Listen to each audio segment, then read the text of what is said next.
How are we doing today? If you're talking, you're muted. How could I be talking and muted, but you can hear my keyboard?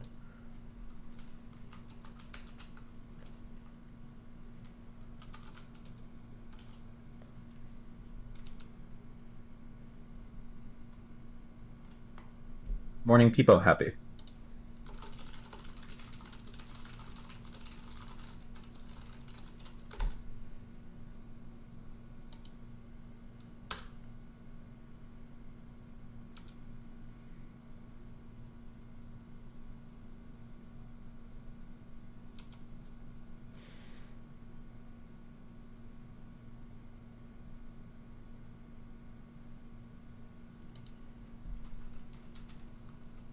You're gonna hate Ayla when you meet the rationalist. Am I?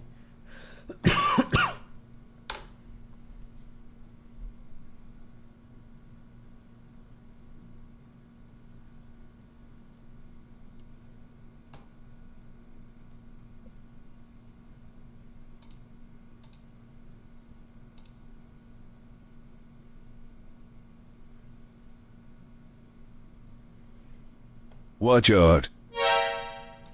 Wow. How about that? True.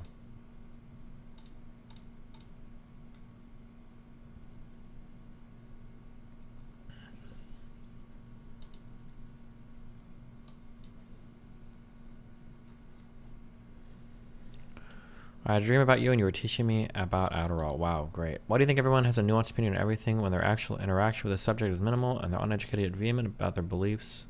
It's literally everyone now, it seems. I don't know. People, they're probably just copying Joe Rogan or whatever the fuck else. Yeah.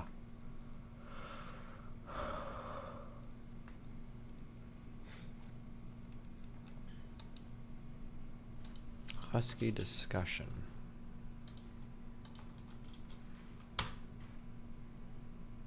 Hi guys.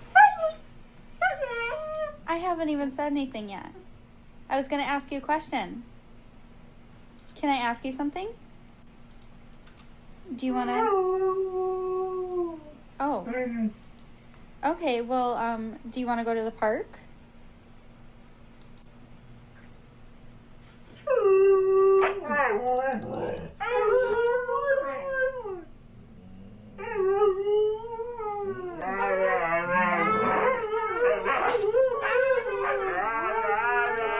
Watch the house and shit. I need content. LSF needs to eat. Okay, man.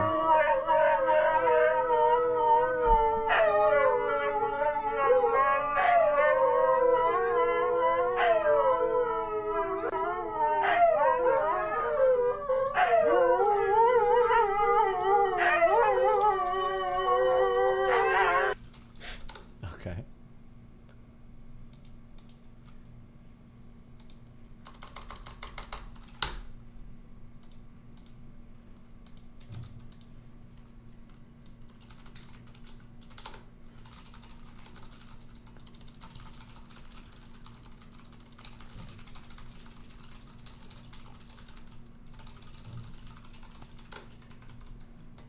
Does Barbie Girl sound major or minor? That's what kind of guitar do you have? I think it's a Mexican Strat or something. I don't even remember. I'm not. New Almost Friday video. This watching. is messing with my brain. According to Google, Barbie Girl is in a minor key. Is that right? You hear minor? Or is it supposed to go like this? And then like that? What do you think? Let me know in the comments. This is...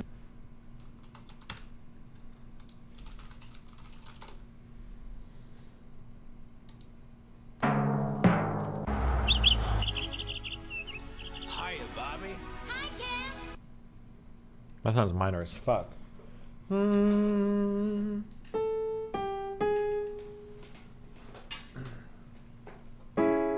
That's super minor. D flat minor, right? This is like one of those chord progressions that everybody should know, but I don't know it. It's like 1/6 bullshit, whatever. And it's in D flat. I don't know this fucking key. No.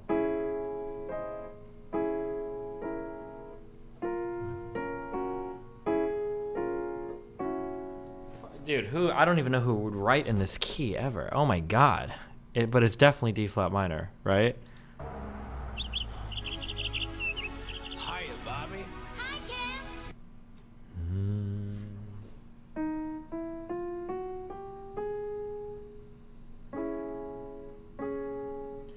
God, fuck, I should be able to figure this out.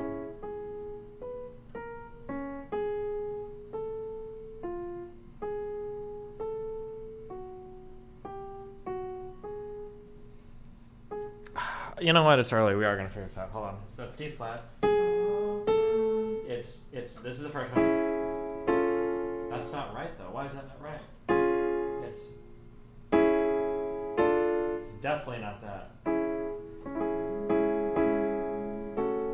Oh, Oh, it's this.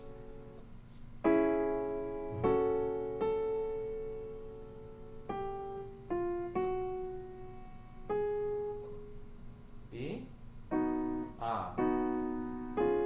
No, this. It's this. It's D flat. No, hold on.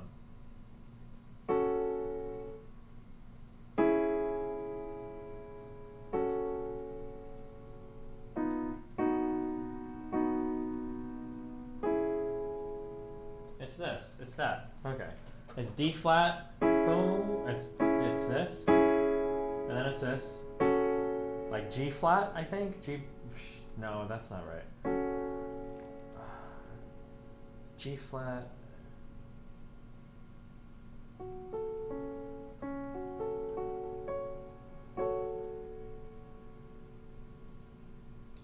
F sharp? Because it goes around the circle, right? I think this is F sharp minor. But then this would be, oh, but then this would just be C sharp minor. So C sharp minor to F sharp minor to B major to this. That, it's right. That is right. And it is D flat minor. No, it's C sharp minor. I'd say C sharp minor.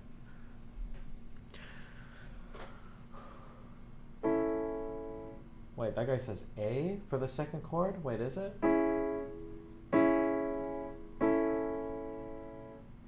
Your mom calls me D flat. Good.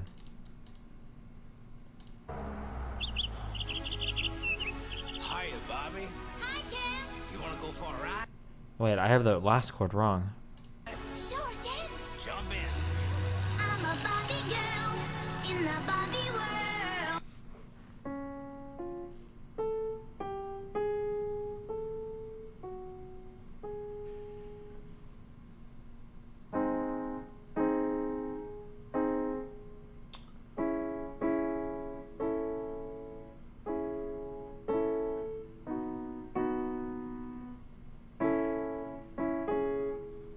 I don't know, dude. Some bullshit. It is minor, okay? I don't care. We wasted too much time on this.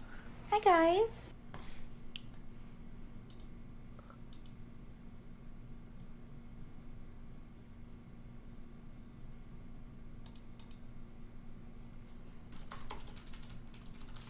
Do you have any debate topics planned for Eliza? No, I don't even know what the fuck we're debating on.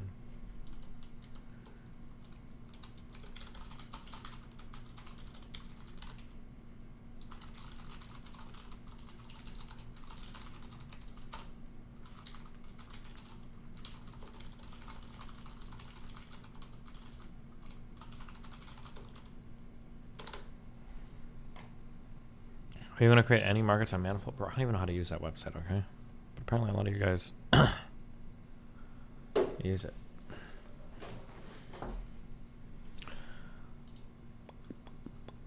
I want to congratulate Prime that he fought a dude pissing blood with a ruptured genitalia from a car door getting slammed. So I'm always walking like this on streams, even when I'm fighting and boxing. And look at this. It's not spraying anymore, it's fully dislocated. I'm on every fucking pain med they could just... Why does he look like he has fucking cum on his chin? What am I... car door getting slammed. So I'm always walking like this on streams, even when I'm fighting and boxing. And look at... What is that?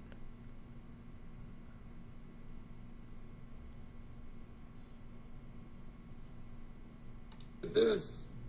It's not spraying anymore, it's fully dislocated. I'm on every fucking pain med they could just hand me a couple hours ago, and they've never seen some shit like this. And I still stayed every single round and fucked you up with the right hand. And the right hand was going shocky too. But when it wasn't, you were feeling it. Dude, I gotta be the biggest badass on earth. Like, I haven't fucking done cardio, nothing in 5 years. I had 2 cartons of cigarettes and fucking, I didn't want to say it before because you'd say it's an excuse, but I didn't sleep for like days and totally unhealthy. And if I just got healthier, what would have happened to this Prime dude? Yeah, I didn't want to talk shit until I saw he spoke shit. I'm like, why are you speaking shit, dude? Why are you speaking shit? And I'm the real loser because you're the easiest knockout of my life. And I don't want to say I couldn't do it because oh, my shoulder's fully dislocated. And no, I think even if my arm was broken, I could find that shit. Have you heard about the psychopath narcissist But YouTuber every time, I HG couldn't Tutor? even overcommit to He makes a anything series because about my Rustleby, which all in they stay kissing hard. sharp pain. Nope. Okay, I don't care. Hassan goes mask off on Tanky podcast. What is this? He's probably in the hospital because he OD'd again. And I was just trying to make it sound like he's there for some other shit.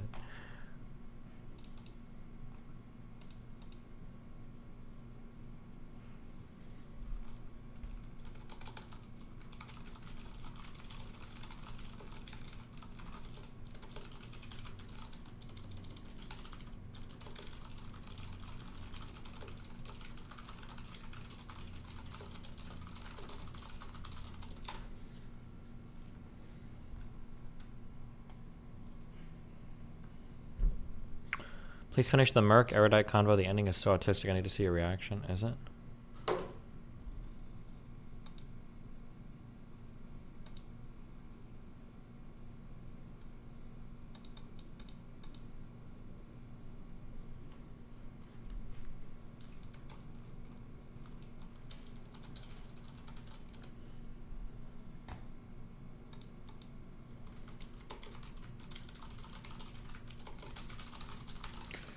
Oh, hold on. 10, 9, 8, 7.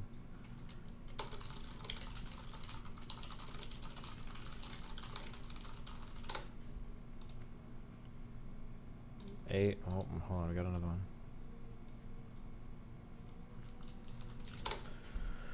Oh, next. Okay, now I'm just done. You just ignore me. Okay, boom, boom. When is TwitchCon next month?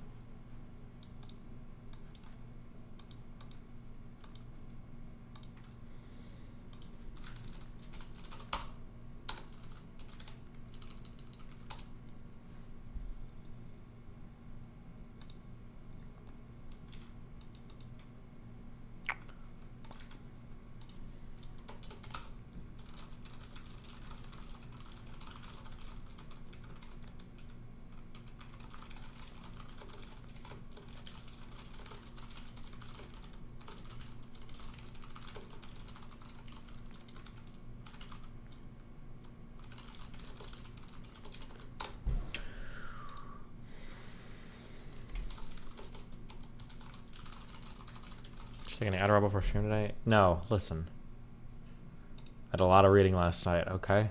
I think I want either Vyvanse or meth, okay? Those are the two big boys, okay? Scott convinced me.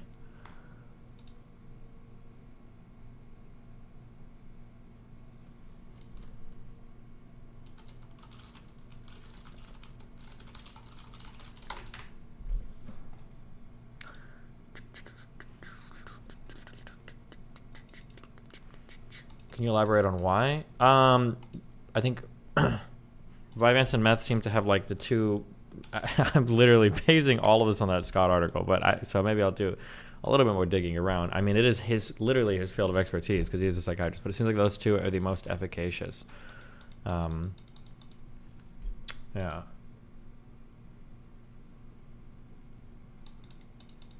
But I think I want to do the big. I want to do the big test that Erudite says first. I'll try that one first. Why not talk to your doctor about it? I can, but it's just like, I don't know how to, she's like a telehealth doctor. I don't know. Bro, I'm gonna be honest. I was trying to fuck my shit up. I told her I did Adderall and everything before I even asked for the prescription, and she still gave it to me. I don't know, man. I mean, I don't know. I also told her I was taking melatonin. She was like, "Oh yeah, the 5 or 10 ones are good. Take the 10; it's good." And now, you know, I don't know. I tried. Last night I cut my 5 gummy bear in half because apparently the good dose for that is like 0.3 or something. I cut my 5 in half and I ate it last night to see how it would feel. And I woke up and I feel better today than I did even the day before. And that's at 2.5. So I might do half of a half. Apparently the melatonin prescriptions are supposedly way too big. So I might try, yeah, I might try cutting it down to 1.25 or something. I guess half of a quarter or whatever. Yeah.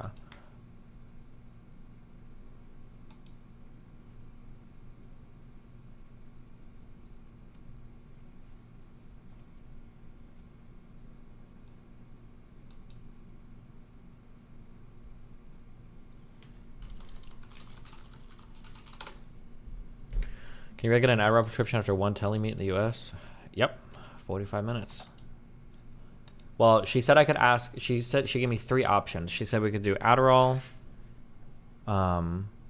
Serata, whatever the fuck that was, Cetera, I think, or there was one third one that was an SSRI for anxiety. I think I don't remember what that one was.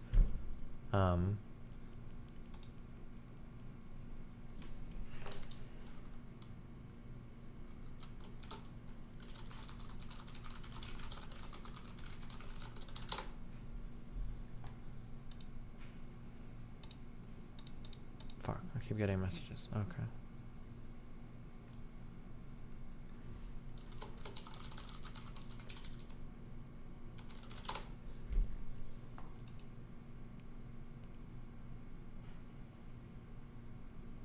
Five to 10 milligrams is crazy. That's what they sell in the U.S. though. That's like their, yeah, I don't know.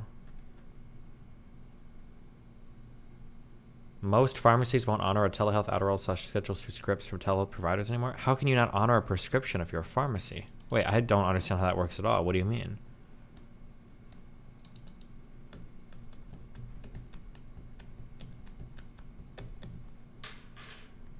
That's not true. Ban that chatter. That's not true. CVS does. That's absolutely true. That's not true. There are meme states where that's true. Some states got stricter. Complete lie. They have no way of knowing. Okay. They have to honor it. Hi, Destiny. I love you.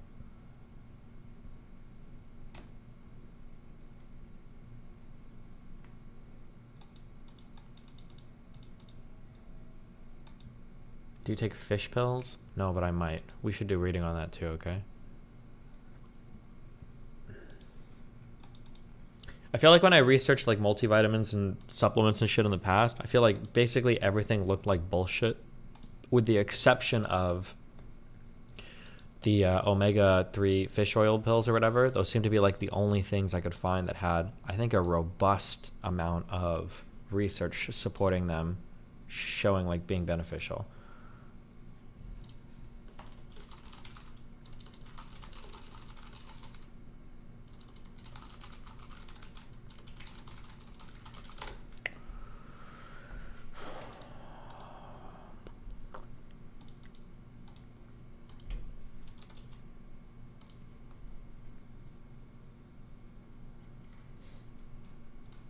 Oh, hold on.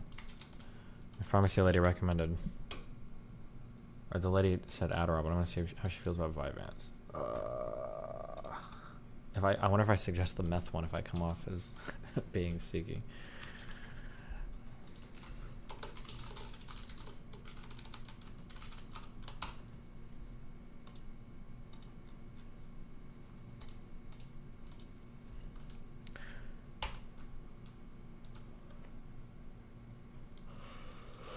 I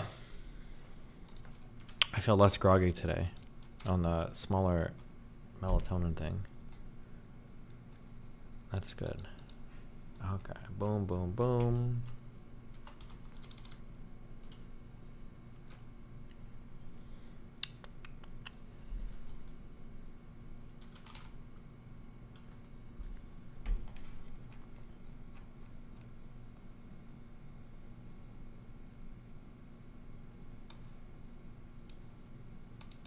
Are you gonna do change your mind while you're in Berkeley? No, I don't have anything I don't have anything like that planned.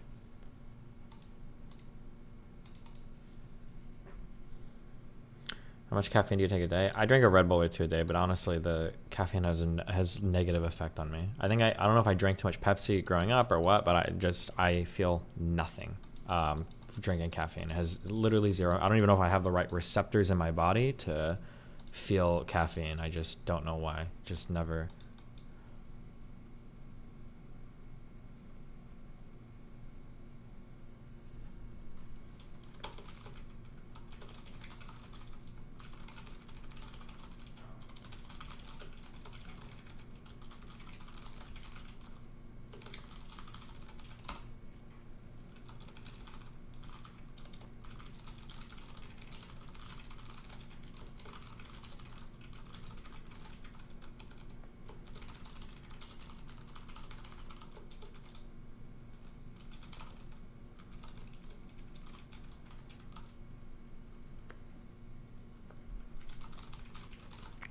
Wow, Swisha Sweet hosting with 26 viewers. Thank you so much. Oh my god. You got yourself a big old follow. Oh my god. Thank you.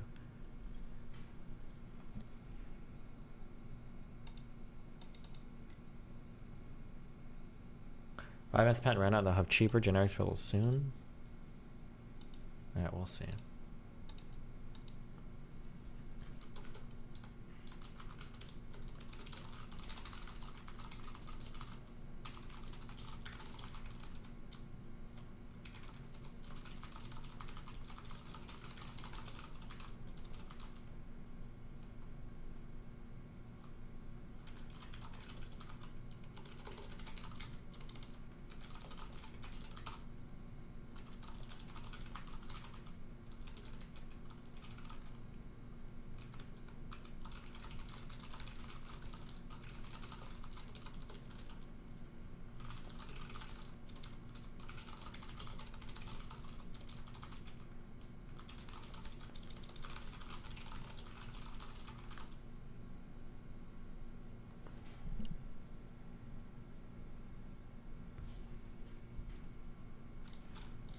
Sorry, hold on.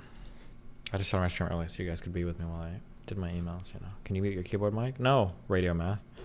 You know what I can do? Do you hear these noises? That's your mom under my desk. She says good morning, by the way. Just kidding. She didn't say good morning. She said good morning.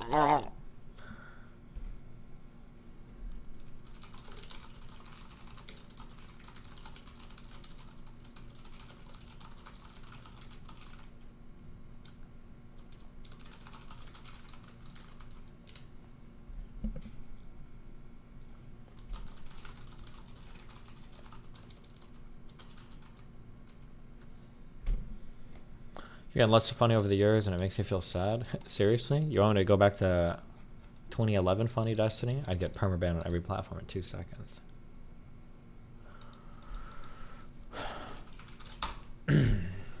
Sent. Boom. I feel like every single thing I type in these emails is drug seeking. I feel like, but I am seeking drugs. So it's like, how do I not sound that way? Okay.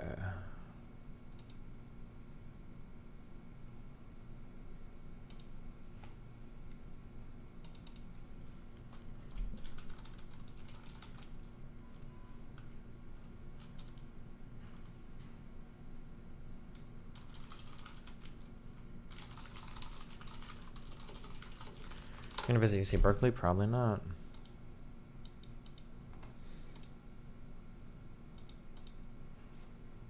There's no way Kim Jong-un is coming on a stream tonight for Aiden Ross. Did you actually reach out to Dr. K? Yeah, he said he'll try to give me dates by end of day today. I think I'd feel better about it though. I did a lot of reading last night. I feel like my biggest fear is a permanent change of like brain chemistry and becoming like ultra dependent on, I don't know.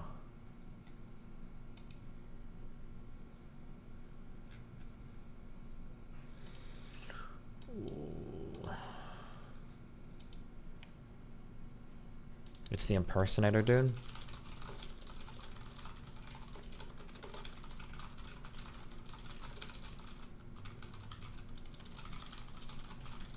What are you doing in SF? Some market manifold conference. Where does your concern of perma brain chemistry come from? Honestly, I don't know.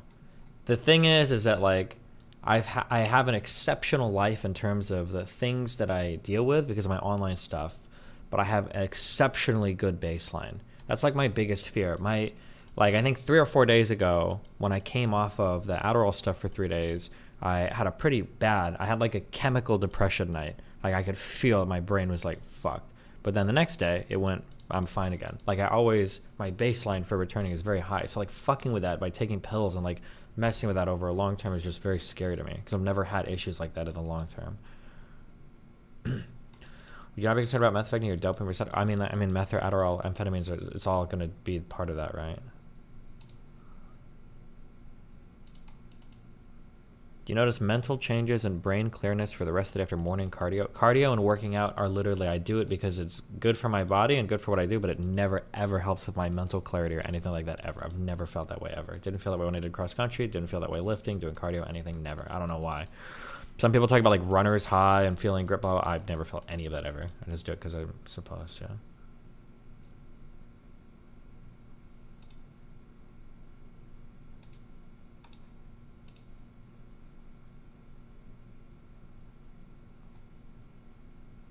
We tried modafinil? I don't know what the fuck that is. Don't know, don't care.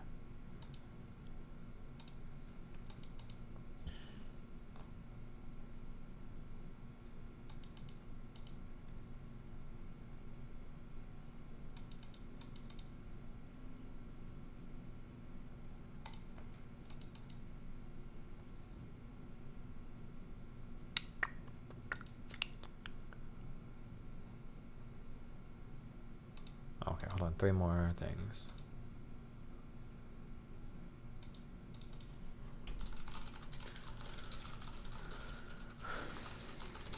Have you tried Mafat? What is Mafat? What is Mafat? Should I try Mafat?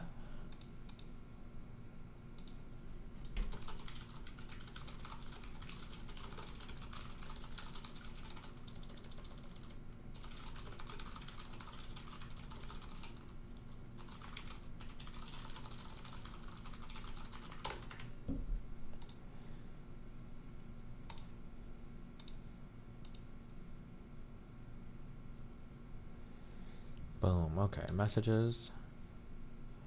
You sound like Slicker, but for drugs instead of Gamba, trying to get approval from people to use drugs. Okay.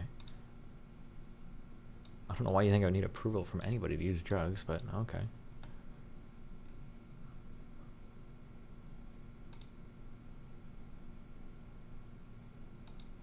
I know you're going to Manifolds Con, TwitchCon, but what about SawCon? What's SawCon?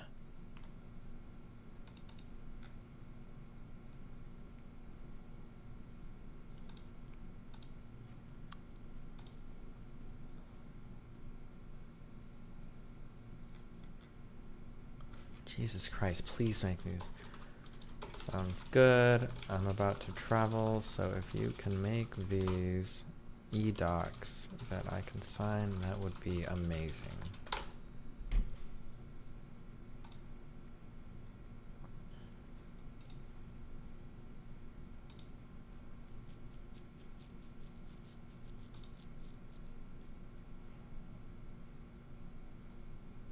It's going to the wash sub. That shit's been on fire for a week now. Really?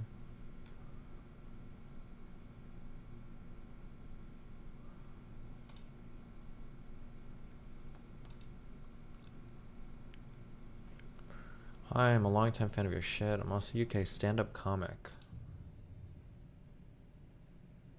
I was friends with Russell Brand and spoke to blank blank at blank blank for the recent expose. I'd love the opportunity to talk with you about this on stream. Why? Who is this guy? Pope Lonergan.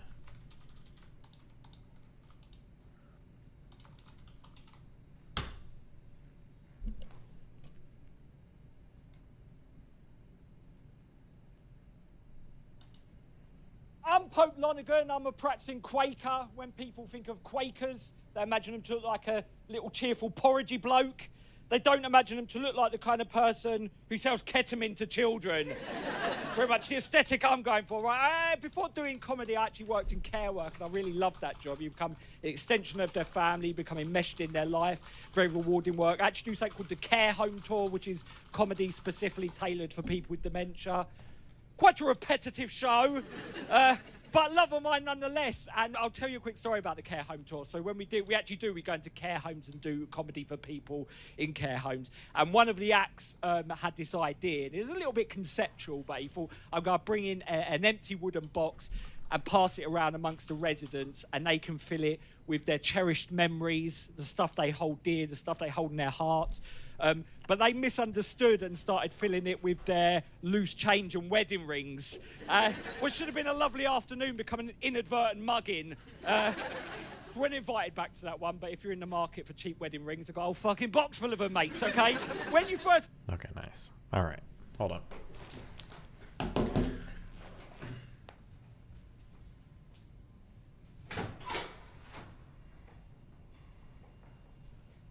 Fuck.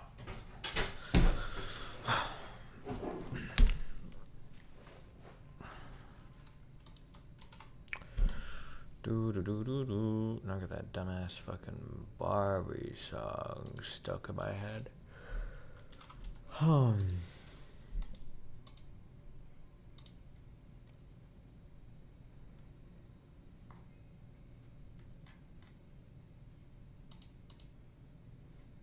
Can you ask my mom if she's picking me up from the doctor, or am I getting mugged on the subway today? Ask your mom. Is the manifold thing worth going to? Sell us on it, bro? I don't know. I'll be there. Okay.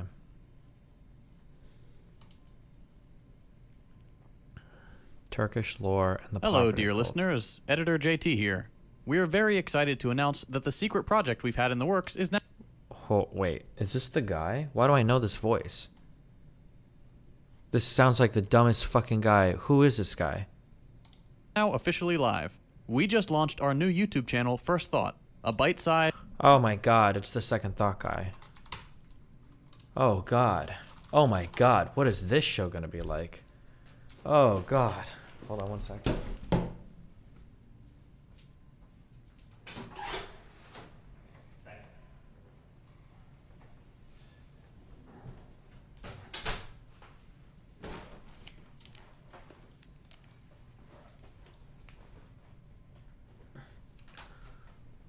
Wait, should I listen to these clips or should I just listen to the whole thing?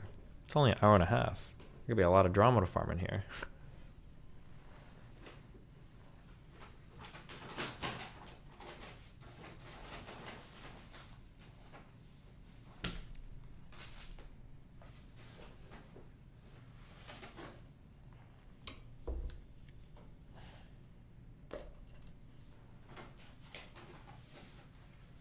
Jesus Christ. Alright.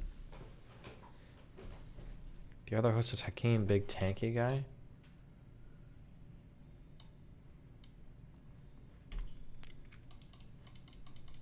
Destiny thoughts on the Banned Congressional Stock Trading Act. Don't know, don't care that much.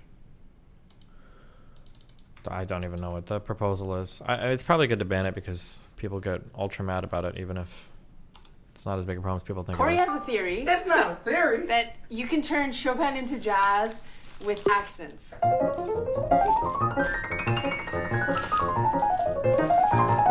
Okay, now get rid of your left hand, but try to throw some accents randomly. Where? As you feel them on the upbeat.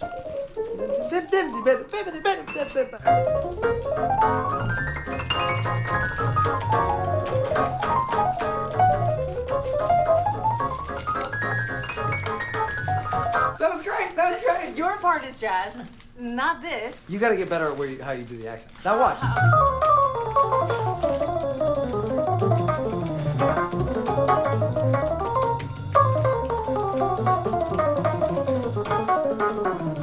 You didn't even practice. I've been practicing this for weeks. Corey has. So we're out there. Corey has. Wow. Hassan shits on Cenk plus 9. And then my grandparents on my mom's side are from Kilis, which is, you know, they got like Arab and Kurd and a whole bunch of other shit in them. You know what I mean? Like, and they're actually, ironically, a little bit lighter, which is weird. But then Cenk is like really dark, as you guys know. My uncle, the liberal reactionary now, Young Turks host. Everyone has a cringe uncle. Everyone has like a you gotta have. Well, he was the nice uncle when I was growing up. Now he's become the cringe uncle. I mean, I still love him. It's like hard not to. You know, it's family, but like, fuck, man, he's always posting cringe. It's extra fucked up because you're in the same fucking industry, so to an extent. So the cringe kind of directly affects you and doesn't affect you, and probably the way he sees your shit, so your cringe affects him as well. But but my cringe is not real. Like, in my opinion, my cringe is always like manufactured drama, outrage, people being like, oh, I can't believe he said what he said about 9/11. Like, it's just like, That's how I feel about it, at least. Maybe you guys have some difference in opinion here. You can come after me. Yeah, we are very much against talking badly about 9/11 or the United States deserving. We are very adamant on this position. Exactly here, right. yeah. Especially Hakeem, especially because Exactly 9/11 Have every you seen day that when he picture was of young. the? Have you seen that photo of the Chinese emperor and he's standing like the drawing of the Chinese emperor? He's standing next to the twin towers. The Twin Towers, and it says yeah. unlimited genocide in Oh, the first yeah, world. that's basically me. What's going down in Yeah. SF? And then That's my my area. grandparents on my mom.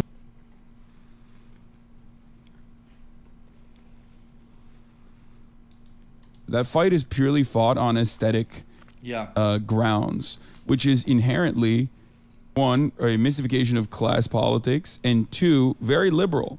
It's the most liberal thing you can do to be like, oh my God, like, you wear expensive clothes, like, you're fucking not a real leftist. Like, you need to, as a leftist, you need to, or as an anti-capitalist or a socialist, like, you can't have a house. You can't make money. You need to live like an ascetic. Yeah. Yeah, which is inherently, like, it's inherently anti-socialist. Like, I'm no dengist, but, you know, it's you know the quote that I'm obviously referencing, but like socialism is not a poverty cult. Absolutely. Okay. Exactly right. Yeah, prosperity is glorious for all. It is. There's a very good article by Jonas Manuel, the Brazilian Marxist, an organizer and historian, and he kind of ties in this European obsession with martyrdom in Christianity into the modern like flavor of Marxism that's practiced, and it's like where they almost deify failure. Yeah. In a way. So that's like every revolution that failed is the revolution that was pure, it was perfect, they were doing everything right. But the second that they have to contend with the realities of building socialism, with all its contradictions, all its difficulties, and yes, even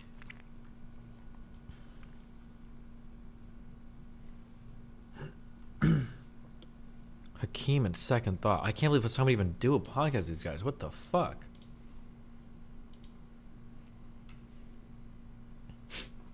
All right, let me get some water real quick, and then we'll. Why not?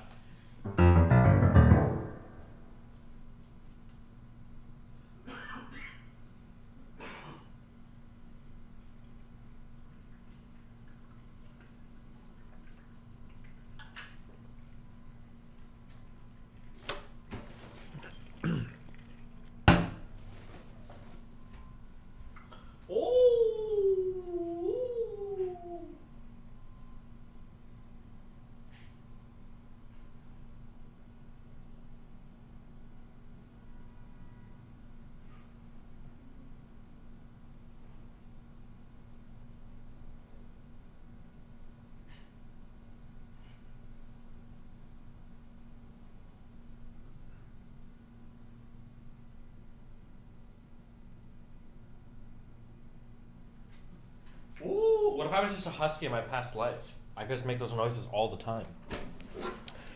Ooh, and my kind would accept me. Or a wolf.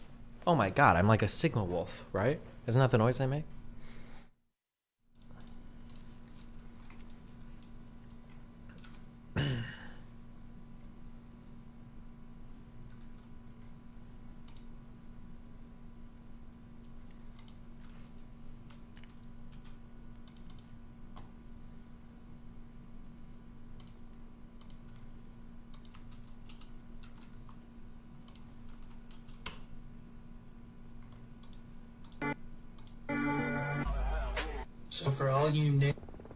So for all you naysayers out there, this Make a 4th of July Ritz Berry and Cheddar board with me. You'll need Ritz crackers.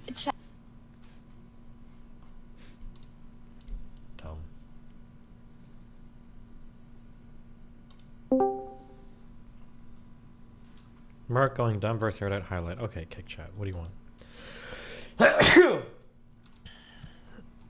Hold on. This is how I feel.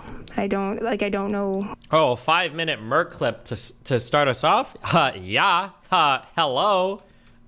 Yes.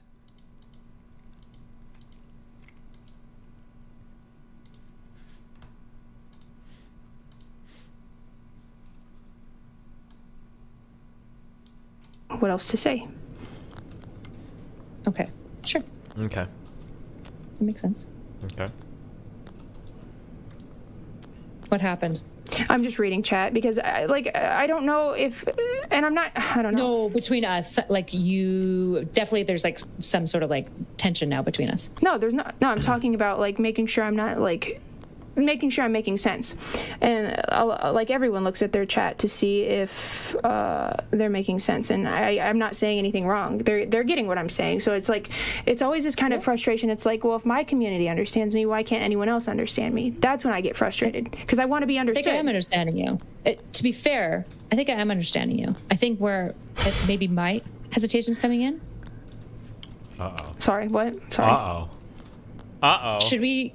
I don't know what's happening. Should we continue talking or? No, I'm just because like now you've got me tripping in my head. Like if I'm not making sense because you're saying that I'm playing. You with are making sense. Okay. No, you are making sense. Okay. I think the issue that we're running into is we're agreeing a lot more than I think that you think that we're agreeing. I'm not thinking of it. I'm not thinking of a scope of agreeing or not. I'm thinking of it as learning who you are, learning what your thoughts are. I'll say it in a feelings way. I don't feel like you're understanding what I'm saying. I don't feel like I'm being seen right now. That's like on my side. Is there like a crackling on the mic or something, or am I losing my mind? Opinions are validated, but that doesn't mean I have to change because of how you feel. I'm not asking you to change, and that's my frustration, is that you're still not seeing me. But you said the whole point of a debate was to change my mind, or a conversation. Of course, that's the point of a debate. But you just said that that you're not trying to change. You. Oh, we are arguing in circles. I'm so confused. Okay, what do you think that I feel about you? Who do you think I think you are so far? It's not about who you think I am. I think you just don't like the fact that I have no personal responsibility for something that you don't agree with. I don't have a dislike for that. I disagree with you. Okay, same like dislike, disagree as an semantics, idea, right? Okay, so you No. Hold on. Okay, so for me, I think what I'm really trying to understand. So, again, what I'm feeling in this conversation is I think that you're not feeling seen by me, which is why you're like disconnecting. You're reading your chat more than you were before. Because I'm so dude, I'm so fucking confused. I don't because the whole. I promise you, your chat isn't going to tell you the answer. If like, no, I know, but I still can get a gauge. You said yourself, if someone in your chat, if a majority of your chat's saying one thing, maybe there's something to introspect on, right? That's what I'm doing. I'm trying to have a moment of introspection to make sure that I'm not saying anything that is outright like crazy. I just want to say how wild it is to say I'm having a moment of introspection by externally validating or invalidating my feelings with a chat. That's really funny. Sorry. You do it too. You said a while ago you did it, so that's what I'm doing. Granted, it may be a little inappropriate to do it right now, but it's live feed chat. I need to get a live feed based on how they're receiving what I'm saying. Because your community is your community, my community is mine, and as long as they're happy, I'm happy. So...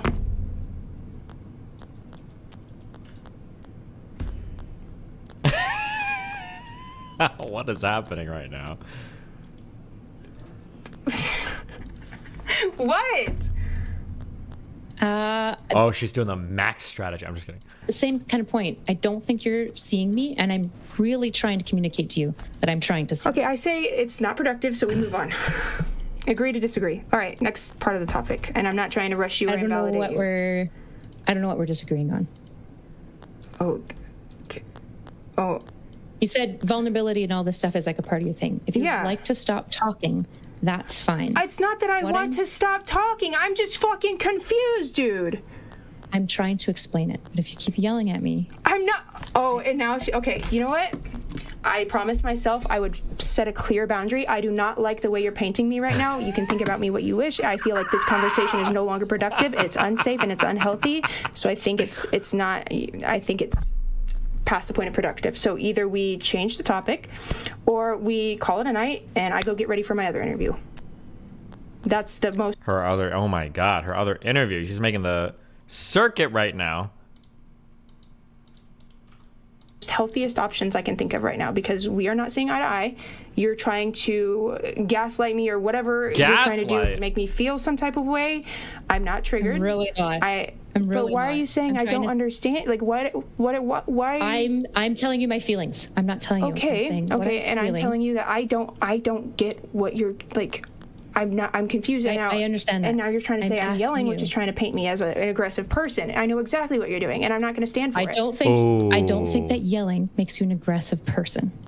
What I'm saying is, in this conversation, I'm not feeling super seen, which makes I don't the conversation. feel seen. I don't feel seen. I know. So then there's no said that. point. I We said- both don't see each other. This is how I feel. I don't know what else to say. Okay, sure. That makes sense.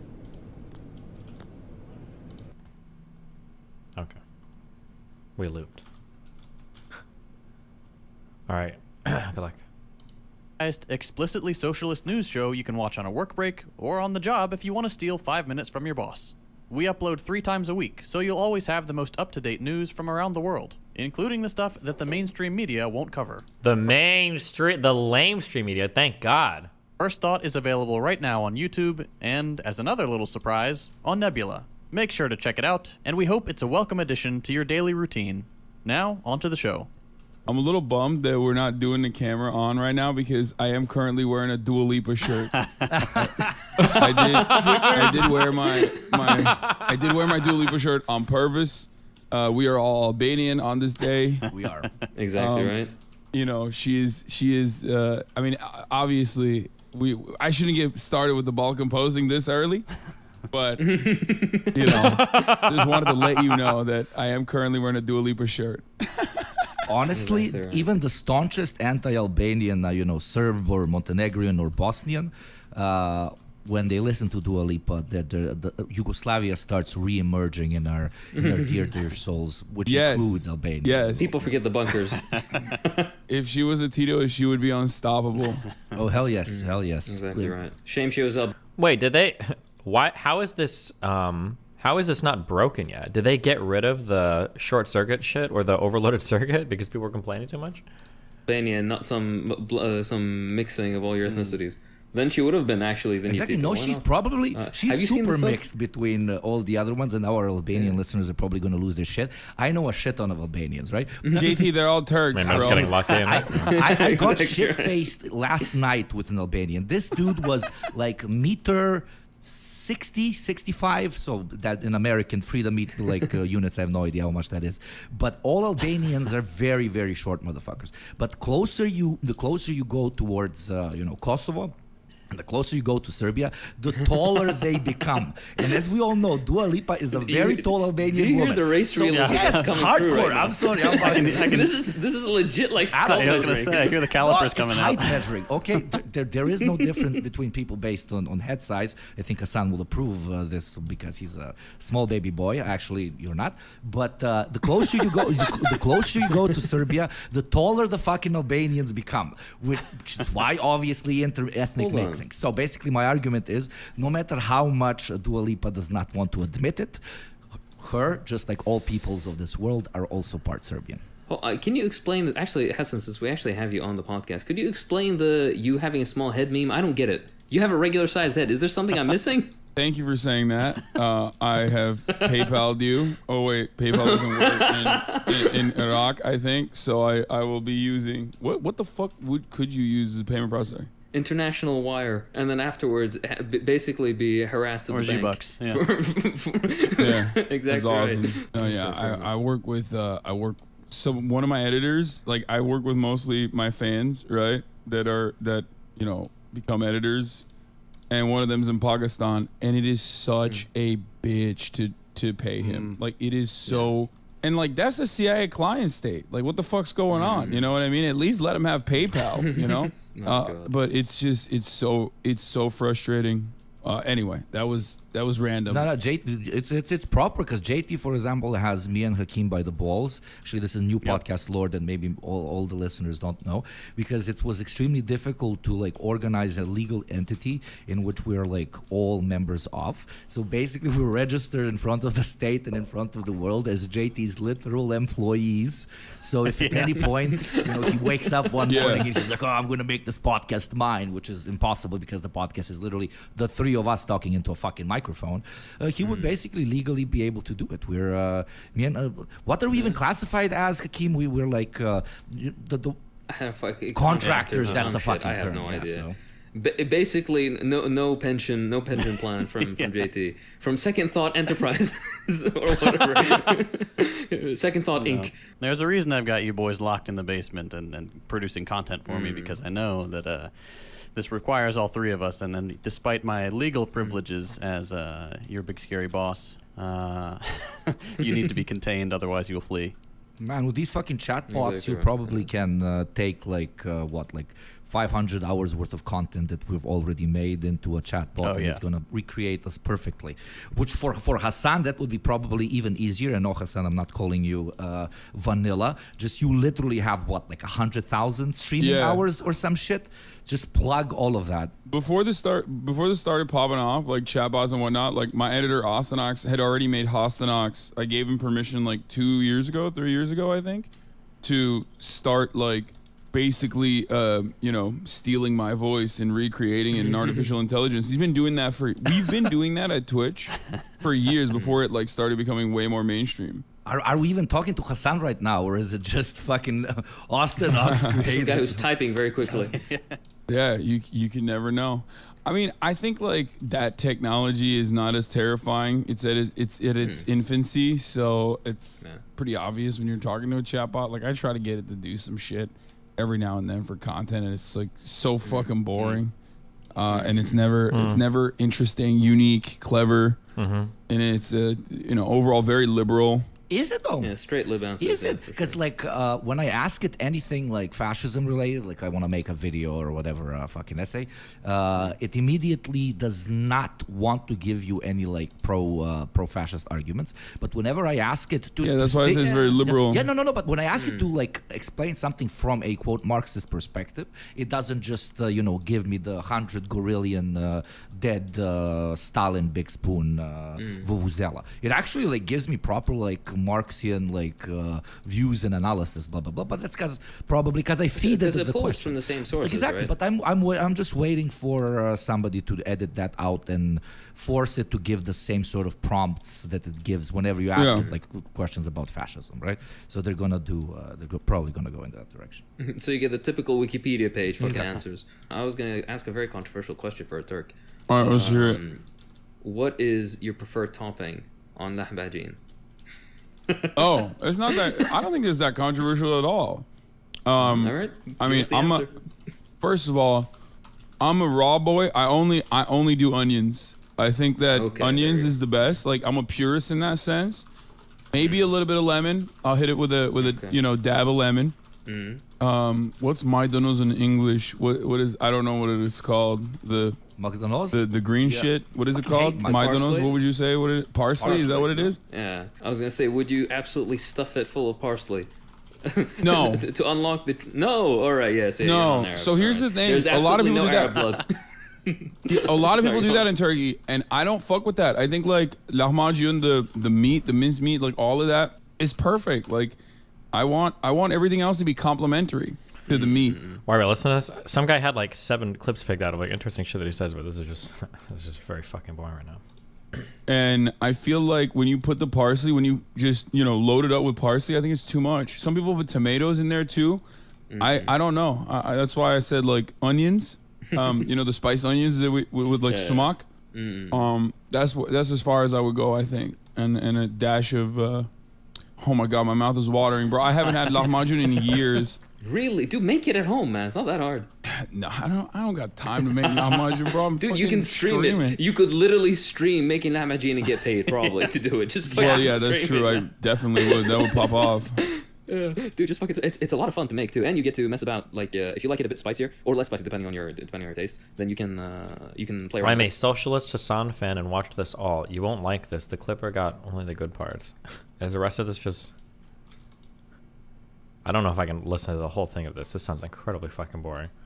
If you like to throw some into the actual meat mix as well. By the way, JT, I'm sorry, we completely lost you. That's okay. I'm over here playing Subway Surfer.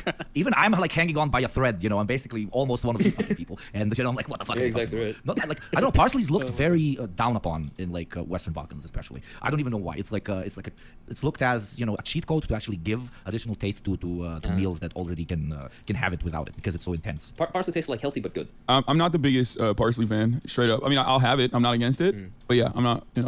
I'm not going crazy over it. This is the hard-hitting interview questions that people come to us for. So don't Yeah. worry. So boys, I've got one thing to ask of you, one humble favor. Today is my 30th birthday. I would love really? nothing more than for the three of you boys to sing me happy birthday. You old Your motherfucker. fucking birthday, your 30th. Jesus Christ! Yeah. What language are we singing it? Let's all sing it in All a of different them. language. By Whatever the you way, got, happy yeah. birthday, bro. Why the fuck didn't you tell me to? We're just gonna listen to the clips to Streamer. I'm good on this.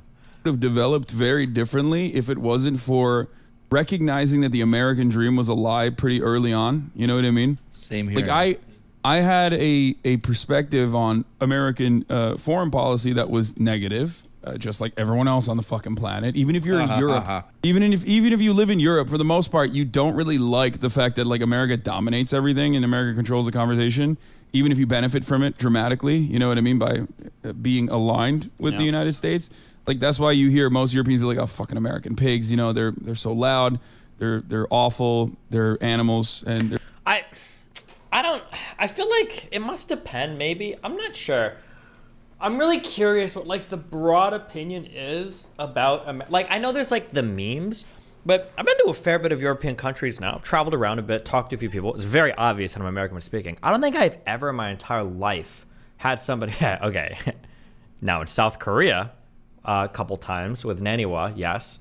But in Europe, I don't think I've ever had anybody be like, "Oh, fucking American, you're a fucking American." But maybe there might be like these groups of people that just don't hang out in the groups of people that I've been in. But yeah, I don't know. I don't feel like yeah. Maybe if I go to like Serbia or some shit. I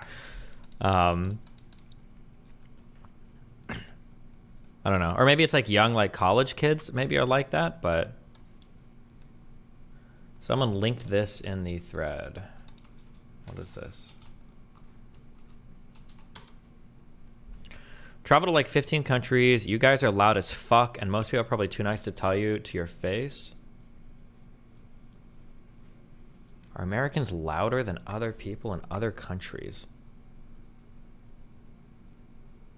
People were pretty loud in France, where I was. I'm trying to think. People are really loud in London. People seem to be quiet-ish in Stockholm. Or I don't think Swedes make too much noise. I don't know if I would generalize that. In Poland, people were just like normal people. I'm not sure. I wasn't even criticizing you. I was just pointing something out. Now I have to pay $5 to get unmuted. Good, get fucked. My child won't eat today.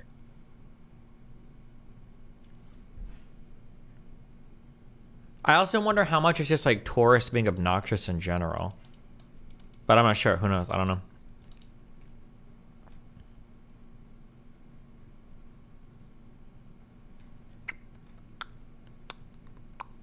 Go to Helsinki. The Finns are super quiet. I feel like Copenhagen was really quiet too.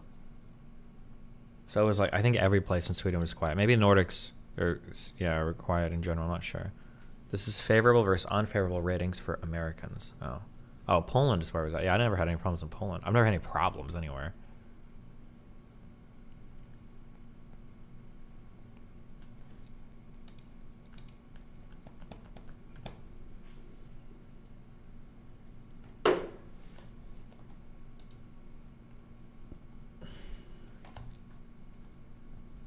There's a lot of truth to that. But as far as capitalism goes, or as far as the American dream, I mean, this is like this dogmatic understanding is like a religion. American capitalism is basically like a religion. Yeah. And I could have totally I could have totally bought into that if it wasn't for the fact that I think not having a nationalized healthcare system is so radicalizing. We're not having any kind of social. Like any kind of socialized healthcare structure is so fucking radicalizing. Okay. It's revealed that Hassan's dad is based in Omnipol. As far as my own personal political development, I would say that, I mean, look, my dad is a staunch, well, he would consider himself a social democrat, but he's a staunch neoliberal, okay? This man has been a staunch neoliberal. Just the beginning part? Oh, okay. I thought there'd be more about his dad there. Sonic Perspective Rush again, Limbaugh. continuing in the line of aesthetization and all of this. I remember watching the shit show, which was the U.S. elections a few years ago through your stream, and I remember it peaking at like over 200,000 like consecutive viewers at some point, and those are not rookie numbers, baby. Those are like CNN, Fox News numbers, and you're just a guy and the skeleton crew of editors and managers. So like, is the traditional media, as cliche as it is, dying? Why is the obvious answer yes? Skeleton crew of, I mean, you also have to kind of consider the entire people working the infrastructure of Twitch to make that work as well, right? Like, don't they kind of get some credit there? And what do you think, the future of political / news coverage will look like? Because, a guy in a suit staring at a camera and reading off of a teleprompter is probably not it. I don't know where the future of media will go. In many respects, what I do is actually not all that different than what like right-wing AM radio broadcasters would do and have been doing and will continue to do for many, many years probably. I mean, I am probably closer to a Rush Limbaugh, rest in piss, than like a Jon Stewart, I would say. Obviously, I'm not speaking ideologically. I just mean, content-wise, or maybe even rhetoric-wise, honestly. I mean, he is a dishonest pervert, pill junkie who fucking died of brain cancer, but, ultimately, he was doing off-the-cuff analysis from a reactionary perspective and was cutting a shitload of propaganda very successfully. And that off-the-cuff, like, non-stop content style has been around for a while. And I think I am doing something similar to that with my channel. The only component that is different than what has come prior to this is what this medium allows me to do is speak to people directly and immediately with real-time feedback. And there has never been in the history of like commentary, content, whatever you want to call it, there has never been a medium that allows you to get real-time feedback from an entire audience, a stadium full of people. Yeah, I go that's live true. every day to, 30,000, 40,000 people. If it's something that's like relevant happening in the news, like Donald Trump getting arraigned, 60,000 people. And every single person has the opportunity to basically write something and have me in front of 60,000 people read it out and respond to it. And I think that's what makes my content very unique. I think that is what is really truly interesting about this, is that like that's why the de-radicalization stuff works well, in my opinion. Well, not de-radicalization, or radicalization stuff works well, in my opinion. Nice catch. On the medium that I'm in, like picking people and moving them away from right-wing politics, reactionary politics, the alt-right pipeline, if you want to call it that. The way I'm able to do that is because I know the most effective talking points, I know the most effective counters, and I can do that by directly talking to people, and others with similar perspectives can get and develop a different opinion on these subjects in real time. Basically, what Hassan is saying is that he should pay his chat, because thanks to chat, the show is actually good.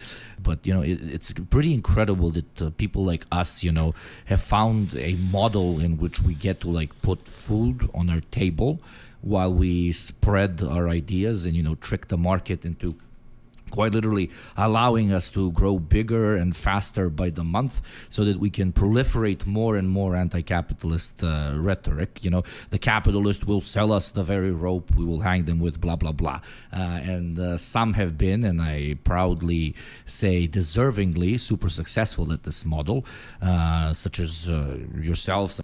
What's going on in San Francisco tomorrow? The Manifold Conference. Such as JT as well, such as one day this podcast, or to an extent even now, or like fucking insanely big shit like Chapo Trap House and others. Again, continuing in the line of aesthetization and all of this. I remember watching the shit show, which was the U.S. elections a few years ago through.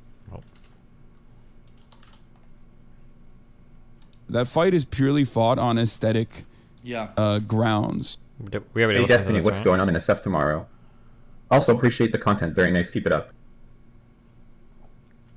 It's crazy. I mean, there are some people online who, like you said, Akeem, take this way too seriously. Like I tweeted out, I was complaining, I was looking for a new camera for my on location stuff. And I tweeted my complaints about it. Like, I'm just complaining about Canon specs. And this person in the comments shows up, why aren't you building the revolution? I feel like you and Hassan could pool your resources and viewers together. And I'm like, what are you talking about? I'm a guy with a laptop, an internet connection, and some opinions. What do you want me to do? Oh, it's so crazy, the difference in perspective we have on this. Not to self-flagellate too much, but like I feel like I owe a little bit to the world in terms of like my political thoughts. Like if I have certain political thoughts, I feel like I kind of owe it to do something with them, right? Otherwise, what are you doing at the end of the day? If you're not trying to propagate your ideas, or you're not trying to, you know, whether it's canvassing or doing whatever for political candidates, like I feel like you kind of owe it to the world, at least a little bit.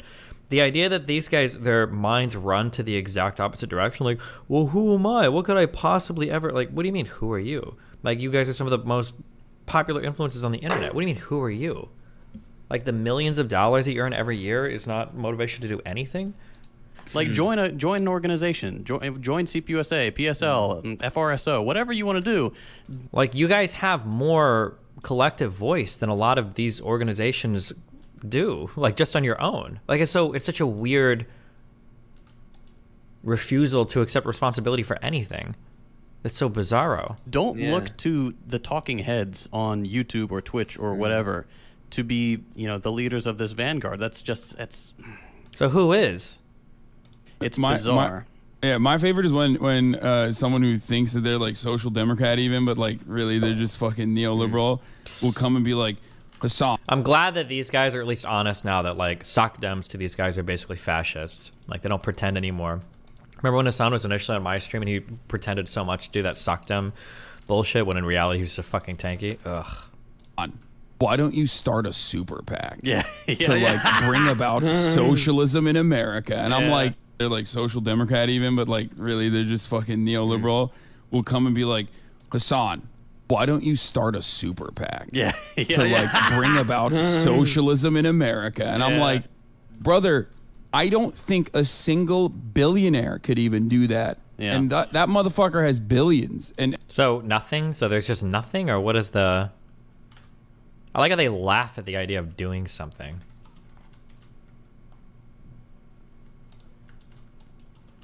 And so much power. Because for every billionaire that would be like, I want to bring about my own demise and destroy the way that I've been able to, accumulate capital, right? For every billionaire that would even hypothetically do that, which would never happen, it's laughable. There are, hundreds of billionaires that are like, abso-fucking-lutely not. We're going to murder you for even attempting this. Oh my God, he's so dramatic. Bro, you're gonna get murdered for starting a lefty super PAC? Come on. It's a laughable notion. Again, it's like straight up trying to adopt the most liberal aesthetics. Or what is liberal aesthetics? Actually doing something? Is that liberal aesthetics? Like, cringe. The most liberal solutions and completely misunderstanding how any of this stuff works. The wildest fucking thing I watched randomly. I usually like watch the clips. I rarely watch the live because time zones and shit. But some debate with some dude, I don't even know his fucking name, but he's big or some shit. And this guy like unironically was proposing that if you're a socialist and you're doing this content and you're generating money off of this content, and for example you want people to have free healthcare, you're supposed to like create like a company or an NGO and provide like healthcare for your fucking chat or your subscribers and shit.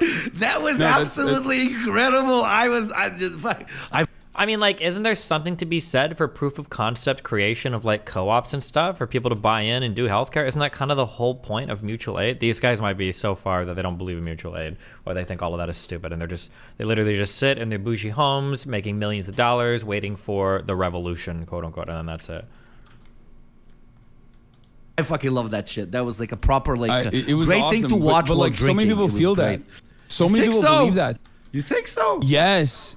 Yes. In America, people literally think socialism is a poverty cult. People straight up think if you're a socialist, you need to like literally live this life of austerity, and every single dollar that you generate cannot go to like any kind He of. still can't even give the basic version of the other argument. He gives the most strawman, retarded version ever. The reason why he does this, when you give the most strawman version ever, it's because you know you're wrong. Like there's just no other way of putting it. If you cannot give even a basic version of an opponent's argument and you just say the same retarded shit over and over again, it's because you know you're wrong. You have nothing to say. And it must be. Hassan must know. He must feel weird or feel out here that he's like been outed as an imposter, basically, among us. If you can't even give the basic version of like, hey, if you're a super millionaire making millions of dollars and you're like 27 years old or whatever, maybe there's a little bit you can do to help. No, socialism is when poverty. That's when I have to be poor in order to be a socialist. I have to give all my money away. Like, bro, literally nobody said that.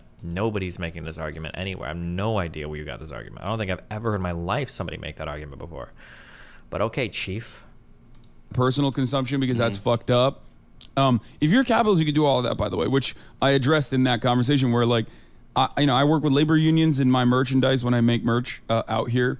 Union manufactured, domestically manufactured products. It's already a burden. I don't want to even fucking do it. I just do it because like people want the merchandise. What is this weird cope? What is this weird cope? It's already a burden. I don't want to even fucking do it. I just do it because like people want the merchandise. The margins are, non-existent almost, but it's fine. Why not say how much you made on all of it then? How much do you make on all your merch? Just say it. People like it, so that's why I do it.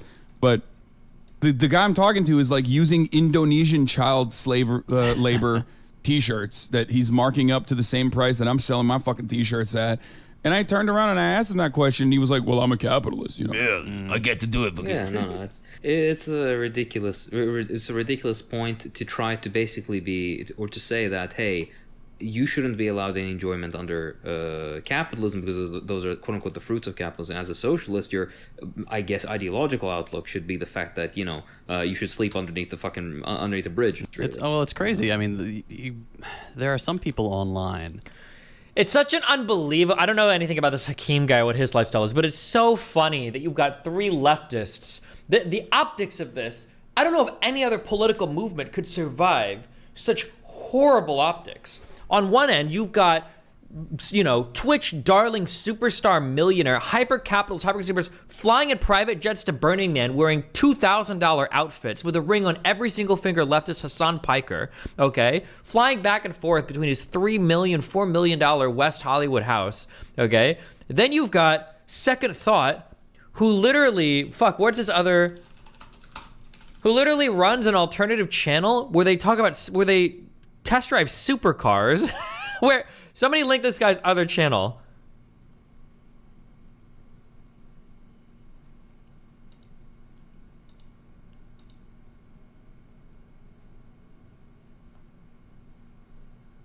Fuck, I don't know how to find this other channel.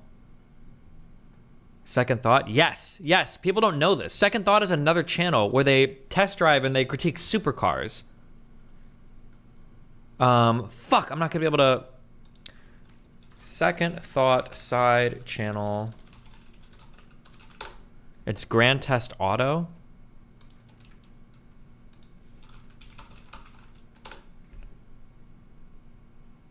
Oh, this. Excuse us, don't mind us, just coming through. Just coming through in a $160,000 car that's more expensive than most houses are. It's wild.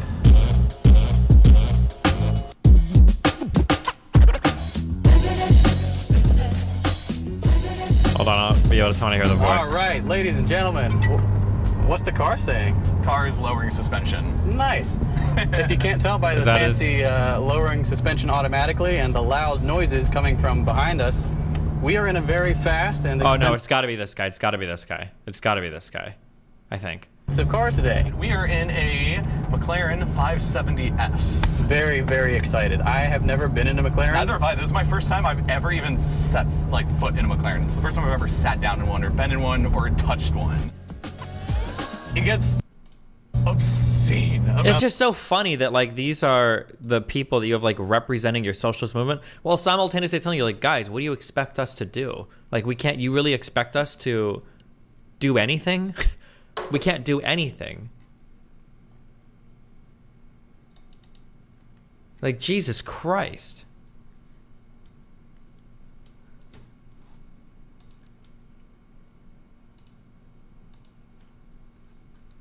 Apparently Hakeem is a doctor in Iran. There you go. Well, at least Hakeem's there between his two multi-millionaire socialist friends trying to hold down their credibility. Who, like you said, Hakeem, take this way, way too seriously. Like I tweeted out, I was complaining, I was looking for a new camera for my on-location stuff. And I tweeted my complaints about it. Like, I'm just complaining about Canon specs. And this person in the comments shows up, why aren't you building the revolution? I feel like you and Hassan could pool your resources and viewers together. I'm like, what are you talking about? I'm a guy with... Which is inherently, one, a mystification. Hassan squirms and gets defensive after being asked a softball question. That is, one of... Destiny, watch the trailer for that channel on the Second Thought channel.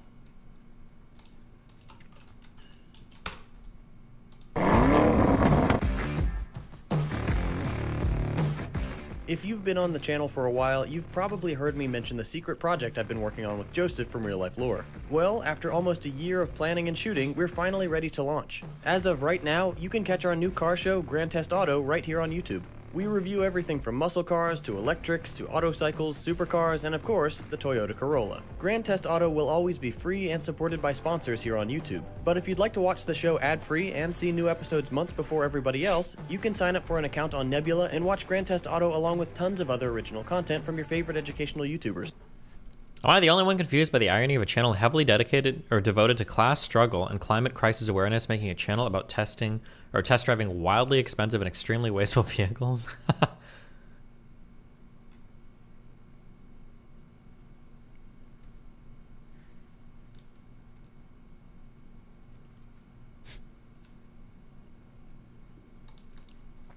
Either way, we've had a lot of fun making this new show. Oh, yeah. Do you remember when Two Thought... True. Two Thought defended the CO2 emissions of reviewing cars because cruise ships. I remember that. Second Thought car... Can we find that? Ah, fuck. I don't think it was... Was it this video where he brings it up specifically? This episode is brought to you by CuriosityStream. Get free access to Nebula, our new streaming service, when you land vehicles. One such material is heavy fuel, a residual product that's left over after gasoline. I don't remember if they... I feel like they specifically call it out in one of their videos where people complain about their reviewing cars, and then they say it was a comment on a video. It might have been a comment on a video. Yeah, fuck, I'm not gonna be able to find it. But then they were like, what about cruise ships? Jesus Christ. Okay. One of the concluding questions we can go into that you, as with a few others, already answered before I even asked them, and making my job extremely difficult here. I'm fucking with you, but that's I guess the biggest fear of what we do, to an extent, at least from my perspective, is that when we create this shit and people consume this shit, does that increase their, anti-capitalist fervor, or does it indirectly placate it? Because, they sat down today, they watched this video, they listened to the stream, they, read that blog article or whatever type of content that you... Was it this?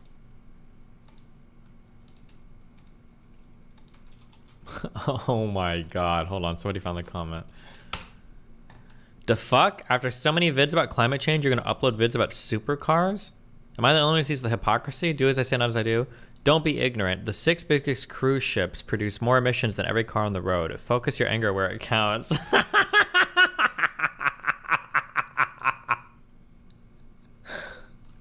It's like so transparent.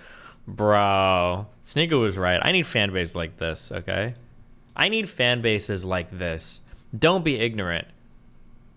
The 3 biggest Bitcoin collapses in the world cost more wealth than every NFT on the internet. Focus your anger where it counts, guys. Buy my NFTs. that you're creating, and that already one of the concluding questions we can go into that you with a few others. There's literally no shot already- this is actually true, right? I don't think so. I'm pretty sure cars are one of the biggest emitters of carbon dioxide in the world. I think it's one third of all greenhouse gases come from cars. I thought. You'd have to go back and double check me on that. Answered before I even asked them and making my job extremely difficult here. I'm fucking with you, but that's I guess the biggest fear of what we do to an extent. at People are least from saying my not 1/3, perspective, but it's higher. Is that when we create this shit and people consume this shit, does that increase their anti-capitalist fervor, or does it indirectly placate it because they sat down today, they watched this video, they listened to the stream, they read that blog article or whatever type of content that you're creating, and that already gives them enough of a feeling, the gut feeling that for today I've done quote unquote my part for the ideas that I would like to espouse into the world and to manifest and to materialize, etc., etc. So it's kind of a scary question to ask ourselves, because we actively encourage real life activism, agitation, organization, and so on from one perspective, from one side of the coin. But then from the other side of the coin, similar to literally bourgeois elections, you feel you only go once every 4 years. You put in that little fucking tablet, Good one, hamster choice, hawk. or the thing, the paper in the box, and it gives you the sense that I've done my part for my community for the next 4 years. The scary question is, do we to a certain extent by creating the stuff that we do contribute to a very similar problem? And the only it's not really even a question, because you subjectively can answer this, blah blah blah, but only time will tell if there is any actual material contribution that comes that goes towards the movement, the ideology of our poster making, or if it's quite unintentionally to an extent During tick repeat, reactionary. the entire time there needs You to get be what I name mean? text, please. No, I totally understand it. You're saying you're asking if we are also playing a role in sedating the masses, Exactly. despite our best efforts to instill class consciousness. Because people think that it is a revolutionary act to consume a piece of content that or even read theory, I guess, which would be the more advanced version of this. And I don't know, I would categorize it not even as theory, but as just entertainment, really. I don't ever think about it like that at all. I don't think about whether or not this is stopping people from genuinely engaging in this kind of action, because I don't think that a lot of these people would even know anything about socialism in general if it weren't for someone trying to slowly I guess I hate this term, but bread pill them. So for me, like I said, it's not that serious in my from where I'm standing. I talk about so much dumb shit over the course of 10 hours, depending on what part of the broadcast you're tuning into. I'm playing fucking horror games and shit, you know what I mean? I don't live my life as though every single moment and every single point of my output is supposed to be socialist Jesus, Of course. I think that it's important to have fun. Again, and it's so boring. They don't actually engage with anything. It's just this is the world that Pisco wants, okay? You're talking about self-defense, and he's talking about blades of grass, No, but it's annoying that they won't engage with any subtle critique ever. It's do you ever worry? And this is actually, and I feel bad because this Hakeem guy apparently is a dipshit tanky, but it's a profound question. Well, profound. It's a good question. Do you think that the consumption of this media might placate people's drive to make revolutionary change, right? Should I get active? Should I go and do something? I did watch this on stream today. I did something, right? That's an interesting question. And Hassan's response is, am I supposed to be socialist Jesus 24/7? Am I supposed to do things all way, blah, blah, blah, blah, blah? It's like it's so it's such a I don't know. It's so crazy. It's just funny because never mind. Fuck, I hate comparing myself. Their thought process is just incredible to me. It's an incredible thought process. I feel like a normal person would feel such a moral calling given Hassan's like wealth and capability and opportunity that like you'd be perpetually plagued with guilt of like, am I doing enough with like everything I've been gifted? Like, am I actually making a big enough change in the world? And then for them, it's like, oh, I have to be perfect. I'm just like, come on, dude. Much dumb shit over the course of 10 hours, depending on what part of the broadcast you're tuning into. Like, I'm playing fucking horror games and shit. You know what I mean? Like, I don't live my life as though like every single moment and every single point of my output is supposed to be like socialist Jesus, you know? Of course. I think that it's important to have fun. I certainly have a lot of hedonistic desires that I cave to regularly. That's why I bought a nicer house than what revolutionaries on Twitter thought was appropriate. So I bought a fucking Porsche, and I have the capacity to do so I did it. But also because, it just makes the limited amount of daily commute that I do more enjoyable. And I think everyone should, What does he even daily commute for? I forgot that he had a Porsche. Jesus. It's time to upgrade. We need to upgrade from our RS, boys, all right? It's time to go get at least a Corvette. God damn. Jesus.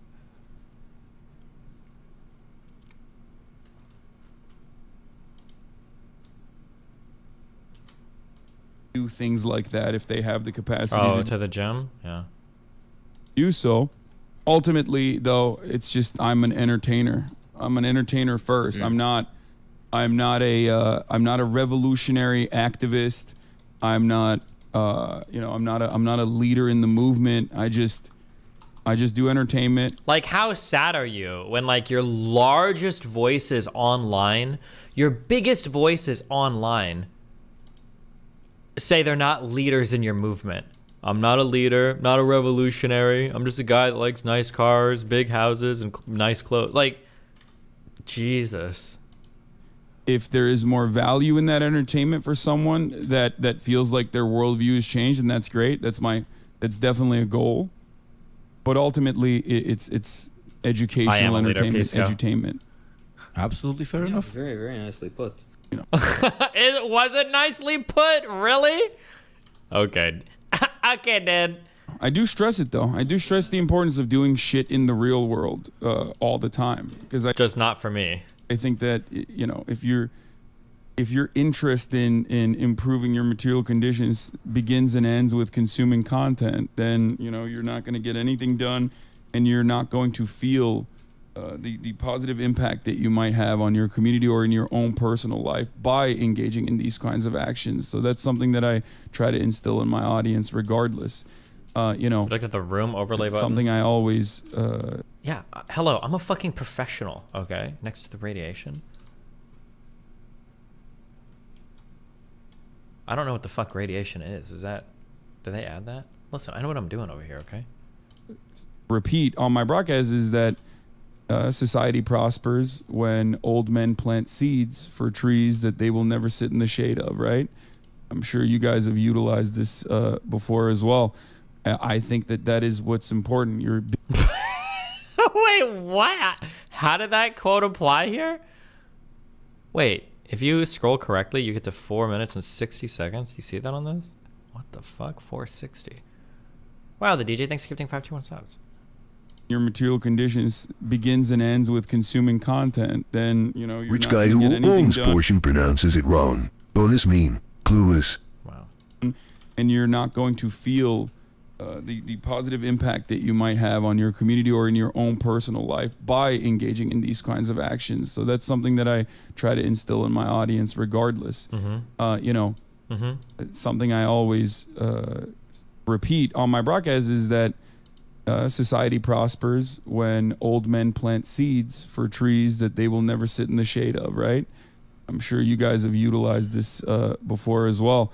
I think that is what's important. You're building blocks for a better future that you may never experience, or you may In all seriousness, Anomium answers, why do you actually think Hassan fans can hear this and not become self-aware of the absolute lunacy here? That's a really good question.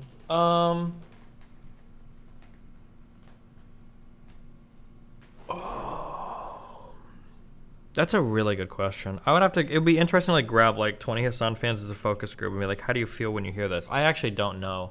I don't know what the answer would be. Maybe because maybe a lot of them are really wealthy and privileged, so they personally identify with what Hassan is saying. And when Hassan releases himself from responsibility, maybe it releases them from responsibility too? Maybe? I don't know. Yeah, ask RTBA. He's a big Hassan fan. I have no idea. I'm not sure.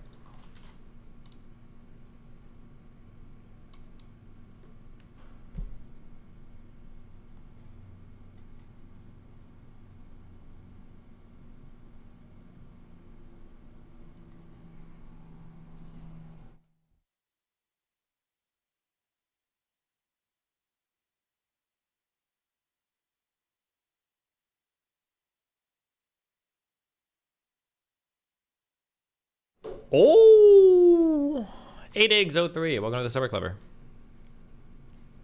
Never enjoy the fruits of. Yeah, absolutely. I think also something that Hassan's community has done really well, and socialists online in general, this is probably, you could probably classify this as cult behavior. They're very good at developing their own jargon and jokes to avoid criticism. That one comic is really good. Somebody linked the comic. You know which one I'm talking about.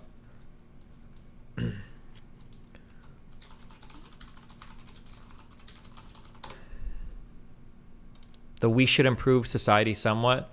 Like, people have taken this comic, like, hey guys, shouldn't we do something? And they're like, oh, well, you participate in society, curious. I'm very talented. Like, they've developed a lot of good jargon and kind of humor to deflect from all criticism, so it makes it easier to kind of reinforce said criticism as well. Or to reinforce like defenses from said criticism as well. And then you don't have to actually think about it. What Hassan did with his money 7 months ago. Itself around capital accumulation. Okay. Like every part of the inequality that you see. What's an ethical way for you as someone who makes a lot of money to use your surplus money? I just use it on myself, and I give a lot to charities and shit. Right, but surely you have a lot. I love how that is the exact same criticism that he has of billionaires and capitalists. That billionaires and all these people are losers because they just donate money to charity. I know we watched this a long time ago. We must have. I feel like I remember watching this a while ago. But like, what a stupid fucking quote. Left over. I do, yeah. So what's an ethical thing to do? Just keeping Literally it for yourself is fine? Nothing. Like I don't really spend much other than just like. Well, I'm not asking you what you do with it. I'm just like theoretically. Theoretically, could you do? I mean, I basically do what I've been doing, but at a larger scale now. You know what I mean? Try to support union funds, do fundraisers, and reinvest it into my own business, I guess, technically. But even then, it's like I just go off vibes. Vibes. Okay, so lefties prefer vibes overall. It's all for True. They do. They do. At the end of the day, it's two things we have to be aware of. The first one is to make sure that at the end of the day, capitalism commodifies everything, including what would be considered to be quote-unquote revolutionary content, which this isn't. This is entertainment, but you know what I mean. Leftist content. In essence becomes a commodity regardless of whether we can help it or not. Even if none of it was absolutely monetized, like this was completely done just to have the information out there, in the same way they would form the same processes behind it, the fact that it would become like, oh, a figure that then has the drama shit behind it, all that. So that's one thing we have to keep in mind. But number two, and I think more importantly, again, not to take it so seriously. If you want to take politics seriously, then you take politics seriously in your real life, day-to-day activities. I feel like Hassan's revolutionary answer varies depending on who he talks to. Or do you maybe think he's exhausted by this political character he has to uphold? I don't know. Here is just to entertain yourself, number one, kind of to educate yourself. But at the end of the day, the same. No, exactly. That's the thing. Like here's one thing I'll say. Yeah. People get so mad about how much money I make, or what am I do? What I'm doing with the money? Even though I do a lot of fundraising, I do a lot of donations. Even though like I think charity is not the end all be all, obviously, and there's plenty of issues with 501c3s and all that. Yeah. No need to have that conversation on this podcast of all places. But people get so mad about the amount of money that I make when it is literally voluntary subscriptions. Like that is my revenue strategy. It's the exact same as like people with Patreons. It's the exact same with people with Substacks.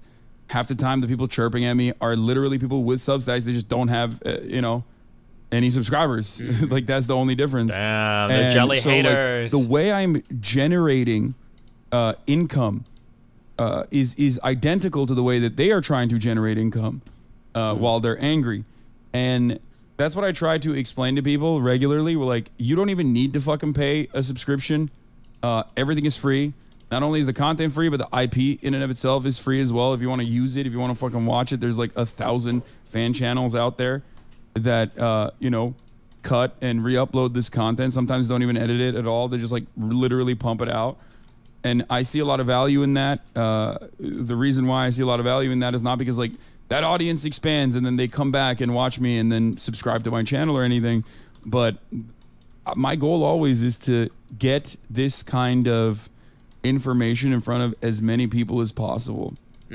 So that's why I do it the way I do it. And I think it's probably one of the most ethical ways that you could do it, at least from my perspective. I'm not exploiting anyone. I do work with some people, and the revenue share structure that we have is they're very fond of it with some people, and the revenue share structure that we have is they're very fond of it, at least, you know what I mean? And but it doesn't really matter. There's no need for you to explain or to attempt to. I know that's not what you're doing. You're just trying to give context, but like all of us know, we don't owe anybody an explanation in these things. One of the concluding questions we can go into that you. What about someone who was on the platform from like Justin TV streaming, literally started an entire section, an entire new genre on Twitch at a movement, and was, generally speaking, kind of edgy and did, I guess cross the line, but not in a necessarily bad or a toxic way. And then they were indefinitely just removed from the website. And like, what would you do in my situation if that person was banned and you don't think they should be banned? Like, what would you do if you were me? To be fair, I'm referring to Destiny, to not be like, what would you just to be clear and specific. And so I'm not going to talk about any specific case, right? Because the specific case, all I'll say, this is an area that we are looking at to figure out what's the right way to give people another chance. What about someone who was on the platform? Okay, nice. Good answer.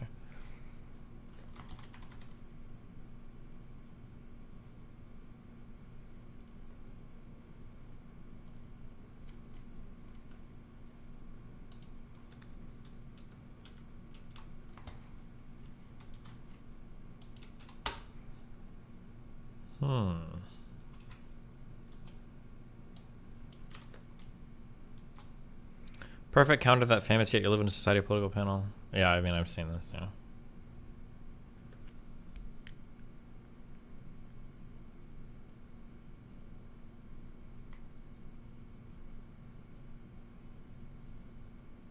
You said Mr. Girl's YouTube channel was removed for violating child safety policy. 2,851 miles. I don't know what this is. If you got unbanned on Twitch, you would just be an affiliate from Twitch Primes. I have no idea what I would do. But I mean, I would say I'm not quitting any of my other streaming platforms.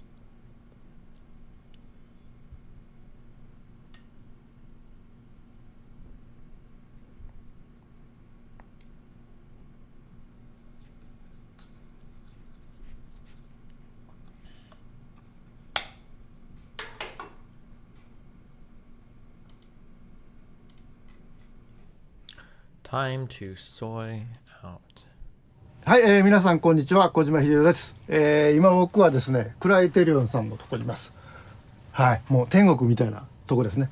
で、今サブスクの時代なんですけども、50年代60年代の名作がなかなかなくて、やっぱりなので日本で撮れてる自転車のシーンとかで、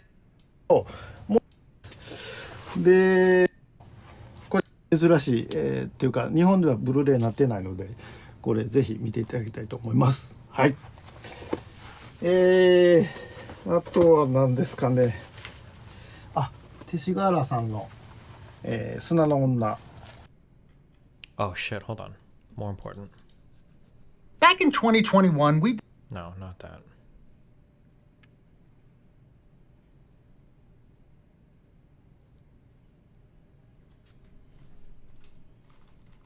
Until like becomes Hassan's personal chef. True. Thanks again for coming on such short notice. Oh, absolutely, I appreciate it. dude. You know, it's funny. You spend your whole life hurting people. You end up finally doing some good. It's ironic. All right, you want me to just get started? Please. Excuse me. Wait until Lycan becomes Hassan's personal chef. Excuse me. What are you doing? Well, all this shit is in my way. I gotta fix the fridge. Sure, I mean, hey, come on, man. I'll just put it on the... God, Psycho puts breast milk in the fridge anywhere. That's milk from a store. Hey, what does your wife do? You know, my uncle was a lawyer. He was a lawyer for the cartel. They chopped his fucking head off. Is this your kid? Is he, crazy story. His wife had to go into witness protection. And then they found her and they chopped her fucking head off, too. Yeah. Actually, you know what?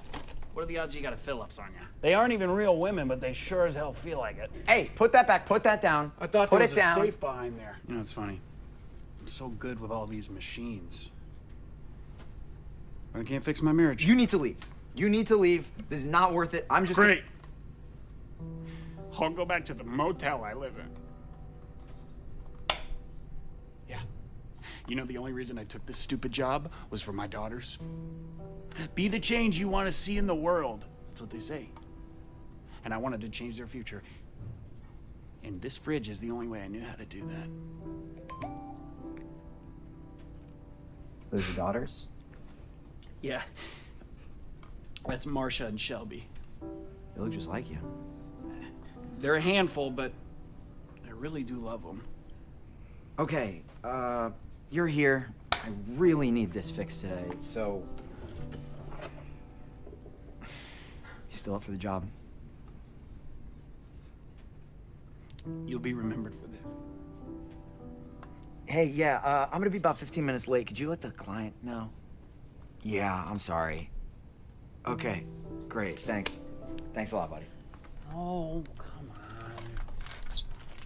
What the fuck did you do? You had the only model in the county, so I had to borrow from some other appliances, but I think I got it up and running. You have to know. I don't know what you're talking about. I told you, I'm changing the future. What are you talking about? The future? What do you mean the future?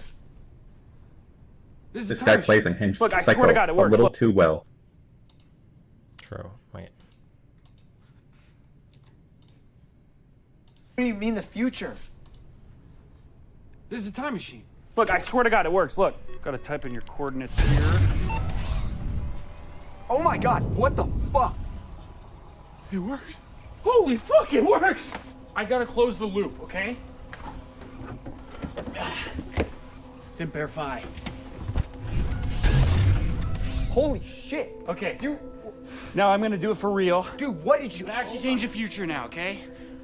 For my daughters. Wait, where are you gonna go? What are you gonna do? I'm gonna kill Hitler. That's really reasonable. I wow. know. That's okay. Yeah, I like this. Yeah. Go kill Hitler. All right. I present to you, baby Hitler. Hey, whoa, what are you doing here? What are you yeah. doing in here? I killed Hitler. Well, sort of. I miscalculated. And when I got there, he was like 6, and I had to grab him. I got him in the trash bag, and I backed over his head with a Humvee like 3 times, so... Who the fuck is Hitler? Hitler! He killed... Oh, yeah, I see how that... Oh, yeah. I'm going to... Yeah, this is going to be hard to explain. Okay. Possibility of Trump being disqualified from the elections. Who do you think is most likely runner-up for the Republicans would be? And if it's not like Trump, do you think?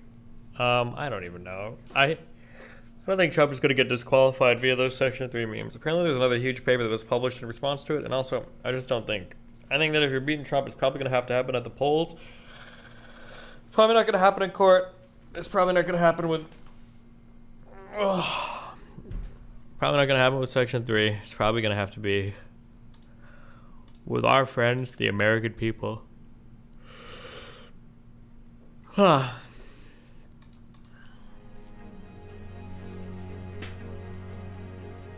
Oh, thank you for your service. What? You're in the military, right?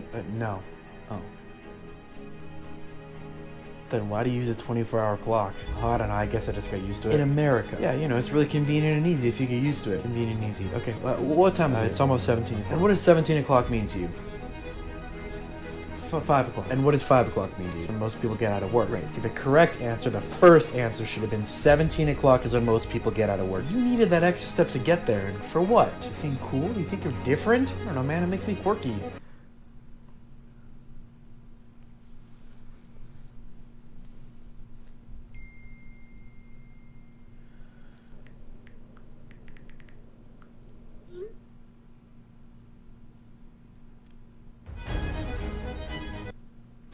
What?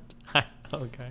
Hello, and welcome to Driving on Salvia. I'm Eric, your host. Now, today we're going to take the car out onto the streets, and we're going to do some K-turns, and then we're going to do some U-turns, and then we're going to go ahead and parallel park in a spot smaller than we have before.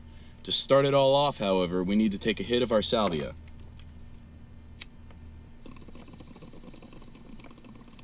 The reason the YouTube tier list only goes to tier 4? I don't even know what the YouTube tier list is. What are your thoughts on the Once Vivek you have Ramaswamy that guy? Don't like done, him. you're going to hold it in for about 20 seconds or until your vision begins to vibrate. At that point, you can start your car and you'll be good to go.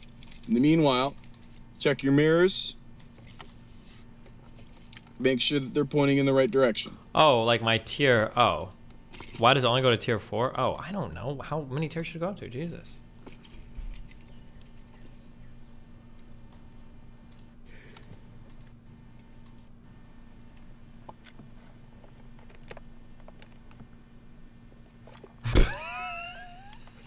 How have I never seen this before? Have I seen this before?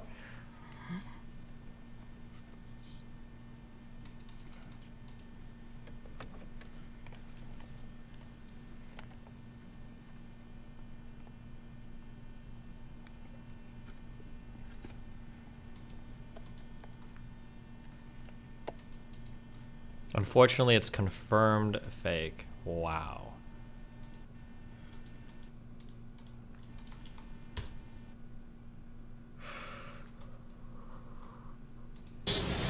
What is the language of origin? This is an old meme. Negus. What is the language of origin?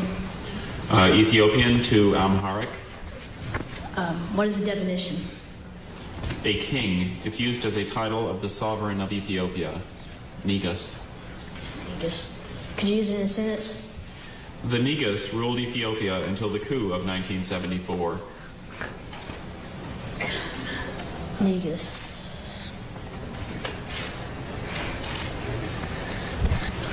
Negus. Andrew, would you say the word loudly for the judges? Negus. One more time? Negus. Negus. Negus.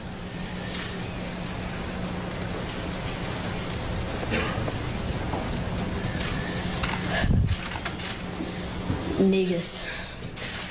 Negus. Negus.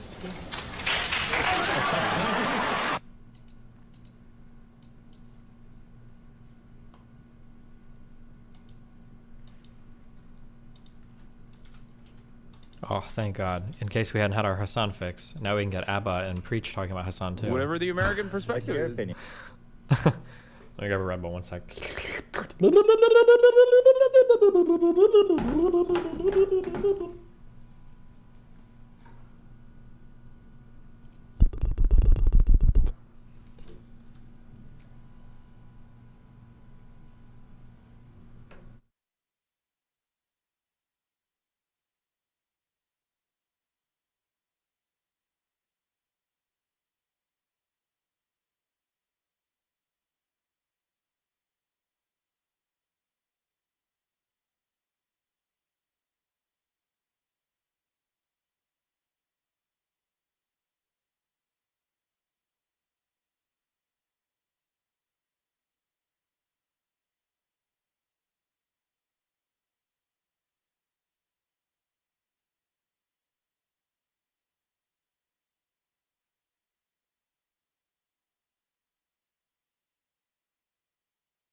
Can I say one observation I've made about human existence?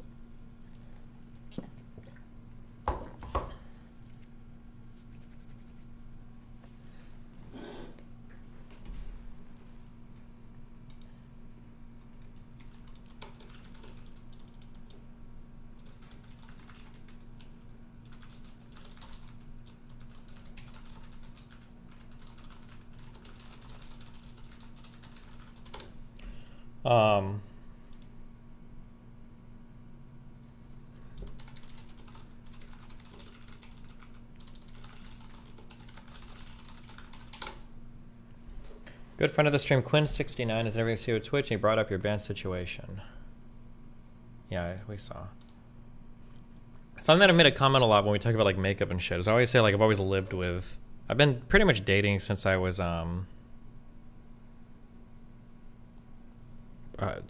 16, I guess.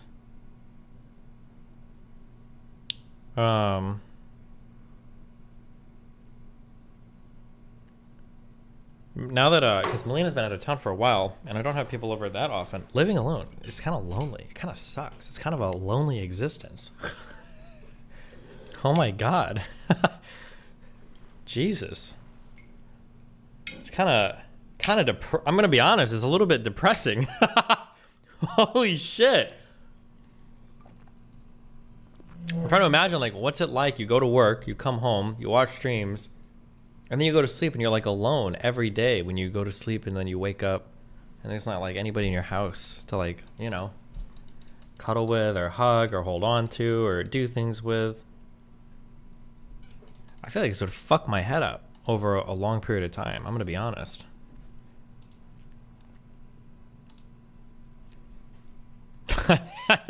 I think it's, yeah, Jesus Christ. Maybe this is why people get dogs.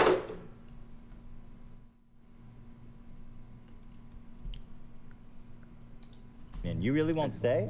No, I'm saying it's like one country, two systems, you know? No, it's not. It's two different countries. Sponge! Thank you for the 512 viewer host. I'm a variety streamer here on the Kick platform. You get a big follow.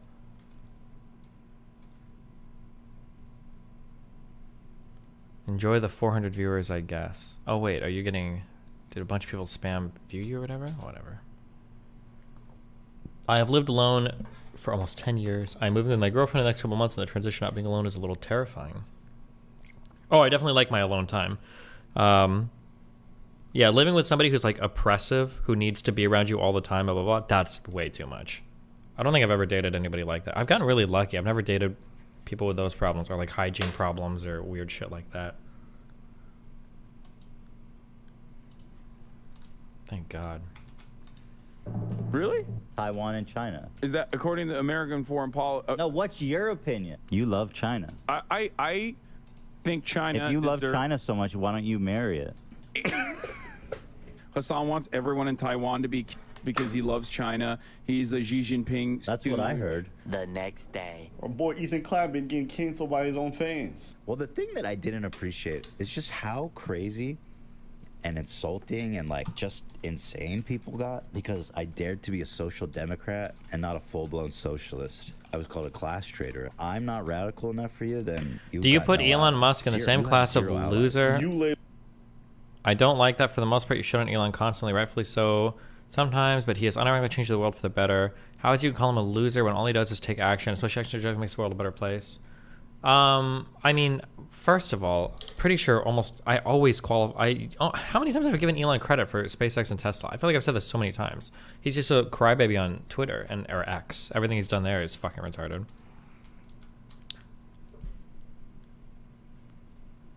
Labeled us what? A centrist, a right-wing operative. Why? Because we didn't agree with you on certain topics. You just got climbed. You got climbed by your own people, my guy. They said something. They said, "Oh, look at these centrists," and they went air quotes. They're centrists. Whatever the American... I just refreshed this for no reason. Sorry. Telling my girl I'm sleeping on the couch to get her reaction. I'm gonna sleep on the couch tonight. Why?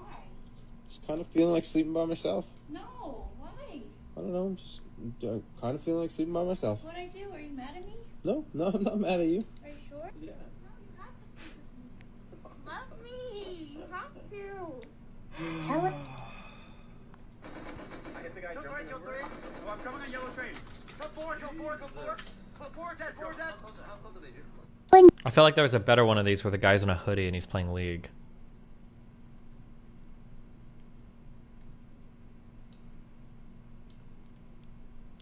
I saw the clip about Adderall, or of you talking about Adderall and studying. I was wondering if you had any advice on how to get motivation to study. I have more. Dude, why you? I was the worst studier in the fucking world.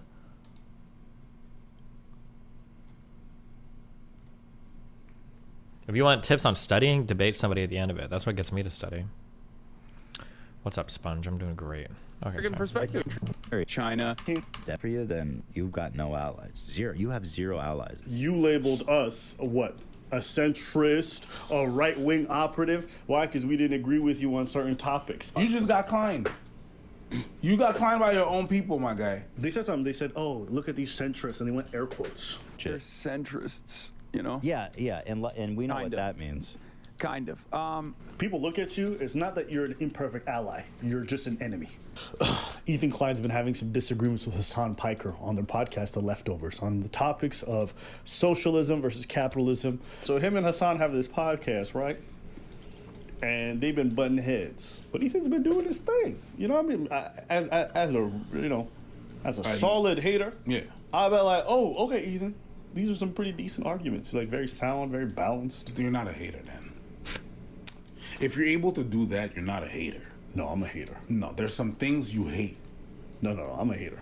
Yeah. Like I just have to find one thing I hate, and then I just drag that shit as long as I can to really enjoy the hate. You're petty. Yeah. But that. Wait. 4, 3, 2, 1. Happy New Year's. Yay!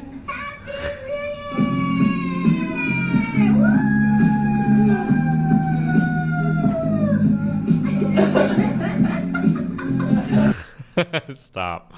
Please stop. That's not like a hater. That's one of the tenets of the player haters club. Fair. Be petty, and if you pass an oomph degree, then you part of the club. Yeah. I got a black belt in pettiness. The foreign I don't like corner that. He said he he's, wants to preempt a war against China. He wants to like fight against China, but he also kind of wants to like leave Taiwan to China. It's like very weird. How do we feel about Taiwan, Hassan? That's what he's China doing. or not Taiwan? China? Or is it China or not China? That's the American policy. Whatever the American policy is, whatever the American perspective What's your is. opinion? You really won't say? No, I'm saying it's like one country, two systems. You know? No, it's not. It's two different countries. Really? Taiwan and China. Is that according to American foreign policy? No, what's your opinion? What's your opinion? Taiwan independent? My opinion on Taiwan is that Taiwan is the Chinese concept of Taiwan.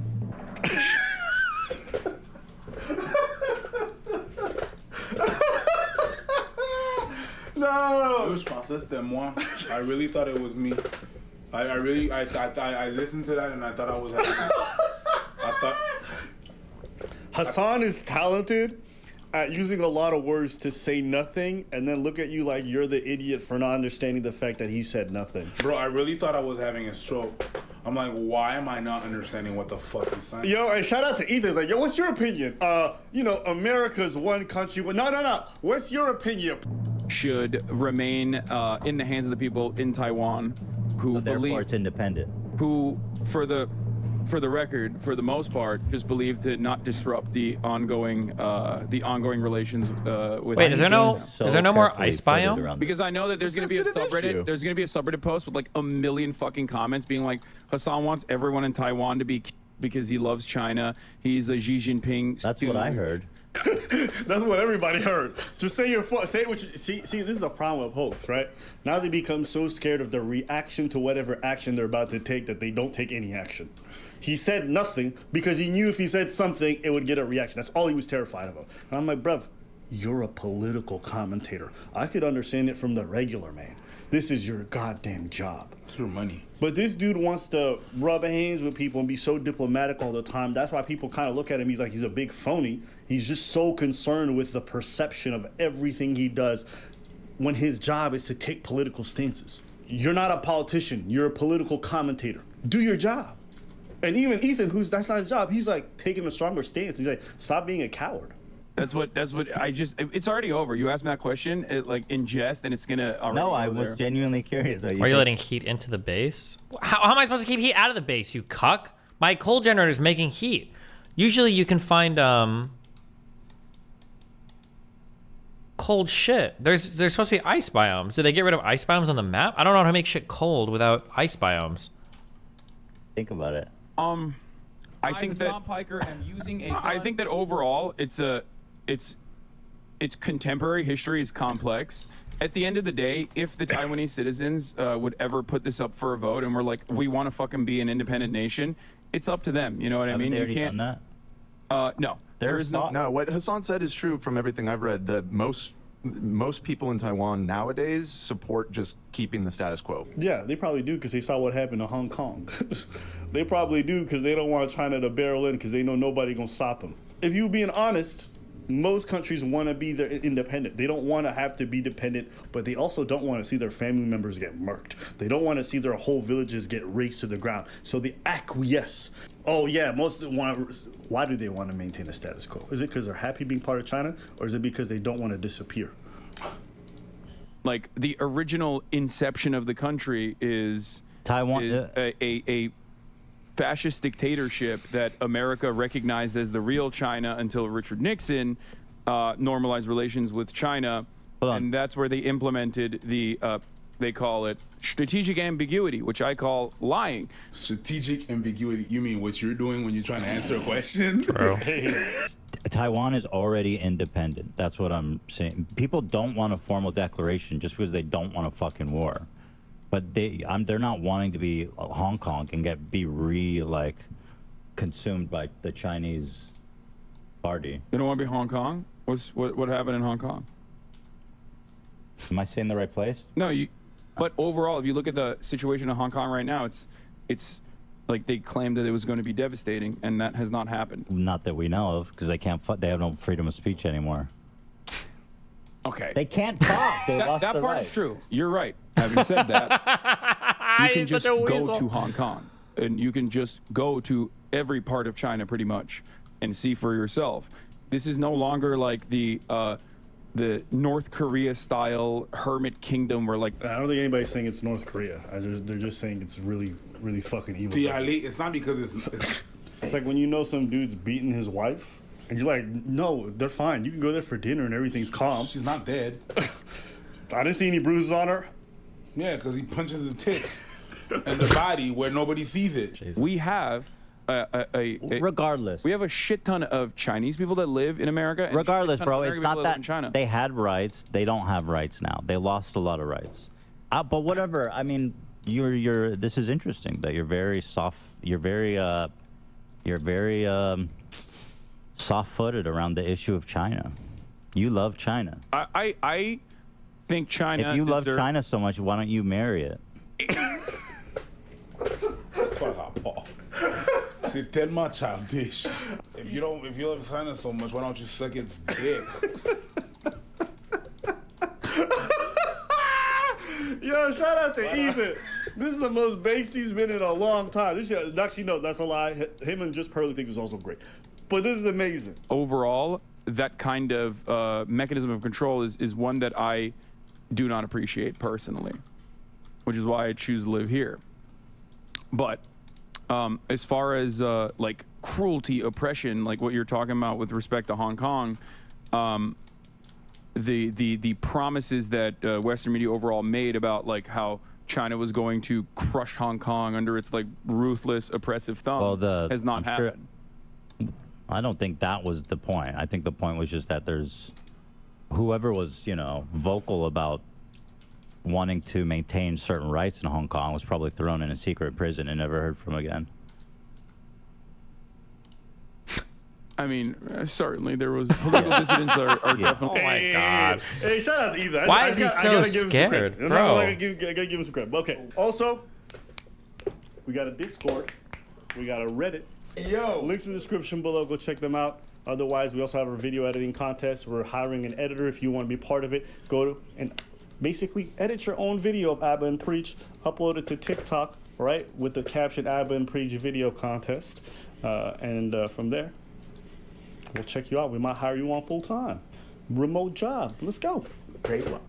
I know that I'm a capitalist. And so I've been trying to think, like, how do you square that with my other, like, socialist ideas? Socialist, communist idea that people want is, like, just a pipe dream. Yeah, I don't really. Do you really want to get into this right now? I don't mind. Essentially, what I'm asking is, do you think democracy is a good thing, and do you think democracy is what helps prevent? Yeah. So, what if we ran companies that way?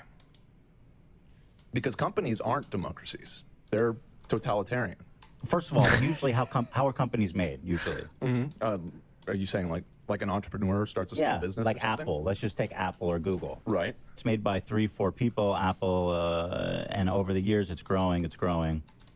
And so, how do you run Apple? At what point does it become like subject to public opinion on who's going to run it and stuff like that? At what point does it get big enough to make those decisions? So this is where they get into the discussion now, where they start debating the merits of socialism versus capitalism, right? And the fan base loses it. Fan base is like, oh, Ethan, they start going crazy about the fact that he's pro-capitalism. And he asked some good questions. Like throughout the whole thing, he asked like, all right, like what are we going to take away companies and just start redistributing it to everyone? Like, how do you guys want this to happen? And it's like some good questions. And then he posted something. Yeah, obviously Friday was kind of crazy. I'm going to talk about it. I don't know if I should talk about it tomorrow on Thursday, because I want to talk with Hassan and Dan about it. I have more questions. I have a thirst for knowledge.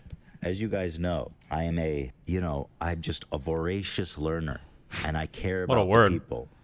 I have questions. Well, the thing that I didn't appreciate is just how crazy and insulting and like just insane people got because I dared to be a social democrat and not a full-blown socialist.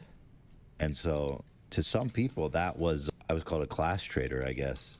I'm not radical enough for you, then you oh shit. Tomorrow might be I just realized tomorrow might be the last day of their podcast because Ethan is going to confront Hassan on this shit and I'm going to be out of town. Oh shit, boys. Oh no. Oh no. Allies. Zero. You have zero allies. 95% of the country is not more radical than me, I guarantee that. He feels bothered by the fact that people are calling him a traitor just for disagreeing on some points. I understand the feeling. Absolutely. I remember a time when I disagreed with Ethan and he called me a centrist or a right-winger, all because I didn't agree with everything he had to say in regards to the left. They said something. They said, oh, look at these centrists, and they went air quotes. They're centrists. You know? Yeah, and we know what that means. Kind of.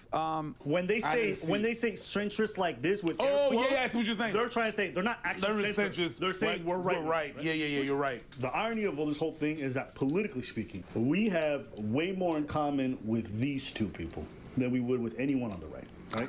People look at you. It's not that you're an imperfect ally. You're just an enemy. The moment you disagree, you're not like an ally who I disagree with. You're not like this person on the same team who we just have a different vision to some degree. You're an enemy immediately. Yeah. Please do not take these political conversations so personally.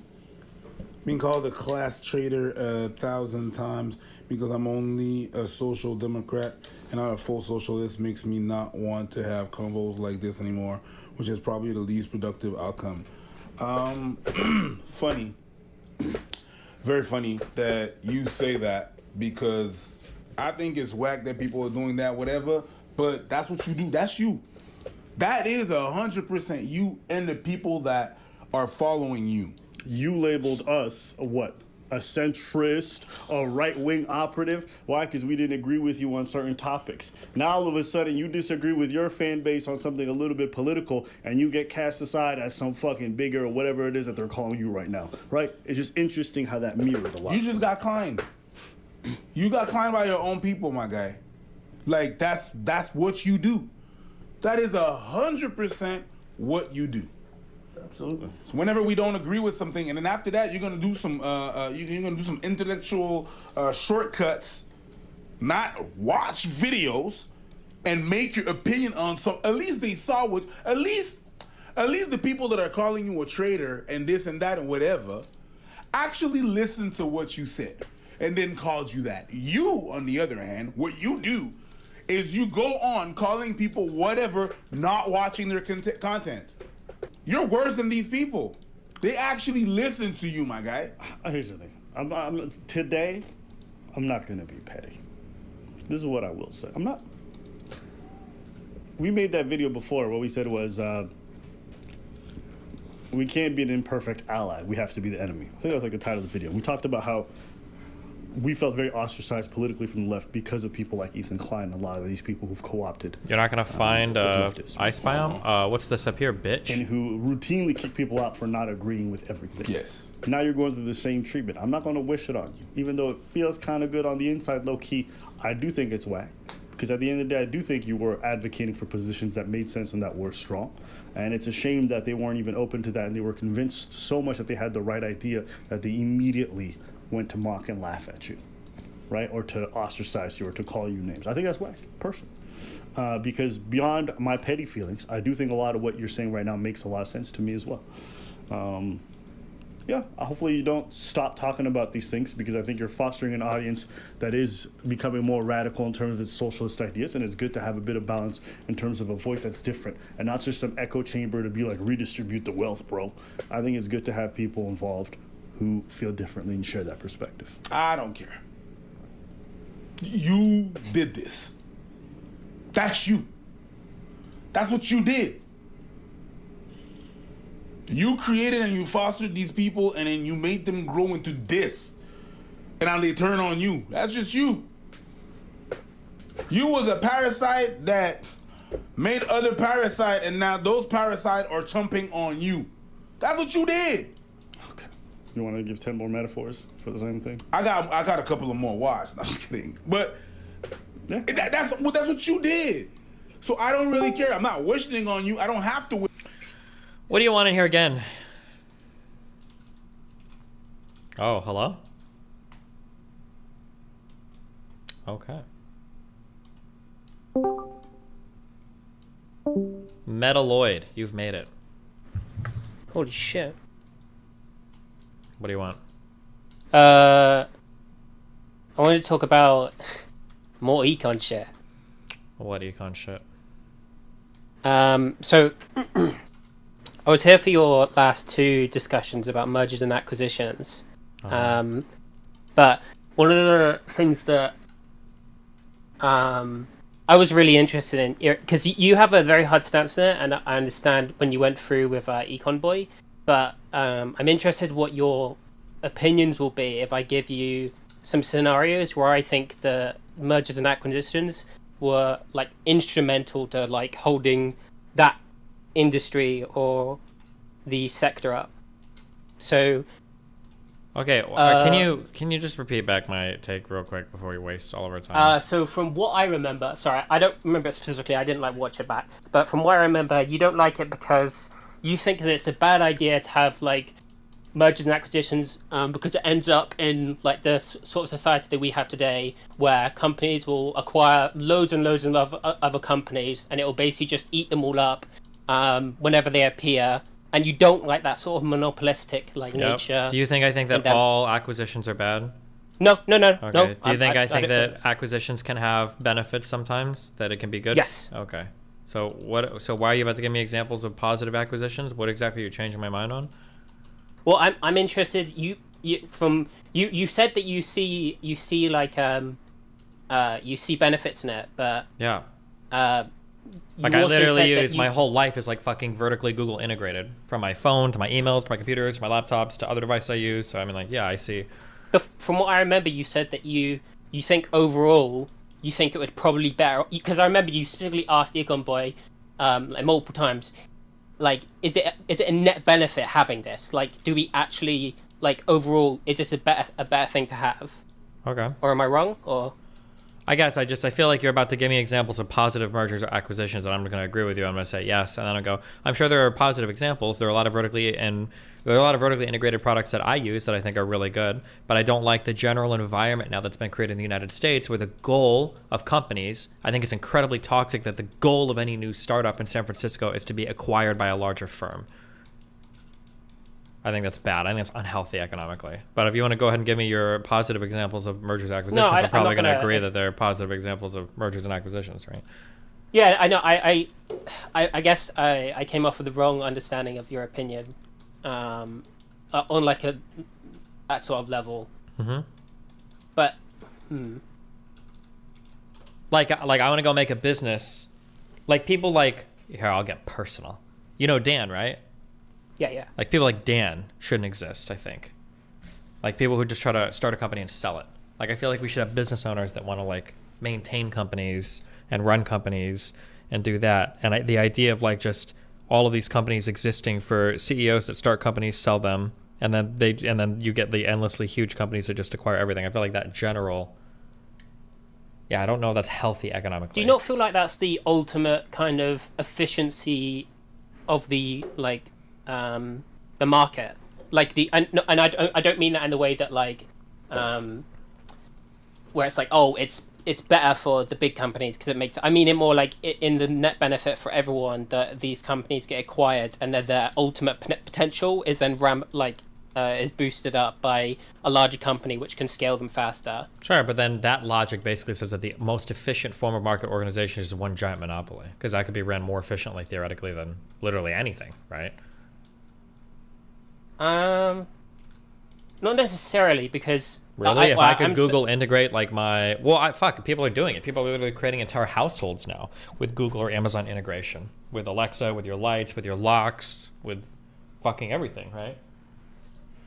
Yeah, I meant more like I understand the idea that if the overall like amazing efficiency is acquiring that, like you might end up with this like huge conglomerate. But I feel like if you look at it that way, that like you're essentially taking out the idea of the base idea of acquiring and stuff like that, and that being the, as I said before, like maybe the ultimate efficiency. That realistically, you're never going to get one company owning everything, right?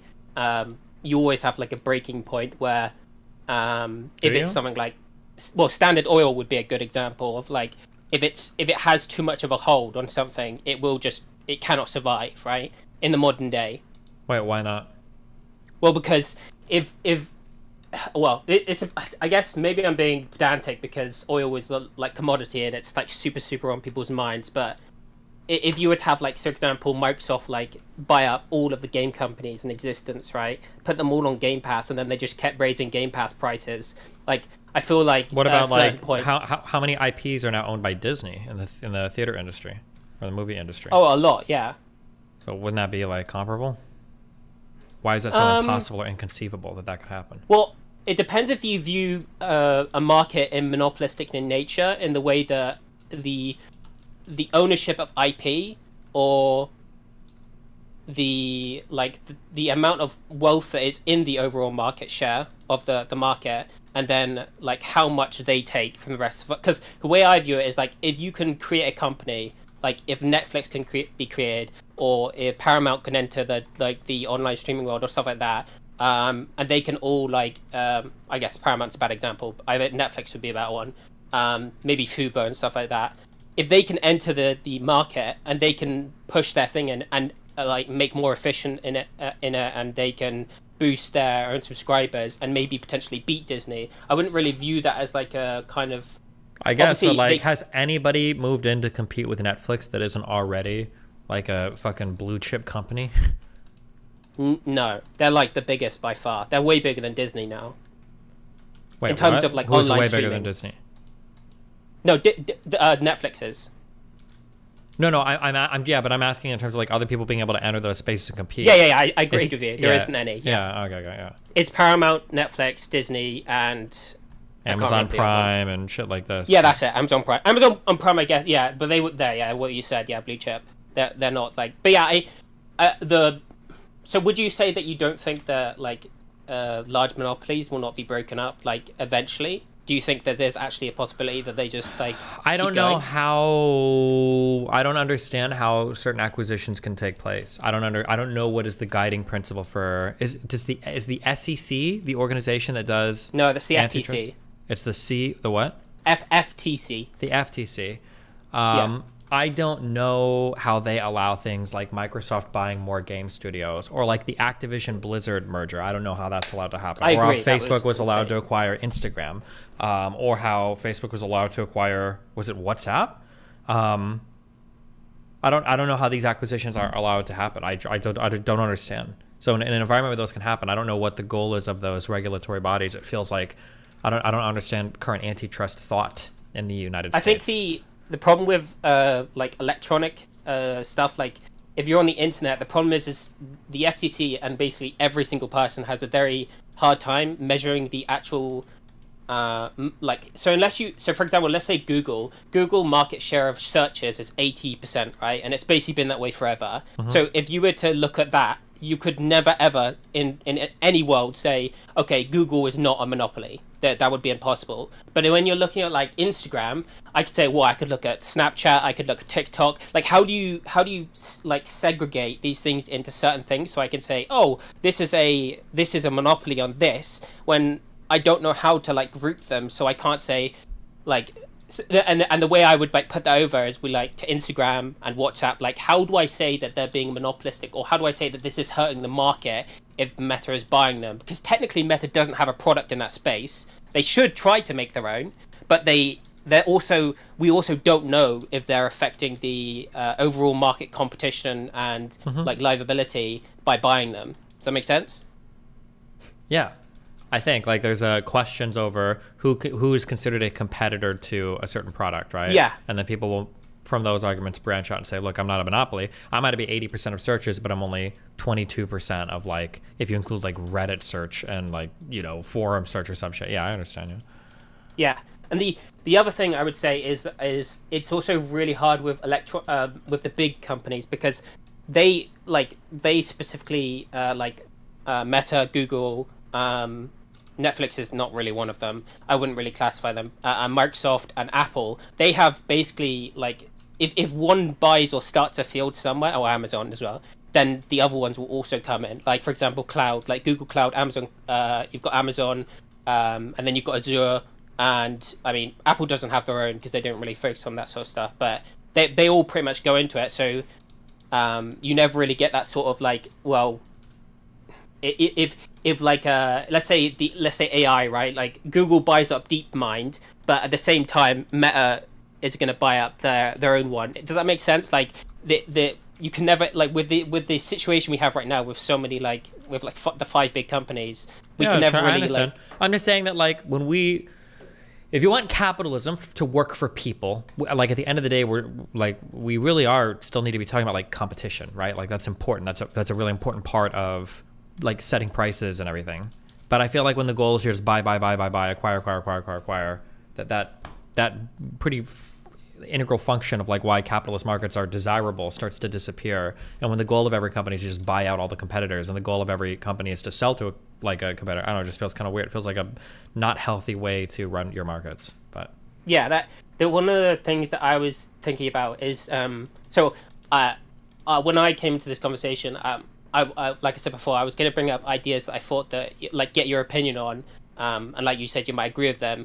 And the thing I was going to bring up is I was going to say that I think it's a bit of I feel like it might be a useless goal to try and regulate in the same way that we do physical companies to online companies. And the example I was going to use was like, we have oil companies in like the US, for example. It seems very, very backwards to regulate an oil company and it acquiring something else, because like the strategic value of like an oil company staying alive, for example, providing oil to the populace, which is like a necessity to like function. If an oil company is going to blow up and they buy that blowing up oil company to make sure it keeps producing oil, I feel like it's a bit dumb to value that in the same way that we do that, like Meta acquiring Instagram, for example. And I feel like the way we do it is just very, very stupid. That was what I was gonna like go on to. Okay, I don't think I 100% follow that, but keep going. Okay, so maybe. What do you mind saying like what you didn't follow what I said? Just keep talking and I'll listen. I don't. Okay. Yeah. Okay, sorry. I was just trying to make sure I could like pinpoint it. Sure. Like I understand there's strategic value in like oil. We don't want those companies to explode or something, but I didn't follow how that was relevant to the. Oh, so we currently as the FTC, right? When you're thinking of like acquisition and mergers, also, wait, right? stop saying we. You're a bonger, you fuck. Sorry, I can't. Okay. So when the FTC looks at acquisitions and mergers from companies, they don't like go to like an internet company or a company based on the internet, and then one like an oil company, and they don't have like a completely new rule book that they'll go like, okay, we need to value this like this, this, and this, and this. They'll say it's still the same idea of, oh, okay, this company has this sort of market share. Should we allow them to buy out this company, and will it affect competition? So they're doing it in exactly the same way. Whereas I feel like they should change up how they value a company, not more on market share, but on other things. Because I feel like we have enough experience as an industry right now, like 20 years of the internet, like growing, that we can value internet companies or I keep saying internet, but you get what I mean, like technology companies, I say. Rather than saying, oh, okay, this has a certain market share, because we have enough hard time valuing these companies on their market share and whether or not them being acquired will affect it or not. Does that make sense? Is that a better idea to say? A little bit. But okay. I guess the TLDR, I guess, would be like, should we value acquiring a technology company on other things rather than market share? How much market share it has in a certain space? Should we value a tech company on how much market share it has in a certain space? No, should we value because the way we value whether or an acquisition or merger would be a detrimental on industry or a benefit to the industry. Should we value that based on how, like, for example, Meta buying Instagram? Like, they're already a huge company. They've got Facebook. Do we take their Facebook market share into account when we're looking at their acquisition of Instagram, or should we take another approach? Oh, yeah, I understand. I'm sorry. I don't know. Maybe I don't know what the answer is. I don't have like a perfect policy position thought out on this. I just don't like. I don't know what the answer would be. But no, I don't like the idea of like a multi-trillion-dollar, not trillion, but like a well, I guess in some cases for Apple, right? I don't like the idea of these like massive companies just like buying up companies that are like peripheral to them. Like should Amazon be buying stores, like grocery stores? Hi. Okay, sorry for the derail. But Destiny, do you think you can get me in contact with Alia? I don't know how her name's pronounced. Sure. Okay, because I want her to create a survey for my boyfriend application. Oh boy. And I think that would be interesting.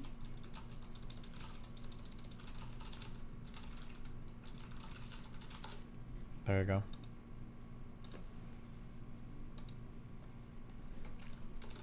Okay, that was basically it. I don't have much else to say. Oh, thank you. Okay, bye. Fuck! I really wanted to point out to her that Metalloid was the guy schizo posting about her that she's posted about on Twitter. Missed her, though.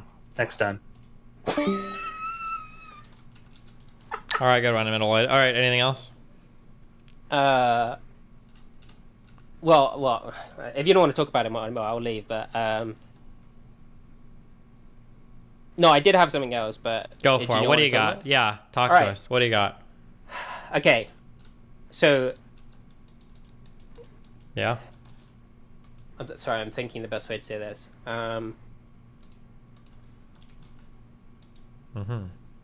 True. You were talking about a Yep. like a multipolar world yesterday, right? Yeah. I think so. One of the things that a lot of people bring up when they talk about this shit is like you kind of like brought onto it a little bit, is the Russia-China kind of growing, and everyone's like, oh, they might be taking like they're a bit like the idea of them ruling as like a second power against America, right? And them having like certain powers and stuff like that. So one thing that I feel like a lot of people say about the what's called the BRICS or whatever is that they have like zero idea about the actual, like, what's the word, when you have like a those countries don't work well together at all. Like they are like, India hates China, Russia like works, they like China a little bit, but they're not exactly like the nicest people in the world. Like, but like foreign policy wise, they're like nice to each other because they rely on each other a lot. But like a lot of people bring up the BRICS as like this be end all or stuff like that. But it's extremely more like nuanced than them just, you know, rising power and stuff like that. Like China has huge problems like with demographics and like financial like growth and stuff like that. India like does not like China at all. But they all obviously work together because they're in the vicinity. But if you actually look into like the inner workings between like BRICS, they're a lot more fickle than it looks. And a lot of people like that. One of the interesting things, if you go through history and you look at the whenever interest rates are high in the US, there's like always more talk about wow, fancy BRICS, pants. Welcome like, to the Tier 5 Starter being Club, the new everybody. superpower, and it's gonna overthrow America. And it literally it's like really funny. Like whenever the interest rates go up, it'll like more articles will come out about it. Those like China, India, and Russia will start talking about it, and then it'll go down again when interest rates go down in the US. So essentially, like the US dollar and the currency exchange rate, so relative like all the Asian countries currencies lose value, they all go down, and then they all start saying, oh, we're gonna like make our own shit, and then the US dollar goes down, and then they all just stop talking about it again. So I thought I'd just like just say that, and I get your opinion, like, because like you didn't really give it much about it, but do you have any opinions on whether or not like on anything I just said, or do you not really have any opinions on it? Not really. I don't even know if I know who BRICS is. Is it Brazil, Russia, India, China? Is it South Africa? Yeah. Oh, yeah. I don't know anything about. I've heard BRICS as an abbreviation, but I have no fucking idea what these countries like actually do together. I don't have a strong opinion on any of it. I just don't know. Yeah. All right. Yeah. All right. Good talk. Okay. Love you, buddy. See ya. Okay, I'm trying to think of how to do the pipe shit. I'm trying to remember. So this isn't working because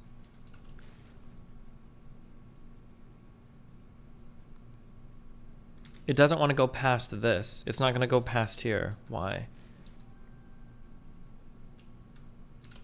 Why?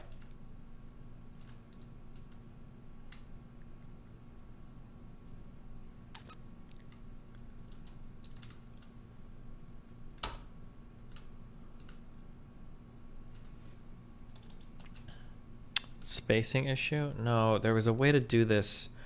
There was a way to force this using there was a way to force these piping things. I'm just trying to remember the logic for how it decides if it's going to force it with a bridge. Yeah, I just don't know.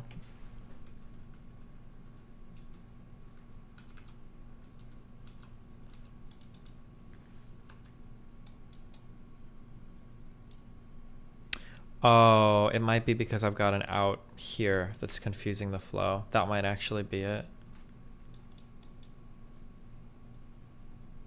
There's a new tool called cutters. You can disconnect pipes without having to deconstruct them. No shot. Where? Disconnect. Oh, that should fix it. Let's see. Oh, I'm so smart. God, I have such a big ass brain.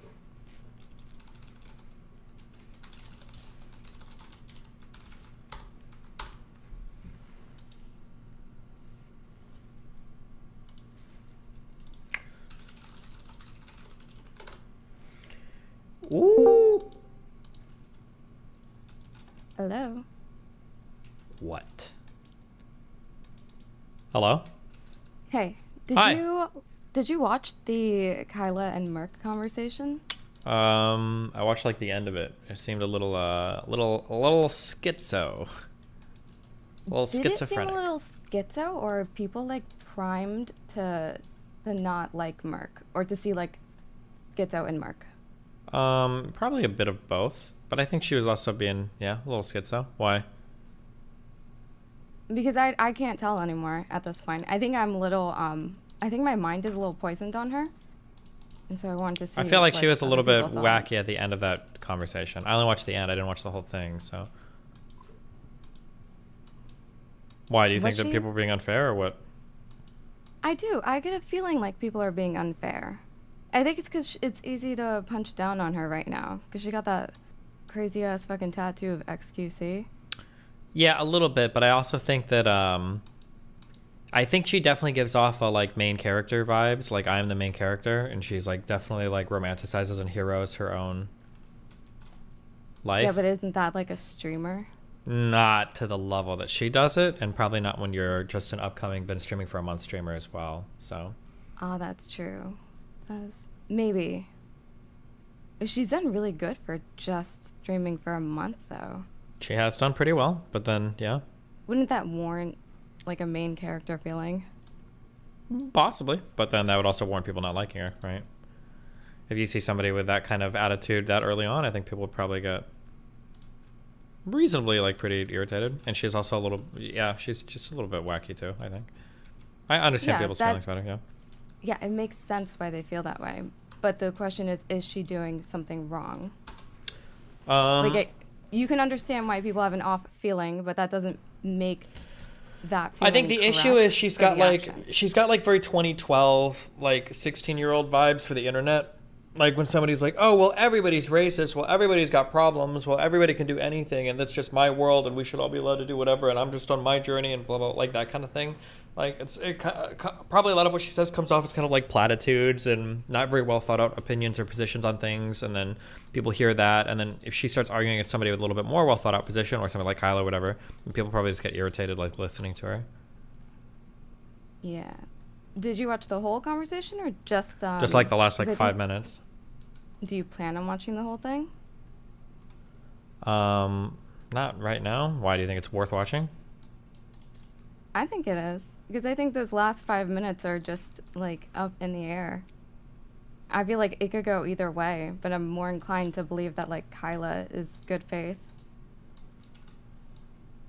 Hmm.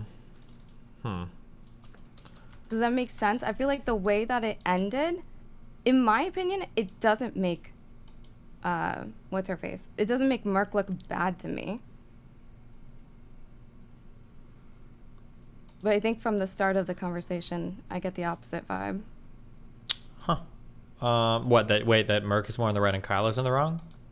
Like at the end of that conversation, it does feel like Kyla's in the wrong, in my opinion. Fuck it. Well, but that's timestamp link at out the of beginning context. and all. We can see, I guess. Can somebody timestamp in like the beginning?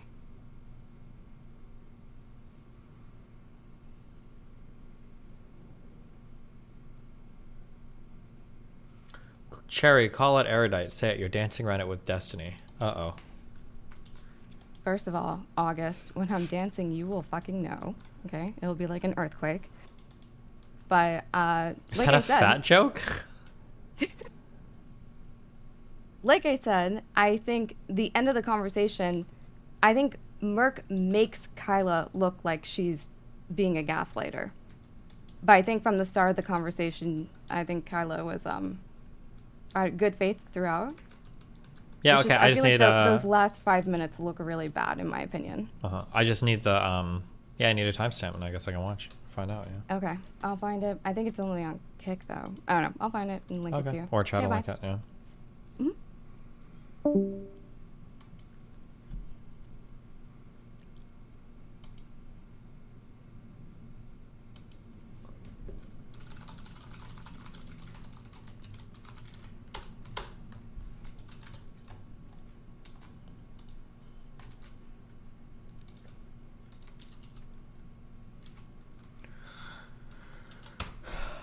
28:26.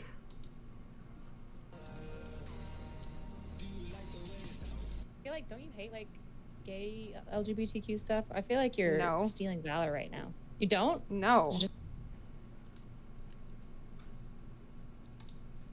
Yo, calm down. You guys are like crazy. It's all a game. Remember how you used to say the internet's not real? It's not real. That's fake. Fake news. I'm being gang stalked by the government. Wait, Jesus. Hold on one second.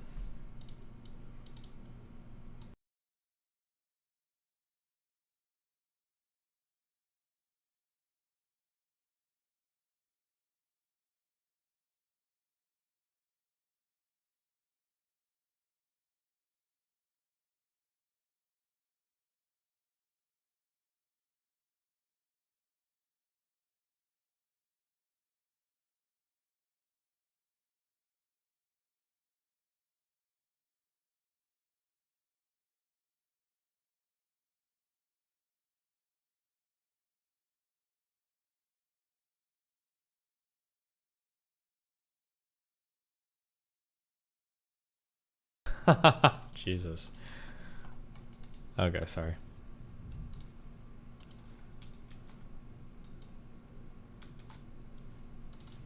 The shipping is crazy. I think that was before he knew about you. She's in? Yeah, I don't know if I'm, Sims roleplay, you being a female isn't real. Oh, is she calling me? She hasn't sent me. Hold on. Erudite's on.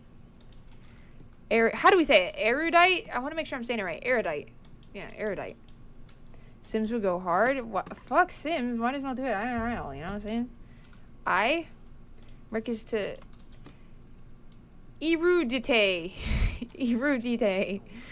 Okay. Erudite. Erudite. Yeah, erudite. Aphrodite. Erudite. Erudite. Erudite. You made him laugh?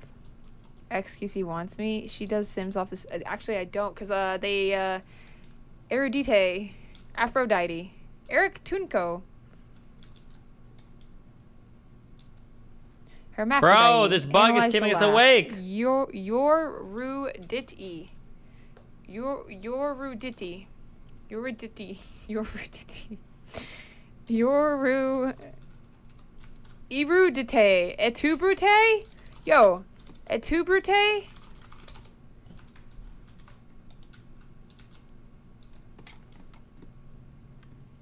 This is I can hear the epic, future. guys. So far, Oh, we're in, bitches. epic. I can hear thoughts so loud. I can hear thoughts so loud. Follow. Hold on, I gotta get my shit set up. We're in, boys. We're in, boys. Jesus Christ. We're in. It's almost done.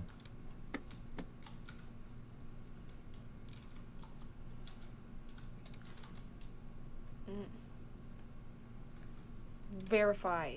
Verify. D answer. DOVSYR. I am in fact a robot.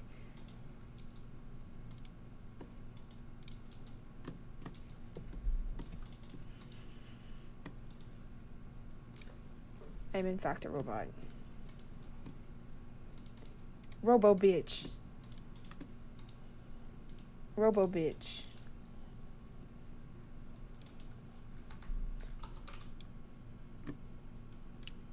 It's almost there, guys. We're almost Do you there. like the way it sounds? Robo bitch.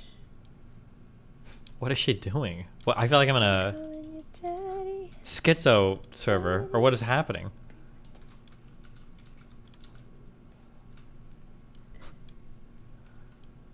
Alright, bitch. You fucking suck. When will you use slurs again? Never. This might go left? Like as in liberal? Do a rap battle with her? You erudite. If it sound like Mac, don't smack. Okay? What? What are you fucking talking about? You guys are gay. You guys are homosexuals. Homo sapiens. Oh my god, she's so fucking hot. They both love you. Don't approve of your sinful way of being. Why is there great, like, dark chanting music? hot. What? Huh? Right. Let's change that. Hold on. Let me see if. Hey, oh my god, and she's my type, dude. Holy shit. Oh my god. Says you. No, says you. Hey, breaking the law. You're black. Finish the rest. You're black. So you're done. She's married. I am too. I'm married to the money. You know what I'm saying? Jesus Christ. Rizzy those titties. You know what I'm saying? Lesbian stream? Honestly. Zaza the robot. Why does everyone care about money so much? But yet I'm married to it. Yeah. I mean, you can marry someone you don't. No. That fucking furry. Oh. My god. Oh my god. My god. Don't look at me like that. Oh my goodness. I feel like you can't. I feel like, don't you hate like gay LGBTQ stuff? I feel like you're stealing valor right now. You don't? No. You're just trans things?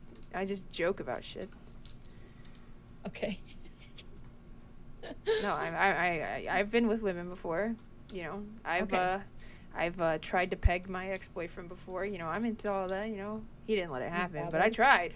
Don't tell the internet that, because. Anyway, what's up? That border's sounding like sexual assault, but okay. I mean, like, when you date someone and you're in love, like, you try and poke their butt or whatever. Like, at least me, that's what I used to do. I try to, like, finger his butt, and it would make him mad, but, you know. Like, before, like, you would do that before asking him about it? Like, you'd surprise him? Well, Jesus Christ. Like, you know, like some casual tickling rape. each other and you just, like, tickle. Anyway. Yes. LGBTQ, HDMI, adapter, 100%. Ally. You're here for it. Okay. All right, then you can steal their valor all you want. Awesome. How's it going? This is not the outfit I expected to see you in. Yeah, I just got off of work, took a shower, chilling. Nice. Well, you said your chat has been wanting to talk about me for a while. It sounds like, were you leaving the DGG universe, or are you back in, or what's I was never, everyone subscribes to that. I don't view myself in any community, any association except my own. And, yeah, whatever people say I am, I guess I am, because, you know, reality is what you make it. So good album. They say I'm an orbiter, I guess I'm an orbiter, but to me, I don't think so. Okay. But you unfriended, the Steve, right? Yes, Stevie boy, I unfriended him, but we're friends again, so, you know. Why'd you unfriend him? What did you do? So it wasn't him. It was literally, I was greened out, which most of my mistakes on the internet come from me being greened out, I've noticed, but yet I still do it. Anyway. Like banned? Like greened out like banned? Or greened out like you were high as fuck? I was high as fuck. I was, like, high as Wait, whoever uses greened out as banned? What does that mean? fuck, roasted. But no, so Xena came into my stream one night, and this was after the conversation with XQC, and let's be real, I was already extremely disappointed in how that went, so it was kind of like, it hurt my feelings, right? And they went in there and started donating stuff to XQC, and he was reacting negatively, and I feel like there's a time and place, like, I feel like there's a moment where you should realize that this isn't content anymore. So like I felt like he was gonna view me like, oh, Destiny, you introduced me to this crazy bitch and like all that. So like I didn't want it to fall back on him, because like he did do a lot for me. He did give me the intro, and like I am forever grateful for that, and have him having me on stream. So it's like, I don't know. I just felt like at the moment I just impulsively unfriended him, because I was like, I don't want him to be associated with me, not because of him to me, it's me to him. Like I don't want it to like, you know, be bad, because people already hate me on the internet. I don't want him to like get flack for it. You know what I'm saying? Jesus Christ. Are you banned on Twitch? Yeah. Okay. Yeah. 1 second. Already got my strike for that. All right, Twitchers, off to kick you go. I have to get rid of you. Goodbye. I love you, but your parents, your mommy and daddy are too mad. The collab no one wanted. Do I have a link to my kick? I don't think so. I'm just gonna send them over. Uh-oh. What's up? Oh, shit. What up? You got other content going on? Am I interrupting? You're not interrupting anything. What's up? Not much. It's been exciting seeing that you're cooking up some good IRL shit. That's interesting. Saw you argue with Supreme. That was also interesting. Yeah. How have you? You know, I've just been chilling. Not much going on, really. Not much to say, yeah. How is your media company going? You know, there's just a lot of things that will never be said. But I got Kyla coming down next month, and you know, she's my next dream person that we'll see what happens, you know. Well, then let's talk in hypotheticals, because really, it does seem simple to just get a fucking apartment, put some microphones up and some equipment, and just like go. You right? think so, Like, right? Yeah, that's why with her at least I'm getting a studio, so there's not any dumb potential shit going on, yeah. What is dumb potential shit hypothetically? What could come up? Well, just if I have a studio, then I have a studio. Uh-huh. How were you trying it before that it's not working? Not having a studio. Like doing it at your house? Yeah, kind of, yeah. Oh, Why, okay. what's up? I don't know. I want to see that happen. I'm Oh. just curious because it always seems like something is happening to cuck it, and I just don't see how you're getting cucked. You're rich, you're famous. I don't see what stops you from doing that. Yeah, you know, it's kind of like that's why at the beginning of the conversation I said stuff I can never talk about, so. Yeah, okay, not getting out of you. No, not on stream at least. No, but it's kind of rolling background. But I got my kid contract right now, so I'm getting paid an ungodly amount of money to stream hours. So focusing on streaming hours, focusing on doing podcasts, focusing on the huge canvassing project coming up next year.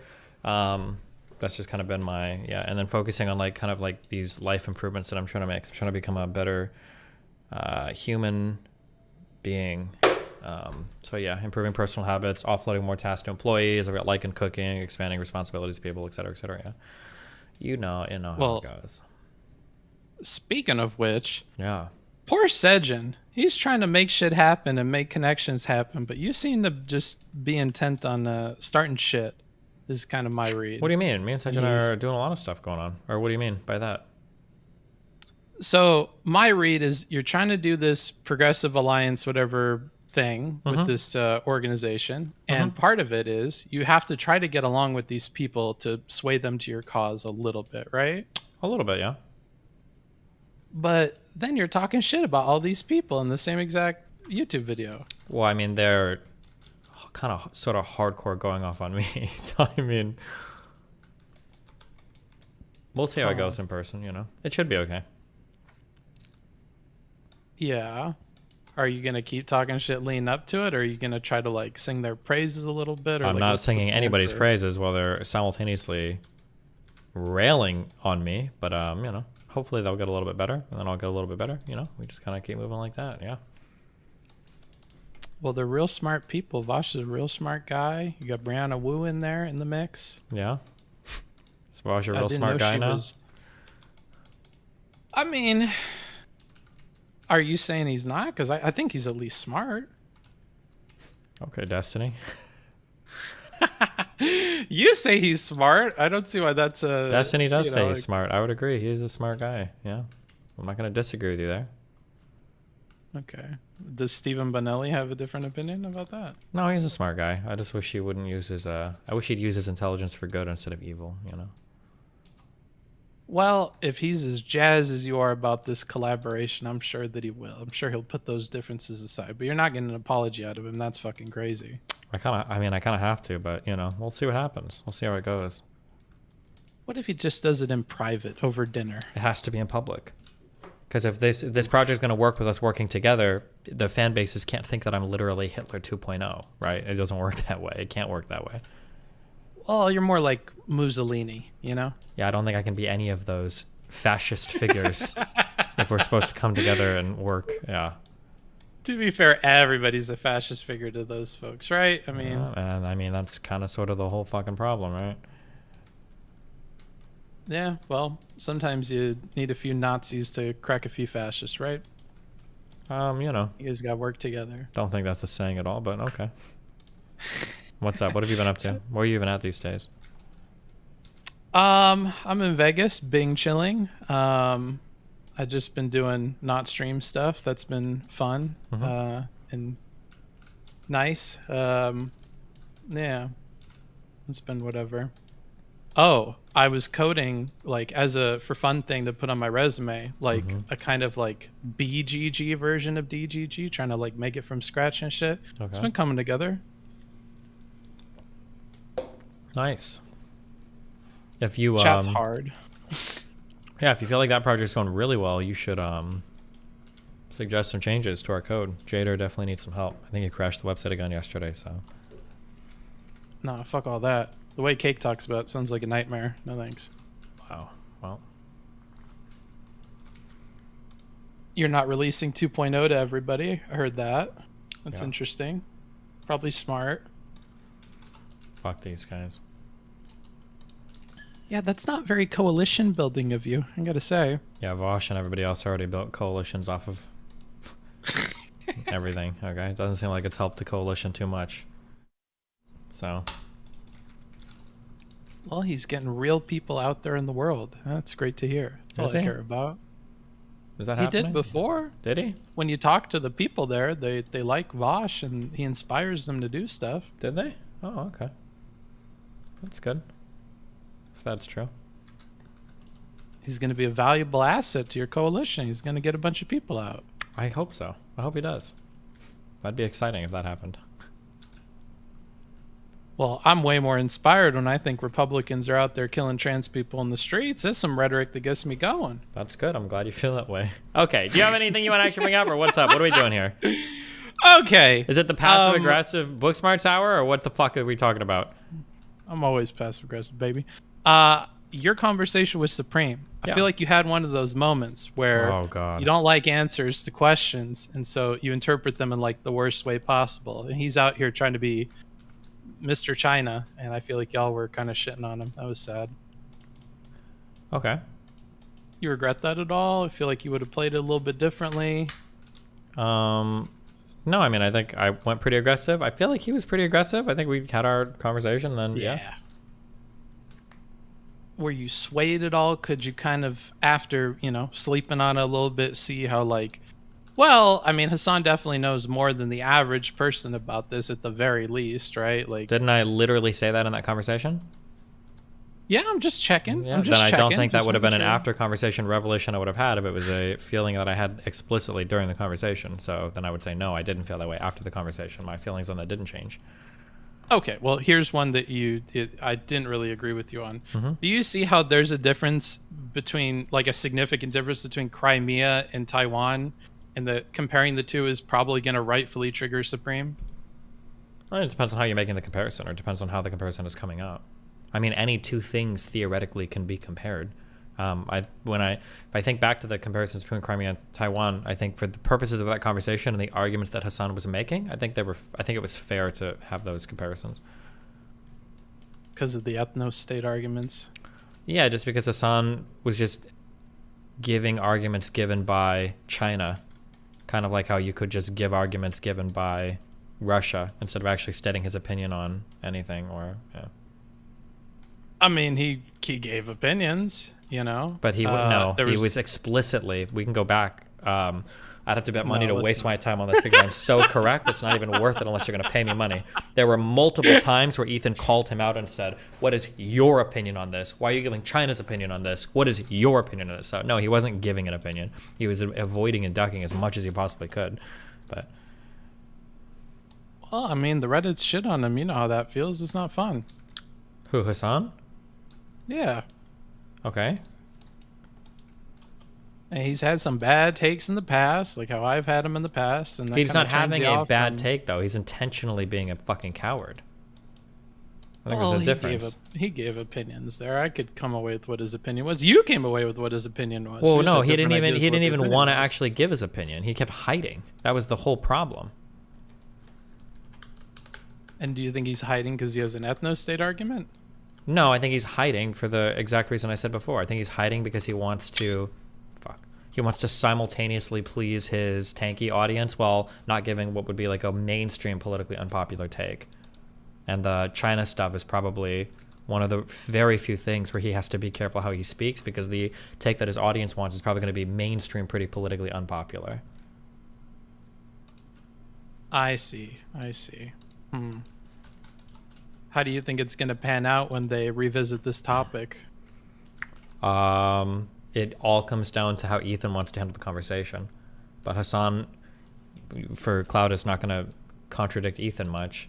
But obviously, Ethan has some real questions. Yeah, I don't know. It's gonna be a crazy one.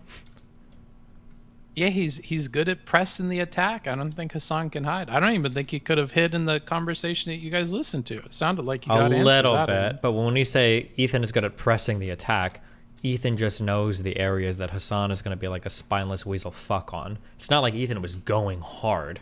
He was asking pretty simple, pretty easy, pretty basic questions. Pretty easy questions that the premier online political politics streamer should be able to rattle an answer off to without even thinking twice. The fact that Hassan is struggling to coherently articulate, more than 3 words for every 15 seconds kind of shows that he is either grossly uninformed, which I don't necessarily think is the case, or he's weaseling, which was more likely the case. He's tough in a live format where there's more than one person, it seems like. What do you mean he's tough? Who's tough? Hassan, he has a tough time when he's balancing what all these people want to hear. It was just it was the only tough time was he was just being a weasel. He just didn't want to own up to. Yeah, he was trying to placate his audience and not give an unpopular mainstream take. Are you trying to drive a wedge between those two? Because that's kind of what I smell out here a little bit. No, I'm observing it. I don't try to wedge anybody. I don't know if I've ever spoken to Ethan literally in my entire life. I don't think I've ever DM'd him. I don't know if we've ever communicated on any platform. Like, seems like you're warming up to him now that he's being mean to Hassan. Nope, I'm warming up to him when he started to give a lot of good takes. It's happened way before the Hassan thing. This started with the Just Pearly things when he argued with her. And then I think there was one other debate that he had that I thought he did surprisingly well as well. But this is way before the Hassan shit. Oh, and the XQC thing, I said he did well too.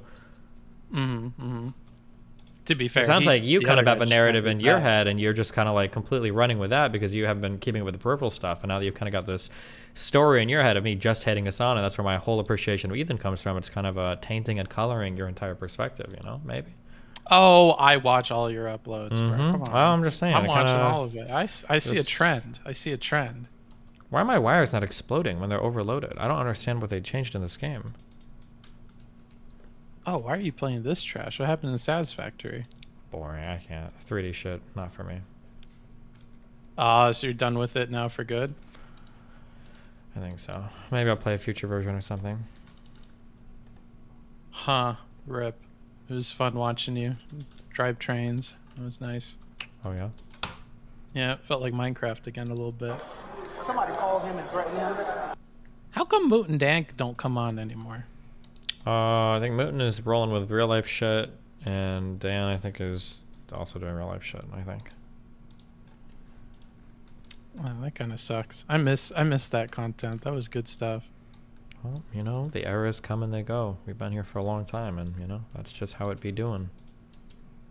Speaking of people coming and going, what's going on with that Perk to Merc, whatever the fuck her name is, XQC lover? I don't know. We're about to watch this. She's just kind of a new crazy person on the internet, bringing back that old 2012 style humor. Yeah, I feel like it's a bad look for women. You've been having a lot of that lately on your stream, unfortunately. We need more Kylas and less Kelly Jeans. Well, I don't know if I'd put Kelly Jane in the same basket as Merc, but... What? Really? You think she's closer to Kyla than she is to Merc? Uh-oh. Yeah, uh-oh. Because I feel like that's an easy no. Uh-oh. You're gonna summon her. Where is she? Oh, yeah. She sniffs out conversations to ruin. Is that her thing? Jesus. Wow, we got a certified Kelly hater in the chat.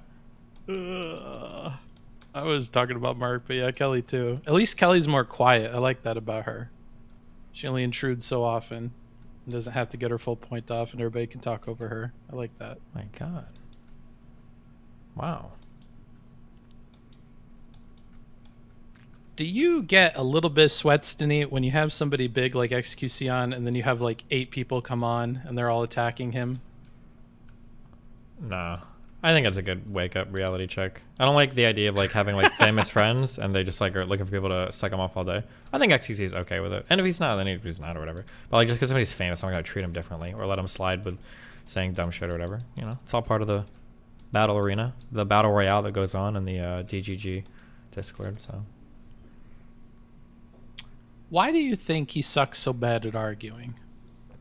XQC? Yeah.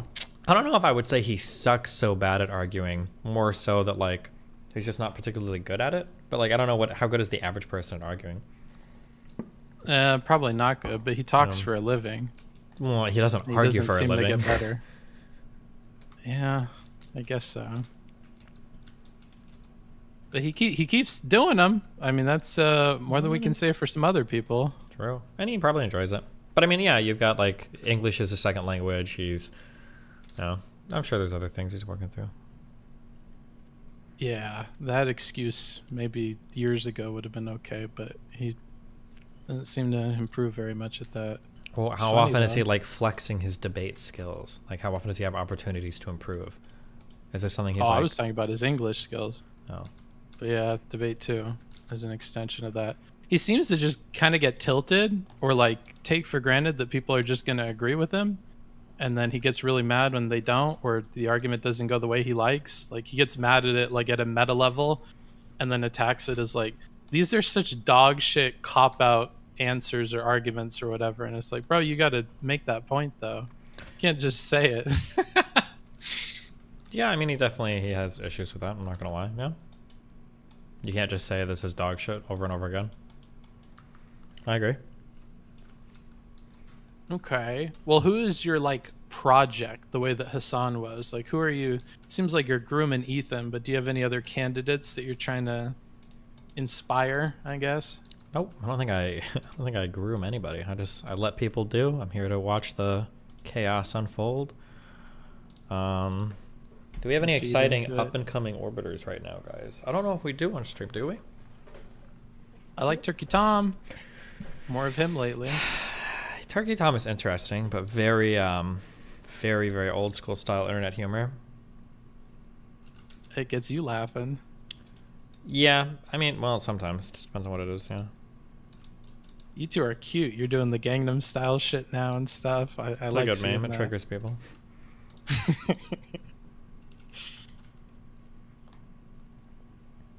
Yeah. All the clips with him. Does he make it to the main channel very much? I don't know if I'm just seeing clip channels of him or what. Well, I would imagine he would, but I have no idea. You'd have to ask Augie. You don't keep up with your YouTube at all? I've got like 3 YouTube channels that I'm streaming. No, I don't have time to keep up with the tubes. I just kind of, do as I do. You're just churning them out. When is your YouTube thing? VidCon? Mm-hmm. VidCon is in Baltimore. Baltimore? What the fuck? Yeah, is it on the 28th, 29th, I think? Oh, damn. Okay, you got time to ruin that. All right, that'll be interesting. I think it's gonna go just fine. I think everybody's gonna be so happy. We're all gonna get along. It's gonna be amazing. Are you gonna try to confront Vosh about the shit that he says, or are you just gonna kind of roll with whatever the topics are? I mean, I kind of have to. If we're talking about unity between no. groups, we have to have that discussion, right? Yeah, I guess, but that's not very coalition building-y of you. It is that. Why is it on me to build the coalition? I don't understand you. Why don't I understand how you're like levying this solo effort on me? Coalitions are involving multiple people. They have to be willing to build as well. No? I get that, but I take a little bit of a stoic approach. A wise man once said that if everybody who was like an Alexandria Ocasio-Cortez or an MLK or a Rosa Parks, if they don't try to like do the best in their station and whatever and like rise to the occasion as individuals, then history would be very different. I can't like, yeah, that's great that you can say that for everything and like brain deadly copy paste that quote, but it doesn't really get us any closer to the reality of the situation. The reality of the situation is if it's supposed to be a coalition of multiple people working together, some people can't be calling other people fascists. There's no shortcut or MLK or Rosa Parks quotes way around that. Do you understand that? Like, why would any of their fan bases want to work with me while they're signaling to their fan bases that I'm a fascist? You know what? You got a good point. Yeah, maybe that's going to be a problem. Then is he not jazzed to build the coalition either? I have no idea what those people's... I don't know what their goals are or what they actually want to do. I have no idea. But I mean, like, if they just like called me mean names and I were to go up and make a stink about it, then I would agree that like, well, I'm not... Now I'm like working contrary to the goal of this. But if they're literally like, you understand, like everything he says about me is just disqualifying as fuck. Saying that I'm bad faith, saying that I'm a fascist, saying that I'm whatever, like hate poor people, like all this shit. Like, why would his fan base want to work with somebody like that? Like, it doesn't make any sense. So I think, yeah. Well, that leaves me with the question of why does he want to work with you? Like, how did this whole coalition thing come about? I don't know if I'm allowed to say anything. Brianna Wu and people are working in the background to get people together to work on stuff. I think is like the most I can say, but I think that PV, that Progressive Victory group, is part of it as well. I think that's kind of been announced. So yeah. Okay. And when is that all supposed to come into play? Next year we have big canvassing projects we're setting up right now. I think right now we've got 6 different houses that we're looking to staff long term for 6 months with people. Ooh. We've already got enough applicants to fill all the houses for long term canvassing stuff on battleground states and everything. But yeah.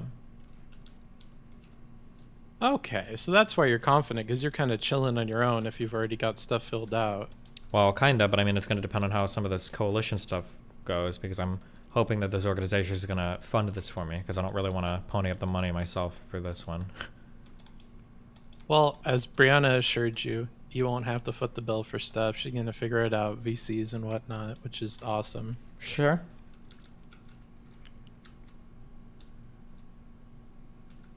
I have faith in her. She seems very competent. She seems to deliver, so yeah. That's what you need. You need more people that can deliver around you. True. Maybe the media company will happen. Absolutely.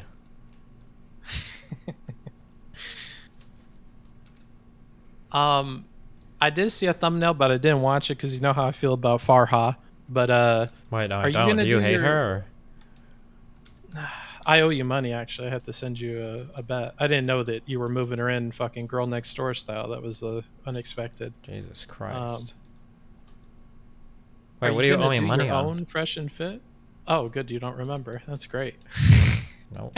I bet you that her next TikTok was not going to be flattering towards you, but I did not know that you're moving her in next door and stuff. Okay, I'm not moving anybody in. Okay, she wanted to move to Miami. That's her shit. Okay. Do you guys still do stuff together and whatever? Yeah, but she's focusing a lot on her stuff and then also like traveling and shit. So, bro, that's nice. Speaking of which, where's Melina? Trapped in fucking Sweden, figuring out her tax shit. We're just waiting on all that shit. Yeah, it's kind of annoying, but. Is she still going to jail, or is she getting it figured out?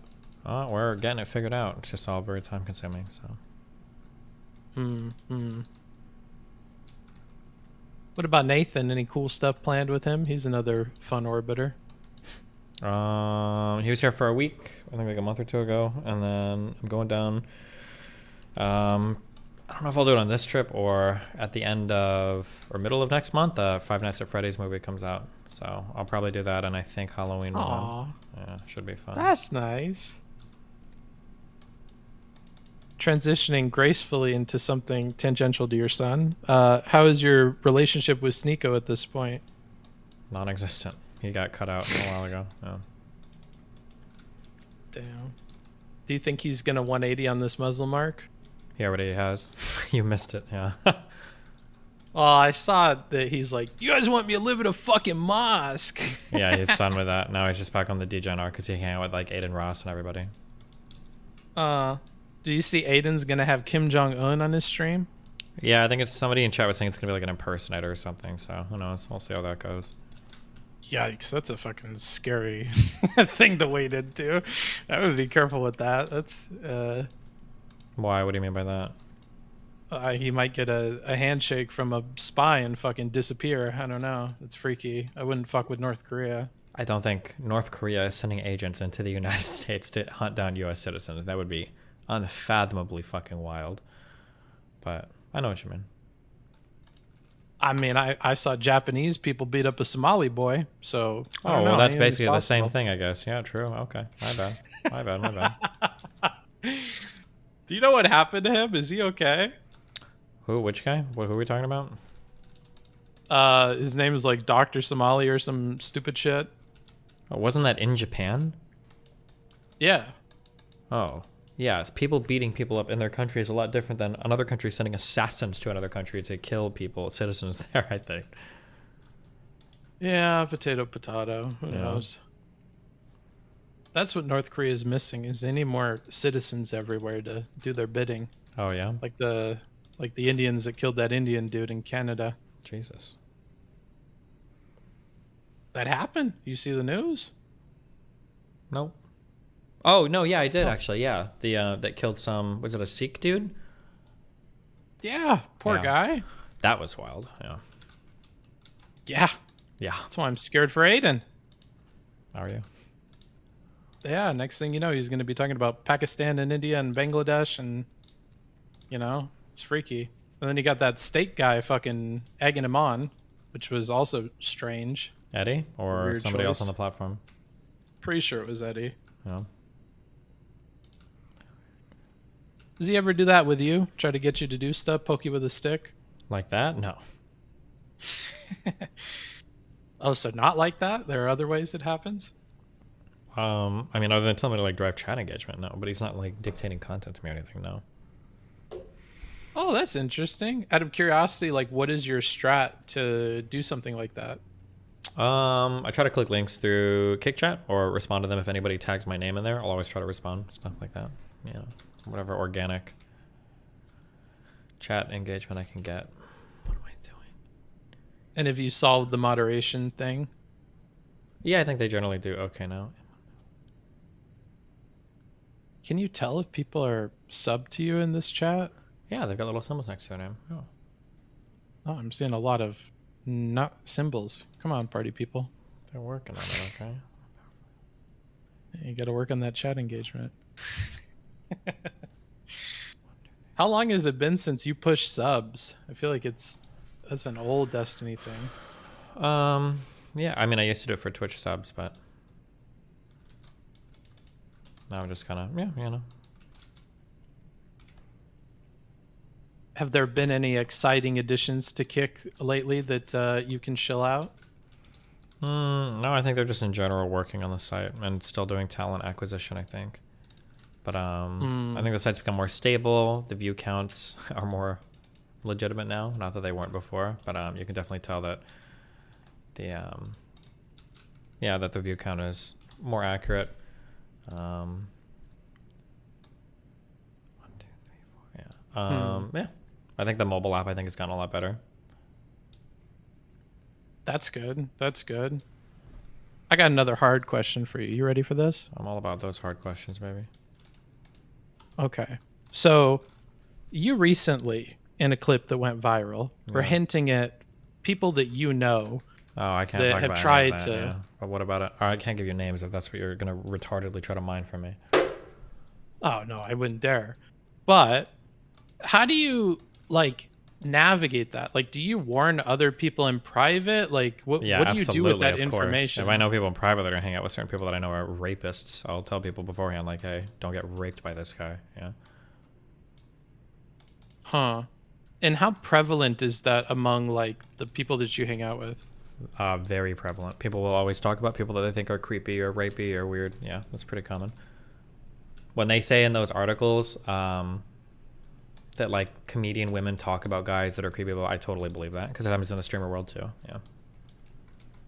But how do they get away with it? Because I feel like what the red pill tells me is women will blame you for like an encounter that they just didn't like or regret or whatever. Yet these people seem to get away with it.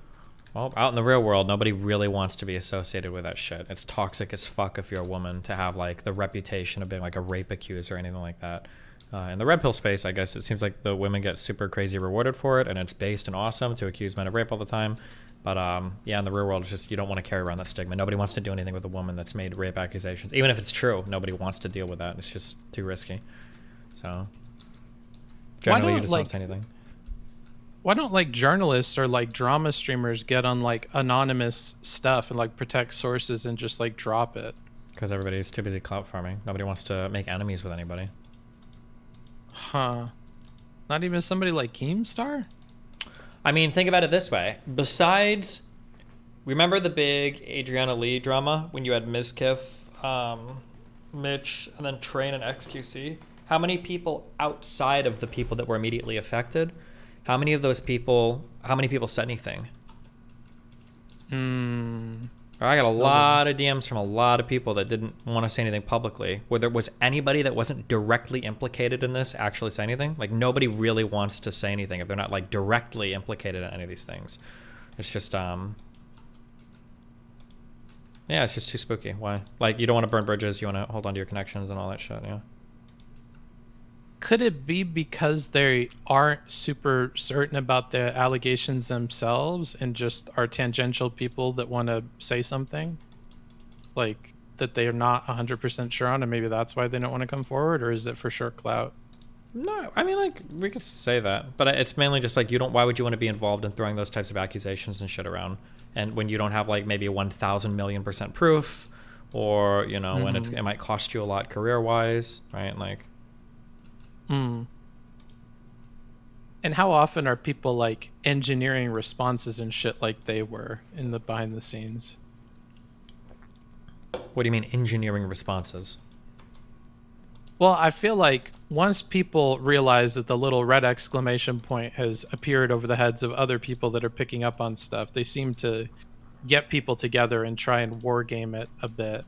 I mean, like everybody will do that if shit, but like, I mean, for an actual situation like that happened, where I don't know if that stuff happens that often. It might, I just don't know about it, but.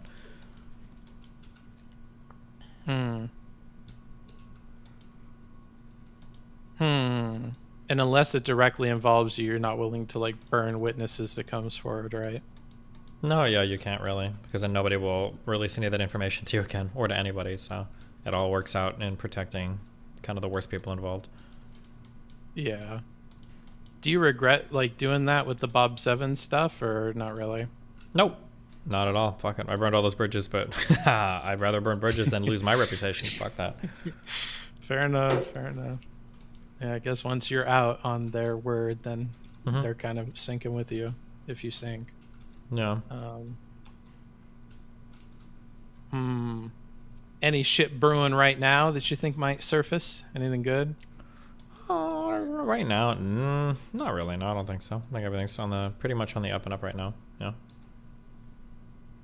Did you get any scared people reaching out to you when that clip kind of took off? What clip? Where you were kind of alluding to that you know a bunch of predators. Oh no. Why would anybody reach out to me that knows that I know, or that is known for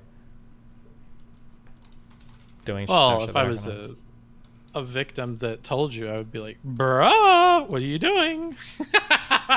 Oh. No, I mean, people generally trust me. It's pretty rare. I don't know if I've ever gone public with anything or leaked anybody that didn't want to be leaked or anything. The only time that's probably ever happened was maybe the... What do you mean, smile? Go on. Sorry. Wait, or okay, well, you just contradicted like a pretty important part of my integrity, so... but I mean, if that's just memes, I guess. But aside from the Bob 7 stuff, I don't think I've ever done anything like that in my entire life. Yeah. Besides that. Yeah. We need more crazies, though, I feel like. Lately, the crazies have been kind of not as good. Pretty boring. Yeah, I definitely agree. How done are you with Red Pill stuff? Like, Pretty done. You kind of glad to be in. Talk about it. Not really. If I've got like friends on shows, I might cover it. But other than that, we're pretty past it all. And did you only move past it because their channel got fucked and now you don't get nothing out of it, or was there like other stuff that was the reason No, why? just fucking boring. And like the GOP debate happened, and we're kind of like moving back to political stuff. So, yeah, no, just not much of a desire to do. Yeah, it's just boring. It's like the same shit for years, right? Yeah, but I mean, I feel like that pattern became apparent like a month into it, and you kept chugging along. Yeah, but I mean, there were like new shows to go on, new people to fight with, new memes to be had. But then they started to drop out, wouldn't engage with me, got canceled. Like the Donovan stuff was good memes. The MLD stuff was good memes. Like, yeah, there were definitely memes to be had. There were fun memes to milk those guys from. I want more Marquette, whatever the fuck his name is. Yeah, that guy was definitely interesting too, yeah. I feel like he's a good challenge to you. I feel like he's challenging. Challenging? I don't know about that. I don't know if I'd use that phrase. Hold on, wait, I'll be right back 1 second.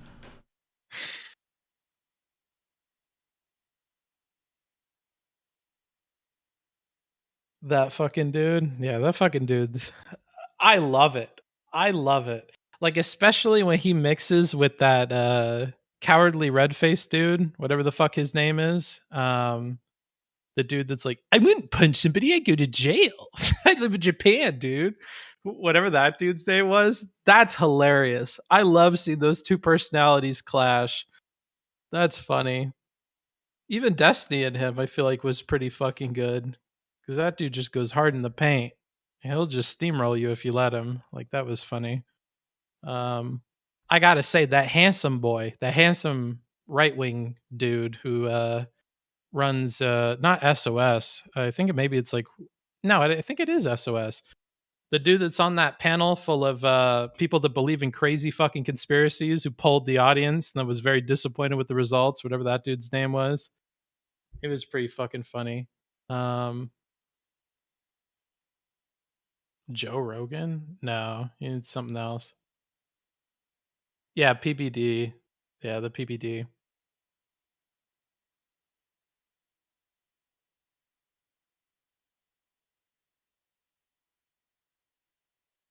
Leave, little bro. Hey, bro. Get back to me when you have a fucking symbol by your name that says that you support this channel in any way. I don't mean I heard his chat numbers, but I disregard anybody that doesn't have a fucking symbol by their name, be honest with you. As far as I know, all of you in the kick chat are bots.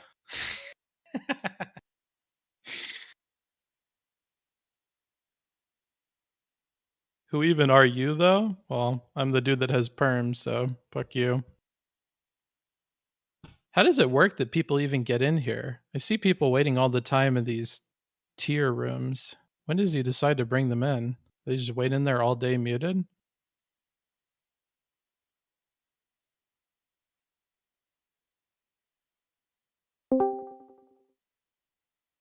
Was You're going to TwitchCon, right, Buck Smarts? I live where TwitchCon's happening, so I'll be around. I was going to ask if you're going to hang out with Kyla and everybody. There's a good chunk of people staying with Kyla, I think. I was going to ask if you were going, but if you're living there, never mind. Are you going to be streaming at all? I'll drop by the hippie house. Maybe, probably not. Oh, I miss your streams. They were actually fun. So kind of sad that you're gone, buddy. I know that you're Yeah, well, in this chat, you're in the minority. No, I listen. Let them be fucking mad, okay? I don't care. You shouldn't care either. You're having a good time. I am, yeah. Yeah. I've seen you in here a lot lately. What the fuck do you talk to him about?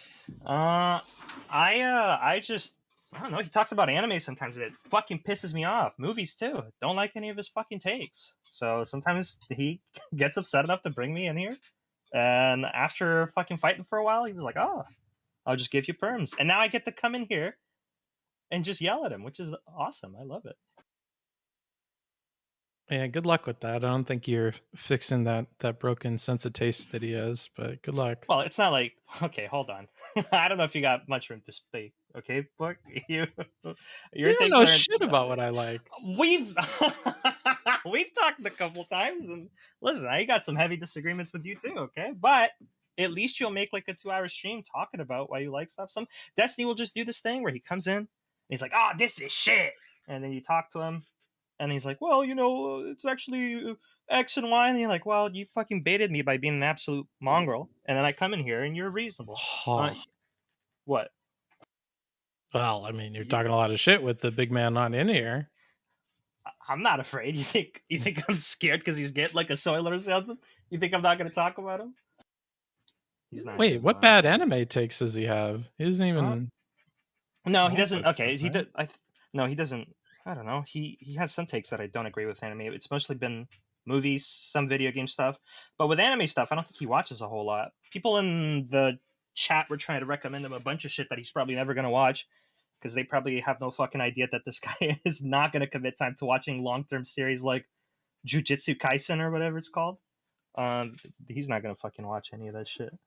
But he did want to watch Demon Slayer, and I was talking to him about how it's perfectly suited for what he's looking for. So I'm more of a recommendation guy, you know? That's what I do here. Well, you can't give him good stuff. You got to give him stuff that you think is trash, and then maybe he'll like it. You have to like reverse. What do you think is engineer trash? it. If you had to recommend him one, what would you do?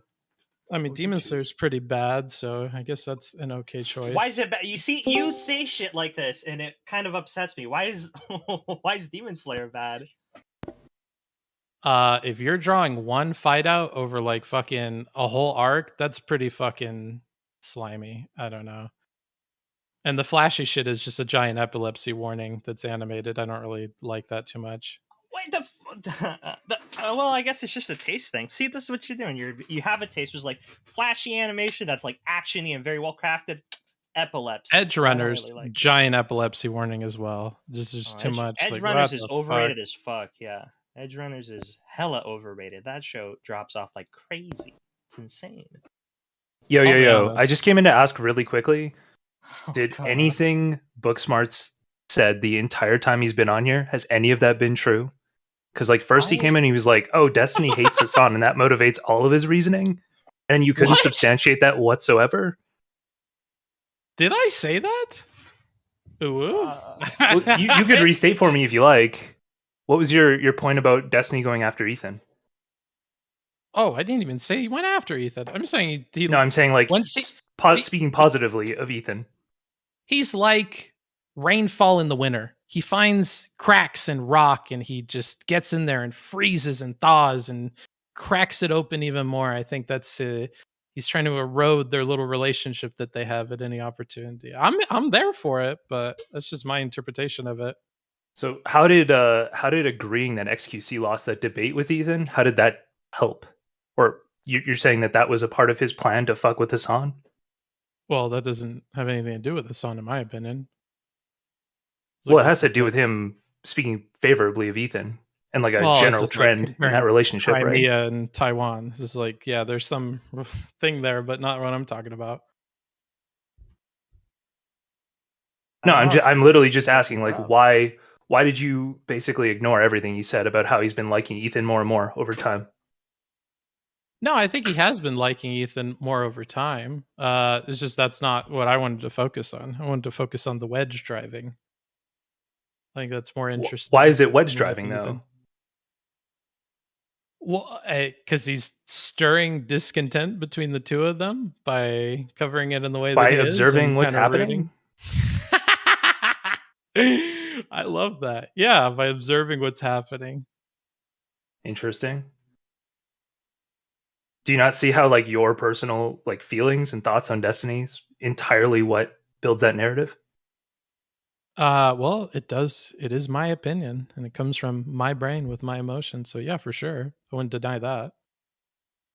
What else did you say? Oh, you implied that he brought Farah into his apartment to fuck. That was interesting. What? No, he Whoa, just was moved that her what he into the said? same. No, this dude is fake news. Hold on. The other stuff, I'm a slow guy, so I wasn't keeping up with. But I thought the Farah complaint. Farah is a what? Farah she's not promiscuous like that. That's what she says on her streams and stuff. Oh, you're right. When you said I didn't expect you to just move her into your apartment, I totally misheard that. Well, that definitely didn't sound like you were I don't implying think- anything. The apartment building, yeah. I didn't know they were that close. And then they were close. You don't think when They were you doing when you cute go, stuff. oh, you moved her in as the girl next door? You don't think that implies anything? Oh no, it definitely does. I'm not retarded. Wait, you did? Well, okay. Well, that's not looking good. Well, if you imply that, then he's got a point. I don't know what you're doing here. Yeah, you know. You said like 3 or 4 things like that, and thinking back, every time I've heard you talk to Destiny, it's all just like, I don't think Destiny's a good person, so I'm going to come and like try to Socratic method him into admitting that he's a bad person. It's very interesting. I think it's been a long time since it's been my approach. I kind of just come in and ask him about drama, try to stir and see if I can get anything else to bubble up from my YouTube feed. But that's about it lately. I barely even come on anymore. Yeah. It just seemed like he wasn't doing anything, and I'm staying up and trying to stay up another 24 hours to fix my sleep schedule, so I don't have a lot else to do.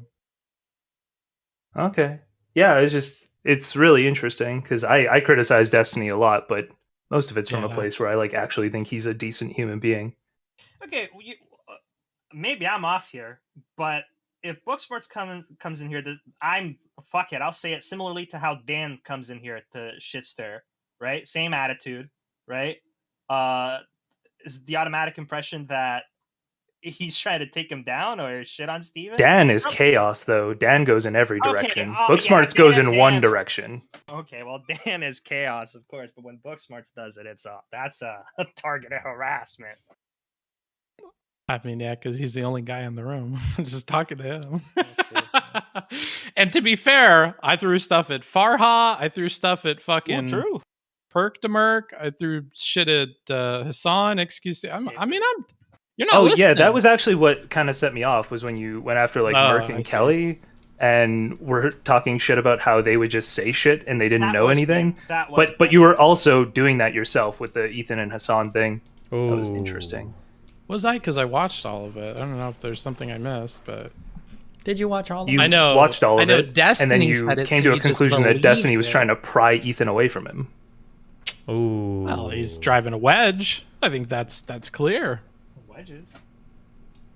Is it though? Is it clear? Just one last question, Booksmarts. Do you think it's possible to have women who are stupid on stream and not have that be a reflection on all women, or do you just think that's automatically, if there's dumb women on stream, that's a reflection on all women? Did he say that was? He's trying to fix this about his chat, but I think unfortunately it does have like a negative impact. Wow. But he's taking good steps. He banned all the not safe for work stuff. I think that's a good step. I think that's making a more approachable environment. He's going to be working with Kyla. I think that's going to help things quite a bit. Wow. Working with Brianna. I think Wow. that's another a good work in that direction. Like, credit where it's due. I don't know. And he's gone. Damn. How Are would you that go? kicking them? No, I don't kick anybody. Oh, they're just scared, I guess. Well, thank you. You're my hero. You saved me, brother, or drive me into a corner. I was sweating. Why? What happened? Were they pressing you hard? Yeah. What were you getting? I don't like that you said all this shit and you didn't watch the Ethan content. I did watch the Ethan content. Oof. Sounds like you got called the fuck out. Is that what happened to you? Did you just get called the fuck out? Yeah, like they got called the fuck out of this room to do something else the moment you stepped into it. Very interesting. Probably because they already knew that you'd been dealt with. You'd been vanquished. Yeah, we'll go with that. We will. What are these anime takes I'm hearing about? Don't know. I don't think I've given any recently, have I? Well, Wolfgang was talking up how you have shit taste in anime. Uh-oh. Well, the prodigal son returns. Listen, you implied that I was afraid of calling him out, okay? You said anime, I'm back in here. Just want to hear it, okay? Don't be trash talking me, Book Smarts. I love you, bud. I'm a fan. Okay, well, go ahead and repeat what you said. What? Sometimes he's got bad takes, okay? And I come in here and I yell at him. I'm not afraid of him. That was it. That was all I said. That was it. That was what I said. He says he doesn't even talk about anime, bro. He doesn't. Yeah, Which he doesn't talk that I much would about believe. Damn. What does he watch? Fucking Ghibli movies? it. Good.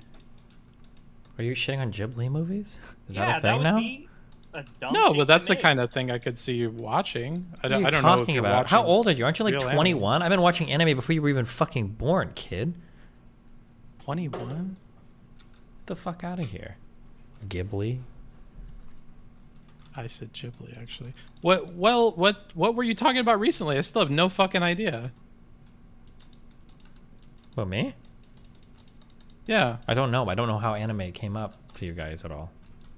Well, he was saying, yeah, I would disagreeing with him about his anime takes. They're pretty fucking shit. Yeah, he's just the new soy orbiter. Okay, he just disagrees to disagree, basically. That's my. Okay, that is.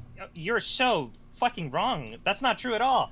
I could have come in to just disagree about the One Piece live action stuff that you guys were talking about yesterday, but I didn't hear any dumb shit happening, so I stayed in my lane and I was just in chat listening. Okay. Okay, well, you were just talking up a storm about how he has shit anime opinions, and I came in here because it was quiet, and I'm a fan, and I missed your streams, Booksmart. So I was like, oh fuck, I can say hi to him. I can speak to him on voice, which is hard enough as it is, because at least you used to go on Kyla's server before, but now you're gone. Are you trying to steal my title as Snake right now? Why won't you just say whatever it is that's on your I'm chest? not a snake. Why? I was having a conversation, bro. There's no snaking happening in here. Ooh, sounds a little snaky to me, actually. Yeah, It- keep okay. slithering, bro. You guys are. What claim am I making that is so fucking snaky? What am I saying here? Sometimes he has takes that I disagree with. Sometimes they're dumb as fuck. Okay, I've hashed most of them out with them on stream. Like what? You know. What was the first thing I came in here about? I don't remember. Something dumb. Okay, do you guys have anything else? I want to watch Kyla be unhinged. No, With his no, shit. I don't have anything No, else. have a good one. Hey, Have a love you. good one. Bye.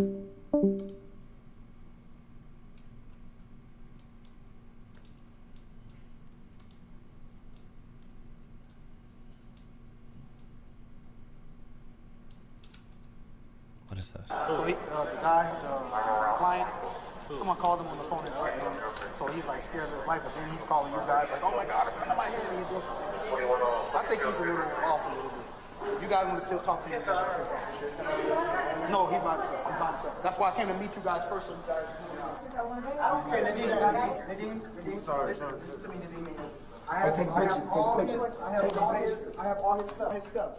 Take a picture, dog.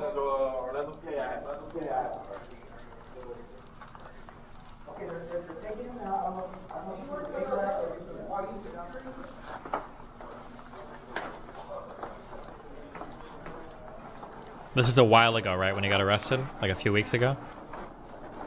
All fucked up, man.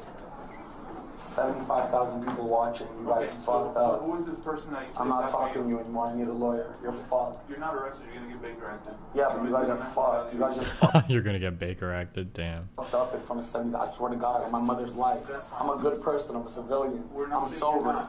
I'm changing the world. I have more eyes on me than the president has on this country. The kids are listening to me. Andrew Tate invited me to Romania. I'm a chosen messenger. Y'all just arrested me. You don't know what you just did. My life was in danger. You're going to get Baker acted. What? You're going to get Baker acted. You're going to mental facility, okay? Why? It's going to happen. Because you're not clearly there. Bring me up to speed real quick. I left it open. He did. He did. He called the police the same way. He called and he said that you Just so you know, I left that so that you can. No, I have a key. I have a key card. You can close it. Okay. I have a key card. He called the cops because no problem. One of the guys they called him on the room phone. And they were like, "Oh, I have your address and yeah. So how does it feel to get anal raped?" And they were talking so much crap. It was crazy. That comes along with that. That comes along with the YouTube. Mental obviously going through some episode. What about the guy who called me? People are after you. Right. You hear the guy on the phone? That you know because viral with right now? You're fucked. You're getting fired. You're getting fired. They've been saying for years. I swear to God, you're getting fired. Wallahi, on the Ross Funnel, you're getting fired. Okay. I don't believe it, but you can believe whatever you want. You don't know what you did tonight. You're the most influential man in America. 7.8 million. I signed a $77 million cake brand deal today just for my live stream. You just arrested the most famous man in America. Yes, you fuck. My life's in danger. He said he's gonna slit my mom's throat. You arrested the wrong guy. Wallahi, you're fired. Wallahi, you're fired. Wallahi, you're fired. Hey, can you take a picture and post this on the internet? No, y'all are NPCs. Never mind. Hey, he doesn't even fuck his wife right. The rest of you. Oh, you're gonna go put medicine needles in me and try to sedate me? Hospital. They might. Hey, so you stents. Appreciate it. Have any drugs on you? No. Weapons? No. Nothing that can hurt me? No. I got a big penis. It could hurt you a lot. I'm gay. 9 inches. Is that on body cam? I'll fuck you so good till you love me. Jesus Christ. Is that on body cam? Make that go viral. Y'all fucked up tonight.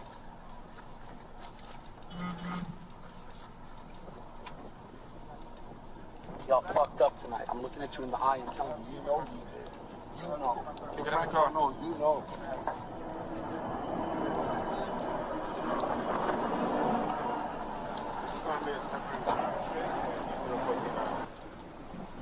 Why did you laugh when you said I have no mental health thing? What'd you hear? So you're gonna believe it from random people on the internet and not the person in the bag? You're getting fired. How long have you been working here? Am I being recorded? Wallahi, on my mother's life, you're getting fired. Wallahi, I believe in God, Allah subhanahu wa ta'ala. Is this being recorded? Is it gonna go on the internet? Allahu la ilaha illa huwa al-hayyul qayyum. La ta'khudhuhu sinatun wa la Jesus nawm. Christ. Lahu ma fi as-samawati wa ma fi al-ard. Man alladhi yashfa'u 'indahu.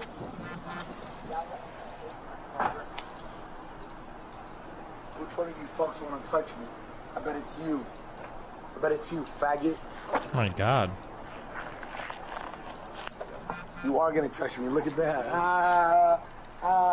Don't let your dick get hard, you fucking bitch. You arrested the wrong dude, dog. I'm worth $77 million. It don't matter. You put arrested on me. You arrested me. You didn't believe me. You walked out of the room. I have it on video. 70,000 people saw it. They're already reporting you, dog. To your fucking officer. Hey, fire this fuck. I'm.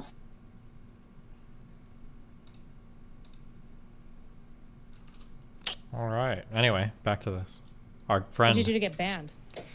So the first time, see, I have a bad habit of not obeying TOS, and like I just do what I want. And anyway, so I was on there and I was playing The Sims, and I had the Wicked Whims mod, and that was the first time that got me banned.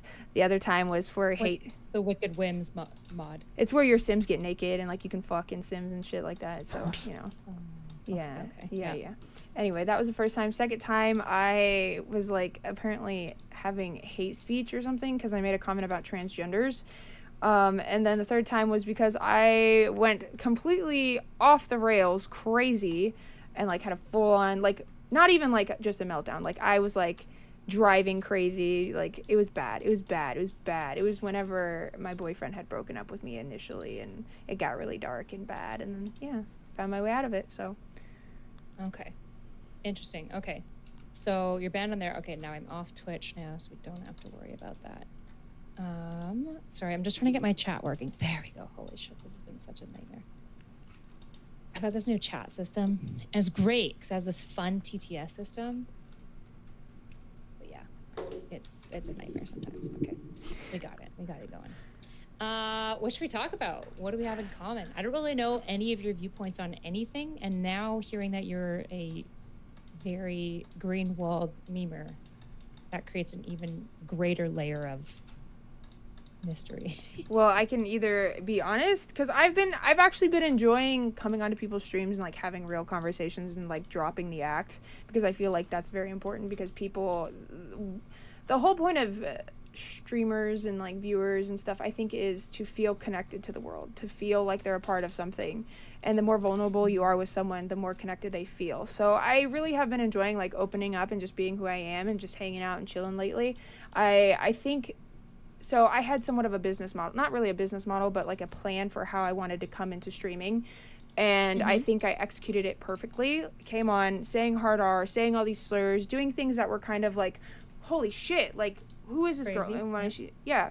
And so then, like, once I was past that phase, I'm now into a phase where I'm like kind of going through metamorphosis, where I'm dropping some of the edgy shit. I'll still troll, but introduce more of an authentic side of me, I guess you could say. There's like a whole formula in my head that I use. So Okay, you should walk me through. So I'm not a bit person at all. I don't do bits. I will troll people a little bit, but usually like, I'll troll at Steven or like other people, but it's usually people who probably know me decently well and will figure out that I'm just trolling pretty quickly.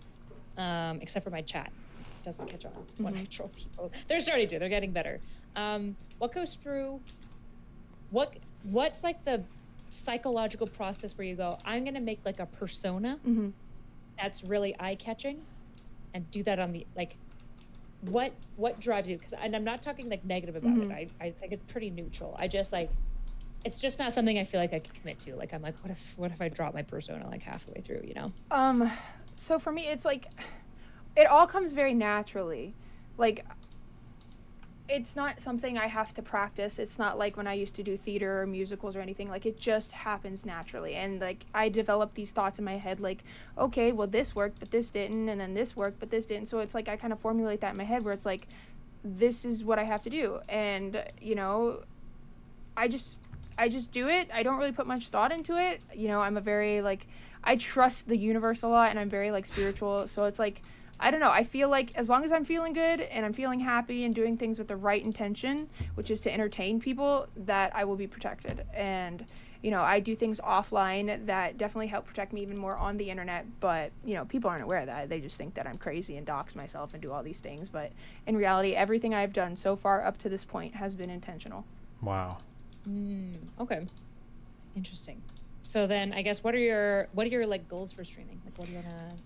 My only goal for streaming is to feel alive, like a fulfillment. And whether it's for me, it's not so much like the money is definitely helpful, because then it's like it gets me to a point where maybe someday eventually I could eventually just stop working and like stream full time, because it's what I want to do.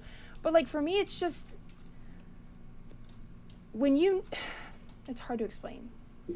When you know you found your thing, you know, like it just feels like second nature to you. It feels like what you're meant to be doing. I work all day and then I come home and I look forward to streaming. You know, I feel like I'm just hanging out with people. And I think for me, as someone who's very reclusive and doesn't have many friends in real life, like it's my escape. I enjoy entertain. It's just like a culmination of so many positive things that it's just hard to put into words. When did you start streaming? Like, when was your... So what I say is when I started streaming is August 7th. So it's been a little over a month. I did stream like maybe once or twice to just try it out, and I didn't keep up with it. But August 7th was when I really like started my, I haven't streamed. I have not streamed like ever since I started, besides one day. So. Okay. Nice. That's impressive. So you're grinding in. And so what is your typical content then? Because my chat has basically been like, who dis? I do a little bit of everything. I did start off as like a game streamer. I do like video games. I grew up on video games and stuff like that. But I think I do a little bit of everything. You know, I just Oh, Wood Baby's in chat. Wait, is that the I'm not gonna, never mind, just forget me. Recently started doing IRL streams, and I sometimes play video games. I like talking. I don't know, for me it's like, I don't think people do it enough, to be honest, and especially on the internet, if you try and have a conversation or be open and honest, like you're either seen as like trauma dumping, or it's like, oh, you talk too much about yourself, or this or that. I really like it, and I think everyone should like When do you leave today? I leave tomorrow night. I don't know if I'll stream tomorrow or not. We'll see. and just talking to people, because communication is very important and you get to learn a lot about people and differing and dissenting opinions or thoughts or mindsets. So I don't know, a lot of my content is talking, but you know, I'm working on doing other things. Do we believe it's actually a persona? Also bad business move. So I don't believe it's a persona. I don't believe that. I think she's legitimately pretty crazy, and now she's trying to say like, oh, this is like kind of a persona and I blah blah blah. She might exaggerate a little bit, as much as anybody does when they go online, but I don't believe that it's like all been like just a wacky XD persona. I don't think that's true. So okay, what's like a new idea that you've been trying to like wrestle with or think about and stuff? Well, I'm going to TwitchCon, which for me is like completely. Oh God. I'm scared, to be honest. I don't like going out in public. I don't like I like meeting new people, but it's like in situations like this, I'm very worrisome because they know who I am on the internet. They don't know who I really am. So it's not that I'm insecure and like I'm worried they won't accept me. It's more so like it removes that barrier. You know what I'm saying? It's very real. Like it's a real thing. You're meeting another human. So it kind of worries me for that reason. But yeah, I plan on doing like in real IRL streams with other streamers and stuff like that. And, you know, more video gaming. I want to do more story games because I really enjoy doing that. And just, yeah, basically stuff like that. Okay. Who are you going with? Anybody, or are you just? Oh, I'm going by myself, but I'm meeting people there. Okay, nice. Yeah, I'll be at TwitchCon. I have a big house with a bunch of streamers and stuff, so you'll have to stop by. I have to, yeah, you know. Yep. And if that makes you uncomfortable, sorry, I'll stop. It doesn't make me uncomfortable, but I'm married, so I. Hey, you know, just because there's a goalie don't mean you can't score. You know what I'm saying? That's, you know, you can hope. One can truly hope. Okay, so you're going to TwitchCon. Is there any like ideas that you've been wrestling with, like thinking about gender dynamics or politics? Or... I think. So, to be fair, streaming does not really, like, unless I'm having a conversation like this, streaming does not really, like, bring upon questions that I really need to ponder over. Like, it's very, like, surface level, like, type shit. But, I don't know, like, something that bothers me is, like, I've noticed on the internet, everyone has an opinion about things, which is fine. If it's on the internet, I believe that you can have an opinion. But it's like when you get asked questions, it's like people don't want to hear the answer. It's like you're answering their questions, but like there's this issue where it's like they think you're lying, or you know, they think you're coping, or like it's just like, why go searching for answers if you don't want them? You know what I'm saying? And I noticed that's like a common thing, which then again, maybe it's just like the point of the drama or the point of the content and like the entertainment, but it's like, it just doesn't make sense. Like, why waste your energy like arguing with someone if you're not going to want to hear what they have to say? So you're not super into the debate? I enjoy it. Don't get me wrong. I used to be on the debate team when I was in school and like Scholar Bowl and stuff like that. I enjoy it, but how does she used to do everything in school? You ever notice that? Jesus. Structured environment, I would say. Yeah. Yeah. Okay. Interesting.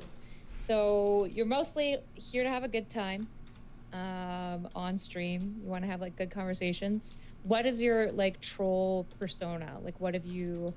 Because you said that you were just going to drop a lot of slurs and stuff like that to kind of like pop off. Is that your plan in the future? Is like do crazy shit? Are you like trained? I mean, for me, I believe, and people don't agree with me on it, it's fine. I believe that everyone is a little racist. I think that everyone deserves to be made fun of. As in like, okay, say I make fun of you for something, you have every right to make fun of me for it too. And I feel like people. What would you make fun of me for? I want to know. Give me your best roast. But that's the thing. Like, I don't like. You're hot. There's nothing like I want to roast you about. Yeah, but I mean, I'm sure there's something. You can still be attractive and still be roast worthy. Or do you only roast how people look? No, I mean like. That's the thing with women. I don't really roast them on the internet. Like, if you like watch my streams consistently, I tend to leave the women alone just because I know what it's like to be a woman in the streaming space. But with men, like, if anything goes, black, Mexican, fat, I don't care. And if you say something about me, yeah, you can say that. I don't care because it's true. I'm very open. I'm very honest. I'm an open book. So it's like, you know, So you wouldn't make fun of me? There's nothing you'd roast me over? Can you stand up a little bit and do a little oot-a-doot? A little oot-a-doot? Right. Your only roast is going to be on how I look. No, I'm assessing you. I'm assessing you. Yeah. Oh, you know, that was just a ploy to get to see what you were working. Oh, do you go to the gym? Of course. Oh my god. Oh, I didn't care about him. But, no, like I guess I would roast you're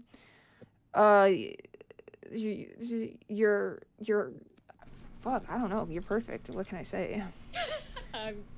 I'm very all right. You'll just have to get to know me more to figure out what you're I don't like the cadence of your voice. Jesus. That's not There you physical. go. My God. A lot of people don't like the cadence of my voice. Okay, what do you dislike about the cadence of my voice? It sounds too radio. I hate the okay, so like I have like I sound too stiff. Yeah, a misophonia. I don't know if you know that, but like certain sounds like really like grind my gears and like I get super overstimulated, but like if like the radio host Do I believe, does every single fucking streamer have every single fucking disease, phonia? Is that true? Is that real? I feel it feels a little wacky sometimes, but whatever. Can't people just not like a thing? in the morning, like I can't stand listening to radio hosts in the morning because just their voice is like nails on a chalkboard. So yeah, you have one of those radio voices that I don't like. The Riztard is crazy. You really hate my voice. I don't hate. I mean, you're sexy, so you make up for Grating. it. Should I put on like a really bad accent? Would that fix it? Do whatever you want. I don't care. You trying to impress me? You like me? See, here's the thing. I'm very charming, okay? I'm very charming. I'm very becoming. And yes, I'm going to brag a little bit, all right? I'm not going to be humble right now. I'm very charming. So after people meet me, I think they're so ready, like with their guns ready, like, oh, she's going to be this, she's going to be this. They have these preconceived notions, and then when they meet me, they see how adorable I am, and I think you're falling in love with me. Okay. How long do you think it'll take for me to fall in love with you? How long before I will be divorcing my husband and chasing after you? Well, first of all, I wouldn't let you do that because I don't want you like that. But, like, probably baseline, I give it a week. A week? Yeah. Damn. Are you planning to talk to me a lot, or is this our only Oh, I conversation? just gotta look at you, give you that look. Show me your Squirtle or whatever the fuck you're holding. Squirt? I can show you a Squirtle, all right. You'll be squirtling all over, let me tell you. Okay, so I have annoying voice, and that's it. That's all I get? Damn, Yeah. I feel fucking shafted. Not in a good way.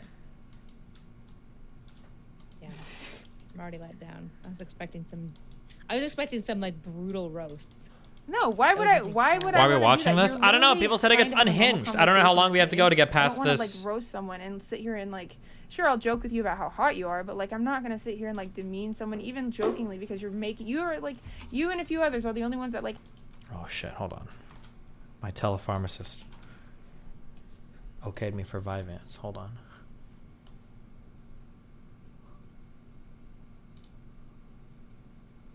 What's like an acceptable starting dose for Vyvanse?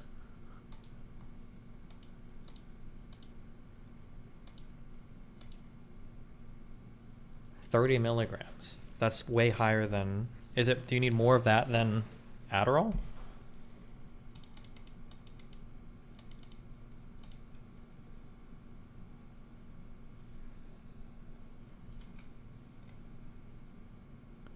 Not 30 milligrams for Vyvanse, you need less? Do 10 or 20 at start.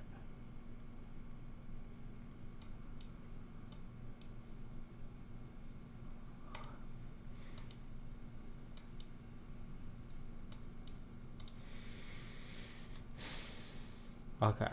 I'll get the prescription for this, but I don't think I want to do this regularly until I do like that huge test that Erudite recommended.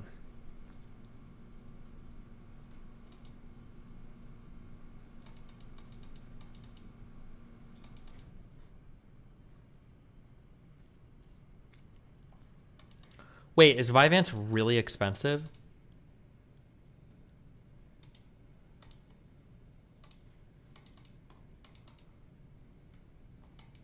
Like, how much am I paying for? How much is it more expensive than Adderall?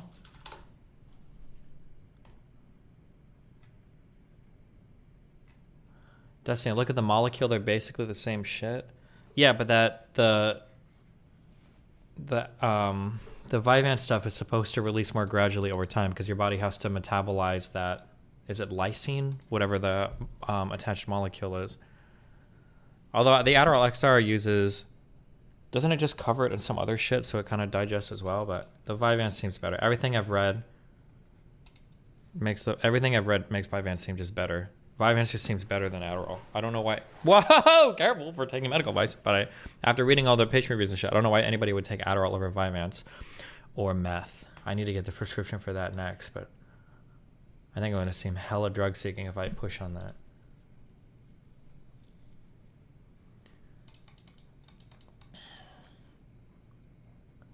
There's no high, only a crash if the dose is too small.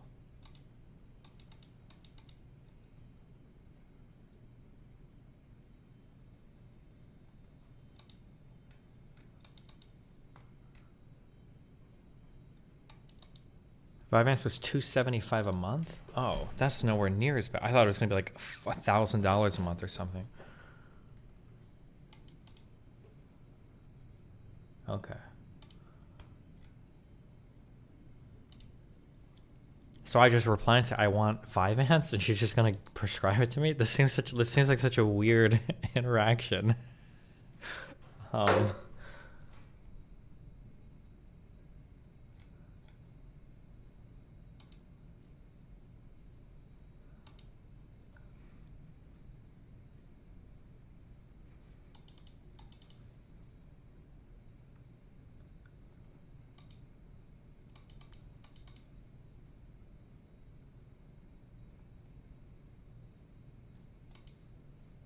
Okay, yeah, I'm just gonna say yeah.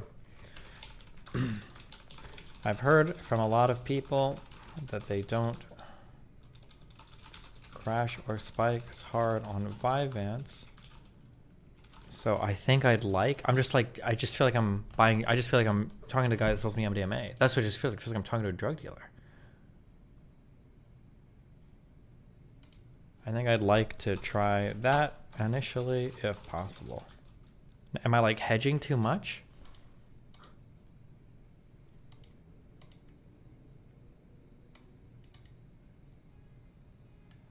Please stop talking about it because you're blackpilling me so fucking hard right now with how difficult it was for me to get my ADHD meds.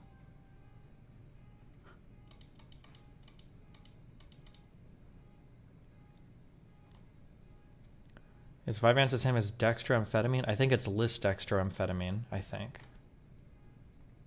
Because it's got the lysine attached to the dextroamphetamine, I think, right? Isn't it? Go Wikipedia. Why are you asking on my chat? Don't ask the question, just Google it.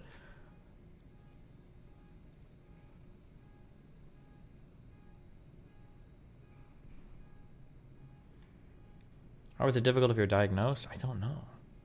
The problem is I think there's a lot of people that just try to get this stuff just to like drug seek.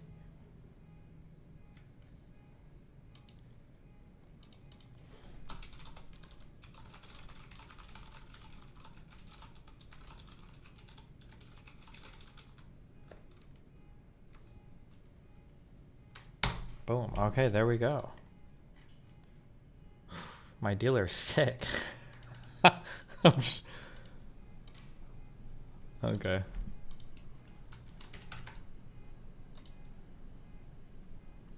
Vyvanse is a much lower risk of abuse, so they're probably fine with her. Oh, that's good. So then I sound better asking for the ask for Desoxin. That's what I put that in the original email, but she didn't respond to that at all. But apparently, because that's just actually like methamphetamine. Apparently doctors are really reticent to prescribe that, but apparently the reviews on that are better than Vyvanse. Like it goes from, it's like Adderall, Vyvanse, meth. Like it's, yeah. But she didn't even, I put that in my email and she didn't even respond to that one, so. But she might not ever prescribe that either, I don't know.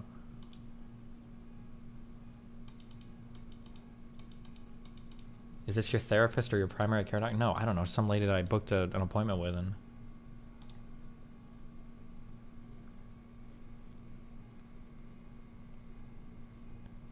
did they talk to you about Ritalin? No, but isn't Ritalin like dog shit? Isn't that like...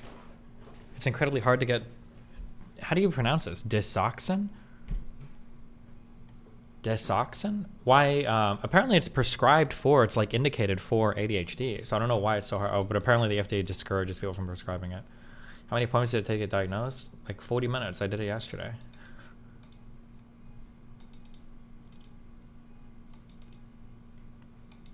You should talk to a therapist about this? Why the fuck would I talk to a therapist? I could talk to a psychiatrist. Okay.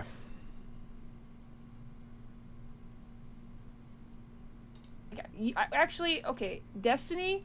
Oh, that's I think me. Destiny has me on for content. I feel like you. I mean, yes, it's for content, but at the same time, like I think you genuinely want to hear what I have to say, and you're actually interested. Like it's just for me, and my chat's gonna roast me, but I'm a very big energy person, and it is possible to get energy readings through like technology, and like I feel. What's the difference? Can't you like, just take a higher I don't dose know, of Adderall for the same effect? I think apparently that's one of the difficult things in studying is people dose everything differently. But I think meth is better than methamphetamine is, I think, arguably superior to amphetamine because methamphetamines cross the blood-brain barrier better. But the problem is if you just take more of an amphetamine, then it essentially becomes, it's the same as an methamphetamine anyways because it'll end up just getting more into your brain regardless, right? I feel like you're actually trying to like question me, I guess, compared to others who Came in the diner with skateboarders, placed orders, ate hors d'oeuvres, and hit the waiter with plate warmers. Good job, Git Stanfield. Good for you. question me just to be angry at me for no reason, I guess. Probably not for no reason, but probably not for a good reason. Well, the only reason is their problem. Like, it always is watered down to it's their problem, not mine. was it debate between you and Xena though? Because like you came in. What are you considering better to mean? Better as in treats the underlying symptoms of ADHD better, and I think has better, like more manageable side effects, less risk of addiction or tolerance building, stuff like that.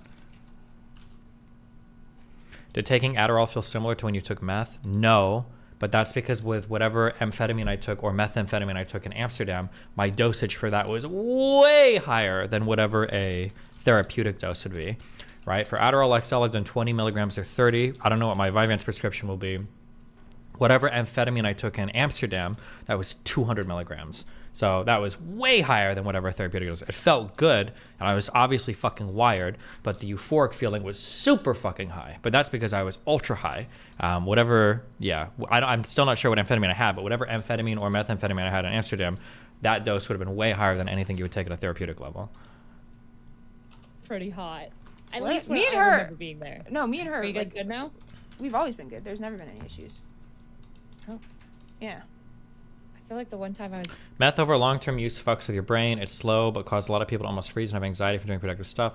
Yeah, but I think the problems with methamphetamine is it's hard to study because I don't know how many people get prescribed that disoxin or whatever the fuck. Usually for studies for long-term things for methamphetamine, you're looking at drug users. And drug users are taking very high dosages over a long period of time and not in a way that's indicated for ADHD. They're just doing it to get high and feel euphoric. So the profiles on those people are going to be way different than somebody that's doing it for therapeutic reasons, right? There, and you came in. You guys were at each other's throats. I don't think so. Well, I just read things very differently. different experience in Yeah. that conversation. That's funny. Okay, so you're charming. All right, tell me something about you that most people don't come to understand quickly. Oh fuck, this doesn't work. This isn't good. What should I know to understand you? I think what you should know about me is that I mean, I know that they say like good people don't have to convince others that they're good, but I think people all forget that, you know, I don't know, the people who watch me consistently, they know who I am, I think, and I just want people to know that I am a good person. Like, yeah, I do nasty things on the internet, but are you able to like separate the art from the artist? Even though like I'm not like conflating what I am, I'm just saying that like as an example, like the phrase like, can you separate the art from the artist? Can you realize that no matter what I'm doing on the internet, behind all that, behind that facade, there is a real person. And you know, back when I used to be real brutal to certain people, like I would always keep that in mind. And then after X in chat for or F's in chat for what was the guy who got ditched when she got big? Normal people, and I feel like people forget that because there's the only thing they consume of us is our content, Rip. which is exactly what we want to show them. They don't see what goes on behind the scenes because we don't want to show that. That's why I really aim to like not have much that I don't share because I want to be as open as possible. Now, granted, there are a few very, very sensitive things in my life that I don't share, and I want it to stay that way, but I try very hard to be very frank and explicit with what I've been through and with how I feel and the thoughts that I have in my head. So, what do you do for work? If I give you the honest answer, are you gonna believe me, or are you gonna tell me I'm lying? I have no reason not to believe you at I'm a this point. preschool I mean, if you teacher. I believe that. Yeah, everyone, they're like, there's no way she's a preschool teacher. Yeah, I'm a preschool teacher. I believe that. These people have just never. Here's the problem, okay? A lot of online people have just never met professionals in the real life, so they're like, you can't be a mental health worker and say like mean things. And Yeah. it's like, do you think You're that a like the human. moment somebody becomes a professional, they just like stop existing as a That's the human? thing, Like their it's- just personality is Exactly, their job. exactly. You go to work and then you leave work. Do you take, you're not supposed to, but like, do you take your work with you? Like, do you like, or are you the same person that you are? No, like, teachers fuck, teachers cuss, teachers say racist things sometimes. Everybody Jesus. says these things. It doesn't matter. It's just like, oh, you can't be saying that. Yeah, I can, because I do a very good job of keeping both lives separate. So, are you worried about, like, since you're so spicy on the internet, are you worried about that being an issue? Like, No, it's at been your work? all of my information I personally doxed. It's been out for months now, I think, and I have yet to get fired from work. And actually, Jesus. I And would your work knows, like, they've seen your content and stuff I assume so. I talk about it. with your kids. No, because I that is kind of, yeah, no, that would definitely be inappropriate. But no, Yes, like I for me, it's like, even if that does happen, and when people hear this, they say I'm manic or I'm crazy or I'm schizo, but it's like, I have so much faith in my spirituality that if I lose my job, I'm not going to look at it from a negative point of view. I'm going to be like, okay, this happened for a reason. Now I can focus on my streaming career full time and do what I actually enjoy. Which, don't get me wrong, I enjoy working with kids. There's a reason why I work with kids, but I enjoy streaming just a little bit more. Damn. Oh, okay. Interesting. That's fair. Yeah. Yeah, you always got to get worried. Okay, with spirituality. You're super spiritual. Tell me about it. So I think it was really kick-started back in May when I went through a really traumatic breakup, and I started doing things like reading the Bible, and it didn't feel. Hold on, we've got Twitch tweets. We're talking copyrights, privacy center, new clip editor features, moderation tool updates, editors, and more. Soon we'll be launching a new learning path and creator camp called Copyrights in Your Channel. We're also launching Twitch's Copyright School. Also, if you received a copyright strike and are eligible to have the strike removed, you'll receive an email, an on-site Twitch notification, and complete and pass Copyright School. Once you pass Copyright Strike, we'll be removed from your channel. Why'd you link me this? Okay. Feel natural, and like, I grew up Christian, so I've had experience and stuff like that. It didn't feel like it was me. It didn't feel authentic. And then I looked more into like, okay, let's just drop religion altogether. Why don't we just look at the objective truth about it? You are a human, you have a spirit, and that's it.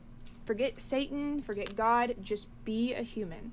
And so I started working more on like inner child healing and like shadow healing, which is like this parts of you that you try to repress. So I did it from that angle, and I'm telling you, the change that I experienced and the feelings that I experienced and like everything that I experienced since I went down this path, it's you can't explain it, because when it's a spiritual experience, you're not going to be able to explain something to you because it's not the same to someone else. But like, I'm almost suspicious of how well I've been doing, because there's no way that something this simple, this easy, can make me feel this good. Like, I've noticed a huge change in me, and I think streaming also does help me with that, because one, it keeps me structured. It gives me an outlet to kind of do what I love, which is talking to other people and, talking about trauma and stuff like that, and like entertaining people, which is what as a kid, I suppressed a lot. I was the class clown. I always was trying to make people laugh. I was always trying to do things that got attention, and whether that was, stemmed from attention-seeking behavior or if it was just genuinely what I like to do, the point is I enjoy it. And doing this, it feeds that part of my inner child. And then things like, abandonment issues. I really focused on what were my triggers and how I can kind of self-soothe.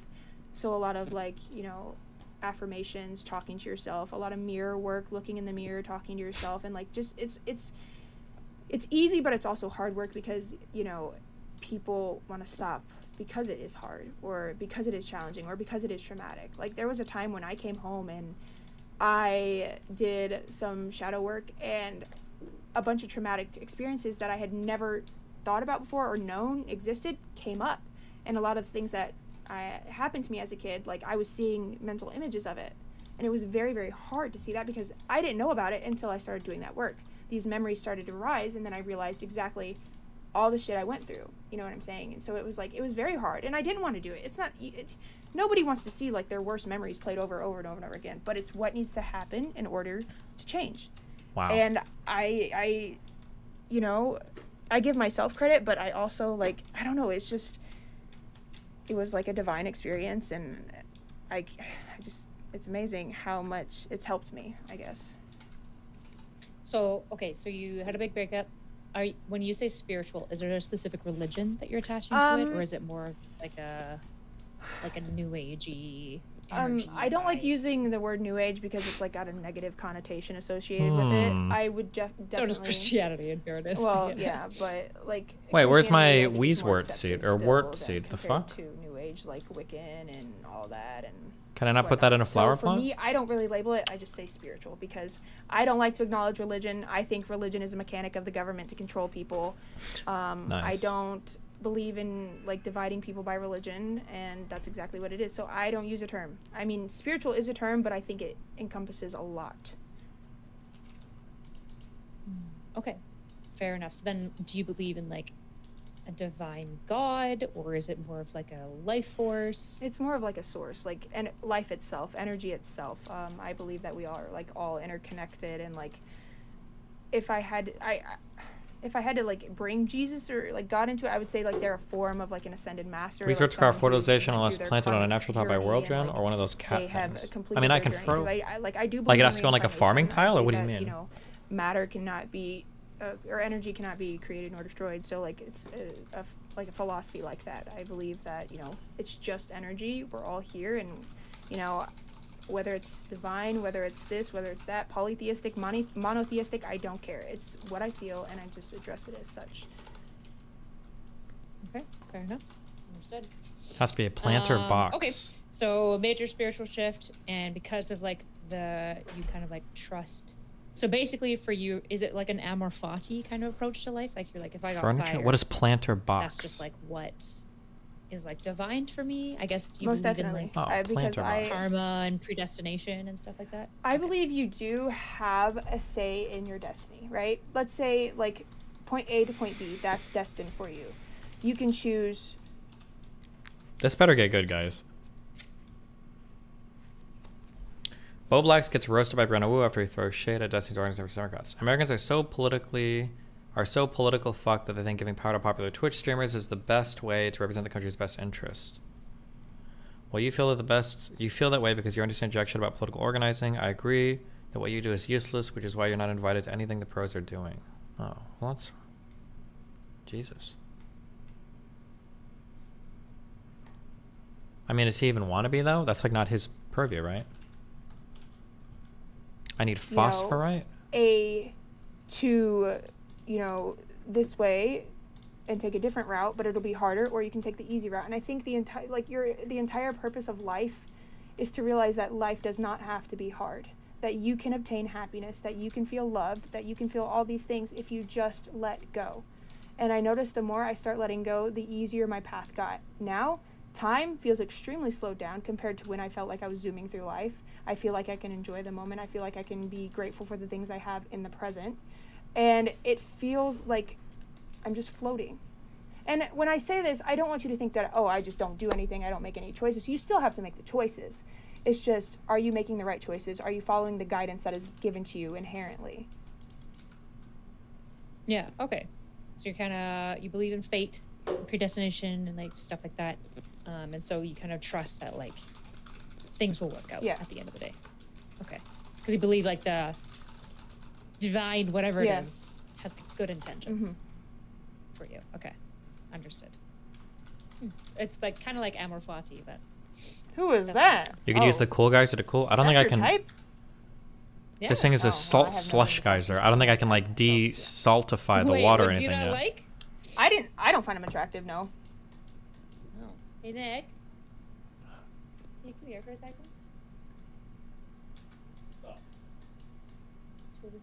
He looks like a Indian version of Russ. You know who Russ is? Hi, Merc. What's up? Says you look like the Indian version of Russ. Unless Russ is already Indian. Cherry Hill, you know what? Wow. All right. All right, buddy. All right. You look really. I'm biracial. I'm Jamaican. Okay, Irish. Logic. I'm What's black Merc? and white. You look far black. What are you, Merc? Yeah, black. Says she's black and white. Yeah. Black and white. You can run the water through pipes in the I places don't you want fucking cold. know. White, Caucasian, from the Caucasus Mountain region. Okay, white people. White people. That is my biggest. Desalinate, true. As opposed to your mom, that makes me salivate. Version to Islam, people have been ultra. Uh-oh. Since my reversion to Islam, people have been ultra critical of every single move I make because I'm trying to be a godly person. Because here's the truth about Islam: if you're To be fair, it's not because you're trying to be a godly person, it's because you're calling everyone else degenerate. You constantly high road. There has to be like an August fucking clip compilation of every time Sneako's passing judgment on other people's lifestyles. Like, I think if you just wanted to be Muslim and you just did your Muslim shit or whatever, nobody would care. It'd be fine. Not everybody's perfect. Everybody knows that not everybody's perfect. But it's the fact that you constantly pass judgment on every other fucking lifestyle.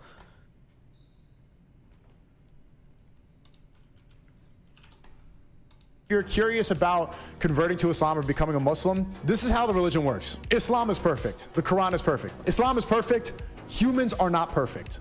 We will never be perfect. We are God's creation, but we are automatically flawed. So to expect that just because I convert to Islam that I will immediately become a perfect person is ridiculous. Nobody it takes thinks a long this. time. Even in the Quran it says that you need to give there needs to be a process where people can become better and better. I converted late in my life and I didn't grow up with it. I'm still learning a lot. And I never claim to be perfect. I make mistakes.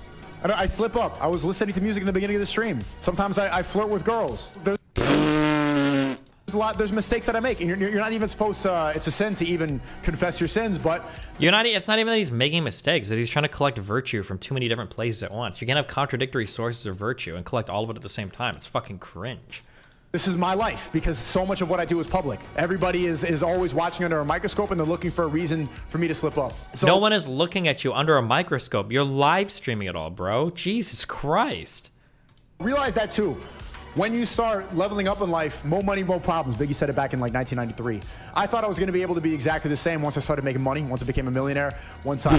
Bro, what are you nothing about your life has anything to do with money problems. You don't even know what it means to have money problems. Literally no aspect of your life is like that.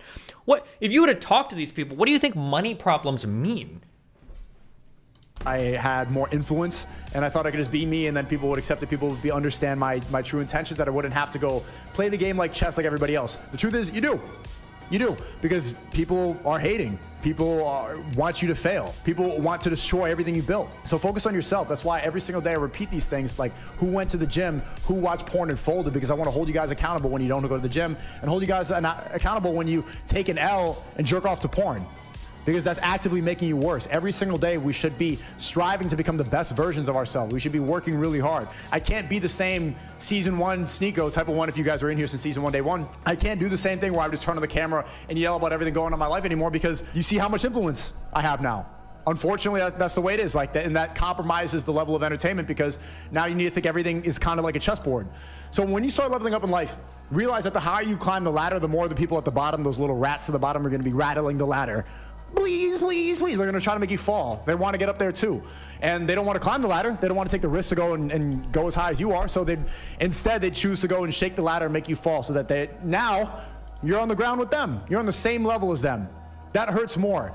What doesn't hurt them is seeing other people on the ground. What really hurts them is seeing somebody climb the ladder, because that means it's a reflection of their own inadequacy. It's a reflection of their own failures. Seeing that somebody It's so much projection. else could take the steps somebody else is taking. Like, imagine thinking you're like leveling up in life because you're virtue signaling Islam. A risk. Somebody is stepping out of their comfort zone to go and do things that somebody else hasn't done. Okay, back to the real content. Biggest pet peeve when white people are like, oh, I'm 10% this, I'm 10%. You're white. You're white, all right? It's Saying okay. all white people are the same. It doesn't matter. I mean, it's not the same. They have different origins, but it's whenever they get to the nitty gritty, like, oh, I'm 10% this, 5%. Like, shut up, okay? If, like, you're 50-50, I get it. Like, if you come from fucking Sweden, you're, like, 100% Sweden, cool. if you come from fucking South Africa and you're 100% South African, cool. But like, we don't give a fuck about the percentages. Let's be real, Karen. Nobody gives a fuck how much percentage of black you got in you, because a cock don't count. Anyway, sorry, I went on a rant. She says your cock doesn't count. Oh yeah. My cock? Yeah, your cock don't count, dude. As what? I don't know. I don't know. Beats me. Like it's not real? Your cock doesn't count. Oh yeah. My cock? Yeah. Why? I got an annoying voice. Yeah. Is my voice better now, or is it still kind of talk show hosty? Still talk show hosty. You just can't change that. Really? Yeah. Damn. I could talk deeper. You could get You get a voice training actor. Oh, voice training? Like, voice trainer. Oh yeah. Yeah. How long does this go on I for? always wanted to have a voice that's like. Because I want to say, like, near the end, he kind of got annoyed with me. Which I mean, I fucking blew it, dude. I fucking blew it. Did So. Felix seem like he didn't like you, or was he I annoyed? mean, I think he was very like distant from shit like that. Like, I don't think he felt any type of way, but I genuinely think that maybe like near the end he kind of got annoyed with me. Which I mean, I don't want to hear that, but like I was annoying. I'm gonna admit it. I was annoying. I was cringe. It was just a bad night. It was just a bad night, an off night, and you know, I think it just sucks because like I genuinely like wanted to talk to him and like I don't know, not just because like obviously I'm attracted to him, but like I feel like the Merc convo with XQC, I feel like was one of the first times where somebody was truly like fangirling, like glazing. Oh man, that was, you guys are just attacking because he's famous. You guys are attacking, oh man, that was that was some good memes. Oh, that was some good memes. That's why I was trying to ask like career questions and stuff, because he is so successful and he is very similar to me in like the way we behave. Not that I have talked to him too much to know, but like just how he streams and stuff, like I find him funny because I find it like it'd be something that I would do. So it just, you know, I ruined it, and I gotta move on. It was a lesson to not always jump at the first opportunity, because a better opportunity may come. Okay. Do you have an XQC tattoo? No, I do not. Well, where did you hear that insane? When X said, no, you should listen to Destiny, and she said, but I want to listen to you. That was a yikes. Lie. Where did you hear that from? What are you talking about? Thoughts on the tattoo? It's on, somebody's saying it's on your finger. It just says X. Oh my gosh, you actually have an XQC Can tattoo. I explain? But you know, like the content. Oh my God. That topic, not the whole convo. Yeah, and I'm not gonna do these anymore because it goes nowhere. Oh, she does come out. These Okay, here we trollers. go. Because say they never We'll do watched 20 it, right? 250, Maybe yeah. they're already that way. Maybe it's just like their natural tendency to be that way. And I'm not saying it's right just because it's like natural. It's not right, but like who's to say that you were just the thing that made them realize they were, and that's not your problem because they were always that way. They were always saying those I'm things. not saying I'm changing these people. Mhm. That's not what I'm saying. Oh, okay. I'm not saying like I'm morally responsible for changing these people. Mhm. I'm saying if my community makes people who like try to justify a man hitting a woman in the face with a brick and Oh, be like, yeah. no, that's based, That's right? shitty. That's shitty. Well, more importantly, I don't want you in my community if Mhm. that's what you think, and if that's what you think that my community is comfortable with. You could be in my community, have that opinion, and no, nobody agrees with me in my community. That's totally fine. But if you are entitled towards my community and saying, Erudite would agree with me on this, and I'm like, yeah, no, I fucking wouldn't. That's like the flag to me. So if I start seeing like this growth of a space of being like, no, Erudite would agree with us for like just ruthlessly mocking and bullying like a mentally ill person. The reality is, no, I wouldn't. And if I see that popping off in my community, I go, what am I doing that's communicating that to the people watching me that I would in any way support their behavior, especially at my size. Like, I'm sure by the time you're at 10,000, that's a lot harder to do. Like, I don't covet Destiny or Rosh, but at a like 200 to 400 viewer person, feels like something that you can definitely have your finger on a little bit better. I will say this, and I completely respect what you're saying. I feel like your feelings are valid. But like I will say this, that ever since I've removed mods from, like, I have no mods. The only reason I have a mod is like just to change title and cat, right? But like I feel like if you automatically assume that people are gonna do their worst, that they will. And so like I've noticed that since I don't censor people, I mean, sure, they say shitty shit, but it's like joking, right? Because I'm able to discern that because it's my community. I know when we're joking and I know when we're being serious, and my chat knows.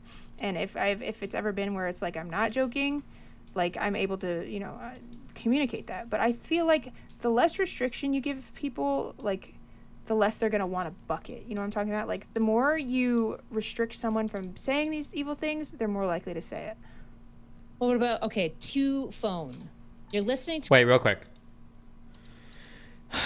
Does this game still work where you can have an electrolyzer plus a hydrogen power plant and they like perfectly balance each other out? Or did they change that? To a bitch with a midget boyfriend. I'm not joking. He's trolling. Is Two Phone... Because I know Two Phone. He's trolling. He's trolling. So you don't think that Two Phone thinks that I'm a stupid bitch? No, because if he did, he wouldn't be. No, he literally What says. about TG947? The conversion isn't What'd one-to-one. she say? I was zoned out. What else is T4 saying? Go to her chat and tell her to shut the fuck up. Damn. Uh-oh. He's joking. Erudite Watcher detected. He's joking. He's joking. Mocking somebody who's like defending me. They're joking. Yes, she has 200 on YouTube, bozo. Tell her to go back to asking questions. This other bitch was like 40 viewers, and it's evident why. This is just all a joke? Yes, it is a joke. Does TG 500 IQ. know that you don't believe anything that he's saying? Yes, they're all very aware. But it's fucking funny. Interesting.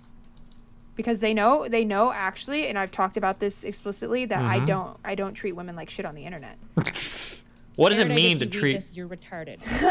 Sorry. I'm sure he is good. He's just taking time with what happened. She's butthurt. Chat hates her. I beat women up. That one's probably exclusively a troll.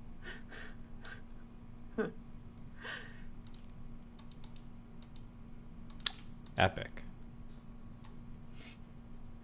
What? I'm who's trick? Okay, this one, Khalij saying that I fuck dogs is definitely a troll. Is it? It's just you would Somebody have says to. you're gonna hand wave it all as trolling, but the community is a legit sweatstony. Is a little sweatstony, not gonna lie. Y'all make me hate women even more. I'm punching my dog right now. Okay, well that's partially a troll. So you see how you're able to like get to know people. Some of it's a troll. This is the thing. Sometimes it's a God. joke, and sometimes it's a half-true joke, right? So I'm used to it. I don't really care about any of these comments. Like, I don't give a fuck what like the 20% says.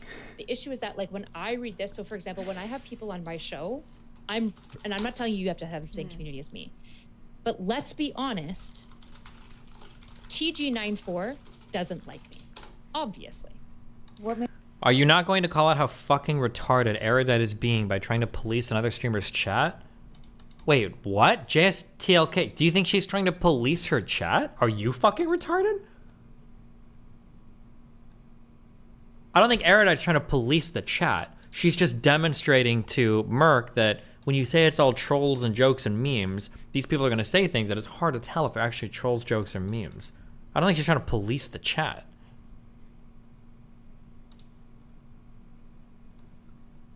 Makes you say that? Every single thing that he has said about me, which he's allowed to dislike me. He's trolling. Only trolling. There's not a single true thing he's ever said. I've had serious conversations with him before. I know when he's trolling. I believe you. This is also, she's like a Zoomer. I don't even remember how old Merc said, but this is like that shitty thing of, like, what does trolling mean? Trolling isn't just being mean to somebody. Trolling is when you say things that you legitimately know aren't true to fuck with people. Destiny, okay, there's literally every chat. If you focus on the chat, it will absolutely increase. The exercise is completely fucking meaningless. You can pretend it's not, but your coping's hard. True, Jessica. My bad. I reevaluated. I think I am coping really hard. Merc's chat per capita is probably about as bad as anybody's chat. In fact, I think probably all chats are more or less the same. And the behavior of the streamer or the moderation probably has little to absolutely no impact on how those chats act. You're probably right, Justical. Good point, good point, good point. Definitely not just spitefully like pushing back on every single thing Erudite says because you're a hater. I think that's a really good point, yeah. You that. Okay, so you think that he actually has a really neutral view, and he's like, yeah, she's actually pretty He's nice. just trolling. just Like saying he's not saying super hate. and even like with jokey- me, I have, like I said, I have some of those beliefs that I'm saying. It's just played up. Like you know what I'm saying? Like he probably is misogynistic, but he's playing it up. He would never actually say this shit to a real woman. Wait, what is the troll? Okay, he's probably misogynistic. He is saying this to you. He does feel these things, but he's trolling. Wait, what is the troll? Because I've had conversations with him that show me I'm other way. sure he wouldn't say it to a real woman, but isn't that fucking pathetic? It's not my problem. To work through. And again, this isn't like Merc, like, I'm not like shitting on Merc 100%, because like she is like a child to the internet, right? She seems relatively new to it, and she's also new to streaming, so I'm not gonna be like super harsh, but like, damn, what an answer. Wait, organic, algae, slime, boom, boom, there we go. I'm not misogynistic. I know how I feel about women, and I think Are you playing with the DLC enabled? proved Yes. that, especially online, because I have always tried to be kind to other women, even if they're not kind to me. I've tried. I've genuinely tried, and I think that I actually give women an easier time on the internet because there are some women that I've come across that I want to lay into, but women already get it so much. Let's do it to the men. Let's make fun of the men. Let's, you know. But that being said, if they do make misogynistic jokes, I'm not going to change my sense of I think humor. men get shit on way more than women do. Really? I think our society is basically like anything goes with men by and large. No, I agree, Inexplicable. but don't you think it's funny to bully men on the internet? In real life, I agree. I feel like men get treated worse than women. I believe that women actually do get a lot Do more I think than it's men. funny to bully on the internet? Bully men, No. yeah, make jokes and troll and roast people. You've never watched a roast on Comedy Central? Well, there's a really big difference, right? This is the issue with like What's the this, difference? The Like, view troll count? mentality. Do you think that I think that the difference is the view count? Because there's Pete Davidson used to make jokes about his dead dad in the Twin Towers, and that's funny. But when I say something evil like that, it's evil. Oh my god. Her humor and troll and everything understanding is so unbelievably crude. Maybe. It depends on the context around it. His dad died in 9/11. He turned into ash, right? And he made a joke about it. Me, I got diddled by my dad at the age of 8, and I make jokes about it, and I'm wrong, or that's bad. No one You is can't do critiquing that. her Or about those you can't types make of fun other jokes. people. Wait. No, sorry, I'm talking about maybe- others. Maybe I'm confused. Others. I don't have a problem with any of the jokes that you've made so far. Okay, I'm just talking in general because you said that. Right? The issue is, what we're trying to say is, there is going to be a point where people absolutely hide their hatred behind, it's just a troll. It's just a joke, bro. And it's like, it's not anymore, right? And that's Damn. the line that I get like stressed out, right? I'm sure you've been in Yikes. girl circles where like there's like that one girl who jokes about intentionally leading guys on all the time, and she's like, "Oh yeah, I just keep you around to buy me dinner," and you're like, "Ha ha ha, that's obviously not true." And then she makes that joke 30 more times, and you're like, "No, that's I don't know, Stacy. I'm pretty Yeah. sure you just are doing these things, and you're just like just joking in case it like you're like Schrodinger's fucking troll, Yeah. okay? It's only a joke if people respond and act like that's a bad thing. You know what I'm saying? Yeah. So, what is the purpose of like why? Like, I guess what answer are you looking for? Like, do you want me to be like apologetic? Do you want me to be understanding? Because I understand your point of view and I respect it, but I don't accept it. Like, I don't know what you're I wanting. don't like the idea of you hand waving all of chat at all times of saying they're just trolling. Okay, so what do you want At me all to do? Because I'm not going to change. Like, what is like? What do Oh, you like? she Are you ain't asking how I changing. feel? I'm not fucking leaving. What do you think that I'm saying? I'm not fucking I leaving. don't know. That's why I'm asking. I feel like you're like there has to be a purpose for the question, right? Either it's to get a like a view of how I feel about We're it. talking about an idea. Yeah, we're talking about an idea. So what is and we're what do you arguing- want? What do you? Yeah, we're talking about the line of responsibility for content And- creators. That's what Bridge. Yeah, but I answered it, right? I don't care. Boost. And I'm wrestling with you on the idea. Oh. Do you just not want to debate the idea? Because I mean, like, what we're debate. We talked about it, right? Like I said, like this is how I view this. Is how, like I don't get where like we're just arguing in circles. Because I'm not going to change my viewpoint. You're not going to change yours. We've agreed that I respect your opinion. You respect mine. And I've said how I felt, and I've been honest about it. Like I don't know what else there is to discuss about it. That's what I'm at. Like I'm confused. Okay, so you just don't want to debate this anymore, is what you're saying. We can debate it, but it's not really like what's the point of the debate at the part when someone admits that they don't care. Merc can't say I don't want to debate it because she feels like in her head that makes it sound like she's running away. So she's never going to say she doesn't want to debate it. But the reality is she doesn't want to debate it. So she's trying to find like other ways to say it. care and they don't feel the same way, and then you keep asking questions that you've answered before. Like if you ask me a different question about the topic, I can maybe give you something, but ultimately I don't care. Okay. Yeah. And I was trying to see if I could convince you to care a little That's bit. what. That's okay. That is what I wanted to know. That is what I wanted to know. What you just said. You were trying to convince me to see if I cared or whatever you just said. That's what I was asking. That's the question that I was wanting answered. What was the purpose? The point is, you're not going to be able to because I'm not going to change my mind. Ooh. Okay. What do you think the point of a debate is? Ooh. If not to try to change each other's mind. To just discuss viewpoints and just get to know people and like see how people think and feel. The point of a debate is just to get to know people. What? Okay. That's what Really? I think a debate. Yeah. What's the best way? The best way to debate, to end debates with Destiny others to be in that Discord. Oh.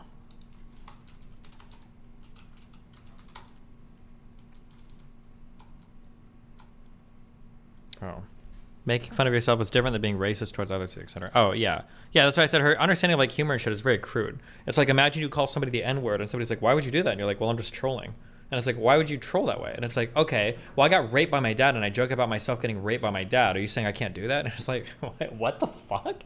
What are we even talking about right now? What? That's how I view it. Because I don't feel like it should be like, because if someone's made up their mind, they're not going to change their Sam Sturgeon 96, you are a sturgeon. You are a sturgeon. You are a sturgeon.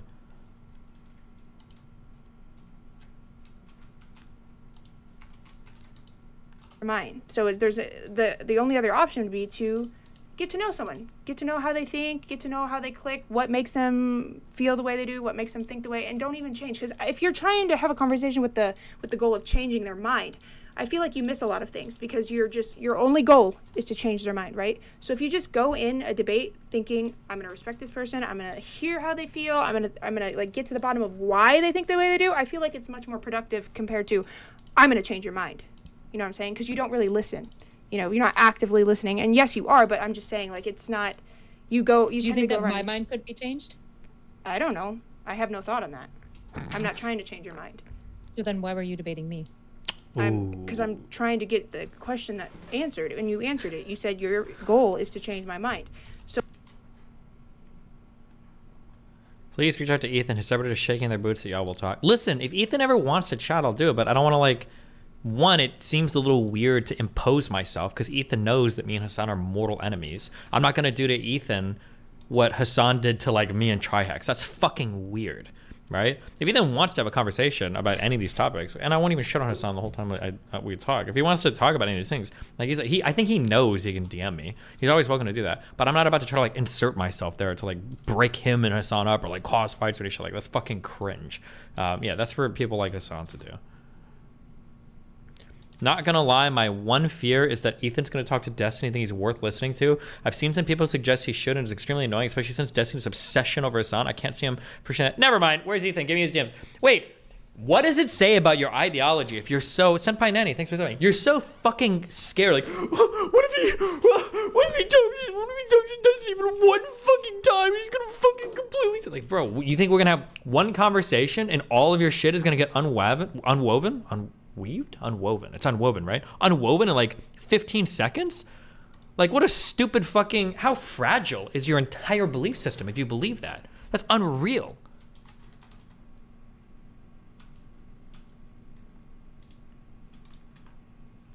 I think that would be childish. Oh, you're something I don't like, then I'll go to a person you despise and despises you. I think Ethan is better than that. Hasanabi head. Jesus.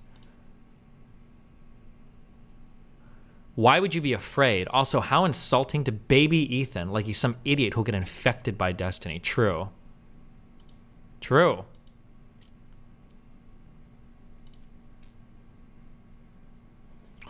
Destiny gives me weird energy. Something's off about the guy. Could be his use of the N-word, his weird takes on trans sports, or his general lack of empathy. My general lack of empathy.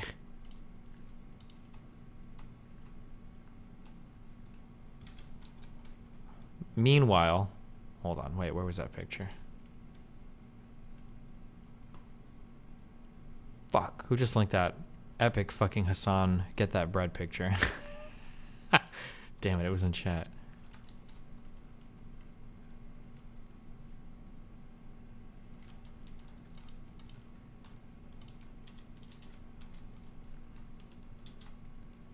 Wait, how old is this how old is this picture?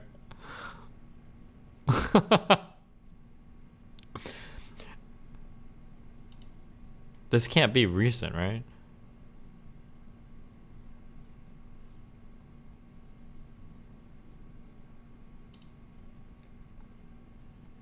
Seeing so many people defend Destiny and be so disingenuous against Hassan is so depressing. It really shows how many hogs are still in the community. What actually is bad about Destiny? I've only seen the viral clips of him on podcasts. I know him and Hassan have beef, but no idea what else. Why would it be bad if Ethan gave him airtime? Remember, every time people ask questions like this, you never link my content, never link a clip, never actually link anything. Well, you can link a 15-second clip if you want, but it's always like, just explain how fucking horrible I am without ever referencing anything that's actually happened. The main problem with Destiny is his scorched earth tactic of content. He's often very emotionally led with his politics, so as soon as he's annoyed or offended by someone, even if he agrees with them generally, he goes full brain rot in a crusade against them. His over-the-top debate pervert audience is the main issue with this, though. They really just love to show up and master their shit. Imagine being a Hassan fan where you just watched Hassan scream at me for 4 hours for not debating black people hard enough, but you think that I'm like a debate pervert. Like, what are we even talking about here? Isn't this exactly what Ethan does, lol? I haven't been a Destiny watcher long, but it seems like Destiny goes scorched earth on people who attempt to strike against him first. True. Yeah, Destiny often talks about politics doesn't equal good or bad people in their interpersonal life, and he tries to match your energy. Oh, this is a fan of mine. Boring.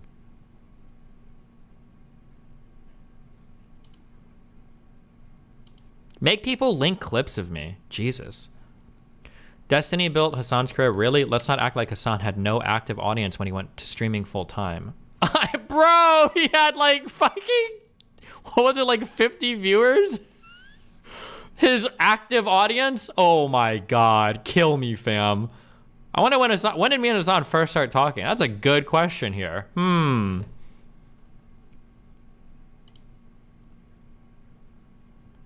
Destiny still insists on being able to say the N-word. Based.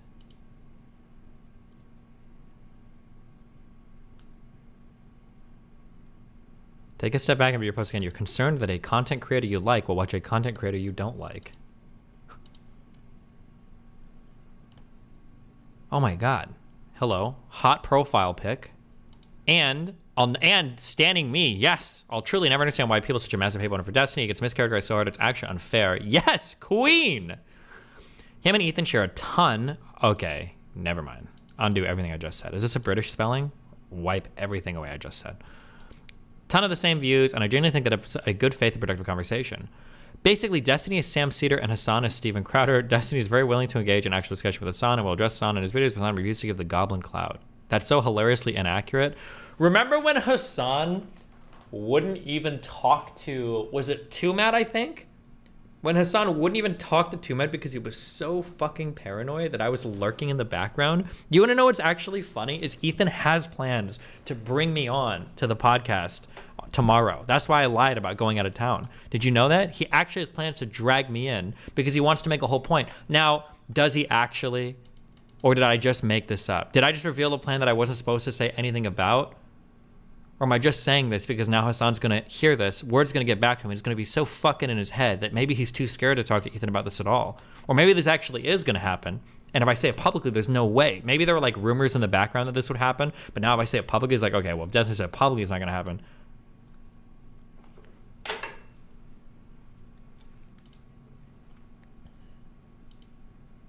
Ethan and Hassan are genuine friends outside of the show. He wouldn't do that. He wouldn't talk to Destiny. Oh my god. Destiny was pretty terrible to Hassan, and I think his community around him sucks. If we're gonna bridge anything, to be honest, I'd prefer Vosh. The guy that calls women bitches and says they deserve to get sexually harassed. I will never not play that. I don't know if I've ever been, even at my most misogynistic, have I ever been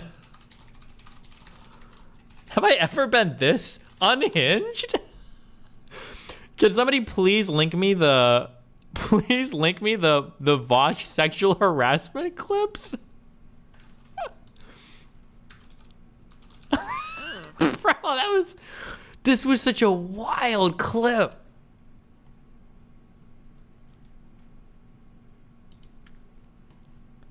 Which one?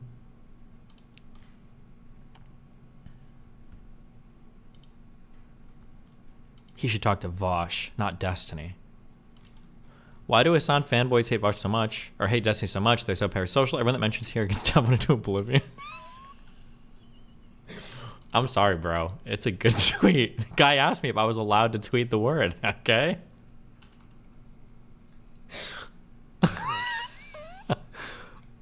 Find me that Vosh video. God damn, it was so fucking good. Hold on. She's wearing a fucking skirt with stockings. She just wants to live in Mad Men and be sexually harassed by like the fucking the office boys. What do people not know that women wear stockings and it's not always like they want to get raped? Like, you know, that's like an ordinary thing, especially if you don't feel like shaving your legs. You know, that's like an ordinary thing that women. I feel like I'm repeating all the same commentary as last time. I'm sorry? I beg your pardon, sir. What was that? What do I want? She just wants to live in Mad Men and be sexually harassed. Yes, Borsch. You caught me. I just want to be sexually harassed. It's obvious from how I'm dressed. That's all I want. I'm a bit of a slut for unwanted advances. No. Obviously want it. I'm a slut for unwanted advances. No wonder she's dressed like this. I can't believe I have the denied problem. God, he's so... Like, you know, like just the short skirt plus like the stockings and the so on. Sexually harassed by like the Want it. I'm begging for it. like, you know, like just the short skirt plus like the stockings and the so on. Can you imagine if I had a clip like that? Can you imagine how evil I would be to these people? Bro, that clip would get front page rebroadcasting. Oh my, okay, sorry. Let's turn into a Vosh hate stream. Stop, we're not doing this, but for me to when you're possessed by the spirit of your great-great-great-great-great-grandfather in the middle of a debate, why did he do this? for me to actually politically represent my interests. I'm not. My point here ain't about criticizing your vote. It's that only 2 people were going to be president, and there are Right, only but- 2 real paths to FBI. No. But those are 2 different. But Bosh, I want to be really clear here. Hold on, my sandwich is here.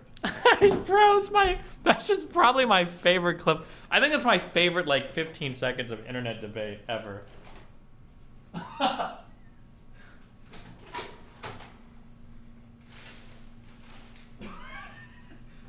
It's just so good. It's so good. Oh my god, it's so good.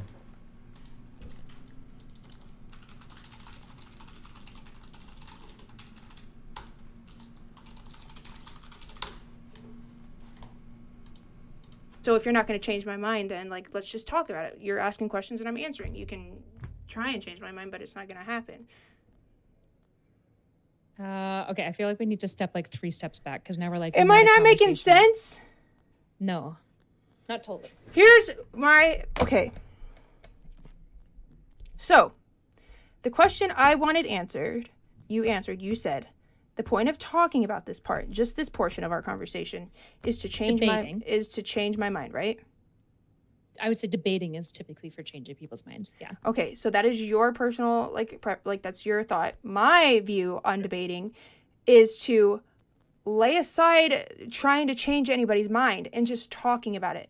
Because I think that is a more productive conversation. If you just so you don't want to debate is what I'm hearing. Like, because in my mind, debate is always going to be something. Okay, that's your mind. In my mind, debate is a different She thing. can't hear it. She can never say, I don't want to debate, because she feels like it's running away. So she's doing like every single thing she can to like get away from that thing.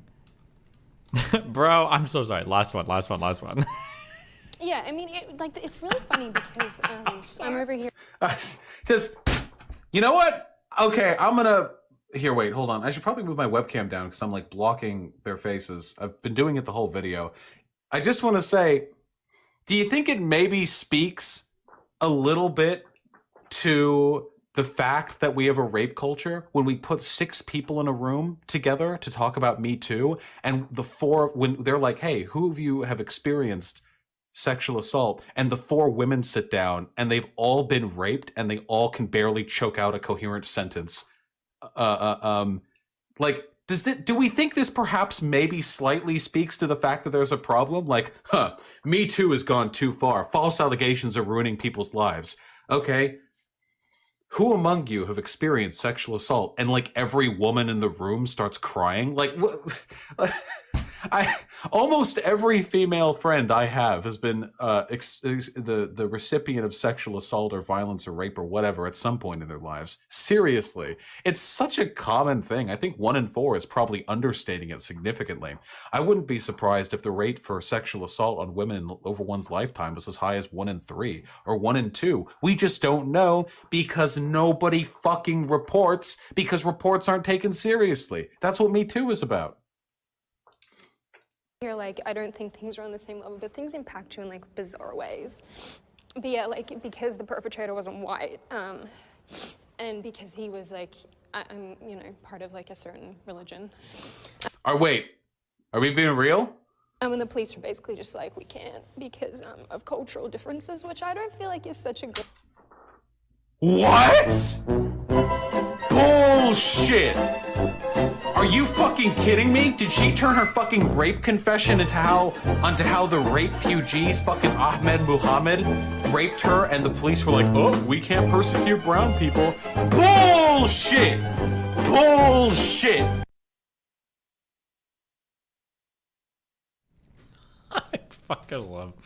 I love Vosh.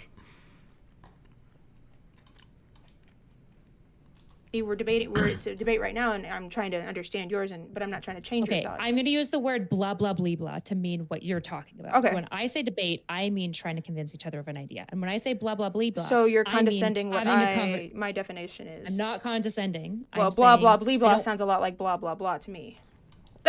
That was like the worst type of pivot Erudite could have done there, because she did make it sound like her definition of debate is like child's play. That was really bad on Erudite. That's just how my brain works. So I'm condescending at the fact that we're having a semantic fight all of a sudden because I don't care, right? My understanding of a debate, and I would say a lot of people's understanding of a debate when we say this, is to change the parameters of the mind. You said, I want a debate to get to know you. That to me is not a debate, that's a conversation. I don't care about the words necessarily. It sounds like you didn't want to debate. Okay, from then the let's very just call it a beginning. conversation. You can see when Merc starts reading chat, she's like, her brain like shut off. You have to be, when you're dealing with children, you have to be like very, very, very gentle. And her brain is like, it's over now. You just wanted to talk about it, like just have a conversation. Yeah. Okay. Yeah. Sure. A conversation. Okay.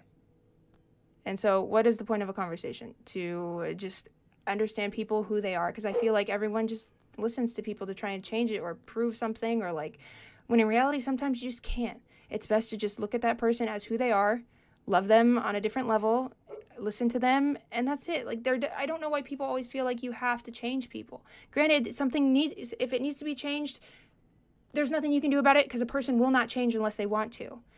But if you're going to still have that conversation, which I am totally open with, I feel like it should be done from, you're just trying to pick my brains, not change my brains. Interesting. I feel like when people say that they're not trying to change each other, 90% of the time they're just lying. It's like you said this, actually. I really appreciate this. You said, I have pretty privilege, and of course I'm using it. Because why the fuck? Erudite's also switched into a very aggressive frame too, though. I'm saying that. You're just lying. Fuck wouldn't I? And I'm sure you'd agree, it's fucking cringe when pretty girls just say that they don't have pretty privilege and that they say that they're not like utilizing it. It's like the most annoying thing to me when girls like, I don't really have pretty privilege. And it's like, shut up, bitch. Like, what the fuck are you talking about, right? I appreciate that frankness from you, being like, yeah, I do have pretty privilege and I'm using it. Duh, right? Merc is so triggered. Holy shit. It's interesting. She has like such an aggressive personality, but as soon as somebody's like a little aggressive towards her, she runs back to the child space. She goes to chat, looks for the simps, and then she's like completely just done engaging.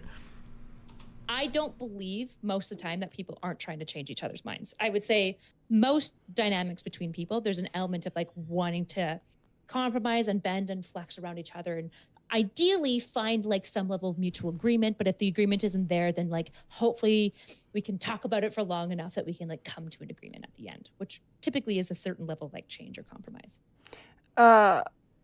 So personally, me, I don't feel that way. Whenever the things I do, I don't do it to change people. I do it in the hopes that they'll want to make that change themselves. If they see someone else being the change, they're more likely to do that. So like you said, like, you know, you influence people, right? I influence people in a different way. being vulnerable is a big way that I influence people, because I can't tell you Why how is she many. so triggered? She perceived Erudite as attacking her because they had a disagreement over what the purpose of debate was, and now her brain is like shut off, and she's just like looking at chat for validation, basically. Many messages after I've had one of those streams of trauma dumping. I've had people message me, I've had people text me like, yo, like, you don't know what that did for me. It's not that I'm trying to change people. I'm showing them that it is okay to change, and that if you are not scared of changing, your life will change for the better.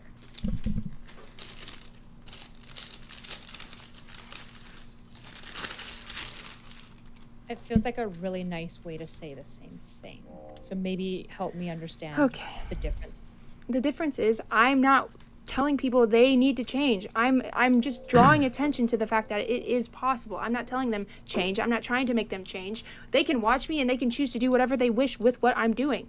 But I choose to be vulnerable because that is a big part of my life, is being vulnerable. And if people see me being vulnerable, they will be vulnerable, and it's been proven time and time again. And like you said, you don't know much about my community, but there are times where we get into deep topics and we have these serious conversations, and it's like, even off stream, I'll be in Discord and we'll talk about, like, I just value being very, vulnerable, and I'm not trying to convince anyone. I think that's fine. I guess it feels to me like we're basically, because what you just outlined, I'm like, yeah, I would agree with that by and large, right? Like, I think some people are maybe more aggressive in trying to change each other, but I'd say, like, probably the healthiest orientation you should have is trying to show people that change is possible, right? And like having space for people in between. So I guess when I'm saying, I think 90% of the time people are lying when they're saying that they're not trying to change people, because I think most people are fundamentally in this space of like both themselves always changing and to some degree hoping other people are changing. And I think the most toxic people are trying to force others to change with like no compromise or like grace for like what that looks like. Ultimately, I don't care what people do who watch me. I just know that I'm going to be the way I am, and if they enjoy it, if they enjoy it. If they don't, they don't. So Wow. I don't. Giga Chad. I have literally no thought, no comment. I'm not doing anything to make people change. If they change, they change. If they don't, they get to watch me cry. But ultimately, it's what I feel like doing. It's what I want to do, and that's all. I don't have an answer. I'm not changing my mind. This is how I feel. I don't know what else to say. Wow. Okay, sure. That makes sense. We already watched like this part. Does it change significantly from it? I'm just reading chat because I don't know if, and I don't know. No, between us, like you definitely, there's like some sort of like tension now between us. No, there's not. No, I'm talking about like making sure I'm not like, making sure I'm making sense, and like everyone looks at their chat to see if they're making sense, and I'm not saying anything wrong. They're getting what I'm saying. So Watch it's like, afterwards? It's always this kind of frustration. It's like, well, if my agreeing a lot more than I think that you think that we're agreeing. I'm not thinking of it. I'm not thinking it of a scope of agreeing or not. I'm thinking of it as learning who you are, learning what your thoughts are. I'll say it in a feelings way. I don't feel like you're understanding what I'm saying. I don't feel like I'm being seen right now. That's like no, on my side. Your opinions are validated, but that doesn't mean I have to change because of how you feel.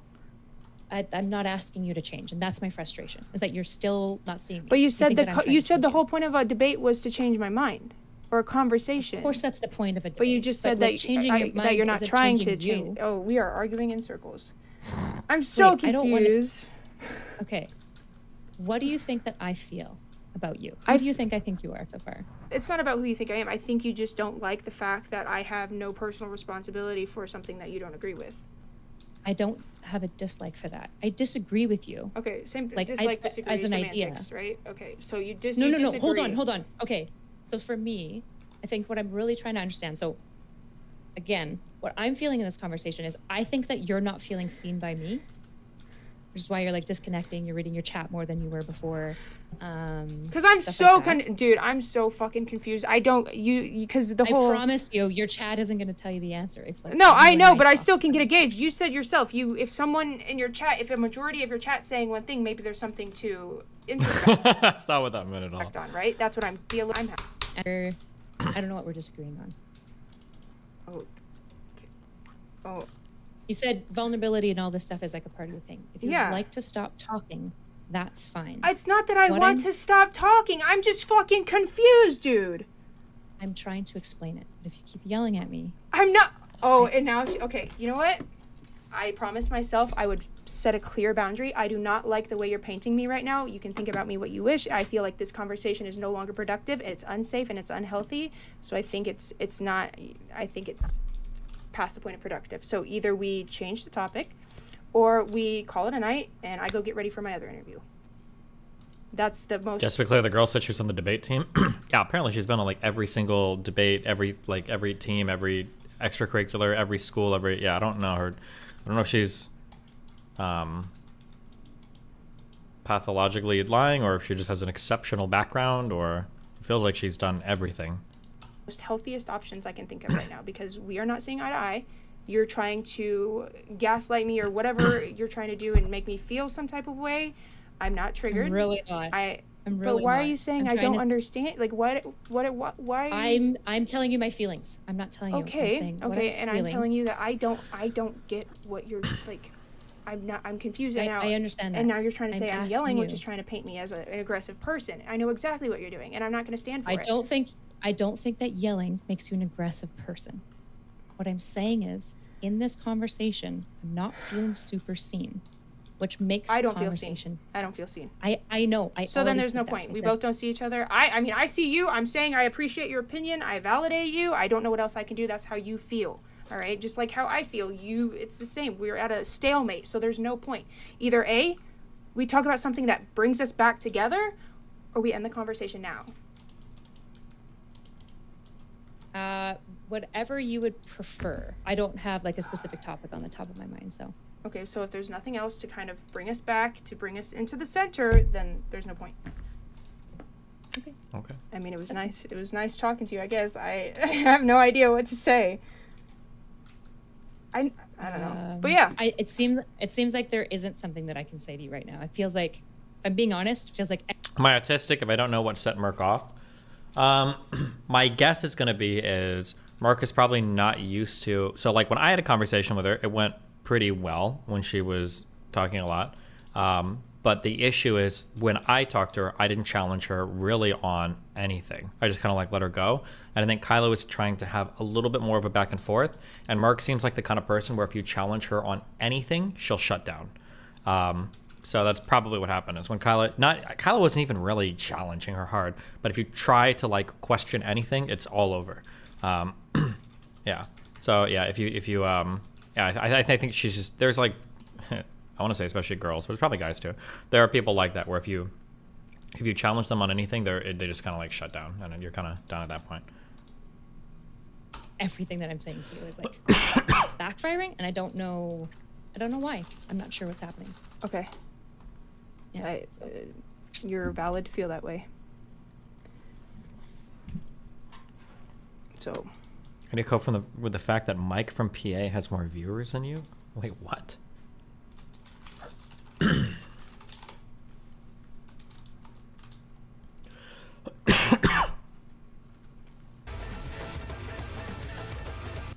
Bro, I cannot imagine the existence that these people live.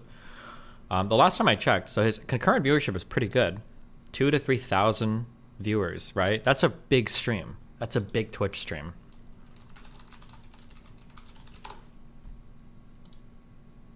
Followers on Twitter, still only 27,000. And he tweets how many times? He's got over 20,000 tweets.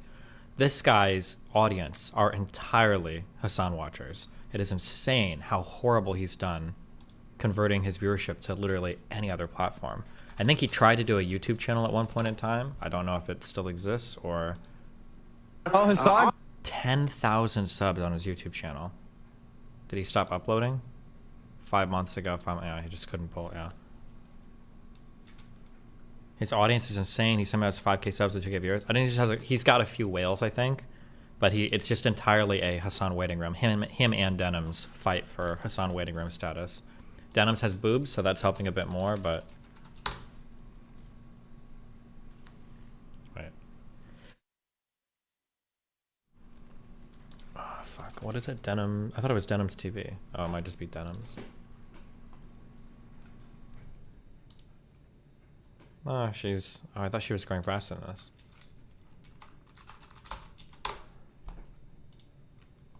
Oh, she's only got 34,000. She should have way more.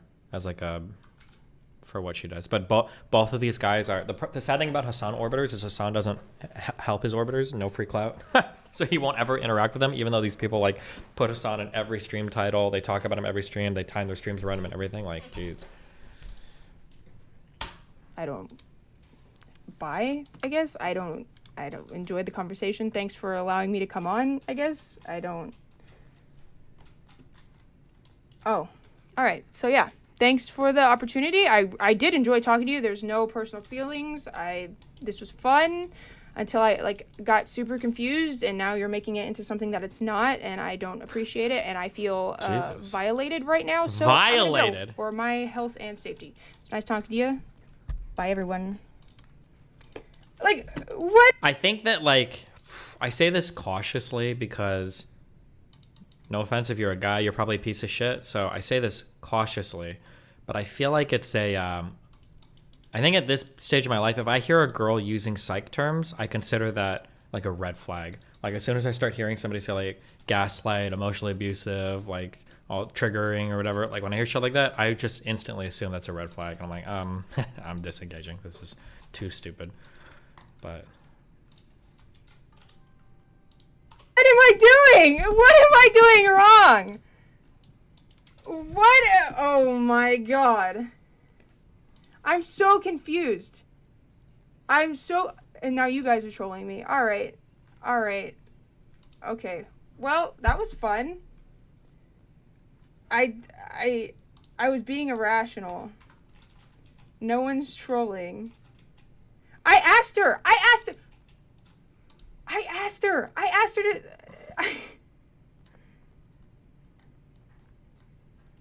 Can we just be honest? Can we please be honest? You guys are fucking with me right now. Can I... Anti-Space and Khalij, I trust you guys. Mini Nines, I trust you. You're the voice of reason. You look crazy after... I'm so confused. Alright, hold on. No, W. Erudite, you know, I liked talking to her. I have nothing bad to say about her. I think she's just a little... I don't know. Maybe I am the crazy one. If I'm crazy, then, you know, what does that make you guys, right? What time is it? Oh, we got an hour until I gotta do the next one. We got an hour. So we can unpack. is there any reason to watch the end of this? Erudite point of view? Why? What would be the point of watching the end of her point of view? I don't know why you guys want me to watch any of this stuff. I genuinely don't know what people want from me. I'm just gonna...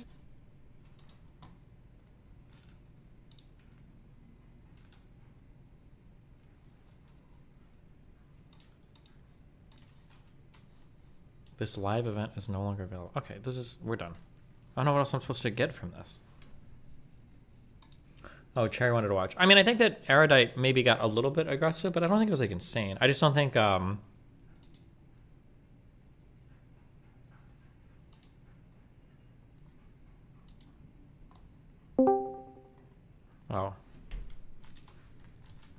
Your whole chat is fucking baiting me. Oh, damn. I did not say that Erudite looks like the bad person. Like, obviously, Erudite fucked up. I said in that 5-minute clip, Merc makes it look like Erudite was, like, gaslighting her. Oh, maybe, yeah. And I was interested in watching the whole context. Yeah, I feel like Merc, I think I said it on stream, I don't know how she was saying, but I feel like Merc is just, like, does not like any pushback, period. Like, I don't think she's the type of person that can handle. Maybe that changes in the future or something, but yeah, I don't think she likes, yeah. But does she like giving pushback? Merc? Yeah. Is it one of those things where I can critique but you can't? No, I don't think so. I think she's just like the Joker. She just kind of like does whatever. The Joker?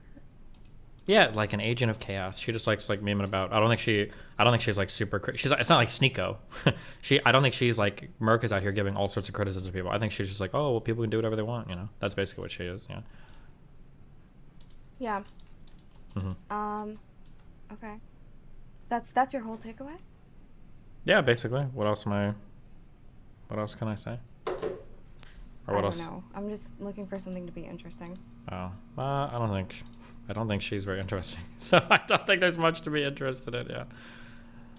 Yeah. Okay. I was also seeing if Justical was gonna hop in and justify his fucking erudite hatred. I'm the one who's being pegged as a Kyla hater. Oh, Even Justical? though I love her. Justical's but very Justical big in stays chat. silent in chat. Yeah, he's the dog meme. Okay, Justical in chat is nothing like Justical in Discord. If he comes in, he'll be the most passive, shy twink boy you've ever talked to in your entire life. He's a nice guy. Yeah, he is. Outside of chat. He's a nice guy. Okay. I agree. Oh well, I think he's clearly scared. Otherwise, he'd be in here by now. He is, and he would be. That's why he's not. All right. Oh. Are you like that hurt for content right now? Speak of the devil. Look at him. There he is. I'm not. So hurt. well, just like to start that off, I didn't see the context for Xena and Merc hating each other. Was like the first, like kind of moment where Erudite had thrown something out that I don't think was really justified, and then I think things just sort of like spiraled down from there. There was a Xena moment in this. Yeah, Erudite said she basically suggested that her and Merc got heated, and I don't recall that happening. So I've asked people if they could find it. I mean, Like my impression I would was Xena believe basically. it. Sorry, go ahead. Well, I was just Xena gonna say, basically I would- like. Well, Darius had messaged her, and something was going on. It was like a bit. It was not real, Yeah, I right? was the gonna second say, I they would talked, they were believe like, it. Was A it? lot of people get heated with Xena, but then everything's fine afterwards. It's like just the type of. I don't know. Was it a bit? Is it a bit? Are they bits? These are your people, Steven. Do you know better than us? Are they doing? I only good? say it was a bit because it ended like the second they talked to each other. Oh, so that makes it a bit? Okay. Okay. Is there an erudite after talk? Somebody's mentioning that she had an after talk comparing Merc to Max and Lav. I don't know if it's worth. I haven't seen. this. Damn, that's very interesting. I don't think I would compare Merc to Max or Lav. I think those two people are way more narcissistic and insane. And yeah. Maybe the reason for streaming is similar. I feel like Merc probably just likes the attention and wants a different job. And wants to live like the influencer life, right? Yeah, but that's not what she said. She said she wants to feel connected in the world. She Isn't just likes that sort of attention like- and wants to live the influencer life. I think it's Okay. literally. She might say something different, but that's what I feel. I think she just like everybody wants to be an influencer, and yeah. Especially people that like attention. Twitter's doing this thing where when you click people's tweets, half the time it doesn't fucking load. It's so fucking annoying. And Lav doesn't want attention? No, I don't think so. Lav was driven by something way different. Wait, what? What? You don't think she wanted attention? I think there were other things that were more important to her than attention. If she just wanted attention, she would have just fucked me and stayed on my stream for 2 months, right? She could have gotten so much attention from my stream. Or from anybody, any big streamer stream, but she can't. Okay, why did you add the fucking you part? Well, I mean, because we'd already hooked up once. I'm saying that instead she Okay. chose to literally go the exact opposite route of being like a narcissistic seductress looking for attention, and instead she literally torched the bridge with me to the ground, which was like probably the biggest clout connection she had. I'm just saying, a lot of people like to make these assumptions like, oh, this person just wanted attention, this person just wanted clout, and it's like, I think if they just wanted attention or clout, I think they would have behaved in far different ways. Yeah, but yeah. you imply as if somebody knows that they're on good terms, good grounds with you. I think people can get mind fucked and think that the bridge is burning, that you are getting tired, and their way to like cling on to attention is to be like the anti-fan.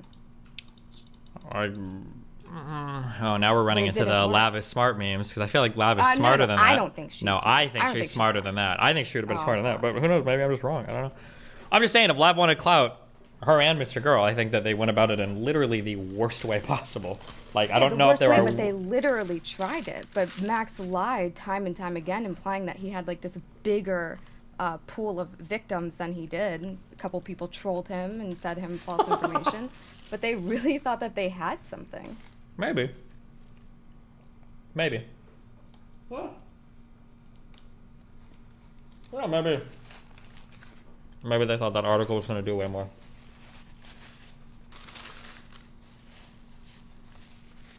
Okay, I still stand by that chat take like 100%. By the way, that if Which you one? pull up any streamer's chat and they know you just had a fight or you're having a fight, and you like stare at their chat criticizing what they're saying, you're gonna get wild shit popping up in there. Do you think Merc has 100%. stuff like that popping up regardless?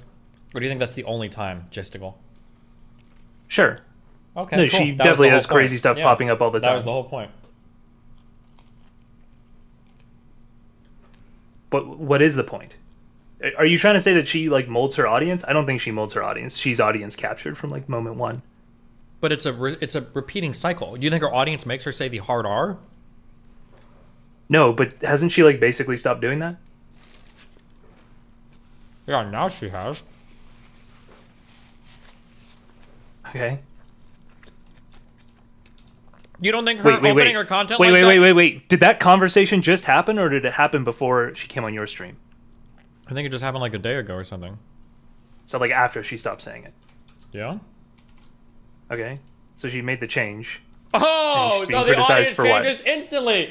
Oh, just to go with the I just said the article. audience Oh didn't my change. God. I just said you're I didn't actually even- just I making could- I things couldn't up. even- I You actually forgot. don't even remember what Did she said, do stop you? saying hard R? She Oh, did. you just You're rewind right. the stream, play it back for him. What was I think? She changed. Dude, You're this right. guy. What was I This thinking? is some My early bad, onset dementia right here. I don't know what's going on. My bad. Wait, yeah. but- So I thought that was stupid. Looking at the chat, like I think every chat's like that, and hers would be worse, but like not that much worse.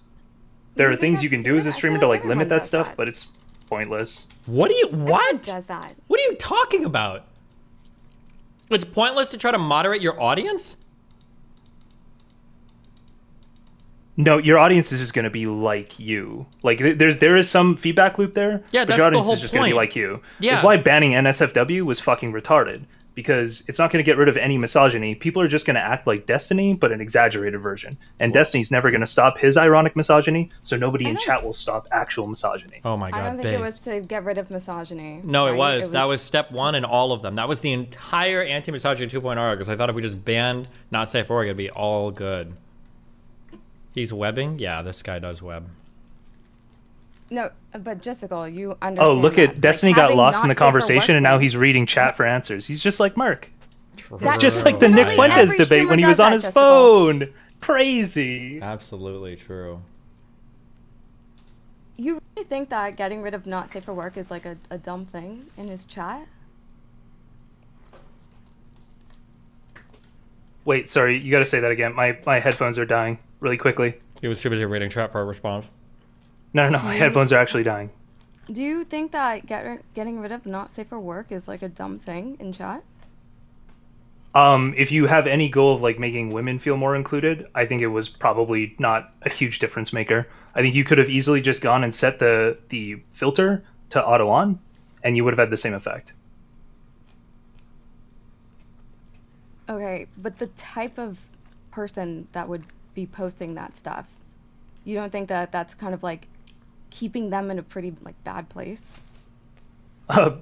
Almost certainly. Like there was but I mean, like one person in chat that I would always associate with like hentai. This person, the Yeah, only we thing all- that we they all would know post Post over Armageddon. and over and over is just hentai, and like I don't know what. Oh my god. I'm sorry, Gojo. Notice how like notice how when we're talking about OnlyFans, it's like the most evil fucking thing in the world, but that's because women you're are gonna try to the flip income. this and say something else. And If you now want when to get Jessica- into now sex when Jessica's talking about negativity, if you're porn- not sex positive, that's fine. As long as I already it's won men- this argument. Why are as you long going as it's back to an men argument I've already posting won? porn, scaring This is women out of embarrassing. the fucking room. Now it's a-okay again. That's fucking hilarious. I love the. I You like the admitted flip that on porn is argument there. bad the last time we talked about this. Do you want to go back to that place again? I love the flip there. No, porn isn't bad. Apparently, we need to have it in chat. You're saying we need this all the time. It's a really important thing, apparently. Like not a normal thing to share with people to do out loud. There's a lot of strange It's stuff that probably already happens on terrible. the internet. I agree. I'm just saying the reasons stated for doing it are stupid. Okay, well, I'm sex negative. There you go. You happy now? Now we're on the Yeah, same it's page, fine. aren't we? 2 wins on the same topic. I can't wait for the third time you bring it up. Uh-huh. Anyway, yeah. So I'll just say it here because I've said it in chat a couple times. Oh, yeah? Merc manifested a streaming career, and in 2 months talked to Aiden Ross, Amaranth, Destiny, XQC, people here, they believe in liberalism. They've manifested depression. So I'm starting to look for 7s. Those are my angel numbers. Yeah. What do you think she's going to be in 2 months? No comment. I'm out. Okay. Okay. Oh, they all leave. Fucking losers.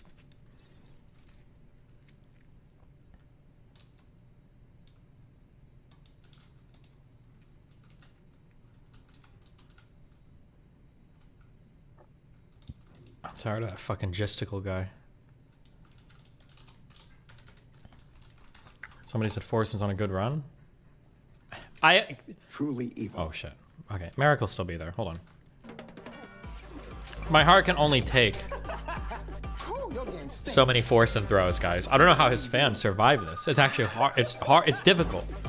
Like, I think your faith is being tested when you're a Forreston fan. Game with DoorDash. As CEO of Cash Backing, it's my duty to help people. I don't believe in taking breaks. Vacations for horrible timing. From Cash Backing, that is. 5% on travel purchase through Chase. You gotta knock. Earn big with Chase Freedom Unlimited. How do you cash back? Crafting.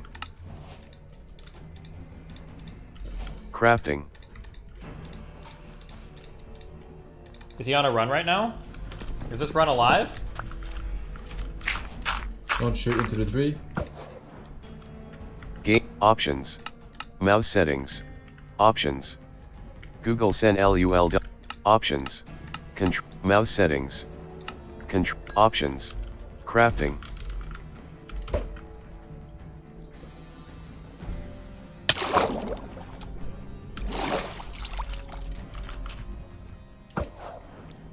Game options. Mouse settings. Options. Google Send LULW. Options. Control. Mouse settings. Sensitive. Options. Okay, that can be arranged. Crafting.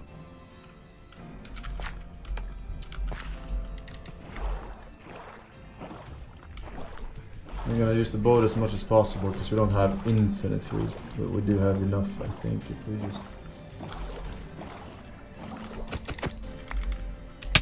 Can they actually swim? Crafting. What's he doing? Game is frozen LUL. Game is frozen LUL. Crafting.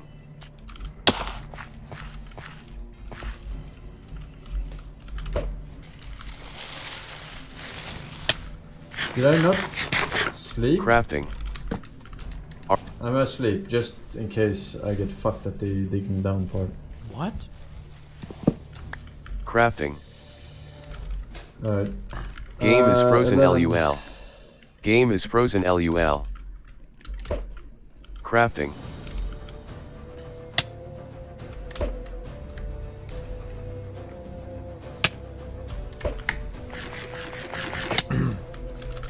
Zoomer Slowmolialu did the classic I'm again, so unlucky, when Nub man. plays Minecraft.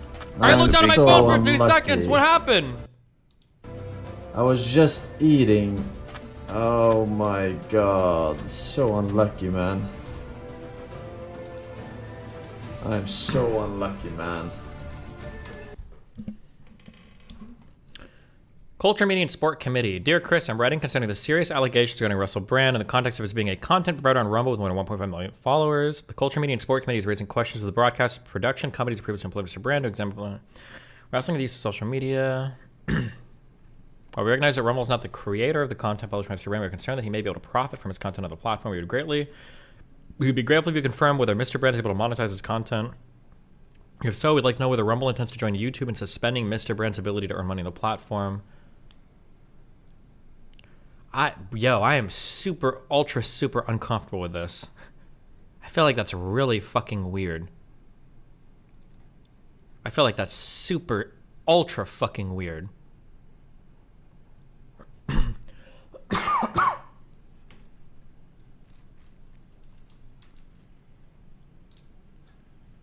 We are fighting the fentanyl scourge in every possible way, starting.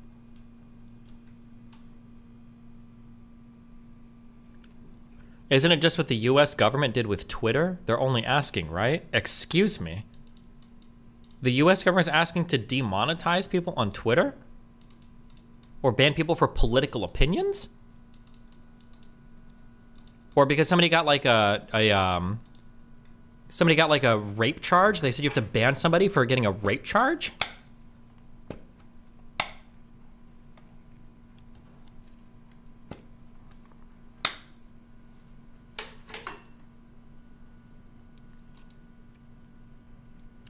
Using Twitter files rhetoric? Yeah, I know. But we've been through the Twitter files, so.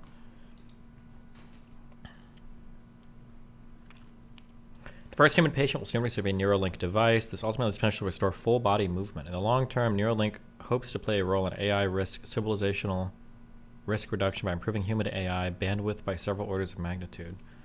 Imagine if Stephen Hawking had this. Bro, I heard that Stephen Hawking cheated on his wife with his assistant. Are you even, like, able to technically cheat at that point? Like, wouldn't it be his assistant doing all the work? Bro, when Stephen Hawking is cheating, we got some problems out here, boys.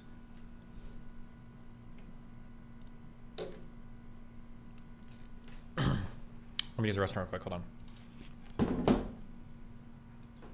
Ooh.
Oh shit.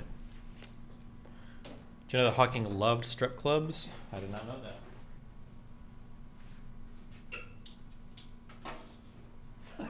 Do you think women are nicer to like disabled guys at strip clubs? Like if I just rolled in a wheelchair and was like, titty.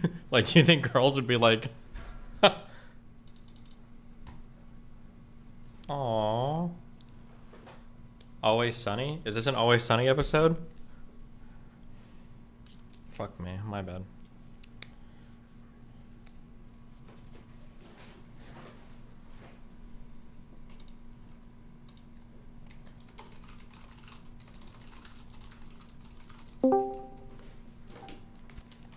Who joined? Oh, you guys again. Nope, I was just answering that. I'm getting dressed. You said... Wait, did you say nope? They wouldn't be nicer to me? Any prog metal listening your days? I listened to all sorts of prog metal growing up. That was my shit. Dream Theater, Symphony X. Symphony X a little bit. I felt like they were like a worse version of Porcupine Tree. But it's been a long time. Don't take my word for it. Dream Theater was okay. I never liked their singer. Okay, I asked what Nathan is on. I should actually learn my kid's medication, because apparently he tried Vyvanse, but he got big mood issues with it. He's on Dianavel. The fuck is that? You ever watch Venture Brothers? I have seen it before, but I didn't like it as much. You want to watch a clip? Why? It's about prog metal. Okay. I don't remember if it's funny, so fuck you if it's not. Go for it. There you go, buddy. Oh, that's just another amphetamine. Okay.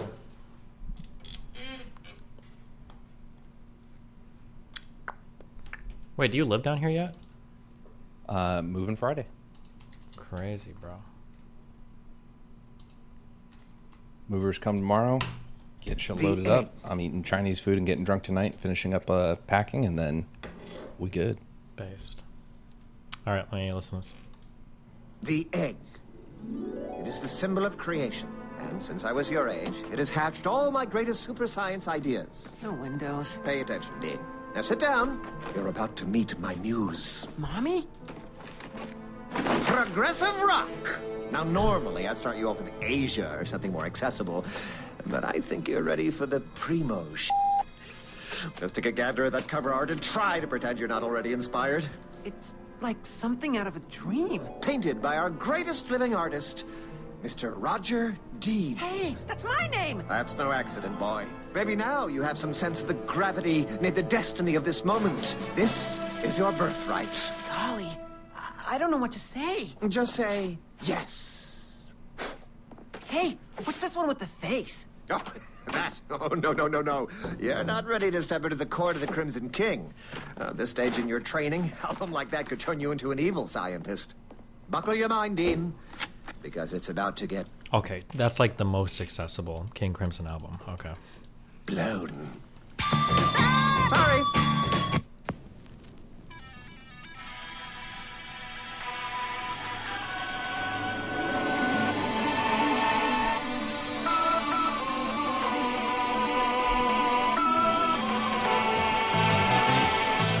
Yep, gotta take a call. Later. Be careful. I think I'm starting to feel it. That's called inspiration. Thank you, Lycan. Hey, Steven, I'm writing a manifesto on you and it's taken me 5 years to write out. Is there any way I can contact you? No. Also, hey, stop emailing me asking me for my doctor, okay? You guys are druggies. You guys are fucking weird. Stop emailing me, okay? Please. Jockstar, what do you want?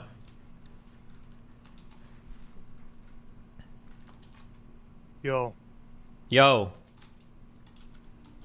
How much can you talk about the progressive victory thing? Not too much, but what do you want to ask? You know if Hassan was about contacted about doing it or no? Okay, you are you're Brit-bonging on levels that I can barely comprehend. Try that one more time. Say that one more time. Was Hassan ever contacted about like getting involved? Oh, who knows? Maybe. Okay, that's basically it. Also, can you put notifications on your Discord? Do I really want to be spamming every single person on my Discord when I go live? Yes. I don't even know if half those people Yes. care about me. They do. We care. Can you ask And Polecat? plus, like 80% people in your Discord probably don't even know you exist anymore. Yeah, so why would I spam them with notification? I feel like people would just leave my server. Just let them know every day, and you probably get more viewers, right? It can't hurt. Well, it could make people leave my Discord or mute me. So, Okay, I'll think about it. You make a highly compelling argument. Okay, I'll consider. yeah. Okay. Despacito. Okay. Okay.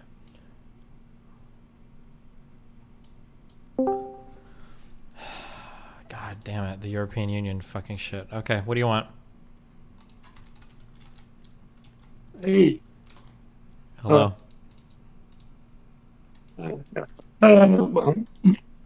Holy Christ. Hello. Hello. I was going to wanted to ask you about your There must be. Am I speaking to? What is happening? This mic is not possible. What's going on? again. Oh, wait. It's I don't know. Perfect. I just had your YouTube thing in the background. I don't even think they make mics like this anymore that can be this bad. Something is happening. This was either a physics project, okay, in school or something, that now you're trying to use it as a microphone, or something is seriously wrong with your setup. Let's see.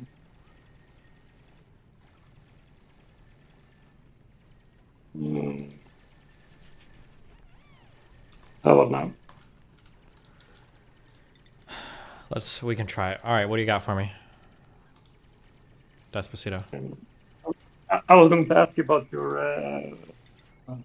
abortion take. I thought you had kind of a very shitty take to use. Okay. Consciousness as a guiding principle for when you put the line, which for me seems to be a very arbitrary, nonsensical line in a sense, compared to just using viability instead, or medical viability for the fetus. Well, viability seems like... Why would viability determine whether or not you're alive or not? Well, we don't care in any other way. If you can't survive outside of the womb, doesn't really matter at all. Well, yeah, I mean, there's ways we could try to keep you alive, yeah. A lot of people can't survive outside the womb if they got exceptional medical issues going on. Well, yes, but like if I would put the law to say that you can't abort a fetus if it is viable, well, then it can live outside the womb. And if it's not viable, then it doesn't really matter. It will die either way and just go ahead. It's like we don't value it that much, I would say.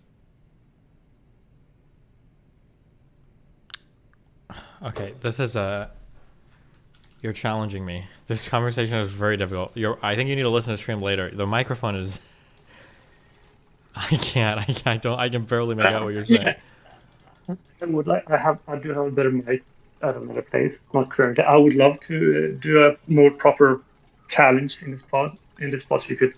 Okay, the next time I see you in the room, I'm gonna drag you in, okay, for our wonderful abortion conversation. All right. But can I at least put some points down? You can, but it's very, very, very, very, very hard to understand you. But go for it. Try it. Okay. Yeah.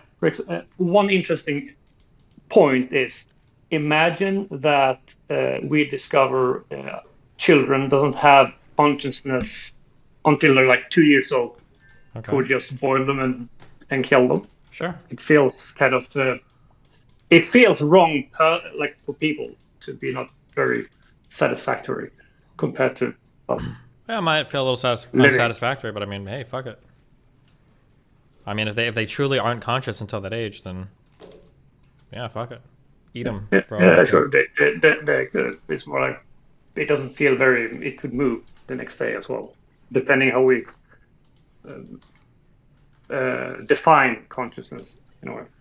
True. Yeah. Yeah, I mean, it depends on how you define it, I guess. Yeah, if someone has a different definition than me, then I guess we would fight over the definition, huh? Well, more like if we go from as objectively speaking as possible from a scientific point of view, it could change. But viability is very stuck. How is viability stuck? Are we saying viability like irrespective of like medical technology, or like we wouldn't change viability as better medical technology becomes available, or what? Yeah, in a sense, let's say, let's pretend tomorrow we invent a womb, so we could just extract the fetus when they're like 10 weeks old and just put it in this device. I would argue it would be very hard to defend killing the fetus when you can just easily remove it if it's as a simple procedure as anything else. Okay. Yeah, you could. That just doesn't feel like a sad. That's more like a question of like when is it reasonable to try to like save a baby or whatever. But that doesn't really inform us of like when it's alive, I think. Well, it's not more saving it. It's more when it can live, like when it can survive, like from a medical standpoint, outside the Yeah, I womb. understand, but it's like developing that's like asking a fundamentally different question. It seems like we're conceding that it's already alive if by the time we can like take it out and save it, we ought to save it. So it seems like we're already conceding it is alive, but now we're just talking about like when is it convenient enough to save the baby or not. I would say we don't really care if it is alive or not, if it can just live. If it can live, we should try to save it. If it can't live, there is no point. It's just wasting your resources in a way. Okay. I understand what you're saying, but I mean, I disagree, but I understand what you're saying. So I think it could. I think it could be, or you could argue to a point to be more, to be a more consistent and more easily dependent point compared to, well, being conscious. Okay, I'll keep that in mind. Anything else? No, not really currently. I will try to get a better mic for next time. I love you. Love you. Bye. Your bridge is in the wrong direction? Oh, it is in the wrong direction.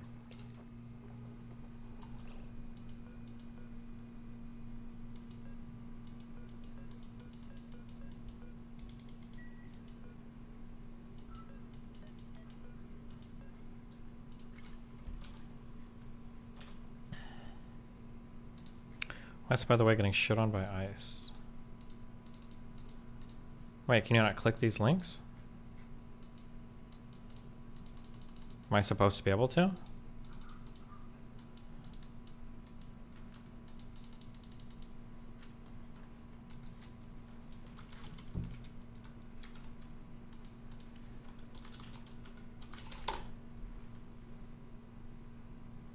Ooh. Is Donald Trump still eligible to be president Uh-oh. The Pisco argument. of the United States? Does the 14th Amendment... Wait, hold on.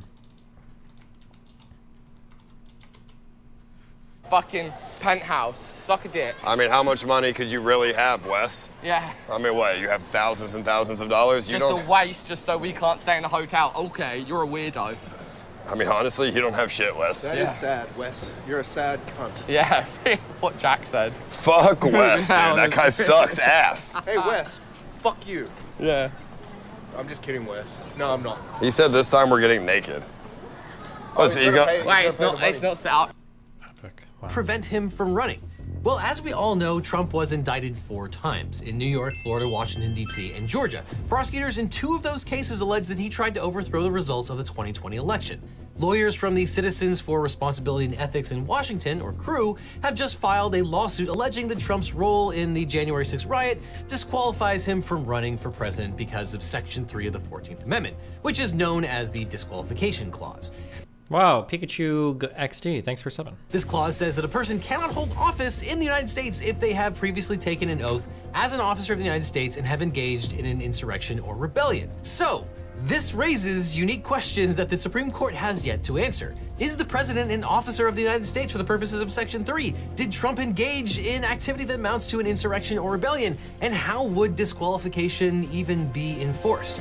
Well, let's find out. The text of Section 3 of the 14th Amendment reads, "No person shall be a senator or representative in Congress or elector of president and vice president or hold any office, civil or military, under the United States or under any state who, having previously taken an oath as a member of Congress or as an officer of the United States or as a member of any state legislator or as an executive or judicial officer of any state to support the Constitution of the United States shall have engaged in insurrection or rebellion against the same or given aid or comfort to the enemies thereof, but Congress may by a vote of 2/3 of each house remove such disability."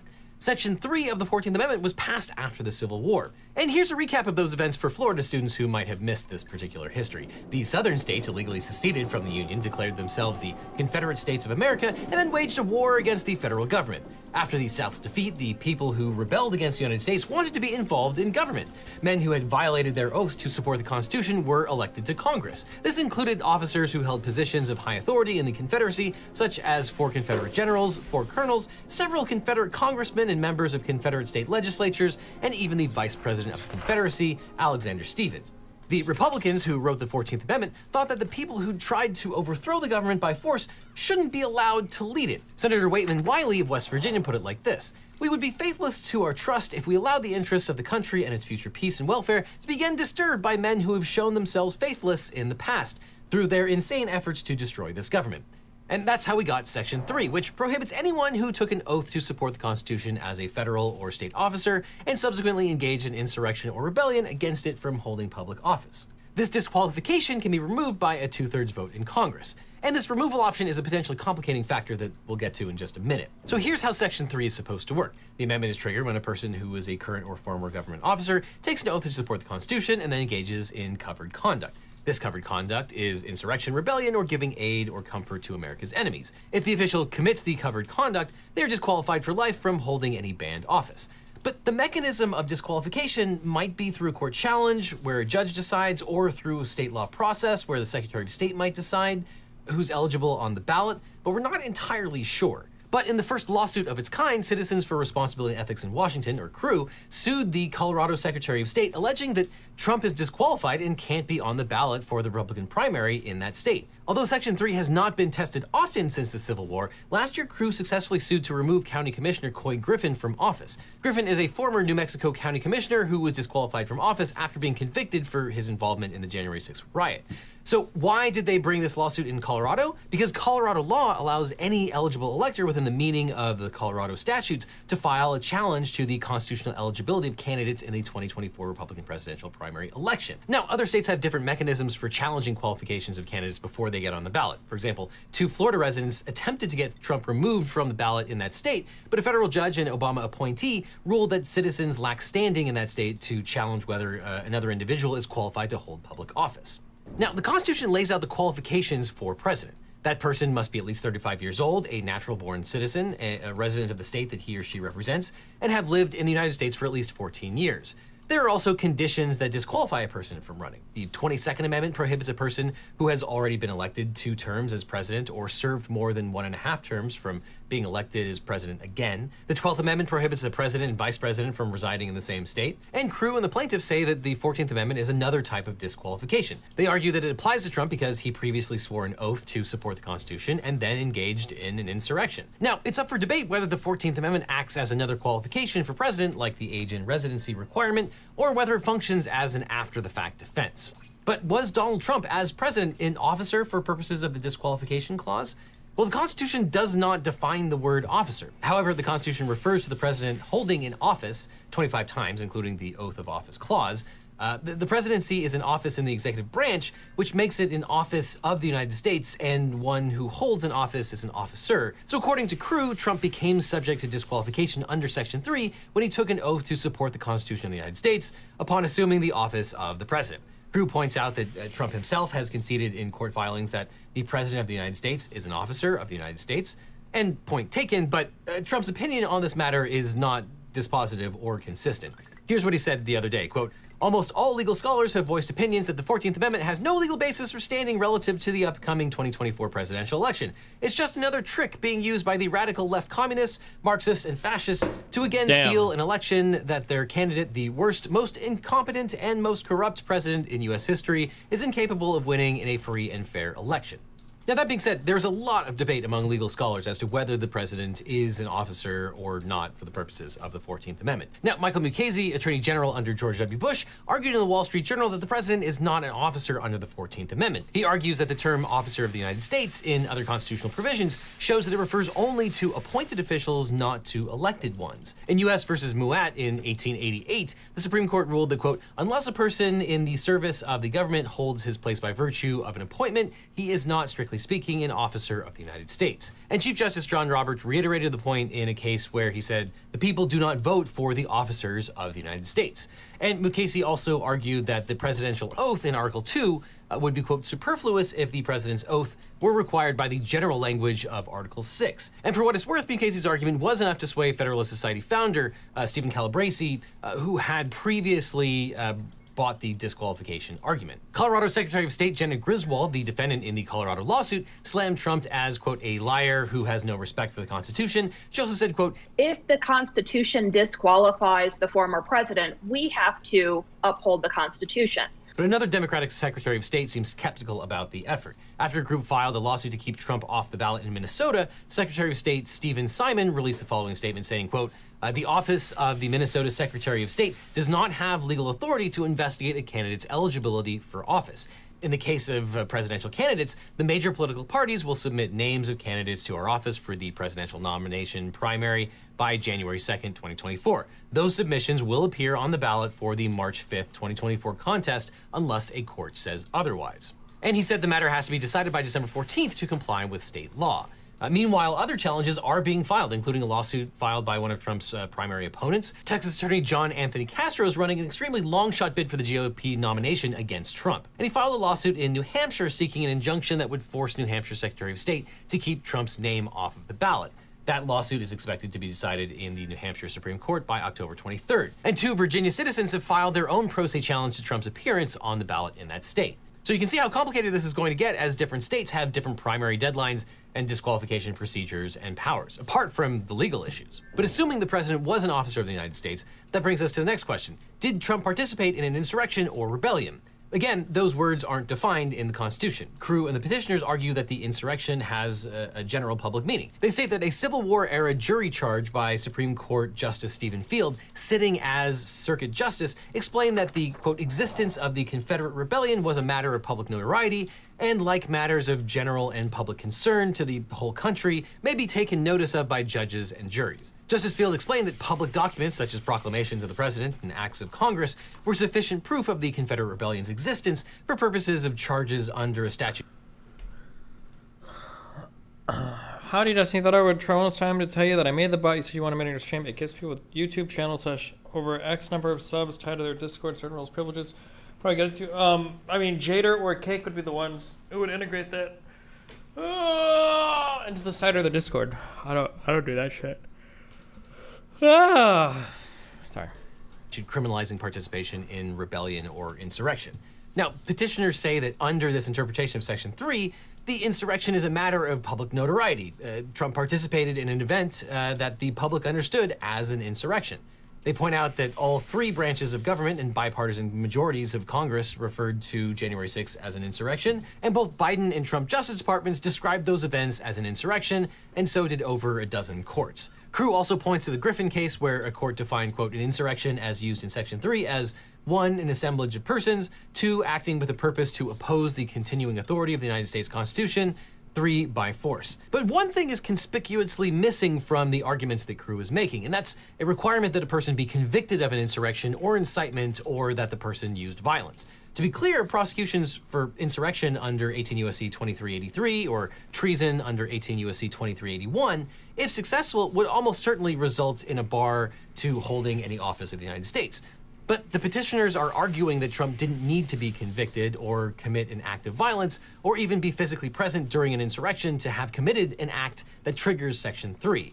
They pointed out that during Reconstruction, some people were disqualified for having previously held local office in Confederate states, even though they did not take up arms in the Confederate Army. The argument is that engagement in an insurrection can include nonviolent overt acts or words in furtherance of the insurrection, including words that incite, provoke, encourage, or command others to engage in insurrectionary conduct, sort of like a conspiracy. Now, these are the kinds of issues that lawyers love and lay people absolutely hate. And if you have a similar issue and need a great lawyer, my firm, the Eagle Team, can help. If you've ever been in a car crash, suffered a data breach, or need workers' comp, we can represent you or help find the right attorney who can. And for workers' comp, it's especially important to get a lawyer as soon as you're injured and not wait, which you can do right now. Just click on the link in the description for a free consultation with my team. Because you don't just need a legal team, you need the Eagle Team. Link below. And now back to the 14th Amendment. And petitioners again point to the Griffin case as precedent. The court ruled that Griffin engaged in insurrection both by helping to mobilize and incite thousands across the country to join the mob, and a judge determined that, quote, January 6th was an insurrection under the Constitution, and that someone who helped to incite it, even if not personally violent, had engaged in insurrection and was disqualified from office. And Crew's next argument is that, quote, President Trump was indisputably the leader of the January 6th mob. Without his false claims of election fraud, coercive tactics, inflammatory rhetoric, mob mobilization, promotion of political violence, instructions to march on the Capitol, and decisions to pour fuel on the fire rather than tell the mob to disperse, the attack on the Capitol would not have happened. We're going to walk down, and I'll be there with you, to the Capitol. And we're going to cheer on our brave senators and congressmen and women. And we're probably not going to be cheering so much for some of them. Because you'll never take back our country with weakness. You have to show strength, and you have to be strong. The Crew complaint spends over 120 pages explaining Trump's acts as they relate to January 6th. And in brief, Trump led a broad effort to disrupt the electoral certification on January 6th, including telling his fans to show up on that day. He spoke at the Stop the Steal rally, and during the riot, he tweeted that Mike Pence needed to summon the courage to overturn the election results. He ignored people who urged him to intervene in the riot, instead exploiting it to pressure senators to delay or call off the vote. He didn't deploy a federal response to the attack, nor timely instruct the mob to leave the Capitol. And for those reasons, Crew alleges that Trump is barred from the ballot in Colorado. And under Colorado's presidential primary election statute, the Secretary of State is responsible for overseeing ballot access for presidential primary candidates, including determining that they meet all qualifications under Colorado law. And the petitioners asked the court to require the Secretary of State to independently investigate Trump's constitutional eligibility and rule that he is constitutionally ineligible to serve as president. Now, we don't actually know if Section 3 is self-executing, and if it's not, then federal and state courts or election authorities wouldn't have power to just determine themselves the eligibility of a candidate unless Congress enacts legislation to permit it. Uh-oh, don't tell There's Pisco. no procedure in Section 3 explaining how it should be implemented.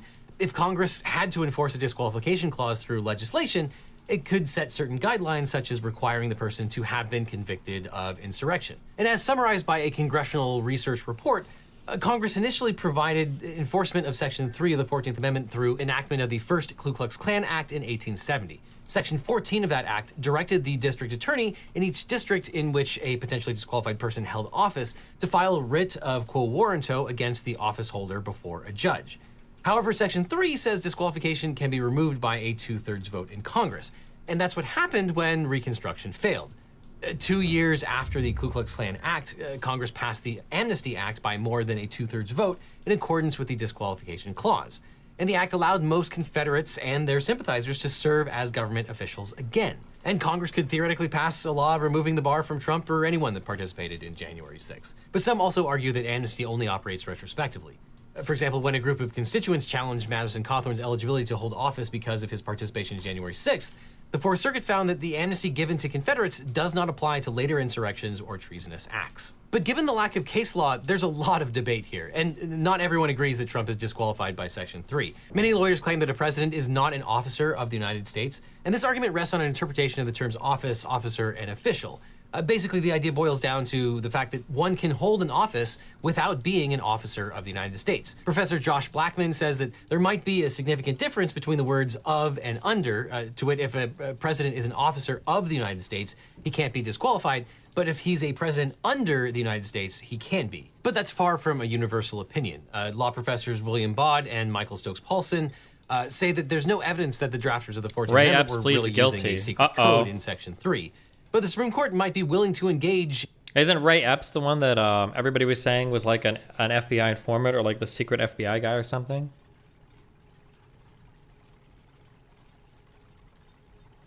Oh, pleaded guilty to one misdemeanor charge related to the riot. What do we care? Do we care about this? In this kind of textual analysis. In a 2010 case called Free Enterprise Fund versus Public Company Oversight Board, Chief Justice Roberts wrote, quote, "The people do not vote for the officers of the United States. They instead look to the president to guide the assistants or deputies subject to his superintendence." So the only precedent directly on point here seems to point away from classifying the president as an officer. And Blackman also points out that Section 3 only mentions members of Congress, members of state legislatures, and executive or judicial officers, but doesn't say the actual words president or vice president. He argues because the amendment doesn't name the president is not an officer who can be disqualified. And this gets into heady originalism questions. Did the people who wrote the disqualification clause think they were exempting the presidency from its reach? Did they really think it was too dangerous for an ex-Confederate to be a senator, but not for that person to be president? And there was a discussion about this issue when the amendment was being debated. Maryland Senator Reverdy Johnson asked why the president and vice president were excluded from the language, because he thought that the president and vice president should be disqualified if they participated in an insurrection. And in response, Senator Justin Morrill, with his excellent sideburns, assured him that they were not. Quote, "Let me call the senator's attention to the words, or hold any office, civil or military, under the United States." Senator Johnson then said, quote, "Perhaps I am wrong as to the exclusion from the presidency. No doubt I am, but I was misled by noticing the special exclusion in the case of senators and representatives." And that was apparently the only time that the matter was brought up during the debate. So should we assume everyone was satisfied with the response with its implication that the president was in fact an officer? Or would we look to the first textual interpretation saying that it's clear that the president was excluded based on the explicit text? Lawyers are split on whether the disqualification clause is applicable to people who didn't participate in the Civil War, though Professors Baude and Paulson argue that the rule broadly applies to any insurrection or rebellion in the present day, not only to former Confederate officials and officers during the post-Civil War era. They say it's common for a rule that is drafted to go further than its circumstances which inspired its adoption. But there's also quite a lot of debate about whether the courts would even exercise jurisdiction over Trump's disqualification. Now, justiciability refers to the types of matters that a court can adjudicate, and when a case is not justiciable, the court must dismiss it. Standing is one example of justiciability, and the plaintiffs must have suffered an injury in fact for a court to resolve the dispute. And another justiciability issue is whether there is a political question. Courts are not supposed to deal with political questions when doing so would require the judiciary to make policy decisions, exercise discretion beyond its competency, or encroach on powers the Constitution vests in the legislative or executive branches. So the political question doctrine limits the ability of Do you think philosophy should be taught in high school? Absolutely. federal courts to hear constitutional questions, even where other justiciability requirements such as standing and ripeness are met. And with the disqualification clause, there's a legitimate argument that there is a lack of judicially manageable standards to decide a case on the merits. Section 3 leaves it to Congress to decide whether to remove the bar. There's no clarity on what constitutes an insurrection in this context, and courts will be reluctant to step in and make that decision independent of a criminal conviction, especially when it involves an election of the highest office of the land.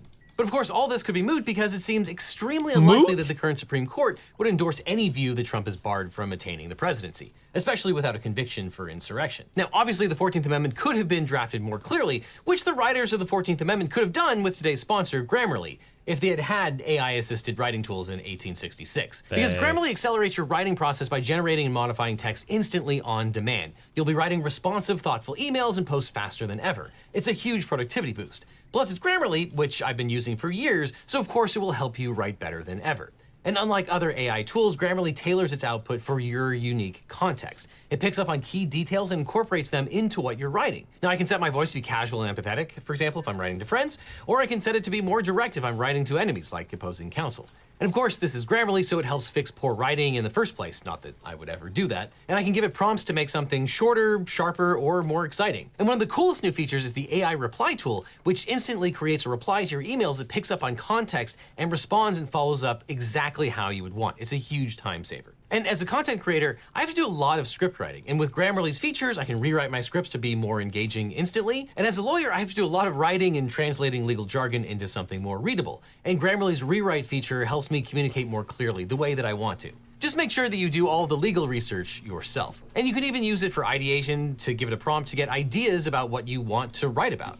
You'll be absolutely amazed with what you can do with Grammarly. And if you want to give it a try, you can get a 20% off discount by going to the link that's on screen right now or down in the description. Wow. Again, to get a 20% off discount from Grammarly, all you have to do is click on the link that's below.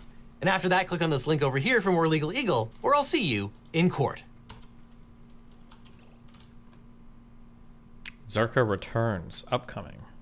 30 minutes. Wow, that sounds like it's going to be so exciting. Oh, what else is going on today, guys? I feel like we didn't learn anything new in that video that we hadn't already discussed.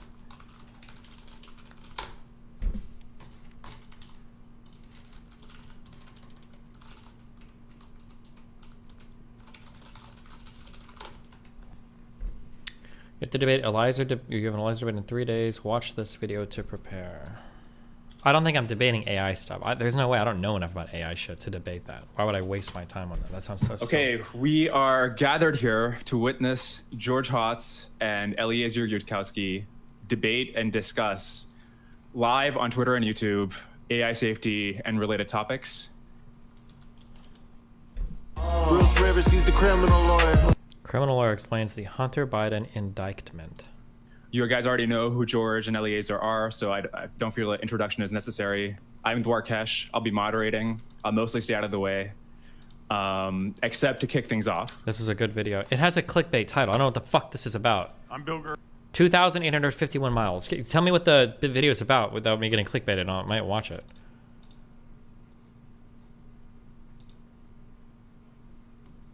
Wow, speaking truth to power. Oh boy.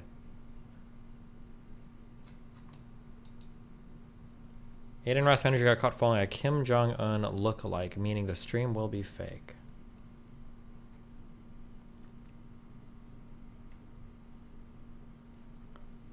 It's about regulatory capture. The AI video you just clicked is top notch.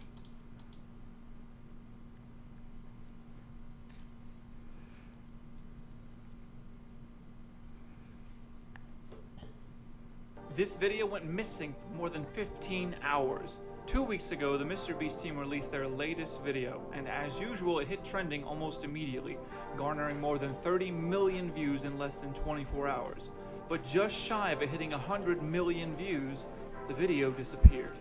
But why? It appears as though YouTube themselves took down this video, and it's not every day that a team of this size releases a video with hundreds of thousands, if not millions of dollars in production investment, and the video itself not be perfect. After all, this team is so large, they've got people from every conceivable angle, and much less motorcycles. What was the tiny mistake? So much happening today. Crews will continue the slow and meticulous process, and frustrating for the people whose cars are stuck there in the parking garage at St. Vincent's Riverside. So as you know, part of the top He showed his collapsed cock. a little more than a week ago with more than 100 cars inside. We've been following this story very closely since it happened. Happens. Mr. Jack's reporter Brianna Andrews is joining us now live. And Brianna, the removal process, it's going to take some time. Jen and Melanie, it's not as simple as driving the cars out, right? Crews are actually using a special robotic towing machine to pull the vehicles out. This is all controlled with a special remote. And as I mentioned earlier, we're just a few feet away from that garage. Now that it's daylight, we can give you a better look at what we're seeing. So you can see some crews are already outside. We can hear the sounds of the engines from their trucks. But I want you to notice, you can see some of that damage that was left behind from the parking garage. If you look right on top, there's a white car that is flipped upside down. Well, not upside down, but on its side, rather, that is just squished in between. Now, that is just one example of some of the damage that we've seen. But take a look at this drone video from yesterday. Operators are controlling the robot remotely from outside the garage, as I mentioned. They're taking it slow because there's a concern that more of the garage... Why would I care about a frenemies? Why would I even care about this? Why are you linking this? Collapse. Mr. Jack spoke with Local woman figured out why the parking garage collapsed. Are we getting to this? Vincent's employee whose car is stuck on the second floor. I mean, it's scary. I hear the rumors about like Teslas, and so it makes me kind of question, like, you know, like, would that have caused it? Right. What? Like, I hear the rumors about like Teslas, and so it makes me kind of question, like, you know, like, would that have caused it? 111 cars were parked inside the garage during the collapse. You can see some heavy damage while others are on the edge of the collapse section. And we want to give you another live look to what we're seeing out here. Crews are already here. It doesn't look... Okay. The Teslas caused it?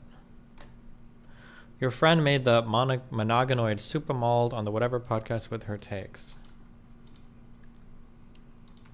Oh god, I hate the monogamy arc. Can we not? You said, I really think the... Destiny's friend Molly Little does a 1v8 monogamy versus open relationship debate and triggers all the right wingers. Why?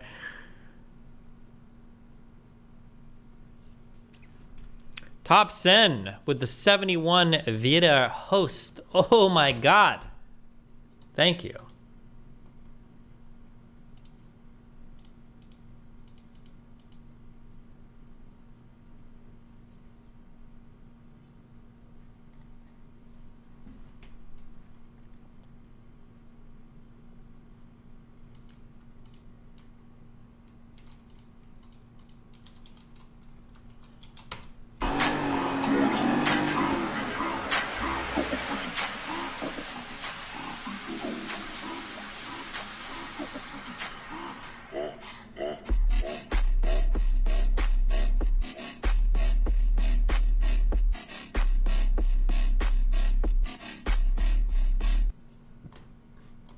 Okay.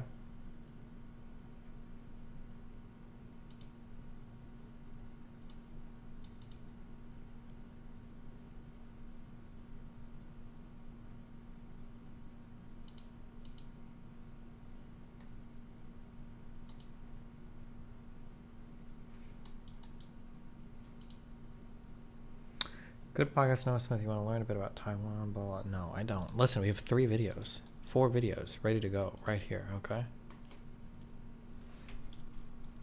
Wait, last one.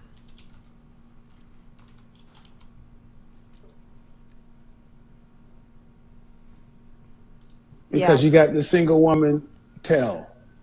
That damn smoke detector. Mm-hmm. How do you live with that?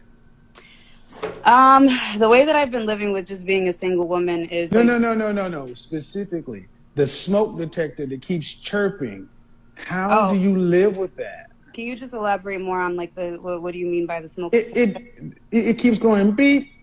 Like red flags? That smoke detector. I don't know. I have people on stream that do this. I have no fuck. ABBA's is going off too. I think the last time ABBA was in call, I think it was going off as well. I don't know how people live with this. Detector that's beeping in the background. There's a smoke detector. Do people not hear it? It beeps every 30 seconds and it goes beep. I don't hear anything beeping. Did you just hear it again? Because I don't hear anything. Wait for it.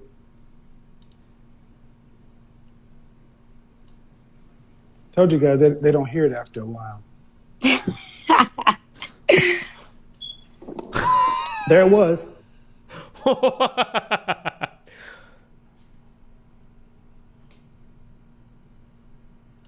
on one sec. We'll watch some. I don't fucking know. Jesus.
Oh yeah. Alright. Somebody's honey is crowding my icebox. Somebody's cold one is giving me chills. Guess I'll just close my eyes. Oh yeah. Alright. Feels good inside. Flip on the telly, wrestle with Jimmy. Something is bubbling behind my back. The bottle is ready to blow.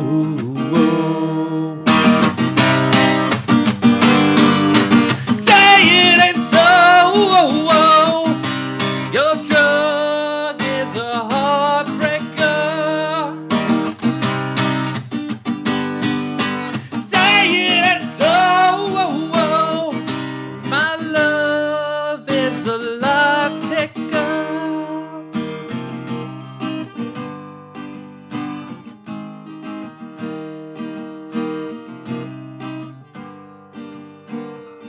Let's tone it down a bit, shall we? I can't confront you.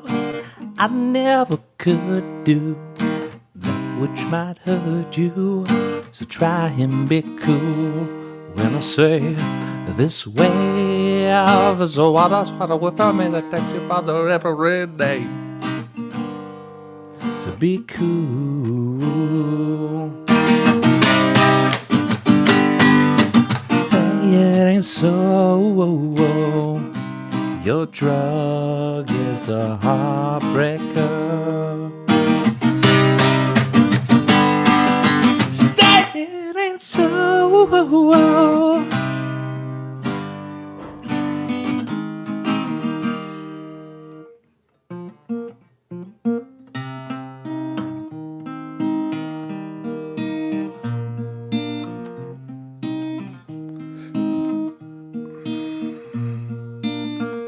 Sitting here waiting for Steven.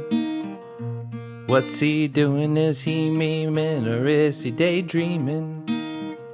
Maybe he's sitting on that porcelain throne steaming. I don't know why he's gone. What are his reasons? It's the season of the Steven. And I'm believing he'll be back 'cause he told us so.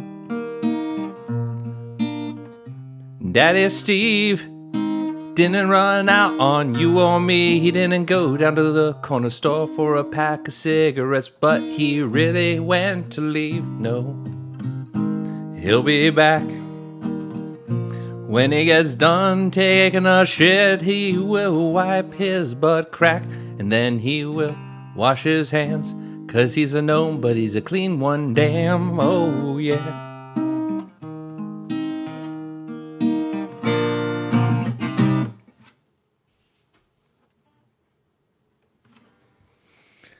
You know, I've played the same songs for you guys for years because I haven't learned any new ones whatsoever.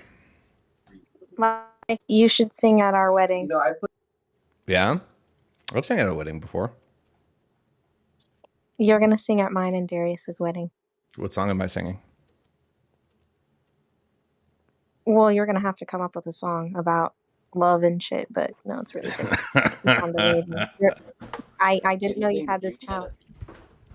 You didn't be. Listen, I didn't know you. I knew you had like talent when it came to like being sophisticated and proper and wine and exotic dishes and stuff, like the conversation we had at dinner. Oh, and I then when you declare, went to Miss the Nina, bar. you making me blush. Oh, here we go. I can't wait till you move to Miami. I'm gonna go out drinking with Lycan. I love Lycan. What lady doesn't? Exactly.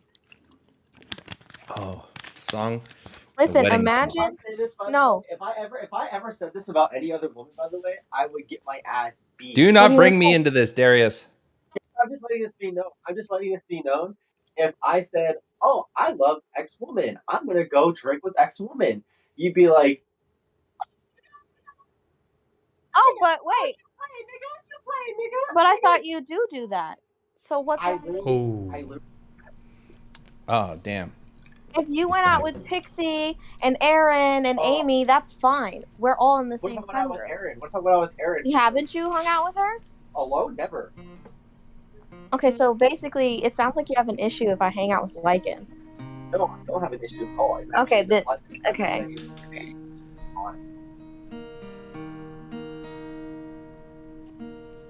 Anyway.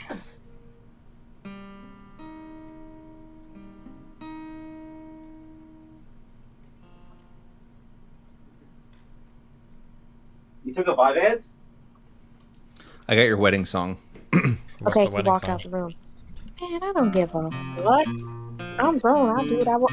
Steven. Steven's not here. Steven, don't take Vyvanse, bro. It fucks me up. Oh, I realized, thanks. Whoa. Yeah, cool.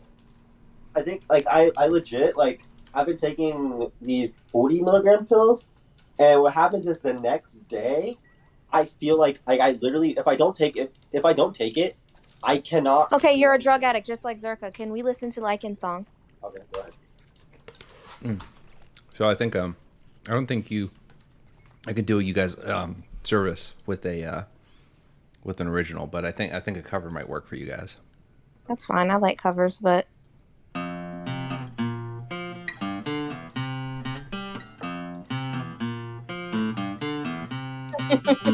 Met a girl, thought she was grand, fell in love, found out firsthand. Went well for a week or two, then it all came unglued, yeah, in a trap, trip I can't grab. Never thought I'd be the one who slept. Then I started to realize I was living one big lie. She fucking hates me. Trust, she fucking hates me. La la la la. I tried too hard and she tore my feelings like I had none and ripped them away. She was queen for about an hour. After that, shit got sour. She took all I ever had. No sign of guilt, no feeling bad, no. In a trip I can't grip. Never thought I'd be the one who slipped. Then I started to realize Xena's knife sticking out of my thigh. She fucking stabbed me. Just she fucking stabbed me. Oh no.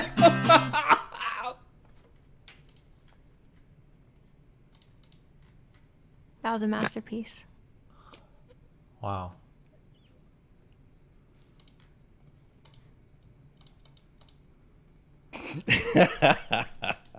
he said you're not making me laugh. It's fake. This should produce extra power, right? I'm almost positive this will make extra energy, right? That I can cycle. That was beautiful, Lycan. I felt like it came from the heart, Lycan. I could really. This is another Xena. Well, not Xena. Oh, is it Ziana? Ziana. God damn. Oh. Yeah. I had to join for the concert. I think you should also give Destiny music lessons, perhaps, in addition to, you know, whatever other work you're doing. I think he could learn faster than I can teach him. I'm not that good a guitar player at all. That's what your mom said. EGG sent me videos of Destiny playing the piano, of him freestyle rapping. Like, there was just shit I didn't know, and I was like, no way this is real. But obviously, clearly, I watched the videos, and they were real. We're just, you know, we got all sorts Wait, of types in this community. Wait, there's a Destiny rap video somewhere? Nope. Destiny Nope. can fucking rap. I need a link. I need a link on that shit. Nope. Destiny, spit some bars. It's all, for us you right understand that's deep fake. None of that is real. Right? now. Yeah, I'm sure. Destiny, you literally were rapping. It was a deep fake, literally deep fake. That was the first deep fakes my community made. I don't even know what a deep fake means. Not real. I mean, you literally freestyled. Did you make deepfakes on Sneako's text? Sorry.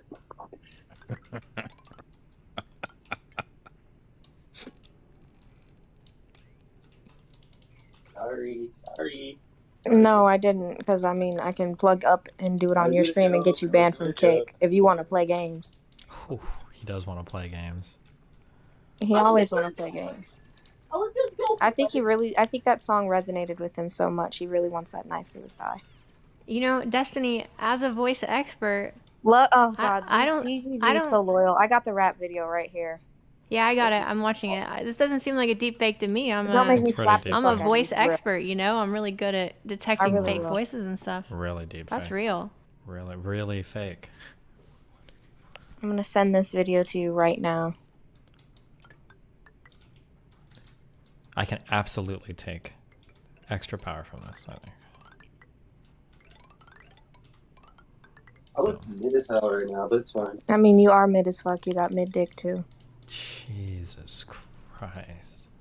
The Chronicles of Middick. You know, Riddick, bro. That's what he's talking about. But shut up, Darius. You don't even like Riddick. Ugh. I played the game on Xbox original. Ugh.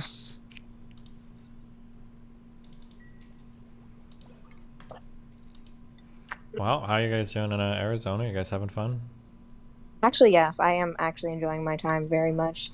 I'm in a great mood. My house smells like mildew. Bro, I was joking. His house actually surprisingly, does not smell bad. Like, judging by knowing it's Darius, I was prepared to possibly be getting a hotel because I was like, if it's dirty, I'm not gonna be here. But it's actually not. Arizona's strange though, but I mean, I'm finna explore. Oh god, finna explore. I'm having a good time, but I've only been here a day so far, so the toxic hasn't happened yet. Yeah.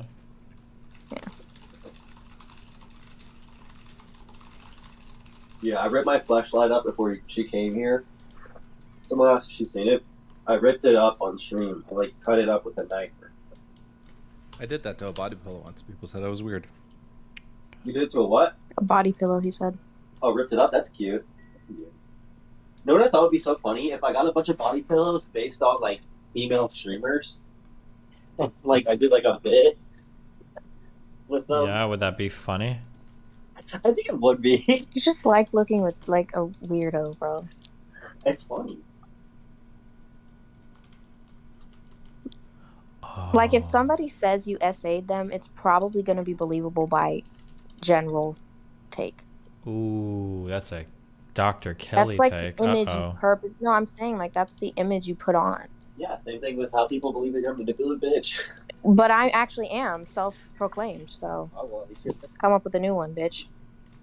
Oof.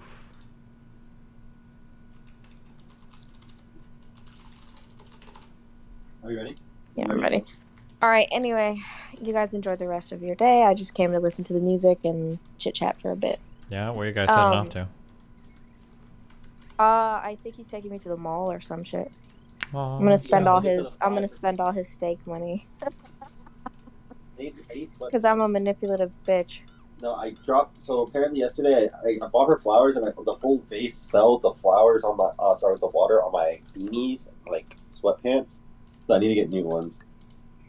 So I'm gonna go buy some new clothes for bedtime. Yippers, Yeah, you guys take care. Just flipped $200 into $400. Literally an hour ago. Have By, fun draining. Have fun you, draining Darius. Thank you. Indeed. Great game. Here, a hot blonde said, "Have fun draining you." How do you know Ziana's blonde? I'm looking at her photo currently. I know she's blonde. Bitch, the photo's blonde. Shut the fuck up. Anyway, goodbye, you guys. Enjoy. Bye. Enjoy. Bye. Thanks, How have you honey. been, Steven? It's been a little bit since I hopped in the stream. What's new? What's going on? I'm doing okay. I saw you started ADHD meds. Is that accurate, or what's? Not yet. I'm where are you debating at on it, that? but I might be maybe doing the Vyvances. Maybe we'll see if I can't get the I meth. see. Which one would that be? Isn't it all? It's called it's Desoxyn. Desoxyn. I don't know how to pronounce it, but it's probably going to be Vyvanse for now. We'll see. How do you feel on that? You feel like it helps you? I don't know. I haven't tried it yet. But I tried Adderall XR for 3 days, and it was life-changing. So who knows? You know, you can't, like, Yeah. you need to stay on it for a bit. So yeah, your I body know. can- So maybe I'll try this for a while, and it won't do anything because I don't even really have ADHD, and I faked all of it. And then I'll be like, oh, time to move on to the next thing. Find some other thing to make excuses about. So Nah, you definitely fucking have ADHD. you have no idea. You're not a doctor. Dr. Kelly didn't I diagnose spent me. I so spent like 3-4 hours with you. You have ADHD. I Shut don't the fuck think up. so. I said that to you within like an hour. I'm just of getting hyperactive. together. I just like to move a lot. Okay? Yeah? Not Yeah. hyperactive in a pathological sense, but just in like a Dude, personality sense. there's that one clip I saw on your subreddit where you were like watching an ADHD video and literally got distracted during it. Everybody and gets just completely distracted. Pivoted. What do you want? What are you in here Yeah. for? I was just coming to listen to the concert, but now that I'm here, it's been a little bit since I've hopped in. So I Yeah, was what have just, you been up to? Anything fun? Fun? Yeah, I guess. I've been reading a ton lately. Yikes. I made a library in my house, and I got basically everything I ever want to read. I'm open to new suggestions as well, but I've been just reading a ton. I've been writing a lot and working on my different theories and such. Playing lots of piano. I feel like I've got a lot better in the last like 2 months because I've been sober. I quit on like 2 months. Oh my God, you're of done with the weeds? Yes, I'm done with the weeds. That's right. Good So for you. I d- I'm proud. I did.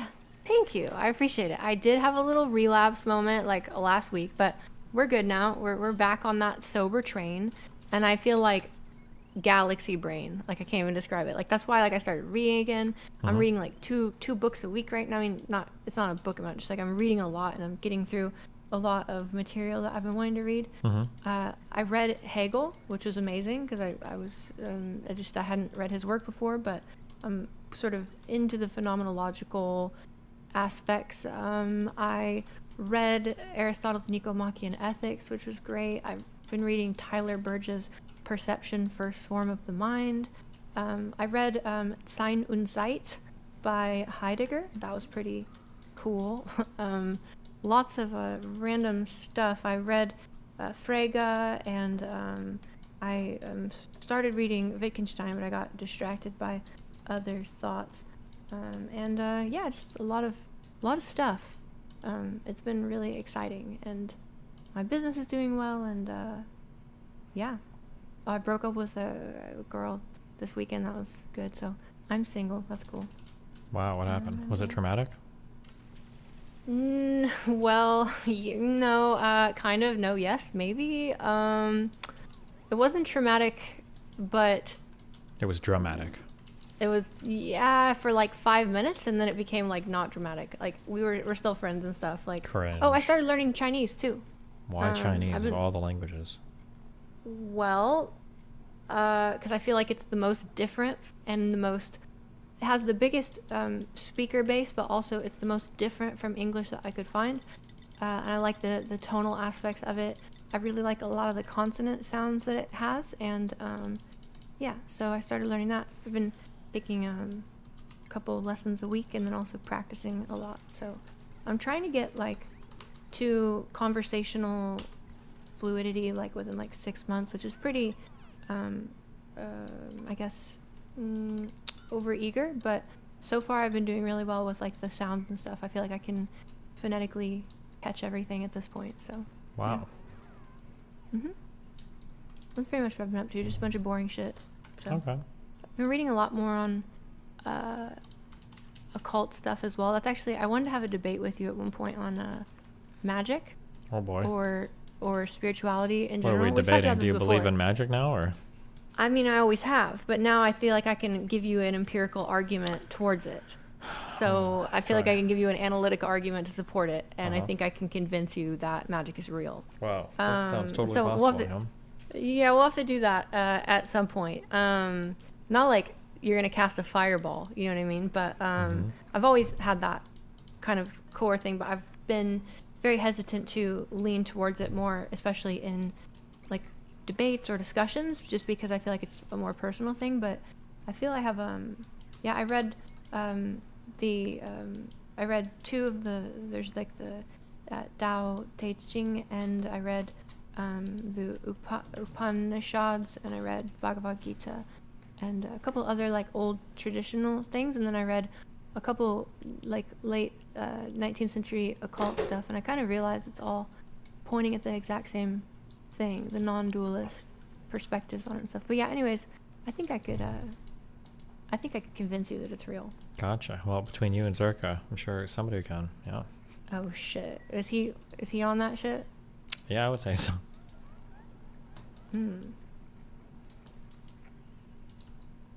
Interesting. I wouldn't have guessed that.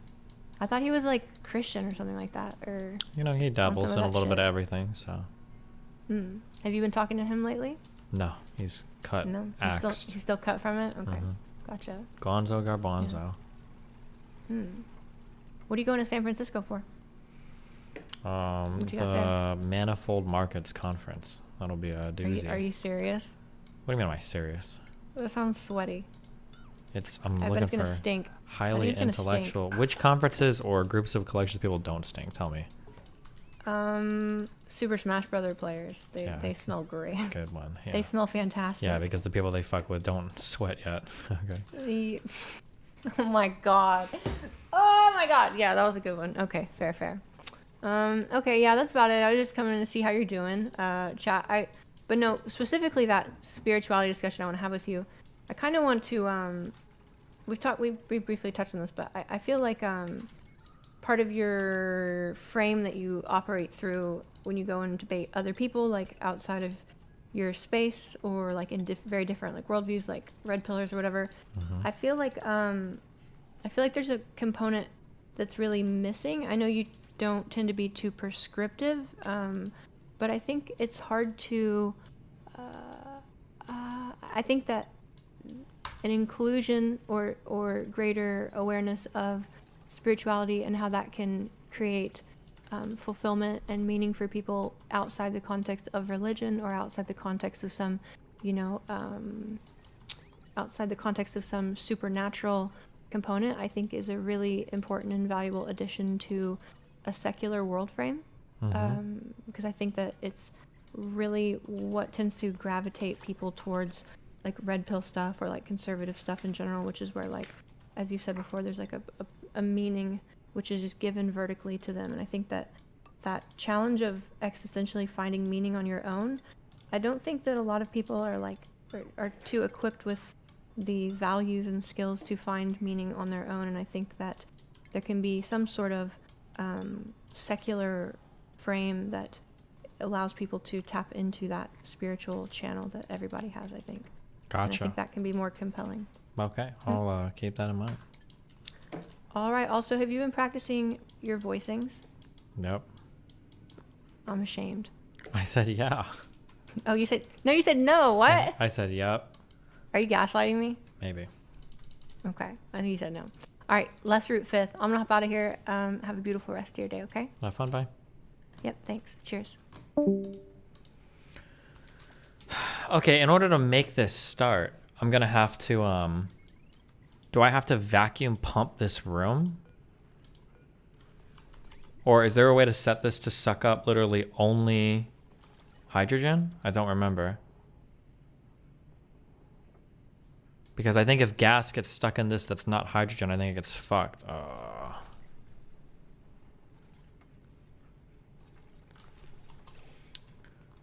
You can suck me up. True.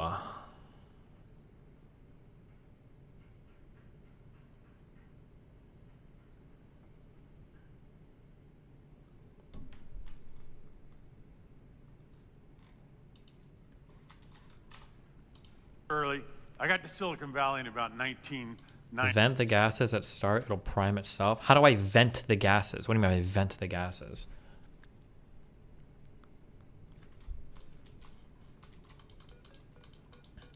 Oh, I just have to have the electrolyzers going on their own and then get this full of hydrogen. I think that's what we have to do. You're right. We can do this. Did she say she was learning Chinese? Uh-oh. Yeah, why? And she said she was newly single? Aren't you married? Yeah. Good one.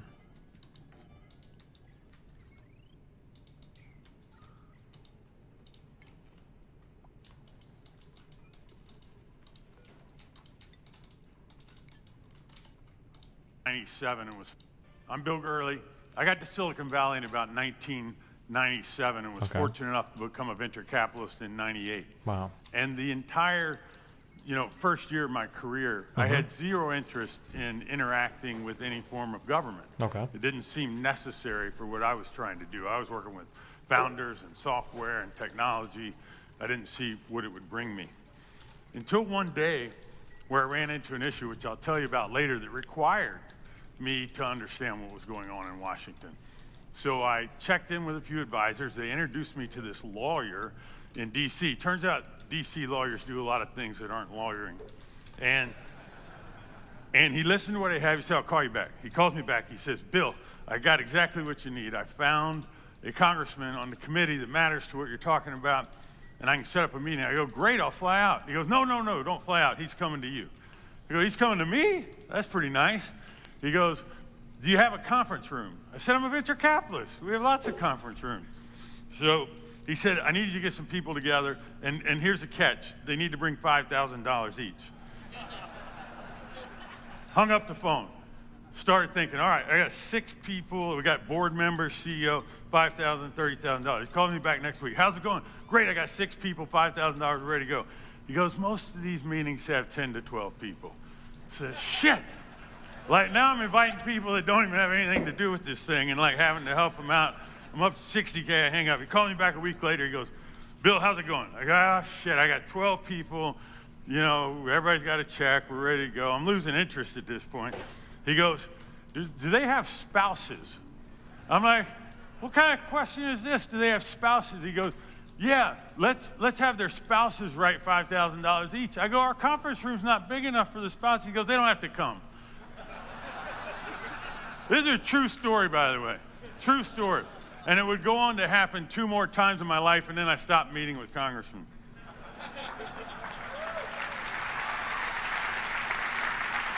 Clapper. The reason that I needed to engage relates to this company. My 4th VC investment was in a company called Tropos Networks. We had industrial grade mesh Wi-Fi. You could mount it on a telephone pole and bathe the city in Wi-Fi, broadband. It was awesome. We are so excited about it. We were changing the world. It was disruptive. Google got excited about it. Earthlink got excited about it. But the customer I loved the most that got excited about were mayors. There are hundreds of mayors all over the country that wanted to provide free Wi-Fi service across their downtown area. It would help with public safety, economic development, and of course, digital divide. So we were so thrilled. I was so pumped. I was sure we had a winner here. And then one day, these 2 people got excited, which turned out not to be a good thing. This is Mayor Street of Philadelphia and his CIO, Diana Neff. They got just as excited as I did. They were idealistic. They were, optimistic. Maybe they were quixotic. Maybe I was too. Because the next thing that happened is what caused me to get that meeting. You can't read this, but it says, lobbyists try to kill Philly wireless plan. And in the article, it says, Philly's plan to offer an inexpensive... What is Pisco doing? Okay, but realize what Destiny said about Washington. He wants him to unconditionally apologize on stage. How can he ever hope to build bridges when he backs his interlocutors into a corner? It's so fucking petty. It's not petty. It's necessary. You can't do a coalition with somebody if your fans think they're a fascist. Wait, I don't understand how... It's like such a... If they don't do it, then I just don't work with them. It's such an obvious, easy concession to make. Like, what the fuck? Wireless internet service, the most ambitious yet, collided with commercial interest. Collided with commercial interest. There were no voters or citizens up in arms about this. Commercial interest. How many of you, I know this is a younger crowd, how many of you are old enough to remember Schoolhouse Rock? Awesome. So, like you, I learned about how Congress works by ABC Saturday morning television. And they told us, on, break the power. There's a phrase in this, I looked up the script. It said some folks back home wanted a law, so they called their local congressman, implying that the people that have the need are the citizens and the people that write the law are the congressmen. Imagine how surprised I was when I read this. Philadelphia was embarking on the research phase of the project when Verizon successfully pushed a bill through the state legislature. Verizon's writing legislation? How does that work? Now, it turns out This wasn't even our biggest problem because another company's headquartered in Philadelphia named Comcast. They had put a bill on Governor Rendell's desk, proposal drafted by lobbyists for the telecommunications companies. This isn't what I learned on Schoolhouse Rock.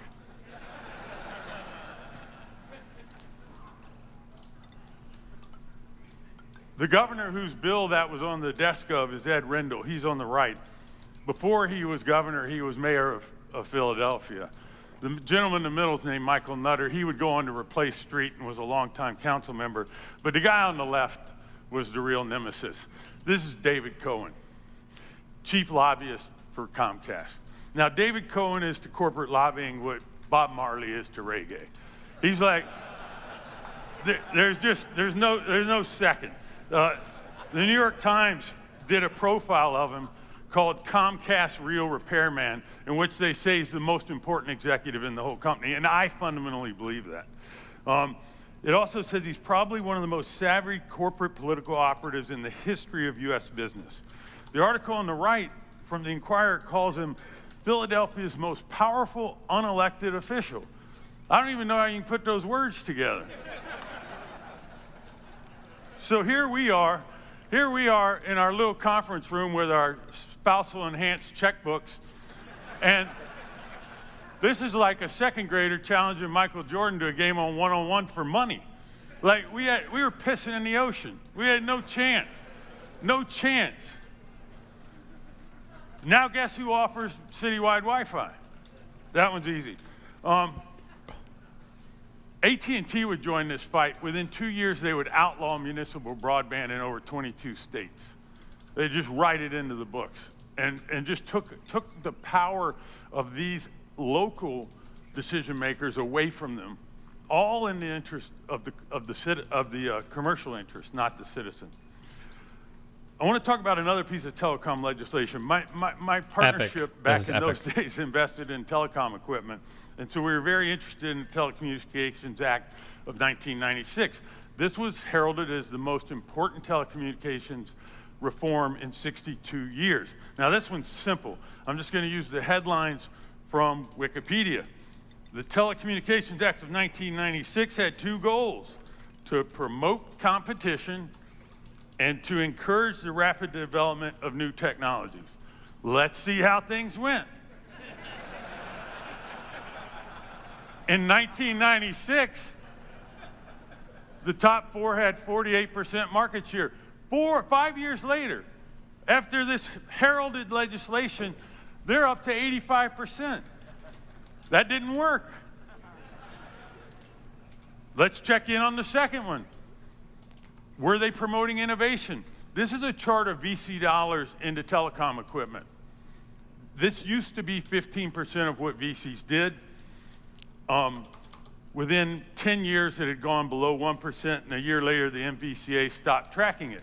Now, if you want to talk to one of the expert VCs in telecommunications equipment, it'll be easy to do because they're retired. This market's gone. There is no more innovation in telecom equipment. So what happens here? How can you possibly have a super important bill signed by and implemented by one of the most heralded presidents that we've in our generation that doesn't just fail? Failing would be things stay the same and you don't accomplish the goal. This did even worse. It created the opposite thing of what it was supposed to go do. Let me introduce you to George Stigler. He's the 1982 Nobel Prize winner in economics and the father of regulatory capture. This is his most famous quote. As a rule, regulation is acquired by the industry and is designed and operated primarily for its benefit. I like to say regulation is the friend of the incumbent. Quick audience interaction moment. That's the one thing I want you to take away. So on the count of three, scream, regulation is the friend of the incumbent. 1, 2, 3. Yes. Amen. All right. Clappa, clappa, clappa, clappa, clappa, clappa. So, this is the only slide I have with bullets because this is going to be a 2-minute regulatory capture 101, all from George Stigler's notes.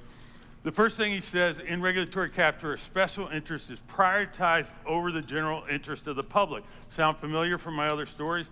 Leading to a net loss for society. A net loss for society, that's important. The two mechanisms they usually use is the second bullet, limited market entry and price protection, or even price increases, which I'll show you more of. And then the mechanisms of influence are money, made worse by Citizens United, exposure, just time around people, and then 3, revolving doors. This is super important, and I'll show you one great example of that. That's people moving in and out. When they interviewed Christie on the pod the other day, they were talking about this in the military. All right, this is a piece of Morgan Stanley research from 1999. Someone took the time to go study 5 pieces of major US legislation that had happened over the years and how the incumbent stocks did after the legislation. And let's just steal a few sentences from this. Conclude that landmark regulatory action has a tendency to improve returns for the largest players in the targeted industry. Long-term investors should consider capitalizing on any temporary weakness caused by market reaction to regulation. Many attempts to increase competition or improve customer experience have failed. This is reinforcing what Stigler taught us. Here's a very simple, quick one. Number of new banks in the US, 2009, nothing. Dodd-Frank. Like, that's what happens. All right, 2 really good stories. You might not even believe them because they're so outlandish. Does everyone know who Epic is? It's hard to know because they're not public. It's a very large private company in Wisconsin that is the largest player in medical EHR software, medical records. And this is their CEO, Judith Faulkner.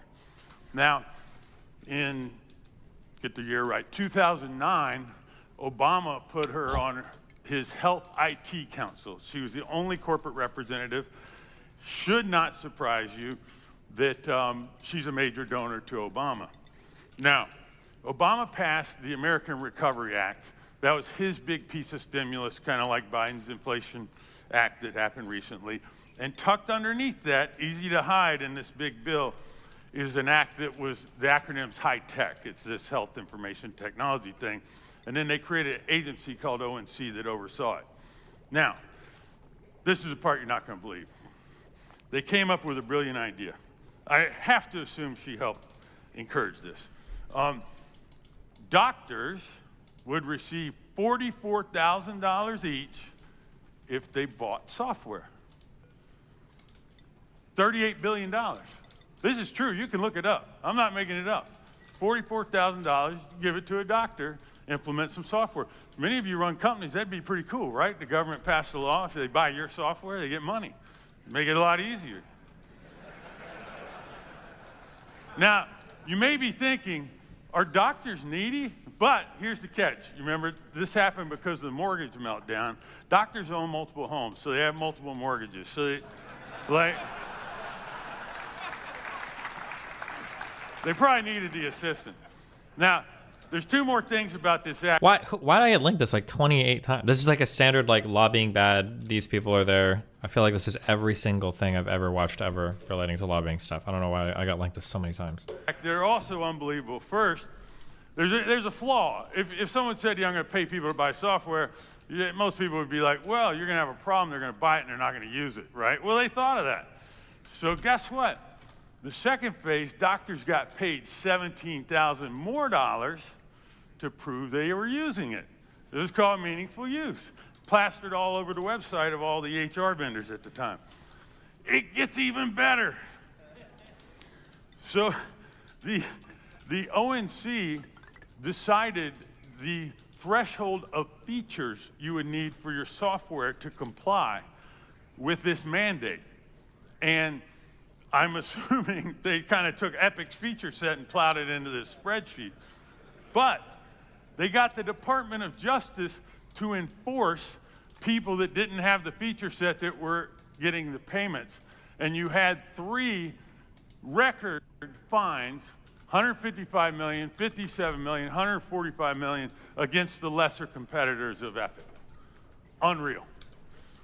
if you've studied the innovator's dilemma, the way startups disrupt is they come in with lower feature products, but a feature that really matters to the customer and a simpler product, and they move up. They put a brick wall there, so you couldn't come up. It's just amazing. Obama, in an interview with Ezra Klein, said this was the most disappointing part of Obamacare. I mean, I think if any of us were in the room when they scratched this thing out, I could have told them it would have failed. I mean, paying people to do stuff is just, it's not going to work. Now, you may ask, am I unhappy with Judith? I'm disgusted with it, but if I were a judge in the Olympic regulatory capture competition, I'm giving her a 10. This is fantastic, fantastic. All right, one more, revolving doors. There's one more. So many of you know what this is. This is a COVID rapid antigen test. Now, this is based on a very simple piece of technology. Hopefully, David will confirm this when he comes back up, called a lateral flow assay. Now, this technology was developed 80 years ago in 1943, and it's a complete commodity. The packaging almost doesn't matter. You could probably use the strip without it. Now, before I tell you what happened in the US, let me tell you what happened in Europe. Germany leaned heavily into rapid tests.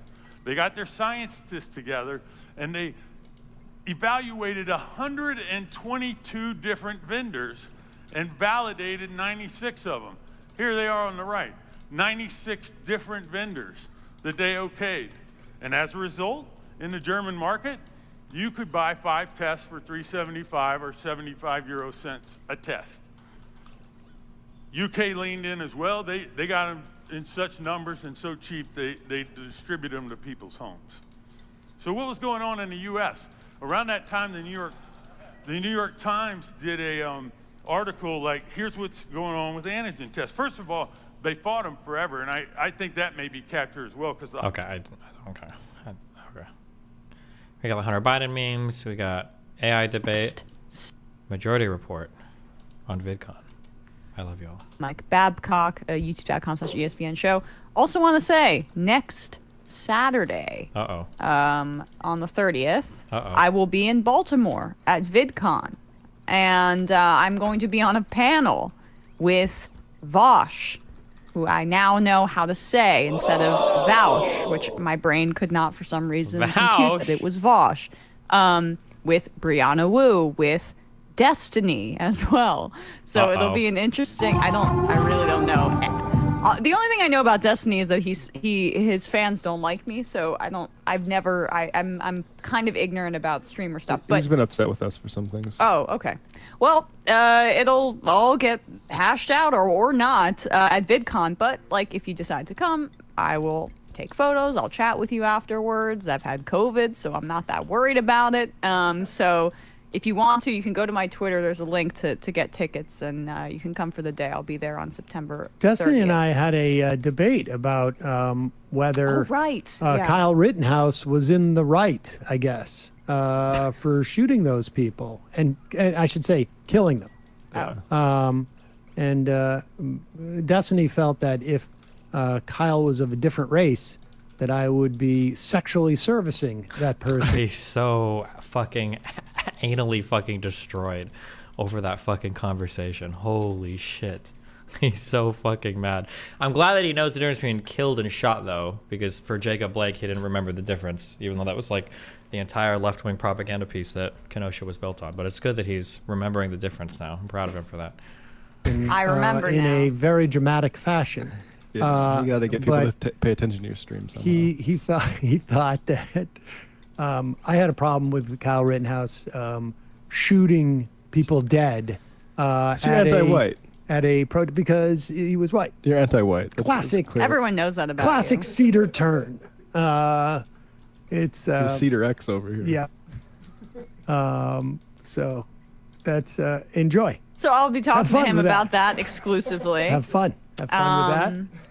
Yeah, I don't know how it's gonna go. I mean, I just got asked to do it, and also you like Baltimore, so I do love Baltimore. Just try and keep your white hate in check, and you'll be okay. I will put on the mask just to get through it. Yep. Matt, what's happening on Left Reckoning? Yeah, last night on Left Reckoning we had. Exciting. Bruce Rivers, he's the criminal lawyer. Bruce Rivers, he's the criminal lawyer. And what he do? And it's gonna react to all the self-snitching. Hi, this is Bruce Rivers. Welcome to another fun-filled episode of Criminal Lawyer Reacts. I'm Bruce Rivers, board-certified criminal defense lawyer, coming to you with my pearl handle pistol cufflinks so graciously given to me by our who? You know the guy, Michael Rivers, our content genius, the man behind the camera as his we speak, son. responsible for every word that comes out of my mouth. So if I say something stupid, don't blame me. Blame Michael. No, I'm kidding. Kidding. We don't write this. This is all unscripted. We kind of have an idea of what we're going to talk about during these episodes, but we don't script this. So Michael can't control what I say, but he can control how it's presented to you in the form of edits, because that's what he does. Anyway, we love doing this show. We love working together. It's a father-son project, and it's the way I get to see him. And what's better than hanging out with your boy or your son? Okay, we're reacting to the news that what happened to Hunter Biden? Hunter Biden, what did he do? We're gonna talk about some really stupid shit that he did, and about the plea agreement he had, how that blew up, and then talk about what's going on with the indictment. Okay, but before we get to that, before we get to Hunter Biden, this is brought to you by eSign.com. eSign.com is a very effective way to remotely do business. Let's say you've got an indictment and you're sitting in your basement. You really don't want to get out of your basement because you know you're a highly publicized son of a vice president at the time, now president. So what do? You go to Flame 11, I understand that it's going to get hot. When it gets hot, I'll deal with it. I understand. I'm not future-proofing literally the entirety of my base against heat right now. I understand. I know that it will get hot. I understand that it will get hot. Thank you. I understand that it will get hot. Thank you. I'll figure it out, okay? It's okay. I see that it will get hot. It's okay. Okay. eSign.com, and you need to get more crack. You just send your crack no, you don't do that. You just go to eSign.com to get a lawyer. That's what you need to do. And you don't want to leave because they got paparazzi everywhere. Well, you just from the comfort of your own home, you get your lawyer. The lawyer sends you an agreement. It's e-signed, so no, if it's not e-signed, no one signs, right? So if you sign the agreement, you get a lawyer. You don't even have to leave the comfort of your home. And so you download the app. You get 3 free signatures a month. And they have supported our channel. And let me just tell you this. I love eSign.com, and you should too. It's an effective way to remotely do business. So let's talk about Hunter Biden. Now, he's charged 3 counts in this indictment, and it only involves firearms. We don't have any tax counts yet. We don't have any international business dealing charges yet. So we're only going to deal with the case at hand, okay? Now, he has been indicted with 3 counts. 2 counts are kind of the same, and they're 10-year felonies, but they're not going to get 10 years. I mean, it's not that serious of an offense. The way I read this indictment, it's a level 12, severity level 12, I think. I need to know a little bit more about it, but that's my guess for right now. What is he charged with? Let's look at count 1. Count 1 is 922A6. That is filing a false report. Not report. When you fill out an application, you certify that you're not a drug addict. So they're saying he was a drug addict at the time, and that it was false that he certified that he wasn't. Because you can't get a firearm if you were a drug addict. So what happens is, there's a form 4473. That's an ATF form. You fill that out, and they do a background check on you. They do your criminal history, which he's got no criminal history. But there's no way for them to determine whether or not you're a drug addict. I'm so curious if anybody's ever been dinged for lying on a 4473 like this before. There's such a bizarro. I mean, I guess they feel like they have to show them something, but that's so, but on a video or that's just funny. Right? And so, yeah, I do a little crack cocaine, but I'm not addicted. And so he put down that he was not a drug addict. And if he was, at the time that he purchased a firearm, it's a lie. So that is, so that's count 1. Count 2 is basically the same thing, saying that he lied on that same form. And count 3 is being a drug addict in possession of a firearm. So that's 922A1 and 920. It's 18 U.S. code 922A1 and 922G3. The 18 U.S. code 924 tells you it's a 10-year 10-year maximum sentence. But when I told you that it's a level 12, let's say he pled guilty to one of these counts, because that's typically what would happen. Level 12 is 10 to 16 months in prison. But you would get 2-level reduction for acceptance of responsibility. So really, it's a 6 to 12 month guideline sentence. That's what the sentence is about. Now, he's in a pickle. I mean, you remember they had a plea agreement. They had a plea agreement where to this count, he was going to get a diversionary sentence. What's a diversionary sentence? A diversion sentence is where, okay, I fucked up. You admit that you fucked up, and then you get a diversion sentence so that no conviction would be entered in your record as long as you did X, Y, or Z. You know, maybe you got to go to treatment. Maybe you, whatever. And if you do that, well then, you know, and you follow the program of diversion, at the end of your program, the whole thing gets dismissed and you never get a conviction. So when they went in before the judge, they had a plea agreement. Be careful, Pisco. And the one thing the judge asked them was, does this resolve all matters with Mr. Biden? And there was a disagreement. There's other matters under investigation, said Mr. Weiss. Biden's lawyer said, oh, no. So all of a sudden we don't have a meeting in the minds. The government's saying one thing, the defense lawyer is saying another thing. So the judge says, well, we don't have a deal here. Then we're throwing this out. So she threw out the plea. See, judge is not bound by the plea agreement.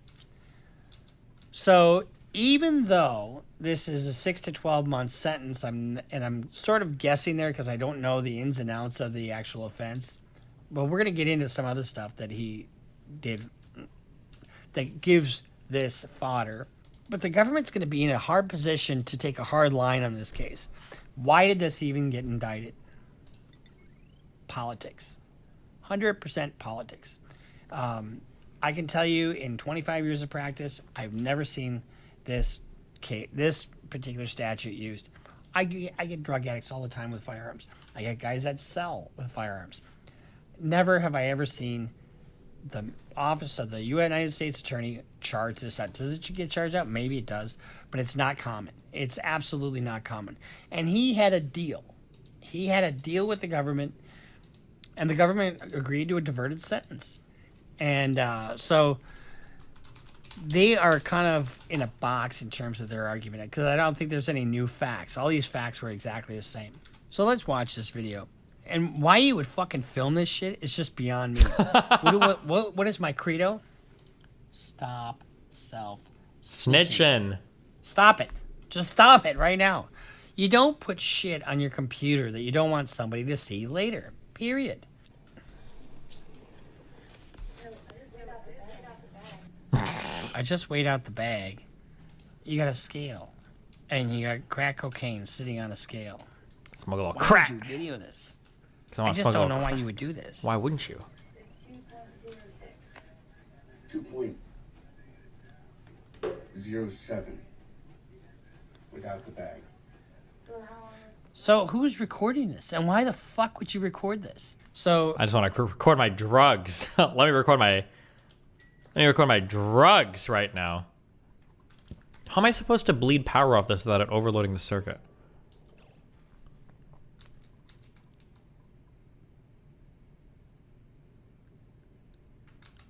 Or do I take it from here with the heavy watt wire? Reduce heat.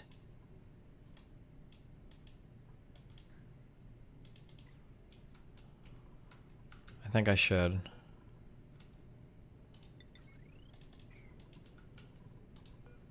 I think it would just make sense to take one of these big boys.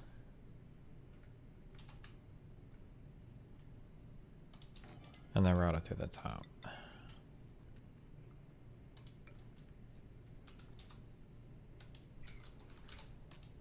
that's Hunter Biden, and it is what it is. You know, It is and what it it shows is. him weighing some crack. And if he's on crack, then he's not eligible to possess a firearm. And not only that, Says who? If he lied on the form, he's guilty of that too. But really, it's all part and parcel of the same thing. It's all the same course of conduct. So, in all likelihood, he's looking at somewhere between 6 to 12 months, and probably even less than that. So you've got there he's smoking crack while he's driving, and then here he's going 172 miles an hour. 172 miles an hour? That's fucking fast. That's stupid. It's just really stupid. And then you take pictures of it and put it on your laptop. And I just people, especially if they're doing drugs, are not the smartest people. And my understanding is that this sort of surfaced when his brother Bo died. Regardless of that, I am sensitive to people who have drug problems. And whether you're the president's son or you're not, there's accountability for everybody. There's accountability for Trump for the shit he did, and there's accountability for Hunter Biden for the shit he did. And is there accountability for all of us? Yeah. We have to answer for the shit we did. We live in a country of laws, not of men, and it's just stupid. So when you look at this Bruce Rivers sounds like a that charges hater. him with 3 Okay, counts, sounds like a he hater really to is only me. going to plead to one, or they're going to challenge it.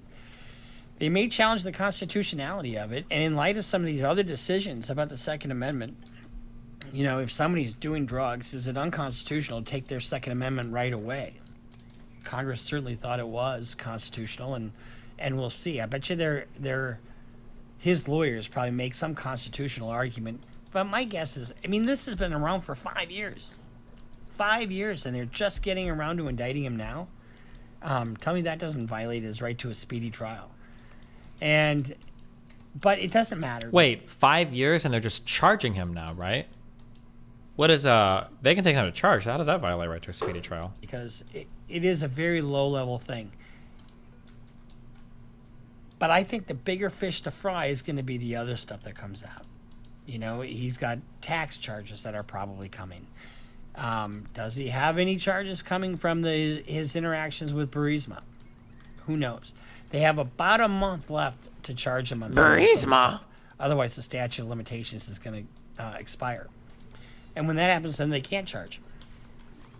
I feel bad for the guy because this is all whatever, but no, somebody had to get a hold of him, honestly, and tell him you need to calm the fuck down.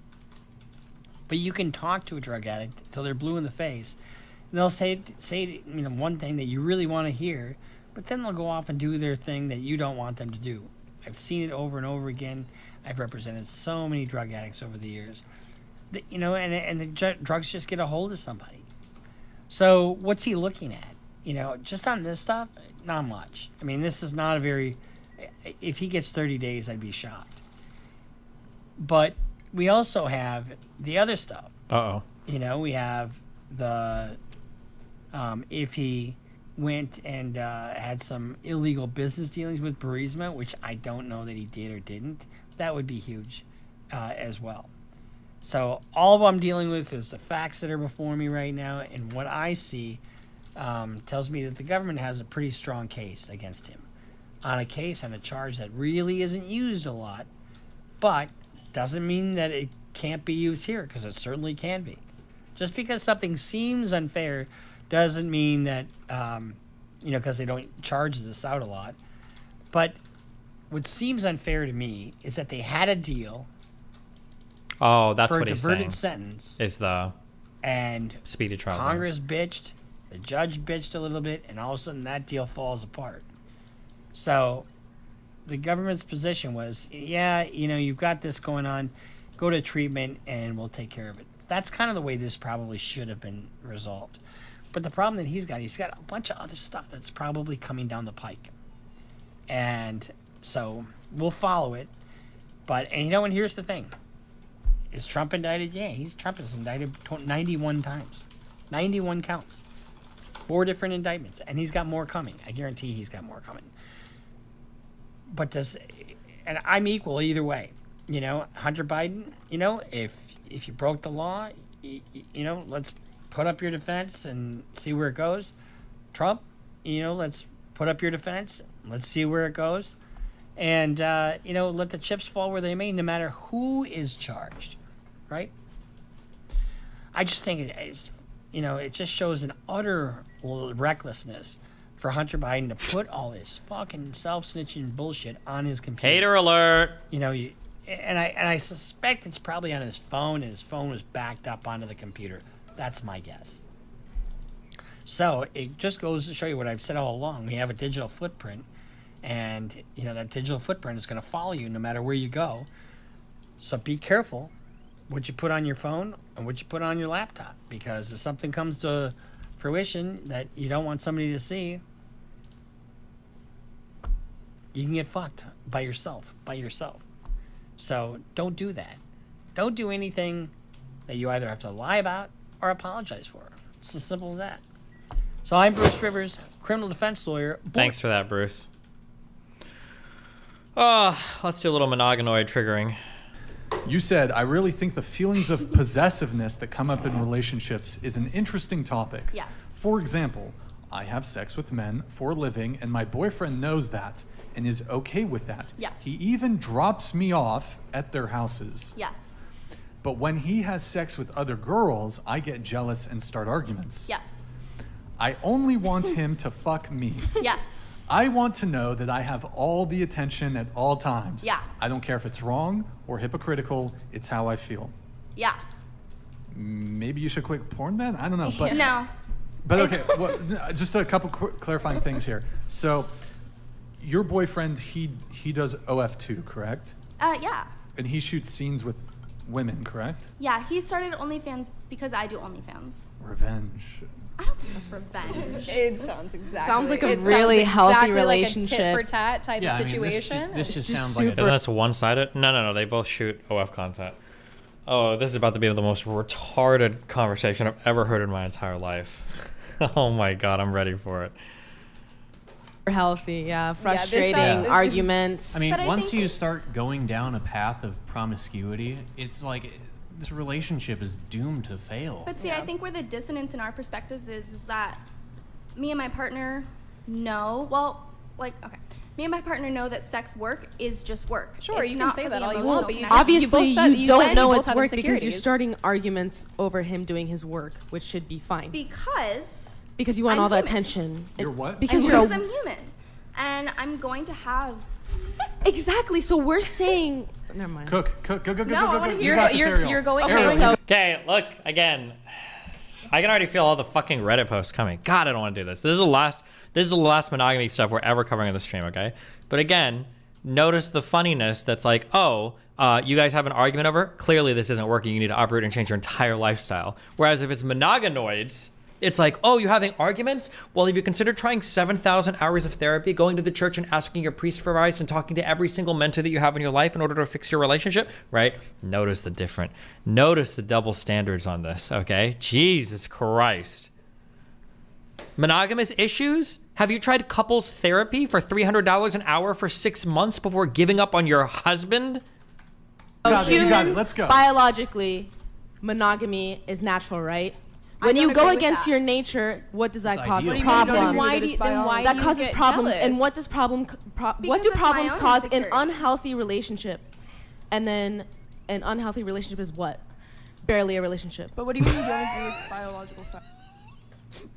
What was that? I like how she mic dropped that line of argumentation. But that was like a Dwight Schrute argument. Body, biology. Biology, nature, break nature, fight, broken, relationship. What was that? Hold on. Just go against your nature, logically. Never mind. Go. No, I wanna You hear- got the cereal. you're going- Okay, Ariel, so you got it. You got it. human, Let's go. biologically, monogamy is natural, right? When don't you go agree with against that. your nature, what does that It's cause? ideal. What do you mean you don't Problems. agree with biology? That do you causes get problems. jealous? And what does what Because do it's my problems own cause? An insecurity. unhealthy relationship. And then an unhealthy relationship is what? Barely a relationship. But what do you mean you don't agree with biological fact? I mean, I don't What agree do that you mean? monogamy is the biological end all be all of the most. It's not end all be all. Perfect Monogamy is natural. Other stuff, How do you say it correctly? Absolutely. Because there are like tribes where like polyamory is how they survive. That's because polygamy, polyamory. Yeah. Polygamy, yeah, that is also natural, but humans have shown to Wait, that's also natural, also unnatural. naturally be predisposed to pair bond and to be monogamous. Oh, pair bond. So, yeah. I know where you were going. You were saying that like. Wait, am I supposed to vent off my extra hydrogen, or do we not care, or what? I'm not entirely sure what's supposed to go on here. Wait, this doesn't. Hold on. Fuck. Hold on. I don't know the. I have to. Hold on.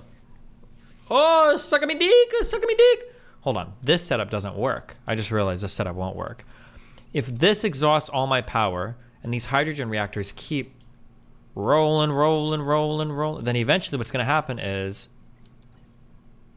I could theoretically consume all my hydrogen creating energy for my base. These guys could become unpowered, run out, and then can they become unpowered if I've got transformers full of energy? Maybe not. Fuck it. We'll see what happens. I don't think this is sustainable. We'll see. What is it? No. Like in like. I just think the way our society is formed and the way that like most of us has grown up, yes, it seems like it would be the social norm, but I think in the history of the universe, I don't think monogamy was like. History of the universe. We're not talking about social norm. We're talking about biology. We're talking about history. No, I think she's talking about in Dating terms on of. Jupiter? No, I think she's talking about What, does he ever add anything productive to the conversation ever?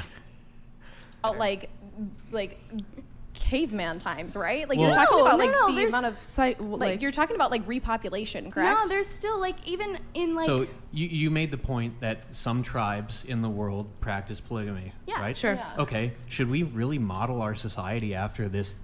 But look, no, those primitive people tribe? in those communities, people still would tend to pair bond with one person. Yeah, I mean, just because people do it doesn't mean it's ideal. And most- I mean, Well, we're not saying people do it. We're saying it's also natural. yeah, well, it's unnatural. I would say It's not. I would say polygamy is unnatural for humans. What's I would natural say- for humans is No, no, to no. create more children. Yes. Yeah, and most of those like tribes that you're How many of these people on the panel have children right now? Super curious. referring to have what's the term for where it's closed on the woman's side but open on the man's side? What, is she just making this up? Well, hold on. Do you think there's a lot of polygamous tribes with one-sided open relationships? How could a single man in nature even secure that many resources?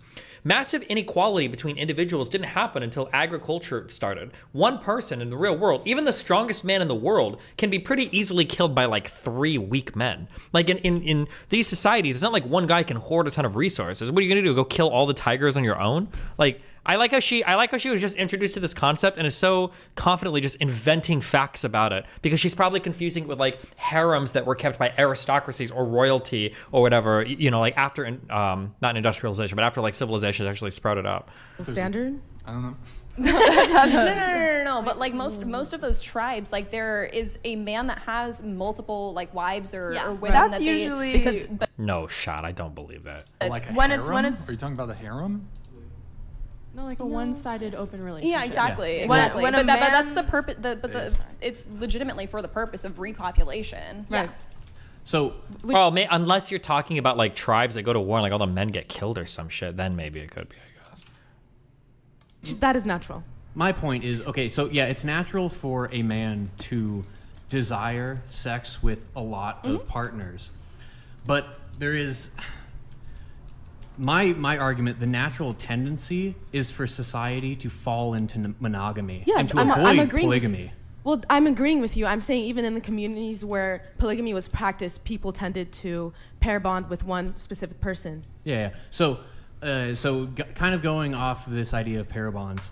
So, in those societies where polygamy was either promoted or mainly practiced, I would say that those societies quickly fell out of the public eye because of not just that practice, but a plethora of other things that came with that. I mean, you just kind of see that there are most civilizations that practice those things. That's usually an indication that the civilization is going to fail. It shows a debased mind. It shows a civilization that is. How do all these people have all these data points on polygamous. How common even are they? I like how these guys are all of a sudden experts in polygamous tribal behavior. I've never even heard of one of these before. Are these people all really well versed in pre-agricultural hunter-gatherer tribal cultural practices? It's not connected with reality. Yeah, and it's going against the natural order of things. I don't. Well, you're talking about natural order in sense of civilizations. I'm talking about biology. $99. Barfi, do you believe that hookup culture is a good thing or a bad thing for society as a hookup. Oh god, it's the same 7 questions. We should make you can play red pill bingo. Do you think we're gonna bring up differences between men and women? Is that gonna come up in this debate? I hope so. Is that like a good thing? I have no idea. Barbie? I don't know. I am still watching it. That I was love mean, and watching I'm not it. gonna answer it. I guess.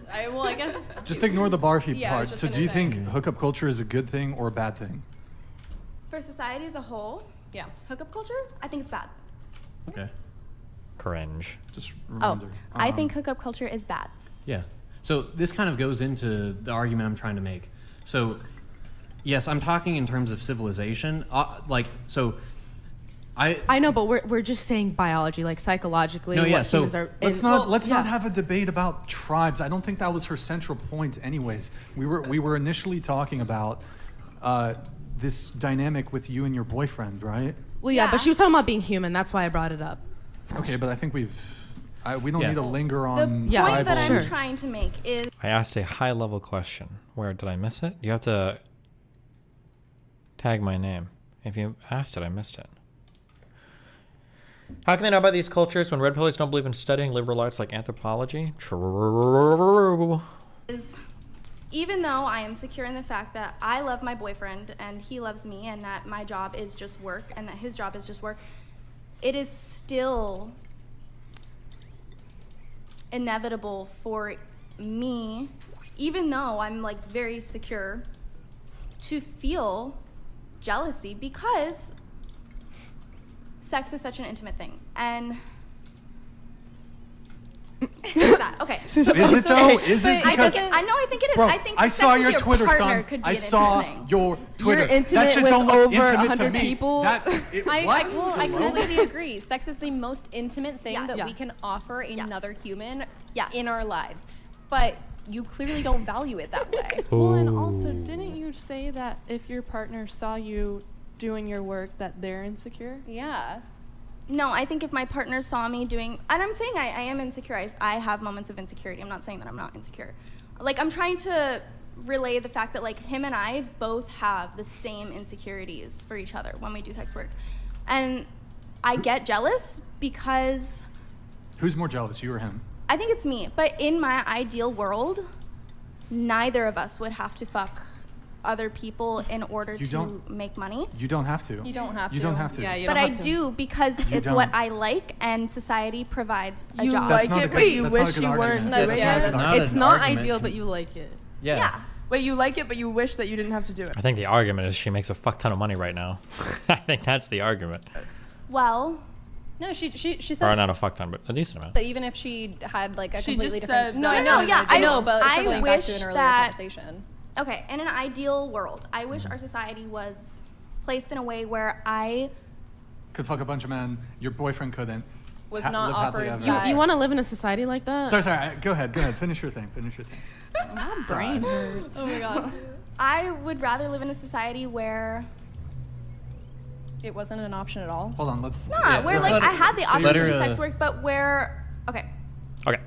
not a society. I would change my life where I was put in a position where because I'm pretty young, so where I had the chance to go to college and get a really good degree, had the time and the money to personally invest in my studies and my knowledge of the world, but I don't. And that's not necessarily the worst thing in the world, but as a result of that, I've chosen to do sex work, and I have put myself in this situation where I have to navigate relationships. Kind of cope, don't you think? Well, now. Cope?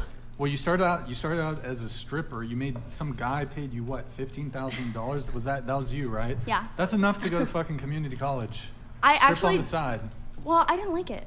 You didn't like stripping, or Didn't like college, community college. you just said you wish you could have lived in a world. I where would could've want to gone go to like you Yale. give- So with the Yale, money. motherfucker. You're giving all Bro, of these that moral ship has ideals. sailed, son. It's Yeah.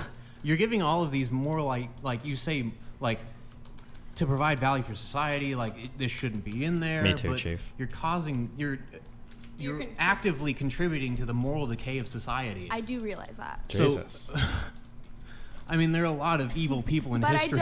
I don't think that sex work necessarily is the ultimate moral decay of society. wait, okay. But it largely contributes to it. I think what contributes to it is the consumers, not the sex Okay, workers. we can continue, guys. We keep veering off of the central point here.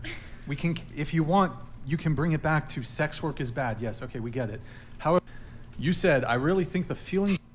Oh, okay. Well, that was kind of a boring 10 minutes. All right. I don't know which one of these guys is the AI safety guy, but by letting George explain his basic position, and we'll take things from there. George, I'll kick it off to you. Sure. Sure. So I took an existentialism class in high school, and you read about these people, Sartre, Kierkegaard, Nietzsche, and you wonder Sartre. who were these people alive today? And I think I'm sitting across from one of them now.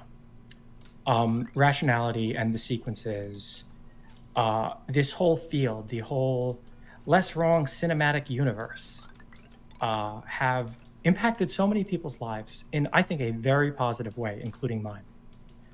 Not only are you a philosopher, you're also a great storyteller. There's 2 books that I've picked up, and it was like crack. I couldn't put them down. One was Atlas Shrugged, and the other one was Harry Potter and the Methods of Rationality. Wait, oh God, he wrote those? This is the guy that I'm debating? It's a great book. Now, those are fictional stories. You've also told some stories pertaining to the real world. One was a story you told when you were younger about how... Wait, which one is Eliezer Yudkowsky? It's this guy with the fedora? I remember the day I found Staring into the Singularity when I was 15.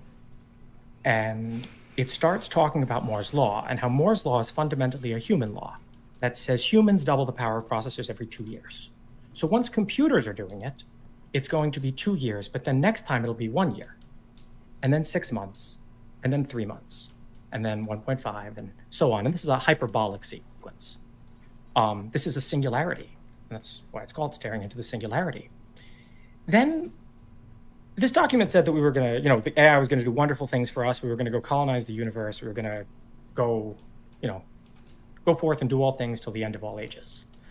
Then you changed your views, and superintelligence does not imply supermorality. The orthogonality thesis, I'm not going to challenge it. It is obviously a true statement. Obviously. Then you kept the basic premise of the story, the recursively self-improving, boom, criticality AI. But instead of saving us, it was going to kill us. I don't think either of these stories is right, and I don't think either of these stories is right for the same reason. I don't think AI can boom. I don't think AI can go critical. I don't think intelligence can go critical. I think this is an absolutely extraordinary claim. I'm not saying that recursive self-improvement is impossible. Recursive self-improvement is of course possible. Humanity has done it. Every time you have used a tool to make a better tool, you have recursively self-improved. What I don't believe in is the AI that's sitting in a basement somewhere running on 1,000 GPUs that is suddenly going to crack the secret to thinking, recursively self-improve overnight, and then flood the world with diamond nanobots.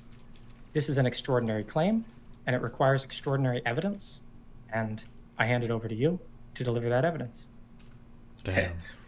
Well, he said, first, let me say that I don't think that the scenario of us all perishing to non-supermoral superintelligence requires that particularly rapid rate of ascent. It requires a large enough gap open up with humanity that hasn't followed along in time. And why is this a crux? Before we start arguing about whether like self-improvement of things on the large internet-connected server clusters rather than basements that now prevail. Before we start arguing about that part, let's first check where the disagreement lies. So from my perspective, if you've got a trillion beings that are, you know, sufficiently intelligent and smarter than us, and not super moral, I think that's kind of game over for us. Even if you got there via a slow 10-year process instead of a 10-hour process or a 10-weekday process or whatever, if you are at the endpoint where there's this like large massive intelligence that doesn't care about you, I think that we are dead. And I worry that and more importantly, I worry that our successors will go on to do nothing very much worthwhile with the galaxies. So presumably you think that if things don't go quickly, then we're safe. I dispute that. And maybe that's the part we need to talk about. Sure. Sure. Well, let's give an approximate timeline. We don't need an exact timeline, but you seem to think this is going to happen in your lifetime? That's my wild guess. It is far easier to predict the endpoint than all the details of the process that take us there. Timing is one of those details. Timing is really, really hard. In 2004, I made a prediction that superintelligence would eventually be able to solve a special case of the protein folding problem, which is you get to choose. Why are you watching this? Because apparently I might have a debate with the guy on the right. I just don't know what topic we're even going to debate, if we are going to debate. So the DNA sequence, but you want to choose a DNA sequence that folds into a shape with a chemical property. And so I predicted that superintelligence would eventually be able to solve this easy special case of protein folding. Now, in reality, protein folding was cracked for the much harder general case of biology, was cracked by AI come about 2020 or so, AlphaFold 2. There was no way I could have made the timing. I could not even have been confident that the biological case of protein folding was going to be crackable by something so much shorter of superintelligence. Of course, people at the time said it was impossible, you know, for the AI can't do this. Like, how do you know this problem was even solvable, et cetera, et cetera? And, you know, I could try to explain how I knew, but that would be a technical story. I would point to the fact that a much easier, that a much harder general case of the problem I pointed to was solved by a non-superintelligence, not all that far in the future, as proof that I was making a prediction with a lot of safety margin. But in 2004, that would have been pretty hard to convince you of, because there wouldn't have actually been an AI solving the harder general case of protein folding, and the timing, you know, and this particular form of AI that did it. That's like incredibly hard. So, do I nonetheless, taking a wild guess, expect this to happen in my lifetime? Yeah, my wild guess is that I'm very confident of that, if I don't get run over by a truck. Okay. Let's talk about AlphaFold. So I think the form does matter. I think the form is very important. When you were maybe talking about this in 2005, when I read all the sequences, Less Wrong Stuff, 2010, you were thinking about Bayesian AIs that were going to figure out the world from first principles. Now, maybe not exactly that, but that's kind of where we were. Okay. But it's important how AlphaFold did it. AlphaFold did not start with the basic laws of physics and then figure out how proteins will fold. AlphaFold was trained on a huge amount of experimental data to extrapolate from that data. I don't doubt that these systems are going to get better. I don't doubt that they're eventually going to surpass us. I do doubt that they are going to have magical or godlike properties, like solving the protein structure prediction problem from, you know, from quantum field theory, right? They don't have to, right? Well, why do they don't need to? There's protein structure data to learn from. They don't need to do it from quantum field theory. Something can be not godlike and still more powerful than you. Right? Like you look at the world chess champion Magnus Carlsen, who by which I mean AI measurements, is probably the strongest human player who ever lived. He's not God. He's not infinitely smart. He starts off on a chessboard that with no more resources than you have, and he predictably wipes the board with you because he doesn't have to be godlike to defeat you, or me, to be clear. I also can be defeated by being short of godhood. Magnus Carlsen can't make diamond nanobots. Do we agree on that statement? Well, we haven't not quickly. I'm not sure what happens if you give him a million years to work on it. Then I'm not sure what happens. I agree that you probably can't do it quickly. Okay. So let's talk about timing, because timing sort of matters a lot. Okay. Why? Cool. Because it Hey. Oh, where are my Vine booms? Jesus Christ. He gets the hands and everything. If he hands me like this on stage, it's fucking over, boys. I can't let him do this to me. And we should shut it down, right? Well, it definitely does.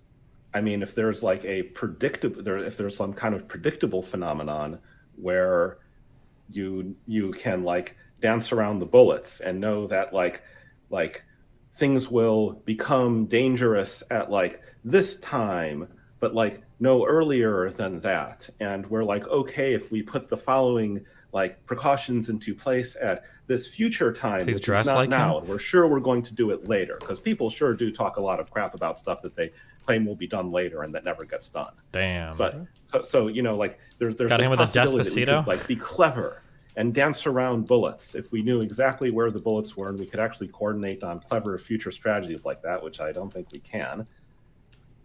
Okay. So that said, why does timing matter? Well, let's start with a basic, and this is related to your question of why timing matters. Do you accept that it will not be hyperbolic, right? Staring into the singularity talks about a hyperbolic sequence, a sequence that has a singularity, that has a finite end. Important context. I wrote this when I was 16 years old. Okay, I think that should be said out loud for the viewers.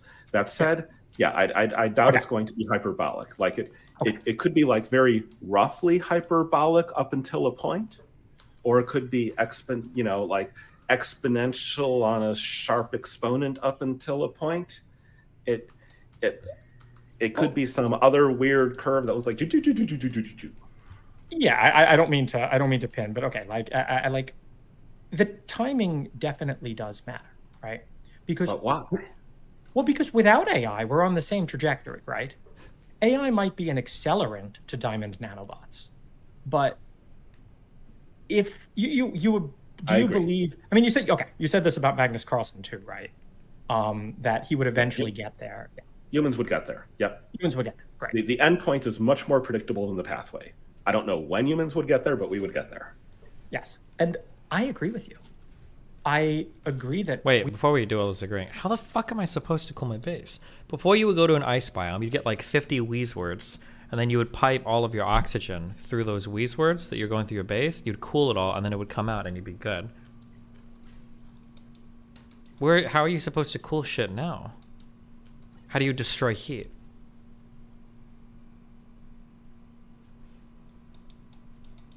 I think it must be they changed it since the ice biome is way smaller.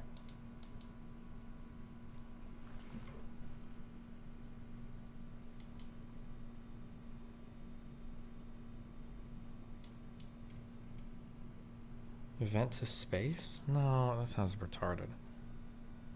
I'm trying to. There was a machine that I used before that I had to put in an uber fucking locked in thing. Oh, Aqua Tuner. That was what it was. I remember now. You're right. Because we'd have to do like steam power. We'd use the Aqua Tuner, and then that's how you destroy heat. We will get there. I really hope we get there. I don't want it to be tomorrow. That would be terrifying.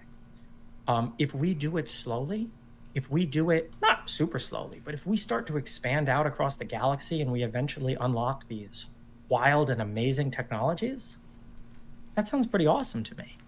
What doesn't sound awesome to me is a bunch of GPUs, going from ChatGPT can kind of talk to you to boom, diamond nanobots overnight. I agree. That sounds horrifying. But it sounds like it's a week instead of overnight. What if it's a month instead of a week? Week is horrifying. Month is horrifying. What if it's 5 years instead of a month? Well, that starts to sound better. Why? Because the doubling time matters, right? So right now the world economy doubles about every 30 years. Is this all right? I think it might be up to 15 by now, but I'm not sure. It's 15. Okay, so doubling is good. Growth is good. When does it turn bad? At what point would you say, this is why timing matters? At what point would you say, okay, I agree. If the world economy is doubling every second, oh my God, okay, this is terrifying. But what if the world economy is... I think it's all about, like, to what ends that power is being put. Like, there's, like, the point at which I would start to be worried about the world economy having grown too fast is at the point, so, like, if nuclear ballistic missiles end up in the hands of every individual and there has been no defense invented against them, then I would say we grew too fast. I am pretty cheerful about a lot of economic growth up until that point, as long as it doesn't create super weapons that against which we have no defense. And so like all the wealth in the world that isn't going into chip factories is great by me. Chip factories and maybe like biotech stuff. I mean, no, but you agree that the timing matters, right? Because even if we were to stop, I mean, when you say also shut it down, do you mean OpenAI or do you mean TSMC, ASML, the whole thing? I mean, in terms of political asks, like, I don't think they're going to go for shut it all down, and I would prefer to convince them to build the pause button by having all of the AI grade like training chips going into centers under international allied control. If they were willing to entertain larger asks than that, I would ask them to not make AI chips. If they were willing to entertain larger asks than that, then yeah, I might start to go into like not just the AI chips, because this stuff is really, really deadly. I wouldn't want to take chances. The center of international control sounds horrifying to me. And let me I explain. agree. Okay. The other one we can talk about, but the center of international control. So I think there actually is potentially a bad scenario with AI, and I'll talk about what my bad scenario is.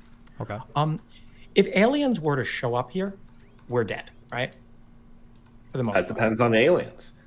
If I know nothing else about the aliens, I might give them something like a 5% chance of being nice. But they have the ability to kill us. I mean, they got here, right? They absolutely have the ability to. Yeah, anything that can cross interstellar distances can run you over without noticing. Right.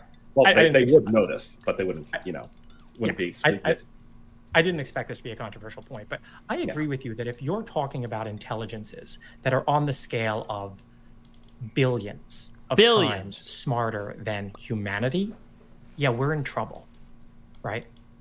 It's just not that hard to be billions of times smarter than humanity. I very much disagree with this. Well, so I somewhat object to the line between humanity and the machines, right? A lot of our intelligence is externalized. I mean, that's the way it is when you've got an intelligence over here that's using a bunch of responsive tools out there. There's only one center of gravity there.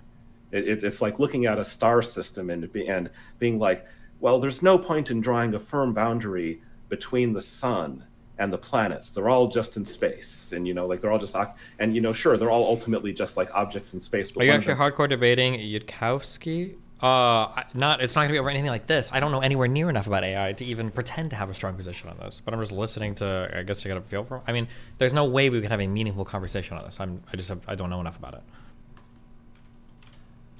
And it's far more massive than the others, and that's humans with the tools we have now. Is your concern the bandwidth of the link? Is that what you're saying? Like, I'm not one with my tools because of the bandwidth of the link? Nor does he. Okay, half you guys keep saying this guy's just a Fedora tipper, but then other people are saying that like this guy was like the first guy to crack like iOS, and he's actually an incredibly smart person. So I don't know if he's smart. I have no idea, but why are me and my computer not like a shared? Oh, that's the left guy. Okay, I don't know. Intelligence. Well, because there's one thing, because your brain is much more powerful than the computer at present. Like, not in terms of operations per second, but in terms of what you can do. I'm not that sure about that. I think GPT-4 is... I'm a bit smarter than it, but not that. It's getting there. It's a little, but it's yeah. not its own center of gravity. It's like Jupiter to like the Mars of GPT-3 or something. Yeah, but, it's nowhere near the sun. Another thing also is that, like, I don't think that intelligence falls on a nice line, right? Computers have been superhuman at adding for a long, long time. Computers are still far subhuman at plumbing, right? And somewhere in the middle, we have things like chess and Go. So when I mean that, like the tools that I use, the information age tools, make me way smarter, right? And you can use the like operant definition of intelligence and being able to like what I could affect in the world, right? Like, again, it's not instantaneous. Your intelligence ain't going to save you against a bear.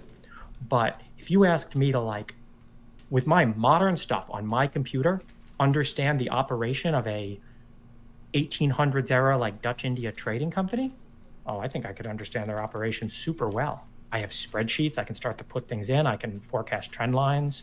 So my point is, it is a form of intelligence that's far beyond human intelligence, a human plus a computer.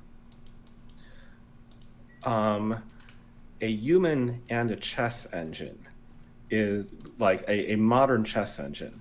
The era of centaur chess is effectively over. Like, the human plus the chess engine is as smart as the chess engine.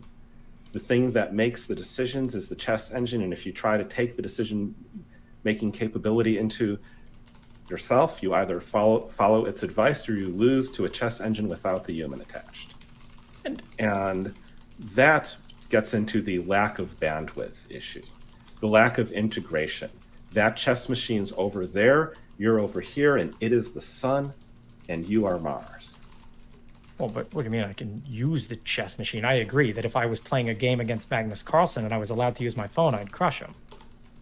I wouldn't try to think too much about what the machine's telling me to do. I'm not that good at chess. Yeah. So what you can use the chess engine because there's a large. In some ways, it's kind of funny that I remember growing up. There some things we've always been 5 years away from, and other things came maybe a little bit quicker than we thought we could. I remember that growing up, people would always say that, we're 5 years from self-driving cars and blah blah blah. And we're still working on that. But then people would also say that, like, chess will probably always know. I feel like I remember growing up because Gary Kasparov played like Deep Blue and shit, and you had all these like big computers trying to break chess. People were saying chess will never be solved, and chess will never be. Chess will always be sufficiently complicated that humans should be able to beat it. And I'm pretty sure now, like, normal engines that you can access on your phone and shit will be the world's best players. That's kind of interesting how some things evolve and some things don't. Is this where the fake Kim Jong? Okay, we'll watch this later if anything happens. Larger game. I know that chess has not been solved. Thank you. Yes. In which play a game of chess is a move, and you understand that larger game board, and the chess engine does not. I don't know if I buy this. I don't think, like, this is a larger game board. You Magnus Carlsen and I was allowed to use my phone, I'd crush him. I wouldn't try to think too much about what the machine's telling me to do. I'm not that good at chess. Yeah. So what you can use the chess engine because there's a larger game board in which play a game of chess is a move, and you understand that larger game board, and the chess engine does not. Oh. I don't know if I buy this. I don't think, like, this is. I don't think this is that relevant to. But my only point is that humanity, like, we have super intelligences, right? They're corporations and governments. No. They are not. They're neither epistemically nor instrumentally efficient. If you like the notion of an efficient market. If one actually understands that rather rarefied notion, is that for almost all the prices in the market, the best estimate of tomorrow's expected price, the mean of its probable price, is today's price plus a tiny bit of interest rate. To the extent this is not true about your knowledge of any price, you can trade against that price and make money. And while the question, and markets are not... Okay, hold on. I can't tell if we're doing the thing where we pretend to be stupid because that's like epic, or if do we genuinely not understand what's being talked about right now? I can't tell. Or if there's just a little interest in the thing. I can't tell.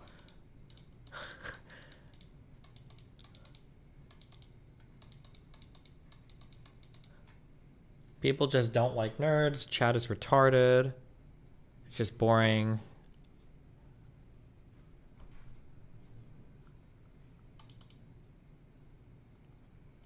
Okay, we've got 5 or 10 more minutes of this, and then don't worry. Then we'll have Aid and Ross, guys. Okay, I know that's what you really want. Don't worry. Perfectly efficient, but the vast majority of prices there are not ones that you in the market. Oh, I just pushed the best estimate of tomorrow's expected price, the mean of its probable price, is today's price plus a tiny bit of interest rate. To the extent this is not true about your knowledge of any price, you can trade against that price and make money. And while the question, and markets are not perfectly efficient, but the vast majority of prices there are not ones that you can trade and make money. So it's almost efficient at the very least. Governments don't have this property about the things they believe. A government is not like a thickly traded prediction market in the sense that I can extract money from the government if I know better than the government, and then most of the time I can't extract that money. Oh, but like governments believe all kinds of wacky stuff to the extent they can be said to have beliefs at all. The analogy of this might be instrumental efficiency. This is the property that a chess engine has upon the narrow realm of chess. If you think you see a better move than the chess engine, you're just wrong. Governments do not have that property. Corporations do not have that property on the boards they play. Okay. Let's simplify it to only corporations. Sure. If we asked the question, if I wanted to build let's see something that's a little bit far out. Let's say I wanted to build a 10,000 horsepower car, right? A corporation is far better at building a 10,000 horsepower car than I am. I mean, does anybody currently have one of those? No, but if you told me, George, you have 10 years to build a 10,000 horsepower car, well, I would try to start a company, right? I would start a company. I would have different, divisions in that company. Okay, you're gonna, market research, engineering, so on and so forth, right? I mean, I'm a little bit. It's a little bit dangerous for me to agree and pontificate when I don't actually know enough about car design by my own standards. Are you listening to this guy and thinking he's bringing up good points? Where does anything he's saying expand on the central thesis of AI is going to kill us?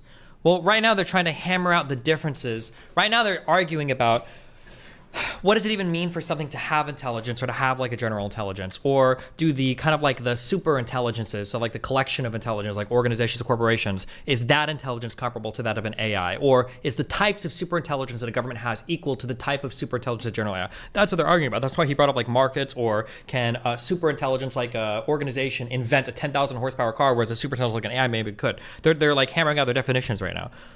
They're talking pretty tip-tippy, but I don't think that they've said anything that's like exceedingly inaccessible. I don't think that what they've said is like impossible to follow. I'm like half following the conversation, like reading chat, doing DMs, and playing my game. I don't think anything they've said is like beyond. They just talk with expanded vocabulary. Is it actually that hard to follow, or I can't tell if? Okay, nothing here is said has like been impossible to follow. If you can't follow this, then go watch Hassan. Okay. To pontificate about it, but I agree that car design seems like the sort of thing where you could break up the problem, hand it to a number of experts, combine their solution, and get a thing that was built like to okay quality faster than any lone human could do it. Now, if you gave one person 1,000 years, they might be able to do a better job. But you don't want it in less than 1,000 years, so you break it up in parallel and hope that all the things. Also, don't worry, Aiden Ross and Kim Jong-un, the real one, is coming soon, okay? Don't worry. That people don't share between their minds, that even though the engineers are not telepaths and have low bandwidth between them, that car will still work. And, sometimes and most of the times it doesn't, and you have to test it, but, they get there eventually. Groups of humans work together well. Are you going to dispute that statement? You don't think groups of humans? Sure, there's Amdahl's law. I agree that one human for 1,000 years is better than 1,000 humans for 1 year, for most problems. But how much better? Well, there was the case of Kasparov versus the World, where past Grandmaster Garry Kasparov played a game of chess against 10,000 people, I think, or so, coordinated by 4 Grandmasters. Jesus. And he was very impressed with the chess game. It was a legendary game of chess. Kasparov won, slightly tainted by the fact that Kasparov was looking at the forums. So there is that question about things. But I would nonetheless say, like... Okay, hold on.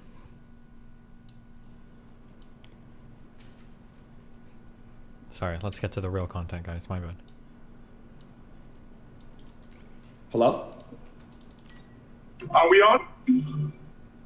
Yeah, we're on. Can you hear me? Yes, I can hear you. Okay. How you doing, sir? My name is Aiden, and it's a pleasure to meet you. It's a pleasure to meet you too, Mr. Ross. I lined up some questions for you today. I wanted to give you an official interview, if that's okay with you. I just have a few questions to ask you. Sure, of course. Let me just stand here until the national anthem finishes. Okay. We can't hear it. We're supposed to be able to hear it right now, I bet.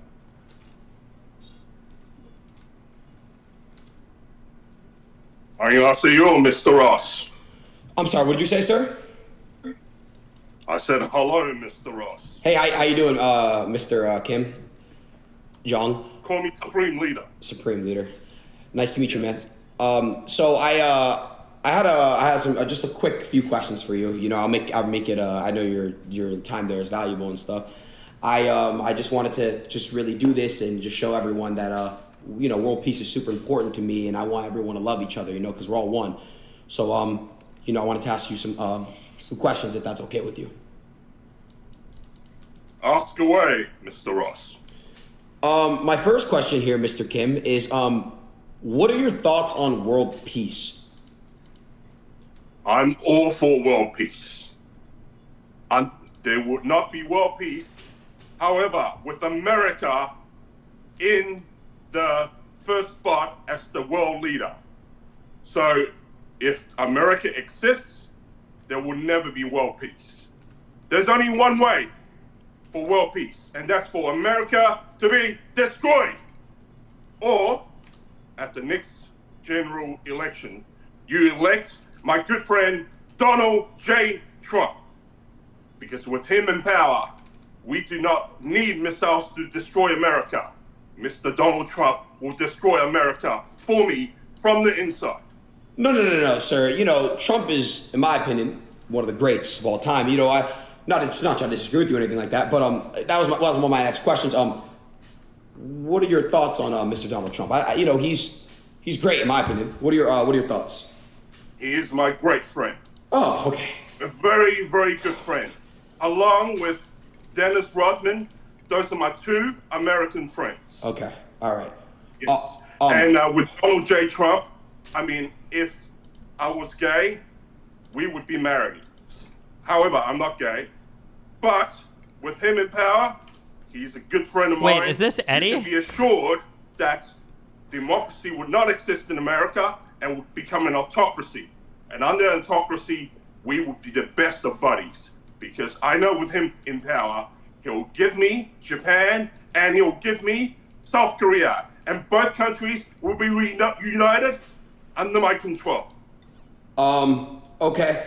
Sir, I want to ask Eddie, you a question. the owner of Kick. Is Yeah, North Steak Korea Edit, a fun place to come and visit? I wanted to ask you, and then the next part of the question was, can I come visit? So, is it fun to visit in North Korea? Oh, it is fantastic for foreigners to come to North Korea. This is how we fund our nuclear missile program. With your money going into my country, you can come and go to our version of Disneyland. It's called Korea Land, and it is the best theme park in North Korea. You can have North Korean cold noodles. And if you come, Mr. Ross, you can come and visit my own personal harem full of North Korean versions. they're willing to do anything for your happiness. Fair enough. Okay. Hey, Mr. Kemp, where did you grow up? Well, I grew up in a place called Bern, Switzerland, and that is where I learned how to speak Swiss and English. Actually, Korean is not my first language. I speak Korean with a Swiss and English accent. And it's my favorite place, Bern, because that's where I learned about the NBA, Michael Jordan, and that's where I saw Dennis Rodman. And that blew my mind. I have very good memories of Switzerland, Bern, and I love their cheese. Okay. Yeah, man, I didn't think you would sound like that. You kind of blew my expectations. I have to say, you Americans have some very racist stereotypes, especially of how Asians are portrayed in the media. And all the Asians I see in your movies speak with this horrible, horrible so-called Asian accent. It is extremely racist. Most of us can speak fluent English better than you stupid Americans. Bro, what? Okay. Sorry, I didn't mean to offend you, sir. Let me ask you a question. No, it's not you. It's just the whole imperialist American system that I'm against. Nothing against personal Americans. Gotcha. And I have to say, you are a great American because you are interviewing me. You are the first American to interview me, and I thank you for that. And by the way, I would like to extend an invitation to you to come to North Korea. Would you like to come? Oh my God, it's a lot to think about. It's a very big question you're asking me. Honestly, I'd have to think about that one. You know, we have better food than in America. I noticed that all the Americans are extremely fat, whereas most people are very skinny in North Korea, and I'm the only fat person in the whole country. You can come and enjoy our very, very delicious cold noodles. And I can show you all the gifts that world leaders have given me. I even built a whole museum in Pyongyang. And you can see all the gifts that people have given me. And if you're good, I'll take you on a ride in my tank. Would you like that? And we can fire missiles at South Korea. No. I'm okay off that part. I don't need to go to that part. But it is what it is. Okay. All right. So look, man, I'm gonna ask you a quick question here. I heard there was a leakage or some type of do you know the company Stake? Do you know anything about Stake being robbed for $41 million? Yes, I do. Yes, I do. Actually, it was me. It was me. I'm have to say thank you for the money, because I know that money would have gone to greedy capitalists in the United States who have shown no concern for their own people. So I relieved you and the stakeholders of your money to feed my own people and for my nuclear rocket system. With your money, we can now, that I've stolen from you, we can launch missiles to New York. Okay. No. New Jersey. No. That can't happen. So thank you very much for the money. Wait, well, do you guys really think this is the North Korean Supreme Leader? Because you want me to give it back to you? Yeah, I can send you my Bitcoin address and you can send it to me, please. That'd be great. What a fucking idiot. You fucking idiot. Okay.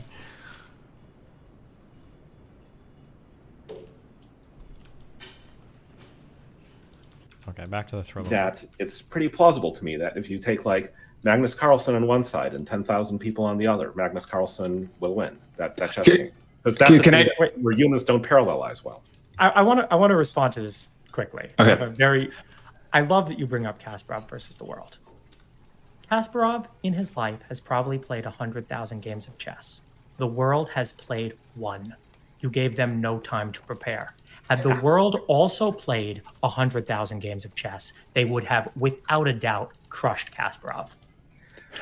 But before you respond, Eliezer, can I just ask, for the sake of the audience, that you clarify why this is relevant to the AI debate? Presumably, it has to do with the fact whether you're debating whether a single AI, but if that is the case, can you just explicitly state that this is the crux you're focusing on?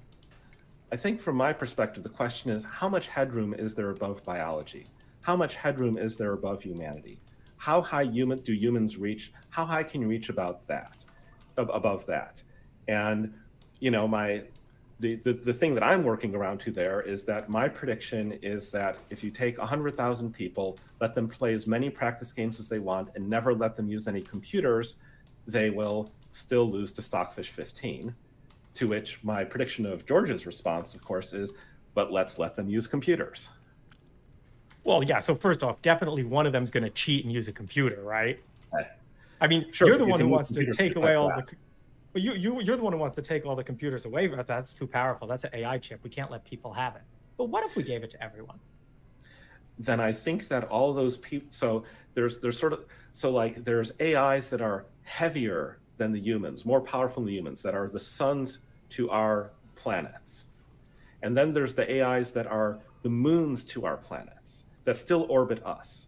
And the problem I have is that the humans and their moons cannot defeat the suns, and the suns are working with each other rather than working with the humans.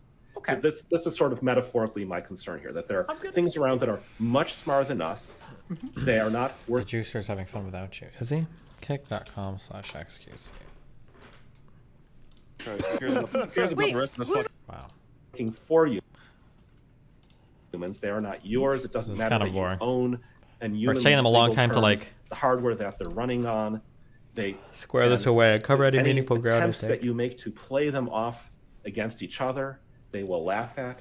They will see through. They're not dumb like us, and that system of AIs, for all its multiplicity, ends up killing you in much the same way as a single AI. It doesn't care about you. It runs you over. Are they racist? They don't care. No, I mean, so you have okay. to tell me whether that's racism that they don't care. Maybe not racist. Maybe are they speciesist? Right? You think they're all going to gang At what up point does AI become part of biology? I don't know. Good against question. the humans? Maybe it always was, Well, I because think they're biology going made it, to right?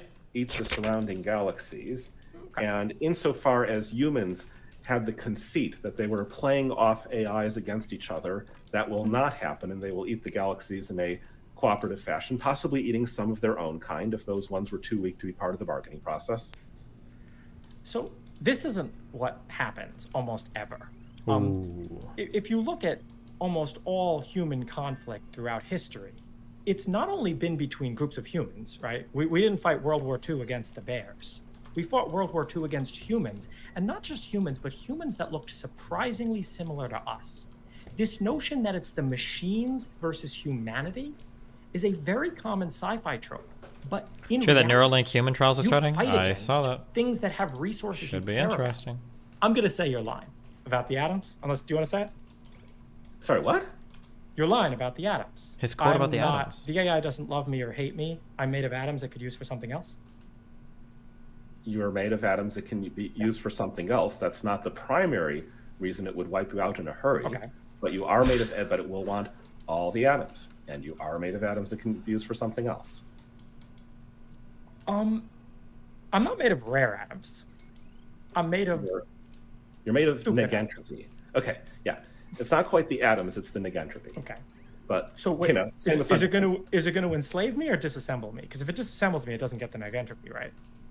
No, if it disassembles you, it does get the negentropy. You have chemical energy. You are like not in the. What does that mean? Neg entropy, I'm assuming is their stand-in for probably the term negative entropy, which I'm assuming is their stand-in for some form of molecular organization that requires energy to form molecular bonds and everything.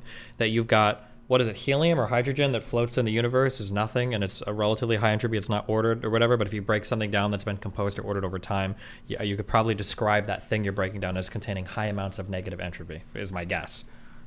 That's the only thing I think that makes sense. On the configuration of minimum chemical potential energy, it can. That's what he's describing now. Set you on fire to release chemical energy. Not literally, because that wastes a lot of the chemical potential energy. You are made of atoms that are not iron on the periodic table. You can be fused, or a few bits fizzed, and above all, you're made of mass, and you can be thrown into things to generate power. This is just physics 101, by the way. This is not supposed to be controversial. I'm not. Of course, this is physics 101. But obvious. I'm letting the audience know that. They might think I'm making it all up, but you and I agree on that this is how the physics works, I hope. Yes, I agree this is how the physics works. But what I don't agree, what you're postulating, the thing that you're describing here sounds a lot more like a god than an AI. Right? It's just there in the... No, if it was a god, it would have no need of the atoms. It would have no need of the entropy, because it would violate physics to make more stuff. But it's a finite being in a finite universe, and therefore it has finite resources, and you are made of resources. Exactly. It's a finite being in a finite universe, and it has finite resources to expend to gather resources. You know why you don't want these atoms? Why? Because these atoms fight back. Wow. Go take some star. Go take Jupiter. You can take Jupiter and nobody's going to care. And you think I'm some dumb hick down here in human world and I won't be able to fight back. I'm not a dumb hick. I have AI. I'll gang up with other humans who have AI. Whoa. You have AI, or does the AI have you? Is this one of the little moon AIs orbiting you, or you're going to go up against the sun? Or do you think you have the sun, Mr. Plant? I see a large diversity of AIs. Hold on, sorry. Is Kim coming back? Bro, I have nothing to prove to him, bro. I'm gonna be honest, bro. I'm still fat, so like I don't know what the fuck to say to this guy, bro. Like I'm gonna be honest, bro. Like I look at him, like why is he like what the fuck is his picture, bro? What's good, bro? Hey, is this LeBron? Kim Jong-un tipped $1. Greedy Jew. Guys, hey guys, the Jew shit's gotta stop. All right, will you guys stop? Put the yes in the chat. Try to save the stream by calling Cheeser Kate. tipped. Oh. So maybe I'll give some arguments for, like, why I think that AI is inherently going to be, at least, I can't postulate anything about an intelligence that is 1E9, 1E12 smarter than humanity, right? But we agree that those things aren't coming anytime soon. We don't agree on that. We also don't agree that you cannot like say anything about it. There's like instrumental convergence, I think. I hear, if you listen, am I crazy? And this right guy's cadence. I could hear Ayla's cadence. Do you think they speak similarly, or am I making that up? Not like say anything about it. There's like instrumental convergence, I think, was one of the things you agreed upon.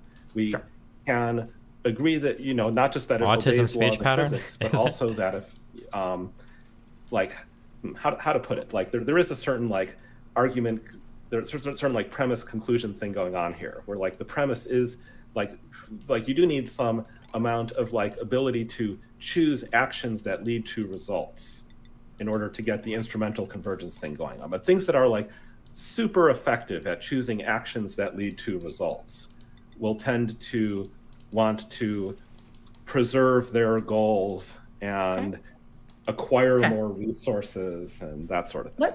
Let's again, where it becomes blurry to me, and this is also why timelines matter. So like where we are right now, there's about 2 zettaflops of compute in the world. And if you think that humans have about 20 too much, could be less. Sorry. Oh, okay. Well, hey, how about this? Humans, if you think 20 petaflops is an appropriate estimate, have 160,000 zettaflops. Should there be less of those too? Nope, more of those. All right. More humans, less computers. All right, I see. At least it's consistent. But okay, so right now, where is that there's 80,000 times more human compute in the world than silicon compute. It's a misleading figure because of how poorly we aggregate. If you can make one large thing that potentially beats 8 billion small things, even if the small things collectively have a larger mass, just like Kasparov versus the world. GPT-4 is a mixture of experts. GPT-4 is 8 small things, not one big thing. It'll be interesting to see if that trend continues. I sure don't believe it holds in the limit. So, I'm not sure. And actually, this is another, like, let's talk about AI's. Tate is back. I said paragraphs, bro. I feel bad, bro. I want to redeem myself, right? If I have to chop my finger off, I'll do it. Whatever you need me to do, I'll do it, bro. All right, I fuck with you, bro. I really do. You're my boy. Why say things? Because now I'm going to tell you to chop your finger off, and you're not going to do it. So why do you just constantly talk? Yeah, but that's every word out your mouth is a lie. But that's a poetic symbolism. That's not like really. I'm not really gonna chop my finger off, but I'll really like. You know what I'm saying? Chop my finger off. We're streaming now? No. Yeah. Say hi to everybody. Where are we streaming? Kick.com. Oh, what am I doing in my life?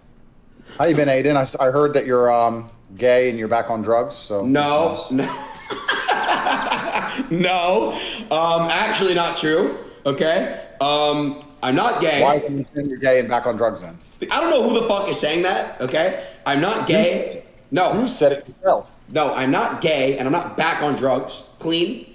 Okay. Jesus. How do you know? So you're not sipping lean again. No, I've heard otherwise, young man. I mean, I relapsed. Don't wake me up and lie to me. I had a little relapse, okay? Now look, check this out. You know? Your whole life is a fucking relapse. Your whole life is one constant relapse of failure. It's like you're not happy with your failures, so you're destined to repeat them over and over again. Why? And what the fuck are you wearing? Since when do you wear a suit? I'm sorry, I'll take it off. Don't do anything gay or weird. I'm just taking off my fucking suit, asshole. So why did you have a suit on? I had Kim Jong-un on stream, you know. Nice. Where is he now? Is he busy with nukes or? I don't know. You think this looks good? Should I just tuck it?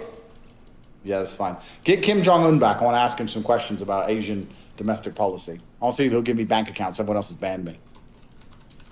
Wait, chat, should I actually get Kim back in here? I don't think you'd want to talk to him, bro. It's not really what you're expecting. It's not really like you actually want to talk to him? Yeah, get Kim back. Why not? All right, let me. Citrus, you're in my chat. Can you ask Kim if he's available to speak to Andrew and myself again? I got you. What time is it in North Korea? I don't know what time it is. Is it day or night? It's rewriting their own source code. This is a common thing you bring up, right? Right. I mean, I do talk a bit less about it nowadays, but I used to talk about it a lot. Yeah. Do you talk less about it now because you see how expensive and long the training runs are? That's not why I talk less about it now. Oh, why do you talk less about it now? I mean, in part because because it sparks incredulity, and you no longer need to postulate that in order to explain to people where intelligence can come from. People are manufacturing intelligence right now, that you don't need to like trip them up on the concept of an AI writing an AI. Well, but people are manufacturing intelligence right now. You know, it's interesting, the AI that we try to build, you know, we try to build these AIs to mimic humans as closely as possible. To predict humans, and then we use them to imitate humans, but they are trained to predict and used to imitate. So are we? But sure, go on. I'm trained to predict and then I imitate? Well, GPT-4 is trained to predict the next word, and then they produce an imitation via asking it over and over again to predict what a human would say in that circumstance. But it is not like a generative adversarial network where it's like being trained to produce a typical output, and then another thing is checking that to see if it looks typical or not. It is being trained to predict over and over, and these are like somewhat different complexity classes, though you can like switch around like GANs and do conditional GANs, and then it's the same class, but there's a difference between like be a typical human Yes. and be able Jesus to Christ. predict any Okay, I human see. you found on the internet. So sure, yes, you're asking for the probability of the next symbol, and you're not talking about Like the dumb like the probability space. Like you're not talking about like. But why do you think humans are the other thing? Why do you think humans are not just what GPT is? Well, humans, I think, have a lot of structural properties that, so far as that we have, for which we have not yet detected analogs within GPT-4. Although, like heaven knows, we can't look in there very well. We can't look in the brain either. Humans got like a cerebellum, which is motor control and error correction, and maybe you could make a transformer layer do that, but we don't. Like, is GPT doing it yet? I mean, GPT has a matrix at layer 970. Oh. Yeah. So like humans predict, humans manipulate, humans have this whole complicated brain that is like at least looks on the outside like a more complicated architecture than GPT has. Humans are clearly doing a bunch of prediction, but we're also doing like a bunch of decision problems. Yes. I one of my big questions, because I want to build it, is what is the loss function for life? Inclusive genetic fitness. Do you have any other questions? Okay, no, sorry. I don't mean life in general. I mean an individual human. Of course, that's a loss function for life. I mean, I don't think a human has a loss. You know, there's going to be like, so we've got like. I swear to you, Mr. Tate, I will destroy America. Bro, all right, hold on a second. You don't have to That's say. good news. Aiden's No, over it's- there, so you can. No, but it's not good It's news. okay. He's safe. He is safe. Bro. You're in Florida. That's where my man Donald Trump is. You will not get nuked. You're safe in that state. So any Americans, if you want to be safe, move to Florida. Right. That's good to know. So how do you and Aiden know each other? Aiden, have you been to North Korea? No, Andrew, we should go. You want to go? Bruv, I thought Romanian jail was bad, but I have a strong suspicion North Korean jail is probably a little bit worse. Mr. Tate and Mr. Ross, if you come to North Korea, I'll put you up in my penthouse. And you'll have exclusive use of my private harem. How does that sound? And Mr. Ross, you can get to fuck my sister. She really needs a big dick. I mean, look at that face. What the fuck? She is uptight. She's uptight. You know, And I let me can tell you all a guarantee short- let me tell you all a short story. When I had no money at all, and I was growing up in Luton on a council estate with a single mother with no money, I had all these dreams of what I'd do if I ever got rich. Andrew, if you make hundreds of millions of dollars, you're going to do this, you're going to do that. Turns out I go to Romanian jail and get woken up at 3 a.m. by Aiden Ross to come and talk to a Kim Jong-un impersonator. What am I doing with my life? I'm having a midlife crisis now. What am I doing? I am filthy rich. What am I doing with my life? Excuse me, but I'm here. I'm the real deal. And any hints about me being an impersonator, not the real thing, I will have you executed, Mr. Tate. Guys, we were on a dry content day. All right, anything else going on, or should I? Because I could just fucking, maybe I should just pack and. Oh, I can pack tonight and stream tomorrow. Jesus. What do you want? Hey. That's a horse, is it? First of all, I fixed my smoke detector. Okay. Good for you. And I am the most hinged person in chat. I'm Okay. not unhinged. Okay. Is this argument leading towards something, or what? Yeah, I can be a mod for DGG. I'm not fucking. I don't have mods in DGG. Okay, the Kelly most got it in your hidden. head that I'm gonna start modding people in chat. There was just never. That was just never gonna happen. I don't know why she thought that. I don't know why she suggested that. But no, we are an unmoderated mass of people. Listen, if you want mod in Kick Chat, okay. No, absolutely not. Oh well.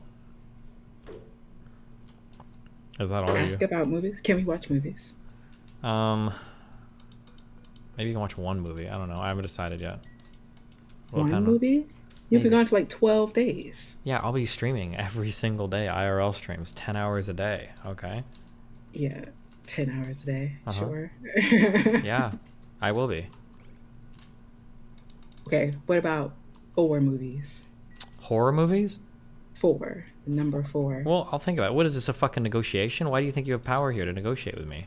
I'm just asking a question. I'll think I can't about ask it. questions? No, I'll think about it, okay? We'll see how I feel, all right? And I'll let you know. I'll let you guys know. Don't worry. Okay. Okay? All right. Have fun. Be careful. Bye. Damn, y'all are greedy. I don't know what the fuck I'm supposed to be doing in this game. I don't remember. I feel like I dug for oil or something before.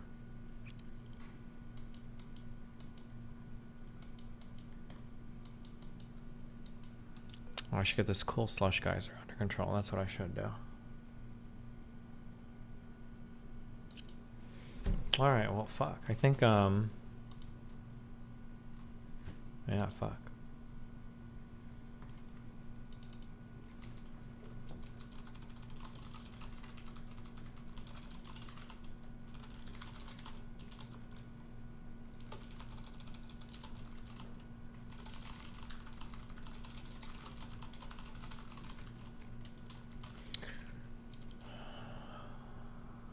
All right, I might stream tomorrow. I probably will. Assuming I get all my packing done tonight. We'll see. Oh, all right. Listen, I love you guys. It's been fun. Tomorrow is the H3 debate. When is the H3 debate tomorrow? Is it at night? Because my flight leaves. Oof. My flight leaves at like 7:40, so I should probably leave my house at like 6.